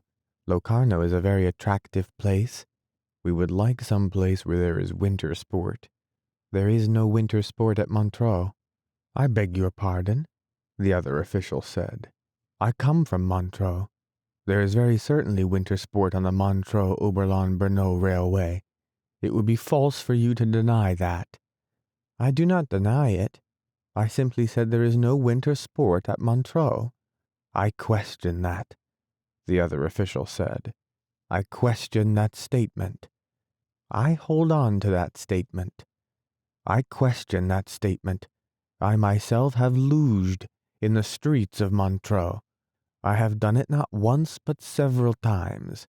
Luging is certainly winter sport." The other official turned to me. "Is luging your idea of winter sport, sir? I tell you, you would be very comfortable here in Locarno. You would find the climate healthy. You would find the environs attractive. You would like it very much. The gentleman has expressed a wish to go to Montreux." "What is luging?" I asked. You see, he has never even heard of luging. That meant a great deal to the second official. He was pleased by that. "Luging," said the first official. "It's tobogganing." "I beg to differ." The other official shook his head. "I must differ again. The toboggan is very different from the luge. The toboggan is constructed in Canada of flat lathes. The luge is a common sled with runners. Accuracy means something." "Couldn't we toboggan?" I asked. "Of course you could toboggan," the first official said. "You could toboggan very well. Excellent Canadian toboggans are sold in Montreux. Ox Brothers sell toboggans. They import their own toboggans." The second official turned away. "Tobogganing," he said, "requires a special piste. You could not toboggan in the streets of Montreux. Where are you stopping here?" "We don't know," I said. "We just drove in from Brissago. The carriage is outside." "You make no mistake in going to Montreux," the first official said. "You will find the climate delightful and beautiful. You will have no distance to go for winter sport."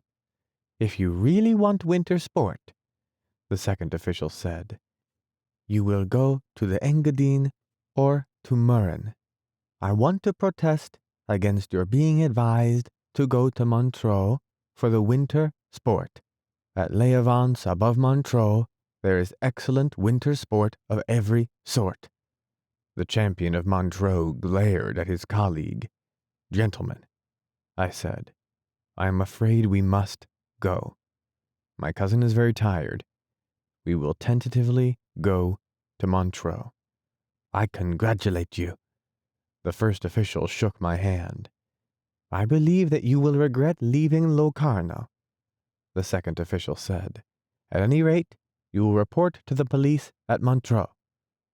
"There will be no unpleasantness with the police," the first official assured me. "You will find all the inhabitants extremely courteous and friendly."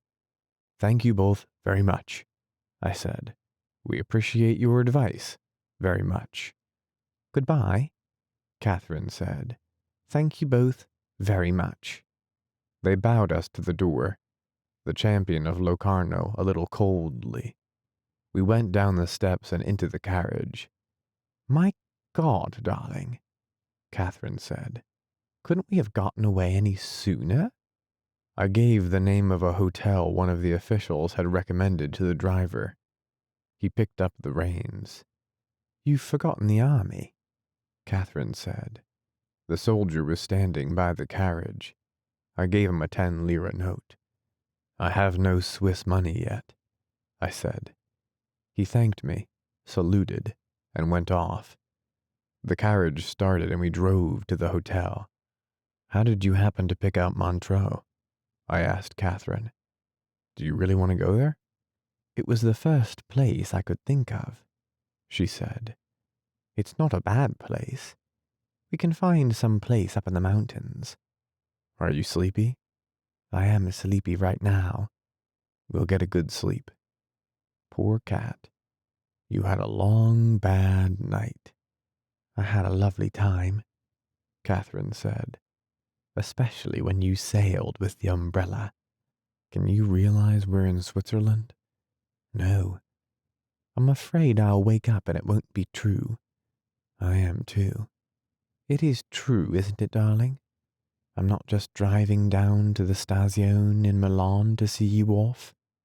"I hope not." "Don't say that, it frightens me. Maybe that's where we're going." "I'm so groggy I don't know," I said. "Let me see your hands." I put them out. They were both blistered raw. There's no hole in my side, I said. Don't be sacrilegious. I felt very tired and vague in the head. The exhilaration was all gone. The carriage was going along the street. Poor hands, Catherine said. Don't touch them, I said. By God, I don't know where we are. Where are we going, driver? The driver stopped his horse. To the Hotel Metropole. Don't you want to go there? Yes, I said. It's all right, Cat. It's all right, darling. Don't be upset. We'll get a good sleep and you won't feel groggy tomorrow. I get pretty groggy, I said. It's like a comic opera today. Maybe I'm hungry. You're just tired, darling. You'll be fine. The carriage pulled up before the hotel. Someone came out to take our bags. I feel all right, I said.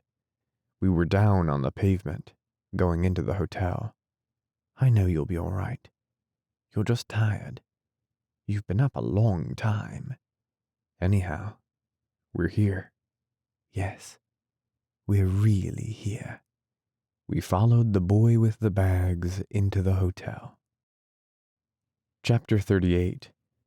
That fall the snow came very late.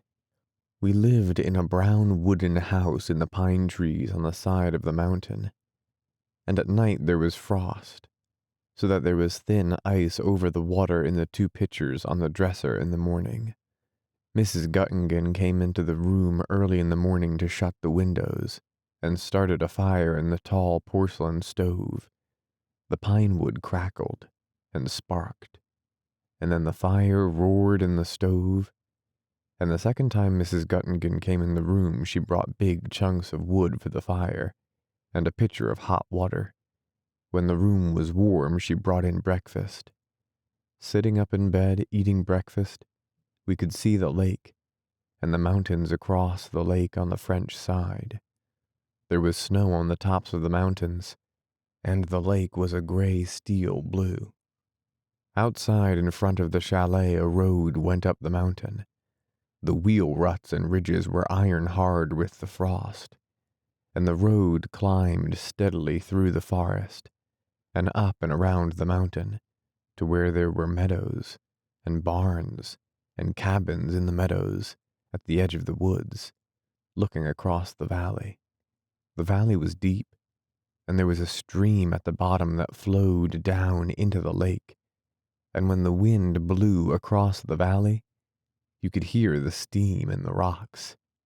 Sometimes we went off the road and on a path through the pine forest. The floor of the forest was soft to walk on. The frost did not harden it, as it did the road. But we did not mind the hardness of the road because we had nails in the soles and heels of our boots, and the heel nails bit on the frozen ruts. And with nailed boots it was good walking on the road, and invigorating, but it was lovely walking in the woods.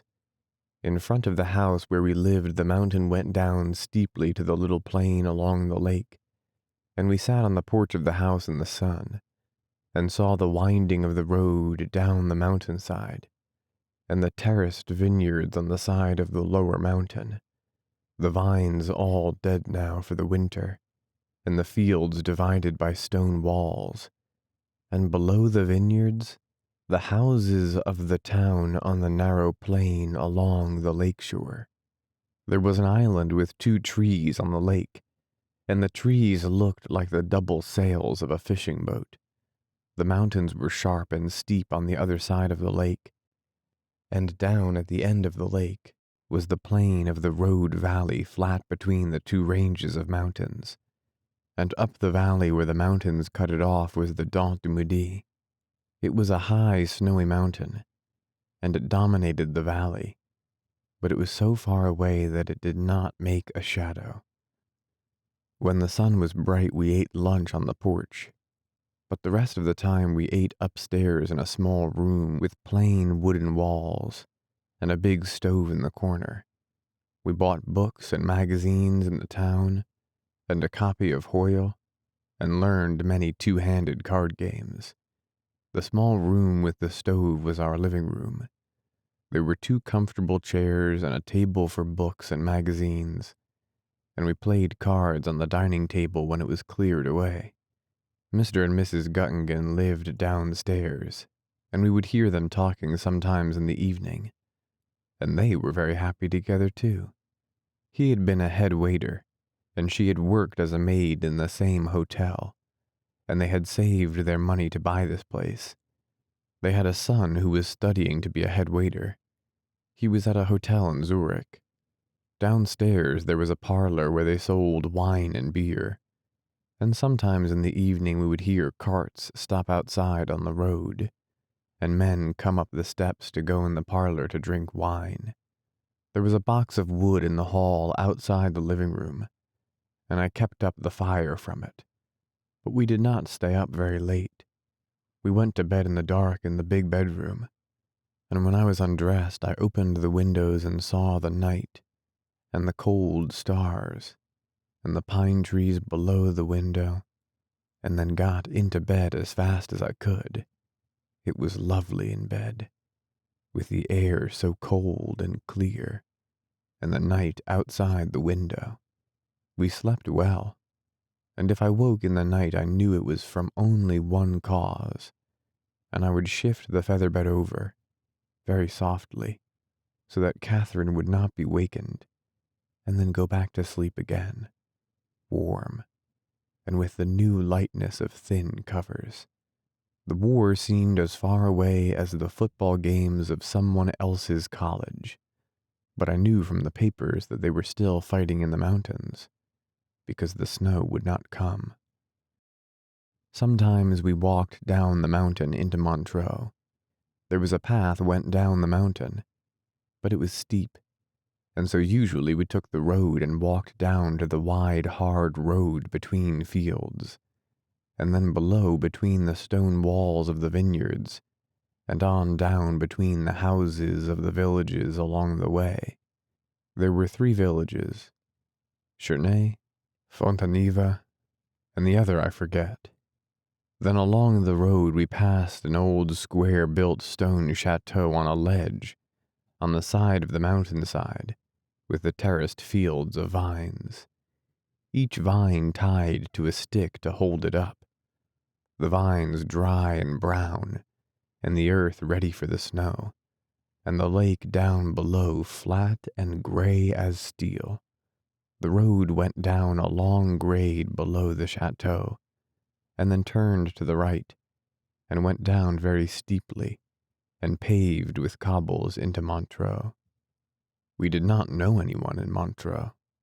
We walked along beside the lake, and saw the swans and many gulls and terns that flew up when you came close, and screamed while they looked down at the water. Out on the lake there were flocks of grebes, small and dark, and leaving trails in the water when they swam. In the town we walked along the main street, and looked in the windows of the shops. There were many big hotels that were closed, but most of the shops were open, and the people were very glad to see us. There was a fine coiffeur's place, where Catherine went to have her hair done. The woman who ran it was very cheerful, and the only person we knew in Montreux. While Catherine was there, I went up to a beer place, and drank dark Munich beer and read the papers. I read the Courrier de la Sera, and the English and American papers from Paris. All the advertisements were blacked out, supposedly to prevent communication in that way with the enemy. The papers were bad reading. Everything was going very badly everywhere. I sat back in the corner with a heavy mug of dark beer, and an opened, glazed paper package of pretzels, and ate the pretzels for the salty flavor, and the good way they made the beer taste, and read about disaster. I thought Catherine would come by, but she did not come. So I hung the papers back on the rack, paid for my beer, and went up the street to look for her. The day was cold and dark and wintry, and the stone of the houses looked cold. Catherine was still in the hairdresser's shop. The woman was waving her hair. I sat in the little booth and watched. It was exciting to watch, and Catherine smiled and talked to me, and my voice was a little thick from being excited. The tongs made a pleasant clicking sound, and I could see Catherine in 3 mirrors, and it was pleasant and warm in the booth. Then the woman put up Catherine's hair, and Catherine looked in the mirror and changed it a little, taking out and putting in pins, then stood up. "I'm sorry to have taken such a long time. Monsieur was very interested. Were you not, monsieur?" The woman smiled. "Yes," I said. We went out and up the street. It was cold and wintry, and the wind was blowing. "Oh, darling, I love you so," I said. "Don't we have a fine time?" Catherine said. "Look, let's go someplace and have beer instead of tea. It's very good for young Catherine. It keeps her small."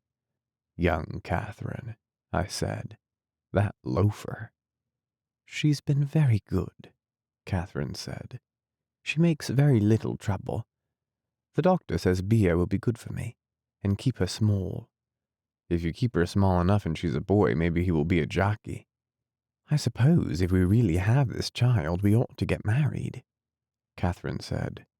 We were in the beer place at the corner table. It was getting dark outside. It was still early, but the day was dark and the dusk was coming early. "Let's get married now," I said. "No," Catherine said. "It's too embarrassing now. I show too plainly. I won't go before anyone and be married in this state. I wish we'd gotten married. I suppose it would have been better. But when could we, darling?" "I don't know. I know one thing. I'm not going to be married in this splendidly matronly state." "You're not matronly." "Oh, yes, I am, darling. The hairdresser asked me if this was our first. I lied and said no. We had 2 boys and 2 girls. When will we be married? Any time after I'm thin again. We want to have a splendid wedding, with everyone thinking what a handsome young couple." "And you're not worried?" "Darling, why should I be worried? The only time I ever felt badly was when I felt like a whore in Milan, and that only lasted 7 minutes, and besides, it was the room furnishings. Don't I make you a good wife?" "You're a lovely wife." "Then don't be too technical, darling. I'll marry you as soon as I'm thin again." "All right. Do you think I ought to drink another beer? The doctor said I was rather narrow in the hips, and it's all for the best if we keep young Catherine small." "What else did he say?" I was worried. "Nothing. I have a wonderful blood pressure, darling. He admired my blood pressure greatly." "What did he say about you being too narrow in the hips?" "Nothing. Nothing at all. He said I shouldn't ski." "Quite right." "He said it was too late to start if I'd never done it before. He said I could ski if I wouldn't fall down." "He's just a big-hearted joker." "Really, he was very nice. We'll have him when the baby comes." "Did you ask him if you ought to get married?" "No. I told him we'd been married 4 years. You see, darling, if I marry you, I'll be an American. And any time we are married under American law, the child is legitimate." "Where did you find that out?" "In the New York World Almanac. In the library." "You're a grand girl." "I'll be very glad to be an American. And we'll go to America, won't we, darling? I want to see Niagara Falls." "You're a fine girl." "There's something else I want to see, but I can't remember it." "The stockyards?" "No." "I can't remember it." "The Woolworth Building?" "No."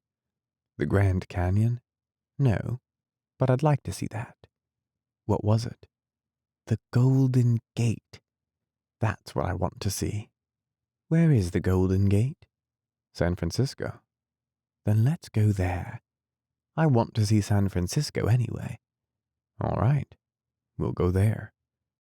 Now let's go up the mountain. Should we?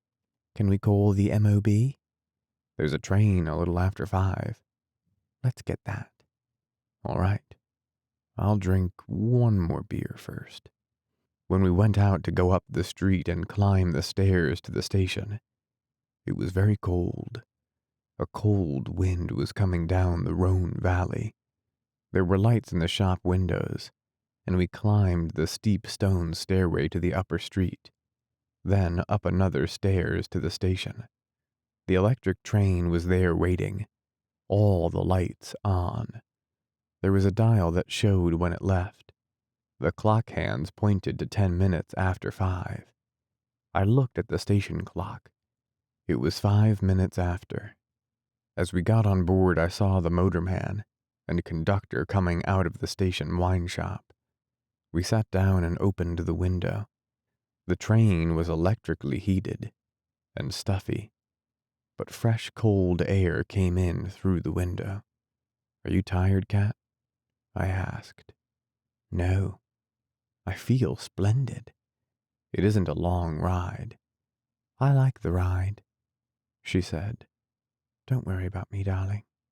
I feel fine. Snow did not come until 3 days before Christmas. We woke one morning and it was snowing. We stayed in bed with the fire roaring in the stove and watched the snow fall.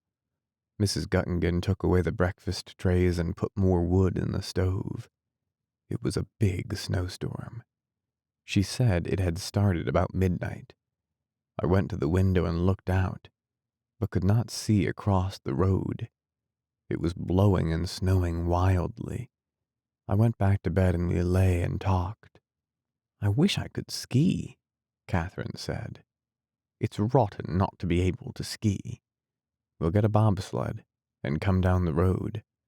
That's no worse for you than riding in a car. Won't it be rough? We can see. I hope it won't be too rough. After a while, we'll take a walk in the snow. Before lunch, Catherine said.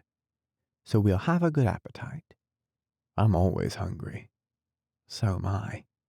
We went out in the snow, but it was drifted so that we could not walk far. I went ahead and made a trail down to the station, but when we reached there, we had gone far enough. The snow was blowing so we could hardly see, and we went into the little inn by the station and swept each other off with a broom and sat on a bench and had vermouths. It is a big storm, the barmaid said. Yes. The snow is very late this year. Yes. Could I eat a chocolate bar? Catherine asked. Or is it too close to lunch? I'm always hungry. Go on and eat one, I said. I'll take one with filberts, Catherine said. They are very good, the girl said. I like them best.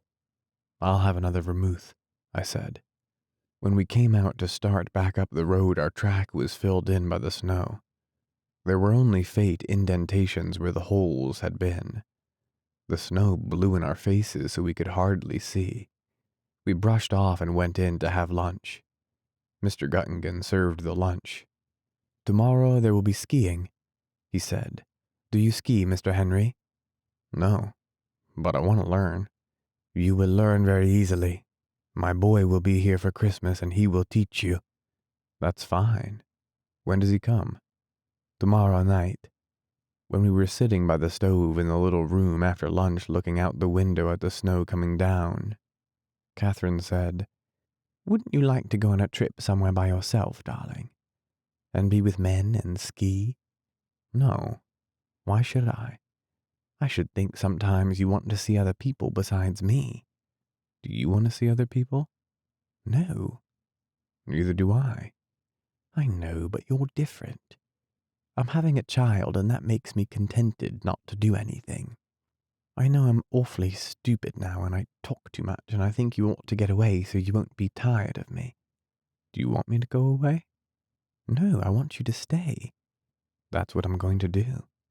Come over here, she said. I want to feel the bump on your head. It's a big bump. She ran her finger over it. Darling, would you like to grow a beard? Would you like me to? It might be fun. I'd like to see you with a beard. All right. I'll grow one. I'll start now. This minute. It's a good idea. It will give me something to do. Are you worried because you haven't anything to do? No. I like it. I have a fine life. Don't you? I have a lovely life. But I was afraid because I'm big now that maybe I was a bore to you. Oh, Cat, you don't know how crazy I am about you. This way. Just the way you are. I have a fine time. Don't we have a good life? I do, but I thought maybe you were restless. No. Sometimes I wonder about the front and about people I know, but I don't worry. I don't think about anything much. Who do you wonder about? About Rinaldi and the priest and lots of people I know, but I don't think about them much. I don't want to think about the war. I'm through with it. What are you thinking about now? Nothing. Yes, you were. Tell me. I was wondering whether Rinaldi had the syphilis. Was that all? Yes. Has he the syphilis? I don't know. I'm glad you haven't. Did you ever have anything like that? I had gonorrhea. I don't want to hear about it. Was it very painful, darling? Very. I wish I'd had it. No, you don't. I do. I wish I'd had it to be like you. I wish I'd stayed with all your girls, so I could make fun of them to you. That's a pretty picture. It's not a pretty picture, you having gonorrhea. I know it. Look at it snow now. I'd rather look at you. Darling, why don't you let your hair grow? How grow? Just grow a little longer. It's long enough now. No. Let it grow a little longer, and I could cut mine, and we'd be just alike. Only one of us blonde, and one of us dark. I wouldn't let you cut yours. It would be fun. I'm tired of it. It's an awful nuisance in the bed at night. I like it. Wouldn't you like it short? I might. I like it the way it is. It might be nice short. Then we'd both be alike. Oh, darling, I want you so much. I want to be you too. You are. We are the same one. I know it. At night we are. The nights are grand. I want us to be all mixed up. I don't want you to go away. I just said that. You go if you want to, but hurry right back. My darling, I don't live at all when I'm not with you.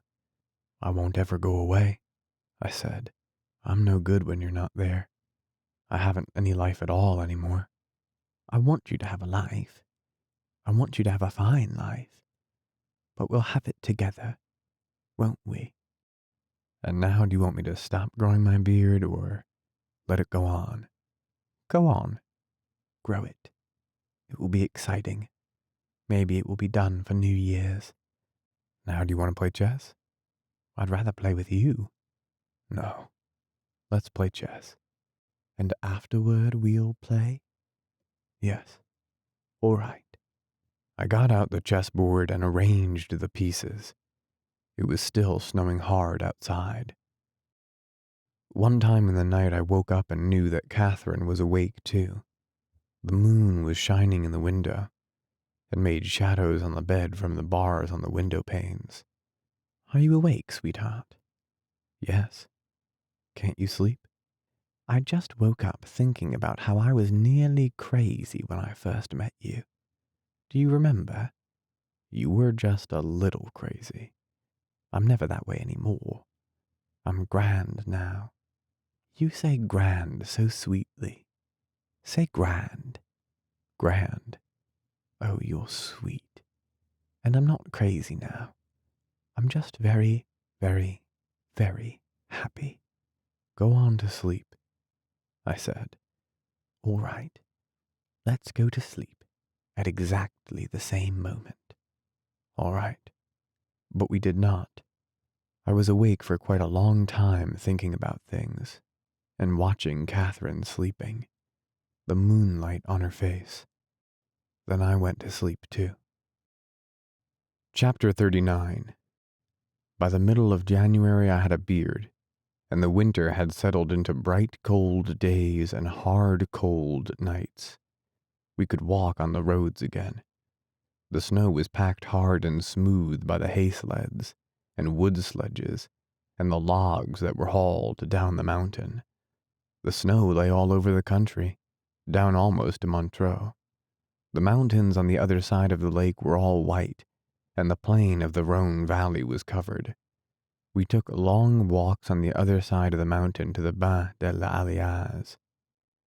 Catherine wore hob-nailed boots and a cape and carried a stick with a sharp steel point. She did not look big with the cape, and we would not walk too fast, but stopped and sat on logs by the roadside to rest when she was tired. There was an inn in the trees at the Bain de l'Alliage, where the woodcutters stopped to drink, and we sat inside warmed by the stove and drank hot red wine with spices and lemon in it. They called it glühwein, and it was a good thing to warm you and to celebrate with. The inn was dark and smoky inside, and afterward when you went out the cold air came sharply into your lungs and numbed the edge of your nose as you inhaled. We looked back at the inn with light coming from the windows, and the woodcutters' horses stamping and jerking their heads outside to keep warm. There was frost on the hairs of their muzzles, and their breathing made plumes of frost in the air. Going up the road toward home, the road was smooth and slippery for a while, and the ice orange from the horses until the wood hauling track turned off. Then the road was clean packed snow and led through the woods, and twice coming home in the evening we saw foxes. It was a fine country, and every time that we went out, it was fun. You have a splendid beard now, Catherine said. It looks just like the woodcutters. Did you see the man with the tiny gold earrings? He's a chamois hunter, I said. They wear them because they say it makes them hear better. Really? I don't believe it. I think they wear them to show they are chamois hunters. Are there chamois near here? Yes, beyond the Dent de Jamin. It was fun seeing the fox. When he sleeps, he wraps that tail around him to keep warm. It must be a lovely feeling. I always wanted to have a tail like that. Wouldn't it be fun if we had brushes like a fox? It might be very difficult dressing. We'd have clothes made, or live in a country where it wouldn't make any difference. We live in a country where nothing makes any difference. Isn't it grand how we never see anyone? You don't want to see people, do you, darling? No. Should we sit here just a minute? I'm a little bit tired. We sat close together on the logs. Ahead, the road went down through the forest. She won't come between us, will she? The little brat. No, we won't let her. How are we for money? We have plenty. They honored the last sight draft. Won't your family try and get hold of you now they know you're in Switzerland? Probably. I'll write them something. Haven't you written them? No, only the sight draft. Thank God I'm not your family. I'll send them a cable. Don't you care anything about them? I did, but we quarreled so much it wore itself out. I think I'd like them. I'd probably like them very much. Let's not talk about them, or I'll start to worry about them. After a while, I said, let's go on, if you're rested. I'm rested. We went on down the road. It was dark now, and the snow squeaked under our boots. The night was dry and cold, and very clear. I love your beard, Catherine said. It's a great success. It looks so stiff and fierce, and it's very soft, and a great pleasure. Do you like it better than without? I think so. You know, darling, I'm not going to cut my hair now until after young Catherine's born. I look too big and matronly now, but after she's born, and I'm thin again, I'm going to cut it, and then I'll be a fine, new, and different girl for you. We'll go together and get it cut, or I'll go alone and come and surprise you. I did not say anything. You won't say I can't, will you? No. I think it would be exciting. Oh, you're so sweet. And maybe I'd look lovely, darling, and be so thin and exciting to you, and you'll fall in love with me all over again. Hell, I said. I love you enough now. What do you want to do, ruin me? Yes, I want to ruin you. Good, I said. That's what I want to. Chapter 40. We lived through the months of January and February, and the winter was very fine, and we were very happy. There had been short thaws, when the wind blew warm and the snow softened and the air felt like spring. But always the clear, hard cold had come again, and the winter had returned. In March came the first break in the winter. In the night it started raining. It rained on all morning and turned the snow to slush, and made the mountainside dismal. There were clouds over the lake and over the valley. It was raining high in the mountain. Catherine wore heavy overshoes and I wore Mr. Guttingen's rubber boots, and we walked to the station under an umbrella, through the slush and the running water that was washing the ice of the roads bare, to stop at the pub before lunch for a vermouth. Outside we could hear the rain. Do you think we ought to move into town? What do you think? Catherine asked. If the winter is over and the rain keeps up, it won't be fun up here. How long is it before young Catherine? About a month. Perhaps a little more. We might go down and stay in Montreux. Why don't we go to Lausanne? That's where the hospital is. All right, but I thought maybe that was too big a town. We can be as much alone in a bigger town, and Lausanne might be nice. When should we go? I don't care. Whenever you want, darling. I don't want to leave here if you don't want. Let's see how the weather turns out. It rained for 3 days. The snow was all gone now on the mountainside below the station. The road was a torrent of muddy snow water. It was too wet and slushy to go out. On the morning of the 3rd day of rain, we decided to go down into town. That is all right, Mr. Henry, Guttingen said. You do not have to give me any notice. I did not think you would want to stay now the bad weather is come. We have to be near the hospital anyway on account of Madame, I said. I understand, he said. Will you come back sometime and stay? With the little one? Yes, if you would have room. In the spring, when it is nice, you could come and enjoy it. We could put the little one and the nurse in the big room that is closed now, and you and Madame could have your same room looking out over the lake. I'll write about coming, I said. We packed and left on the train that went down after lunch. Mr. and Mrs. Guttingen came down to the station with us, and he hauled our baggage down on a sled through the slush. They stood beside the station in the rain, waving goodbye. They were very sweet, Catherine said. They were fine to us. We took the train to Lausanne from Montreux. Looking out the window toward where we had lived, you could not see the mountain for the clouds. The train stopped in Vevey, then went on, passing the lake on one side, and on the other the wet brown fields and the bare woods and the wet houses. We came into Lausanne and went into a medium-sized hotel to stay. It was still raining as we drove through the streets and into the carriage entrance of the hotel. The concierge with brass keys on his lapels, the elevator, the carpets on the floors, and the white wash bowls with shining fixtures. The brass bed and the big, comfortable bedroom all seemed very great luxury after the Guttingans.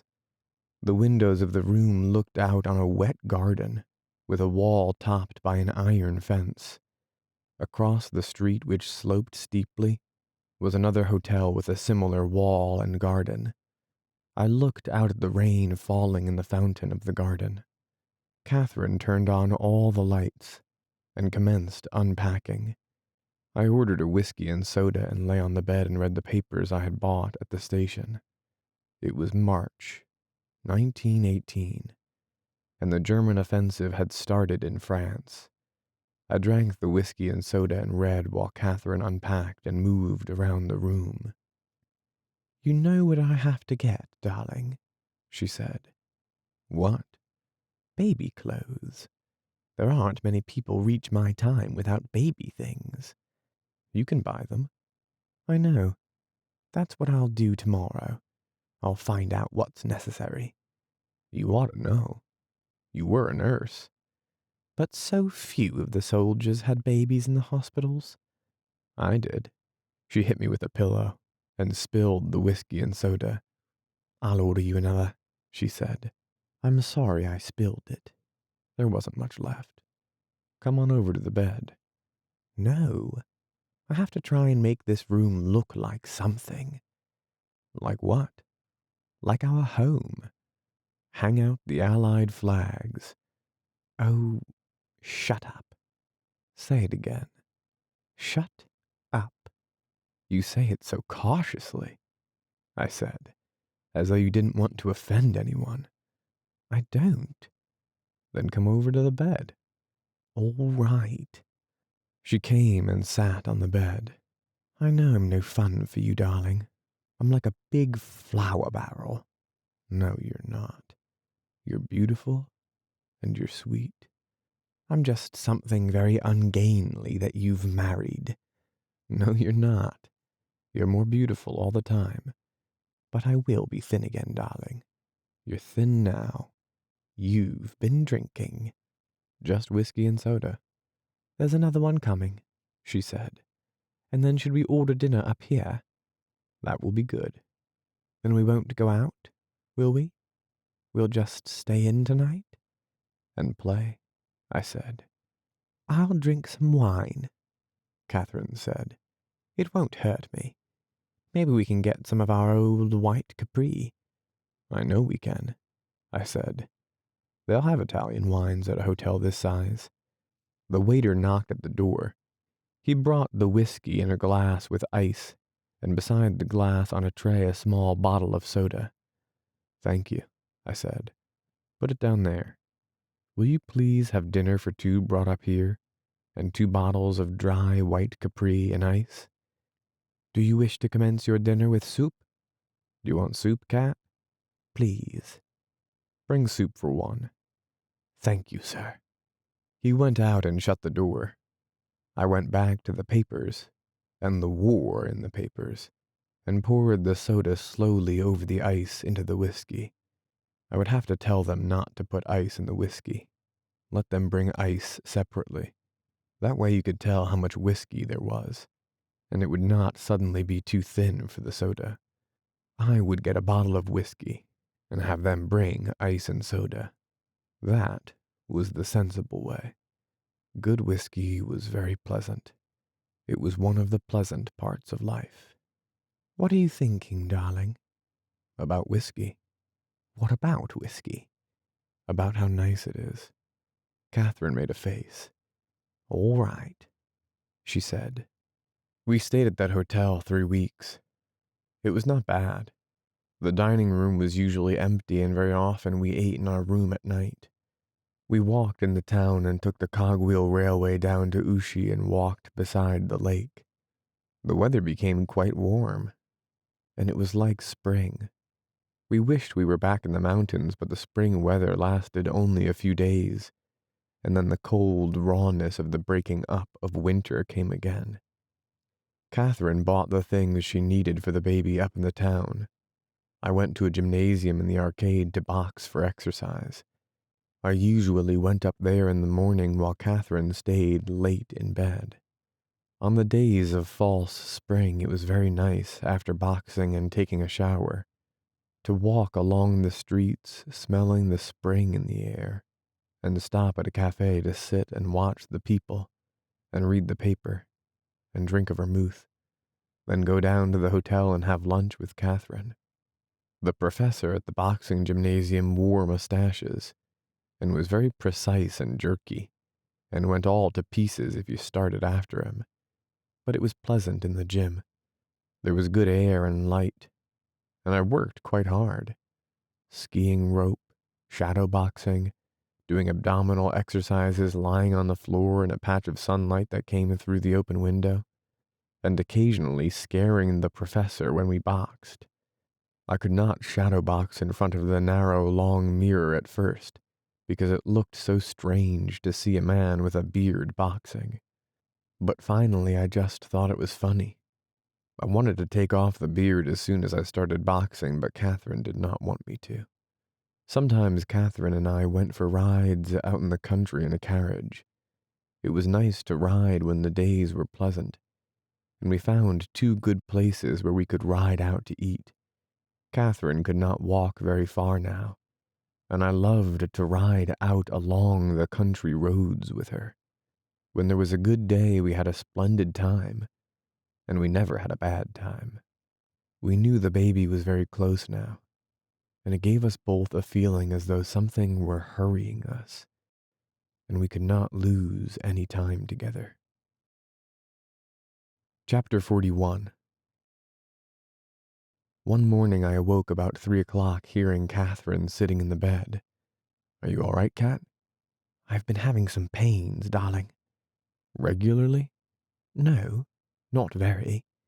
"If you have them at all regularly, we'll go to the hospital." I was very sleepy and went back to sleep. A little while later I woke again.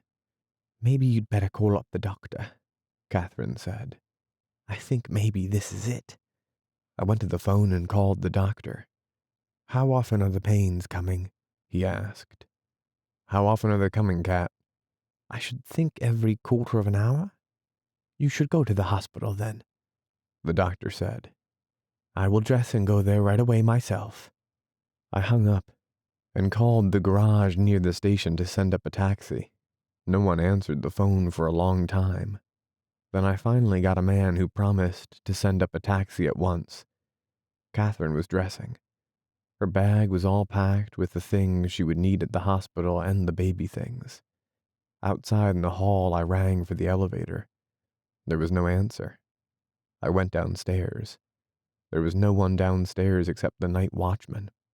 I brought the elevator up myself, put Catherine's bag in it. She stepped in and we went down. The night watchman opened the door for us, and we sat outside on the stone slabs beside the stairs down to the driveway and waited for the taxi. The night was clear, and the stars were out. Catherine was very excited. "I'm so glad it started," she said. "Now, in a little while, it will be all over." "You're a very brave girl." "I'm not afraid. I wish the taxi would come, though." We heard it coming up the street and saw its headlights. It turned into the driveway and I helped Catherine in, and the driver put the bag up in front. "Drive to the hospital," I said. We went out of the driveway and started up the hill. At the hospital we went in and I carried the bag. There was a woman at the desk who wrote down Catherine's name, age, address, relatives, and religion in a book.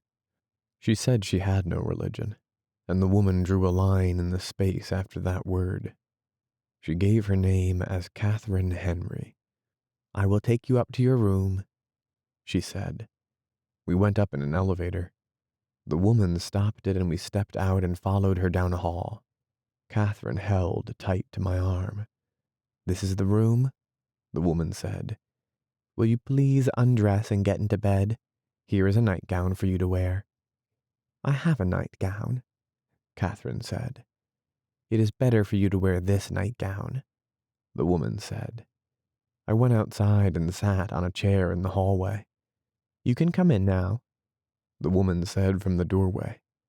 Catherine was lying in the narrow bed wearing a plain, square-cut nightgown that looked as though it were made of rough sheeting. She smiled at me. "I'm having fine pains now," she said. The woman was holding her wrist and timing the pains with a watch. "That was a big one," Catherine said. I saw it on her face. "Where's the doctor?" I asked the woman. "He's lying down sleeping. He will be here when he is needed. I must do something for Madame now," the nurse said. "Would you please step out again?" I went out into the hall. It was a bare hall with 2 windows and closed doors all down the corridor. It smelled of hospital. I sat on the chair and looked at the floor and prayed for Catherine. "You can come in," the nurse said. I went in. "Hello, darling," Catherine said. "How is it?" "They're coming quite often now." Her face drew up, then she smiled. "That was a real one. Do you want to put your hand on my back again, nurse? If it helps you," the nurse said. "You go away, darling," Catherine said. "Go out and get something to eat. I may do this for a long time, the nurse says. The first labor is usually protracted," the nurse said. "Please go out and get something to eat," Catherine said. "I'm fine, really." "I'll stay a while," I said. The pains came quite regularly, then slackened off. Catherine was very excited. When the pains were bad, she called them good ones. When they started to fall off, she was disappointed and ashamed. "You go out, darling," she said. "I think you're just making me self-conscious." Her face tied up. "There, that was better. I so want to be a good wife and have this child without any foolishness. Please, go and get some breakfast, darling, and then come back. I won't miss you. Nurse is splendid to me. You have plenty of time for breakfast," the nurse said. "I'll go then. Goodbye, sweet." "Goodbye," Catherine said. "And have a fine breakfast for me, too." "Where can I get breakfast?" I asked the nurse. "There's a cafe down the street at the square," she said. "It should be open now." Outside it was getting light. I walked down the empty street to the cafe. There was a light in the window. I went in and stood at the zinc bar, and an old man served me a glass of white wine and a brioche.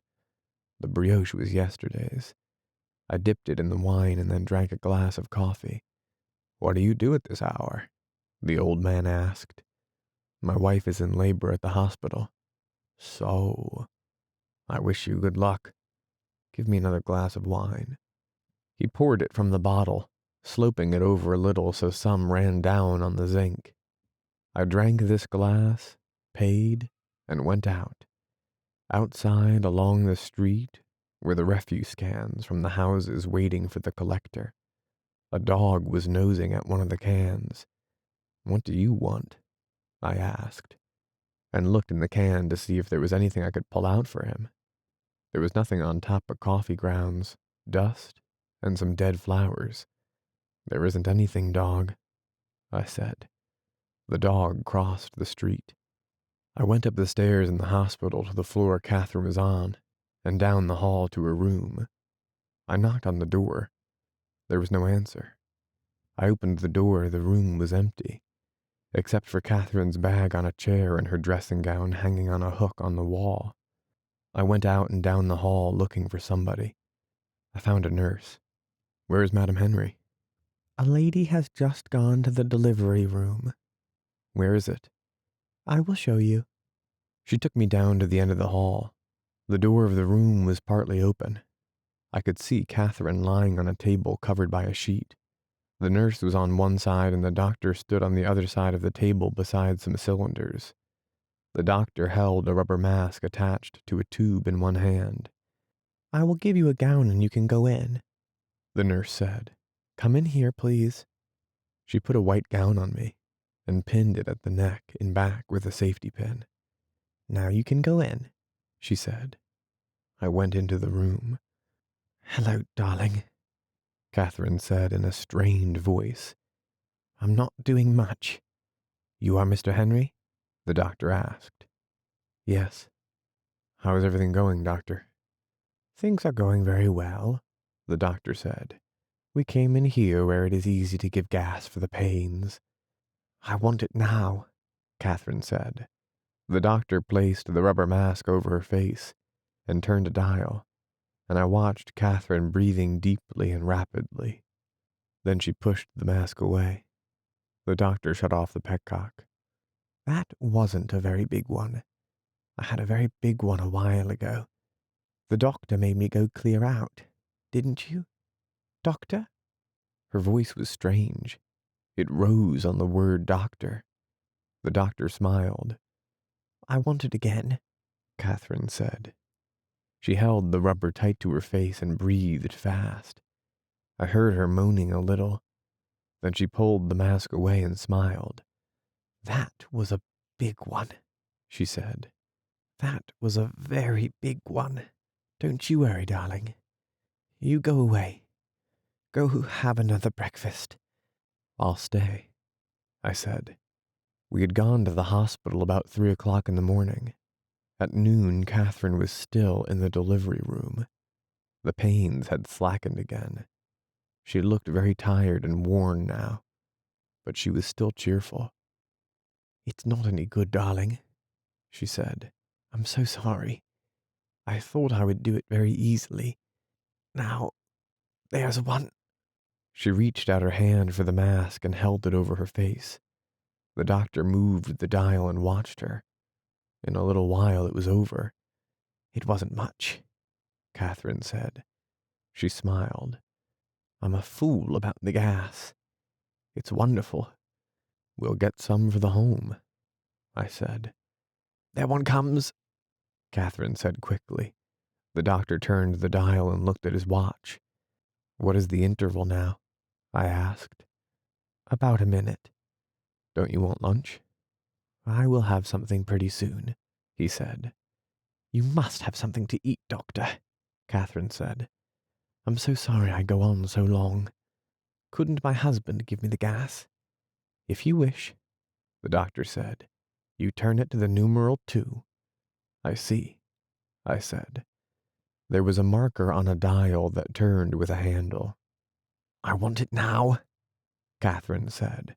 She held the mask tight to her face. I turned the dial to number 2, and when Catherine put down the mask, I turned it off. It was very good of the doctor to let me do something. Did you do it, darling? Catherine asked. She stroked my wrist. Sure. You're so lovely. She was a little drunk from the gas. I will eat from a tray in the next room, the doctor said. You can call me any moment. When the time passed, I watched him eat. Then, after a while, I saw that he was lying down and smoking a cigarette. Catherine was getting very tired. Do you think I'll ever have this baby? She asked. Yes, of course you will. I try as hard as I can. I push down, but it goes away. There it comes. Give it to me. At 2 o'clock, I went out and had lunch. There were a few men in the cafe sitting with coffee and glasses of Kirsch, or Mark, on the tables. I sat down at a table. Can I eat? I asked the waiter. It is past time for lunch. Is there anything for all hours? You can have choucroute. Give me choucroute and beer. A demi or a bock. A light demi. The waiter brought a dish of sauerkraut with a slice of ham over the top, and a sausage buried in the hot wine-soaked cabbage. I ate it and drank the beer. I was very hungry. I watched the people at the tables in the cafe. At one table they were playing cards. 2 men at the table next to me were talking and smoking. The cafe was full of smoke. The zinc bar where I had breakfasted had 3 people behind it now. The old man, a plump woman in a black dress who sat behind a counter and kept track of everything served to the tables, and a boy in an apron. I wondered how many children the woman had, and what it had been like. When I was through with the choucroute, I went back to the hospital. The street was all clean now. There were no refuse cans out. The day was cloudy, but the sun was trying to come through. I rode upstairs in the elevator, stepped out and went down the hall to Catherine's room, where I had left my white gown. I put it on and pinned it in back at the neck. I looked in the glass and saw myself looking like a fake doctor with a beard. I went down the hall to the delivery room. The door was closed and I knocked. No one answered, so I turned the handle and went in. The doctor sat by Catherine. The nurse was doing something at the other end of the room. "Here is your husband," the doctor said. "Oh, darling, I have the most wonderful doctor," Catherine said in a very strange voice. "He's been telling me the most wonderful story, and when the pain came too badly, he put me all the way out. He's wonderful. You're wonderful, doctor." "You're drunk," I said. "I know it," Catherine said, "but you shouldn't say it." Then, "Give it to me. Give it to me." She clutched hold of the mask and breathed short and deep, pantingly, making the respirator click. Then she gave a long sigh and the doctor reached with his left hand and lifted away the mask.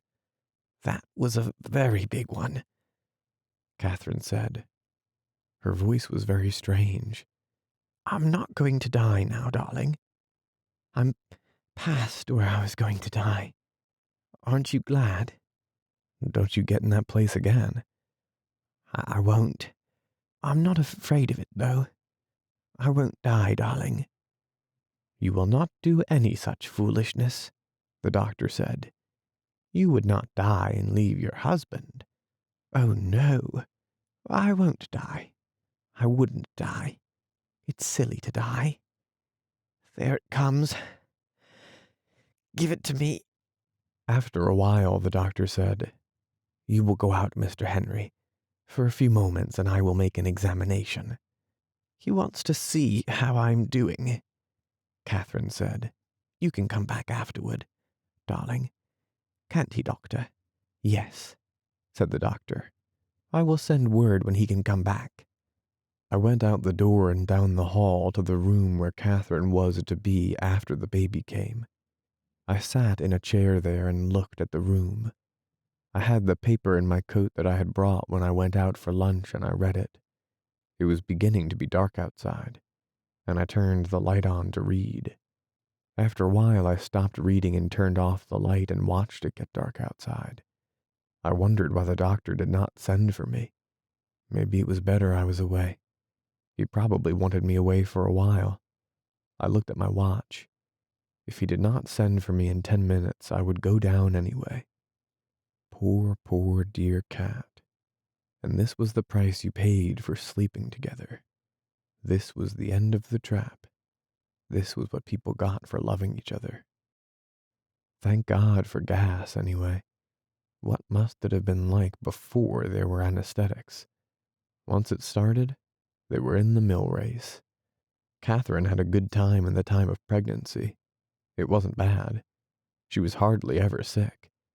She was not awfully uncomfortable until toward the last. So now they got her in the end. You never got away with anything.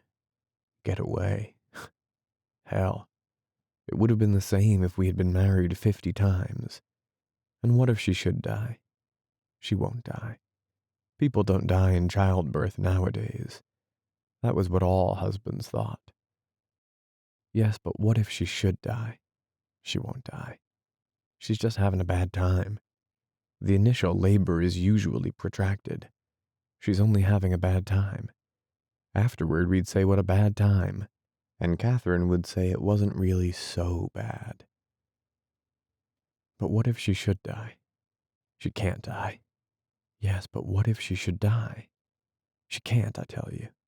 Don't be a fool. It's just a bad time. It's just nature giving her hell. It's only the first labor, which is almost always protracted. Yes, but what if she should die? She can't die. Why would she die? What reason is there for her to die? There's just a child that has to be born, the byproduct of good nights in Milan.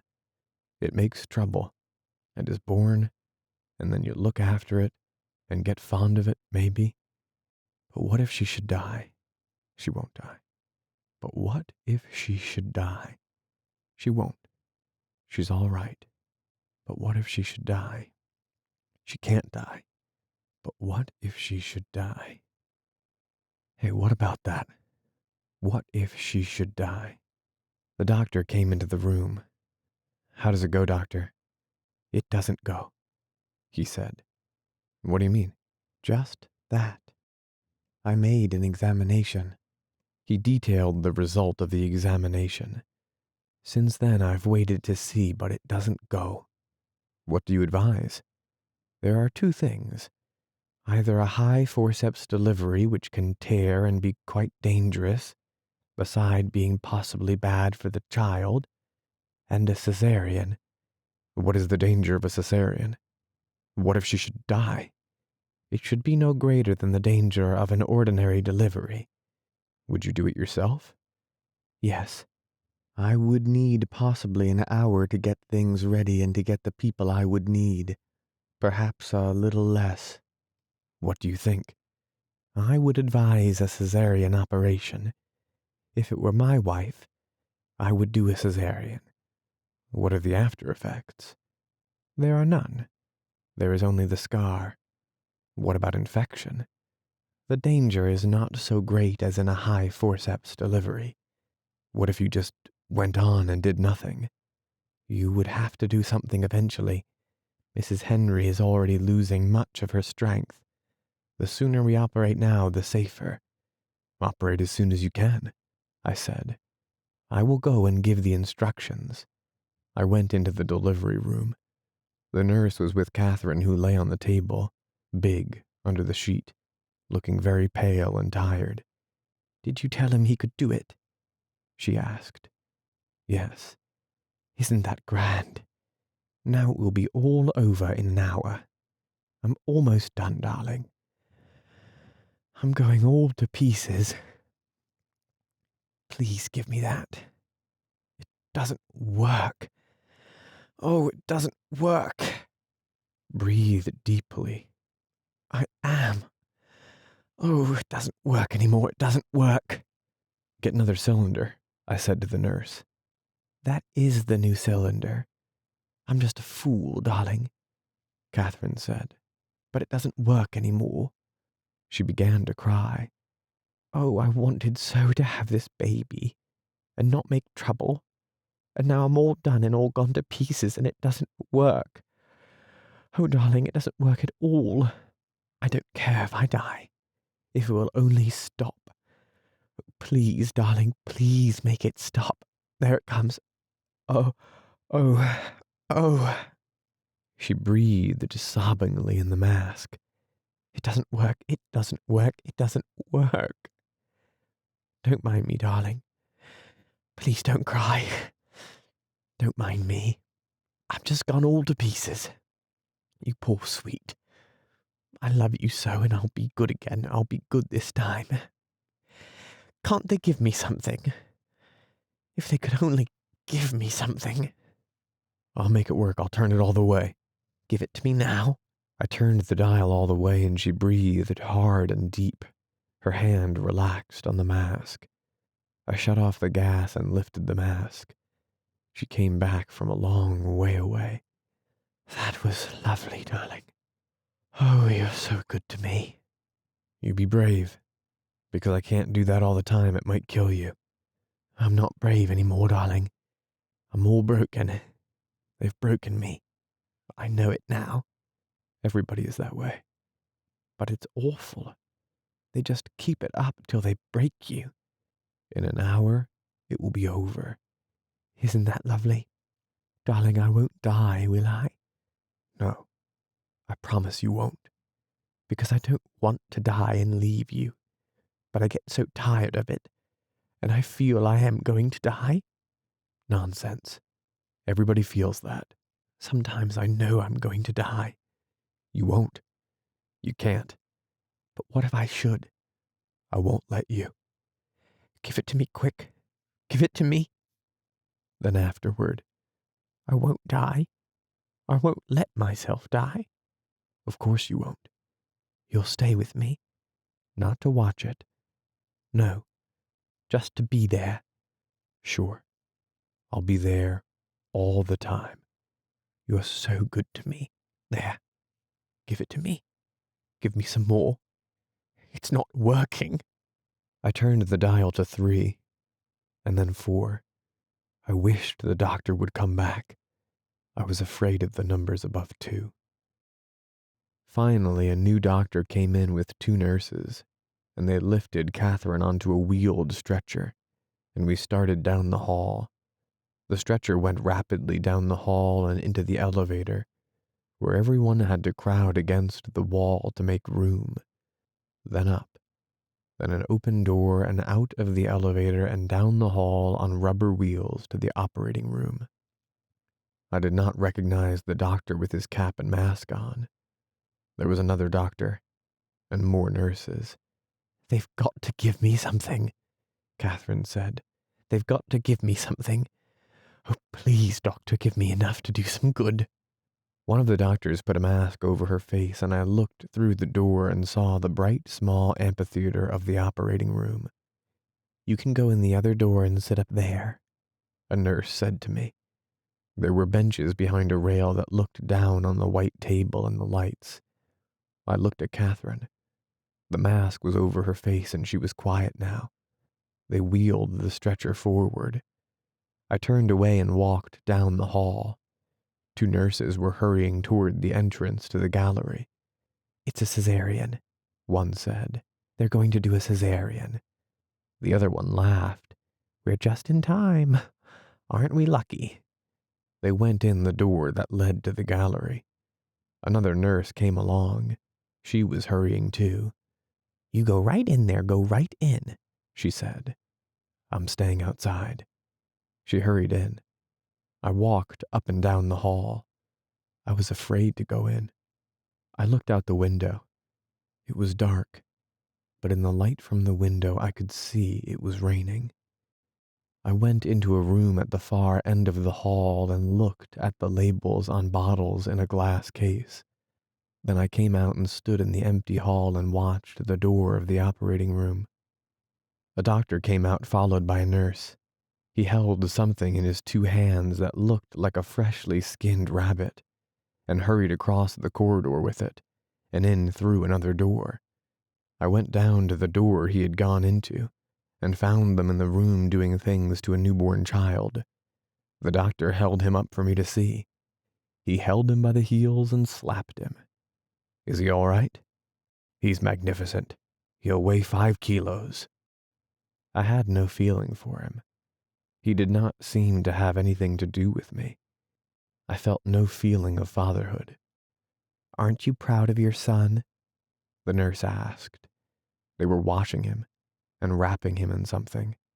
I saw the little dark face and dark hand, but I did not see him move or hear him cry. The doctor was doing something to him again. He looked upset. "No," I said. "He nearly killed his mother." "It isn't the little darling's fault. Didn't you want a boy?" "No," I said. The doctor was busy with him. He held him up by the feet and slapped him. I did not wait to see it. I went out in the hall. I could go in now and see. I went in the door and a little way down the gallery. The nurses who were sitting at the rail motioned for me to come down where they were. I shook my head. I could see enough where I was. I thought Catherine was dead.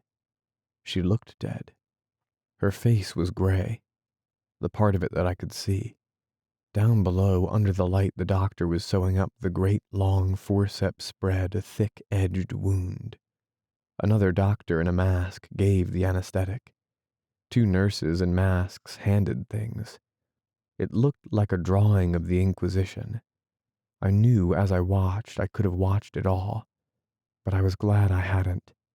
I did not think I could have watched them cut, but I watched the wound closed into a high welted ridge with quick, skillful-looking stitches, like a cobbler's, and was glad.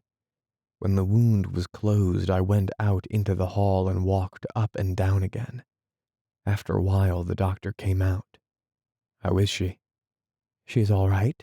Did you watch?" He looked tired. "I saw you sew up. The incision looked very long." "You thought so?" "Yes." "Will that scar flatten out?" "Oh, yes." After a while, they brought out the wheeled stretcher and took it very rapidly down the hallway to the elevator. I went along beside it. Catherine was moaning. Downstairs, they put her in the bed in her room. I sat in a chair at the foot of the bed. There was a nurse in the room. I got up and stood by the bed. It was dark in the room. Catherine put out her hand. "Hello, darling," she said. Her voice was very weak and tired. "Hello, you sweet. What sort of baby was it?" "Shh, don't talk," the nurse said. "A boy. He's long and wide and dark. Is he all right?" "Yes," I said. "He's fine." I saw the nurse look at me strangely. "I'm awfully tired," Catherine said, "and I hurt like hell. Are you all right, darling?" "I'm fine. Don't talk." "You were lovely to me." "Oh, darling, I hurt dreadfully. What does he look like?" "He looks like a skinned rabbit with a puckered up old man's face." "You must go out," the nurse said. "Madam Henry must not talk." "I'll be outside," I said. "Go and get something to eat." "No, I'll be outside." I kissed Catherine. She was very gray and weak and tired. "May I speak to you?" I said to the nurse. She came out in the hall with me. I walked a little way down the hall. "What's the matter with the baby?" I asked. "Didn't you know?" "No." "He wasn't alive." "He was dead?" "They couldn't start him breathing. The cord was caught around his neck or something." "So he's dead?" "Yes. It's such a shame. He was such a fine big boy. I thought you knew." "No," I said. "You better go back in with Madame." I sat down on the chair in front of a table where there were nurses' reports hung on clips at the side, and looked out of the window. I could see nothing but the dark and the rain falling across the light from the window. So that was it. The baby was dead. That was why the doctor looked so tired. But why had they acted the way they did in the room with him? They supposed he would come around and start breathing, probably. I had no religion, but I knew he ought to have been baptized. But what if he never breathed at all? He hadn't. He had never been alive, except in Catherine. I felt him kick there often enough, but I hadn't for a week. Maybe he was choked all the time. Poor little kid. I wished the hell I'd been choked like that. No, I didn't. Still, there would not be all this dying to go through. Now Catherine would die. That was what you did. You died. You did not know what it was about. You never had time to learn. They threw you in and told you the rules, and the first time they caught you off base, they killed you. Or they killed you gratuitously like Amo, or gave you the syphilis like Ronaldo. But they killed you in the end. You could count on that. Stay around, and they would kill you. Once in camp, I put a log on top of the fire and it was full of ants. As it commenced to burn, the ants swarmed out and went first toward the center where the fire was, then turned back and ran toward the end. When there were enough on the end, they fell off into the fire. Some got out, their bodies burnt and flattened, and went off not knowing where they were going. But most of them went toward the fire, and then back toward the end and swarmed on the cool end, and finally fell off into the fire. I remember thinking at the time that it was the end of the world and a splendid chance to be a messiah and lift the log of the fire and throw it out where the ants could get off onto the ground. But I did not do anything but throw a tin cup of water on the log so that I would have the cup empty to put whiskey in before I added water to it. I think the cup of water on the burning log only steamed the ants. So now I sat out in the hall and waited to hear how Catherine was. The nurse did not come out, so after a while I went to the door and opened it very softly and looked in. I could not see at first, because there was a bright light in the hall and it was dark in the room. Then I saw the nurse sitting by the bed and Catherine's head on a pillow, and she all flat under the sheet. The nurse put her finger to her lips and stood up and came to the door. "How is she?" I asked. "She's all right," the nurse said. "You should go and have your supper, and then come back if you wish." I went down the hall and then down the stairs and out the door of the hospital, and down the dark street in the rain to the cafe. It was brightly lighted inside, and there were many people at the tables. I did not see a place to sit, and a waiter came up to me and took my wet coat and hat, and showed me a place at a table across from an elderly man who was drinking beer and reading the evening paper. I sat down and asked the waiter what the plat du jour was. "Veal stew, but it is finished. What can I have to eat? Ham and eggs, eggs with cheese, or choucroute?" "I had choucroute this noon," I said. "That's true," he said. "That's true, you ate choucroute this noon." He was a middle-aged man with a bald top to his head, and his hair slicked over it. He had a kind face. "What do you want, ham and eggs or eggs with cheese?" "Ham and eggs," I said. "And beer. A demi-blonde?" "Yes," I said. "I remembered," he said. "You took a demi-blonde this noon." I ate the ham and eggs and drank the beer. The ham and eggs were in a round dish, the ham underneath and the eggs on top. It was very hot, and at the first mouthful I had to take a drink of beer to cool my mouth. I was hungry, and I asked the waiter for another order. I drank several glasses of beer. I was not thinking at all, but read the paper of the man opposite me. It was about the breakthrough on the British front. When he realized I was reading the back of his paper, he folded it over. I thought of asking the waiter for a paper, but I could not concentrate. It was hot in the cafe and the air was bad. Many of the people at the tables knew one another. There were several card games going on. The waiters were busy bringing drinks from the bar to the tables. Two men came in and could find no place to sit. They stood opposite the table where I was. I ordered another beer. I was not ready to leave yet. It was too soon to go back to the hospital. I tried not to think and to be perfectly calm. The men stood around, but no one was leaving. So they went out. I drank another beer. There was quite a pile of saucers now on the table in front of me. The man opposite me had taken off his spectacles, put them away in a case, folded his paper and put it in his pocket, and now sat holding his liquor glass and looking out at the room. Suddenly I knew I had to get back. I called the waiter, paid the reckoning, got into my coat, put on my hat, and started out the door. I walked through the rain up to the hospital. Upstairs I met the nurse coming down the hall. "I just called you at the hotel," she said. Something dropped inside me. "What is wrong?" "Mrs. Henry has had a hemorrhage." "Can I go in?" "No, not yet. The doctor is with her." "Is it dangerous?" "It is very dangerous." The nurse went into the room and shut the door. I sat outside in the hall. Everything was gone inside me. I did not think.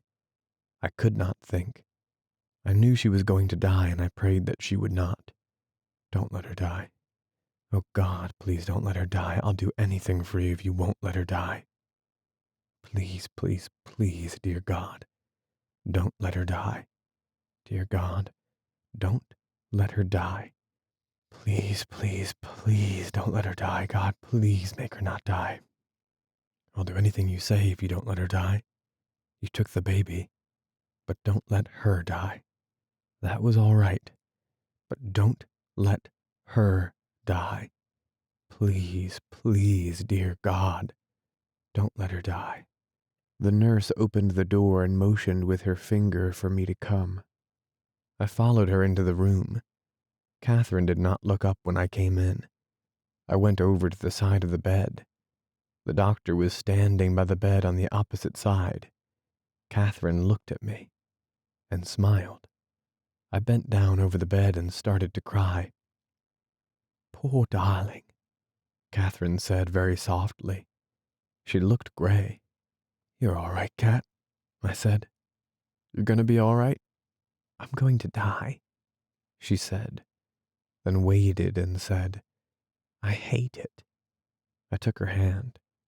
Don't touch me, she said. I let go of her hand. She smiled. Poor darling, you touch me all you want. You'll be all right, Cat. I know you'll be all right. I meant to write you a letter, to have, if anything happened, but I didn't do it. Do you want me to get a priest or anyone to come and see you? Just you, she said. Then a little later, I'm not afraid. I just hate it. You must not talk so much, the doctor said. All right, Catherine said. Do you want me to do anything, Cat? Can I get you anything? Catherine smiled. No. Then a little later, you won't do our things with another girl, or say the same things, will you? Never. I want you to have other girls, though. I don't want them. You are talking too much, the doctor said. Mr. Henry must go out. He can come back again later. You are not going to die. You must not be silly. All right, Catherine said. I'll come and stay with you nights, she said. It was very hard for her to talk. Please go out of the room, the doctor said. You cannot talk. Catherine winked at me, her face gray. I'll be right outside, I said. Don't worry, darling, Catherine said. I'm not a bit afraid. It's just a dirty trick. You dear, brave, sweet. I waited outside in the hall. I waited a long time. The nurse came to the door and came over to me. I'm afraid Mrs. Henry is very ill, she said. I'm afraid for her. Is she dead? No, but she is unconscious. It seems she had one hemorrhage after another. They couldn't help it. I went into the room and stayed with Catherine until she died. She was unconscious all the time, and it did not take her very long to die. Outside the room in the hall, I spoke to the doctor. Is there anything I can do tonight? No, there is nothing to do. Can I take you to your hotel? No, thank you. I'm going to stay here a while. I know there is nothing to say. I cannot tell you. No, I said. There's nothing to say. Good night, he said. I cannot take you to your hotel? No, thank you. It was the only thing to do, he said. The operation proved I do not want to talk about it, I said. I would like to take you to your hotel. No, thank you. He went down the hall.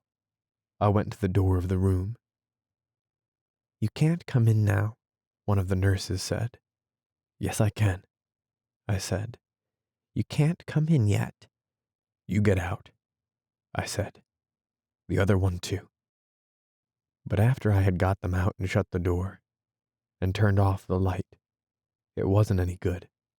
It was like saying goodbye to a statue. After a while, I went out and left the hospital and walked back to the hotel in the rain.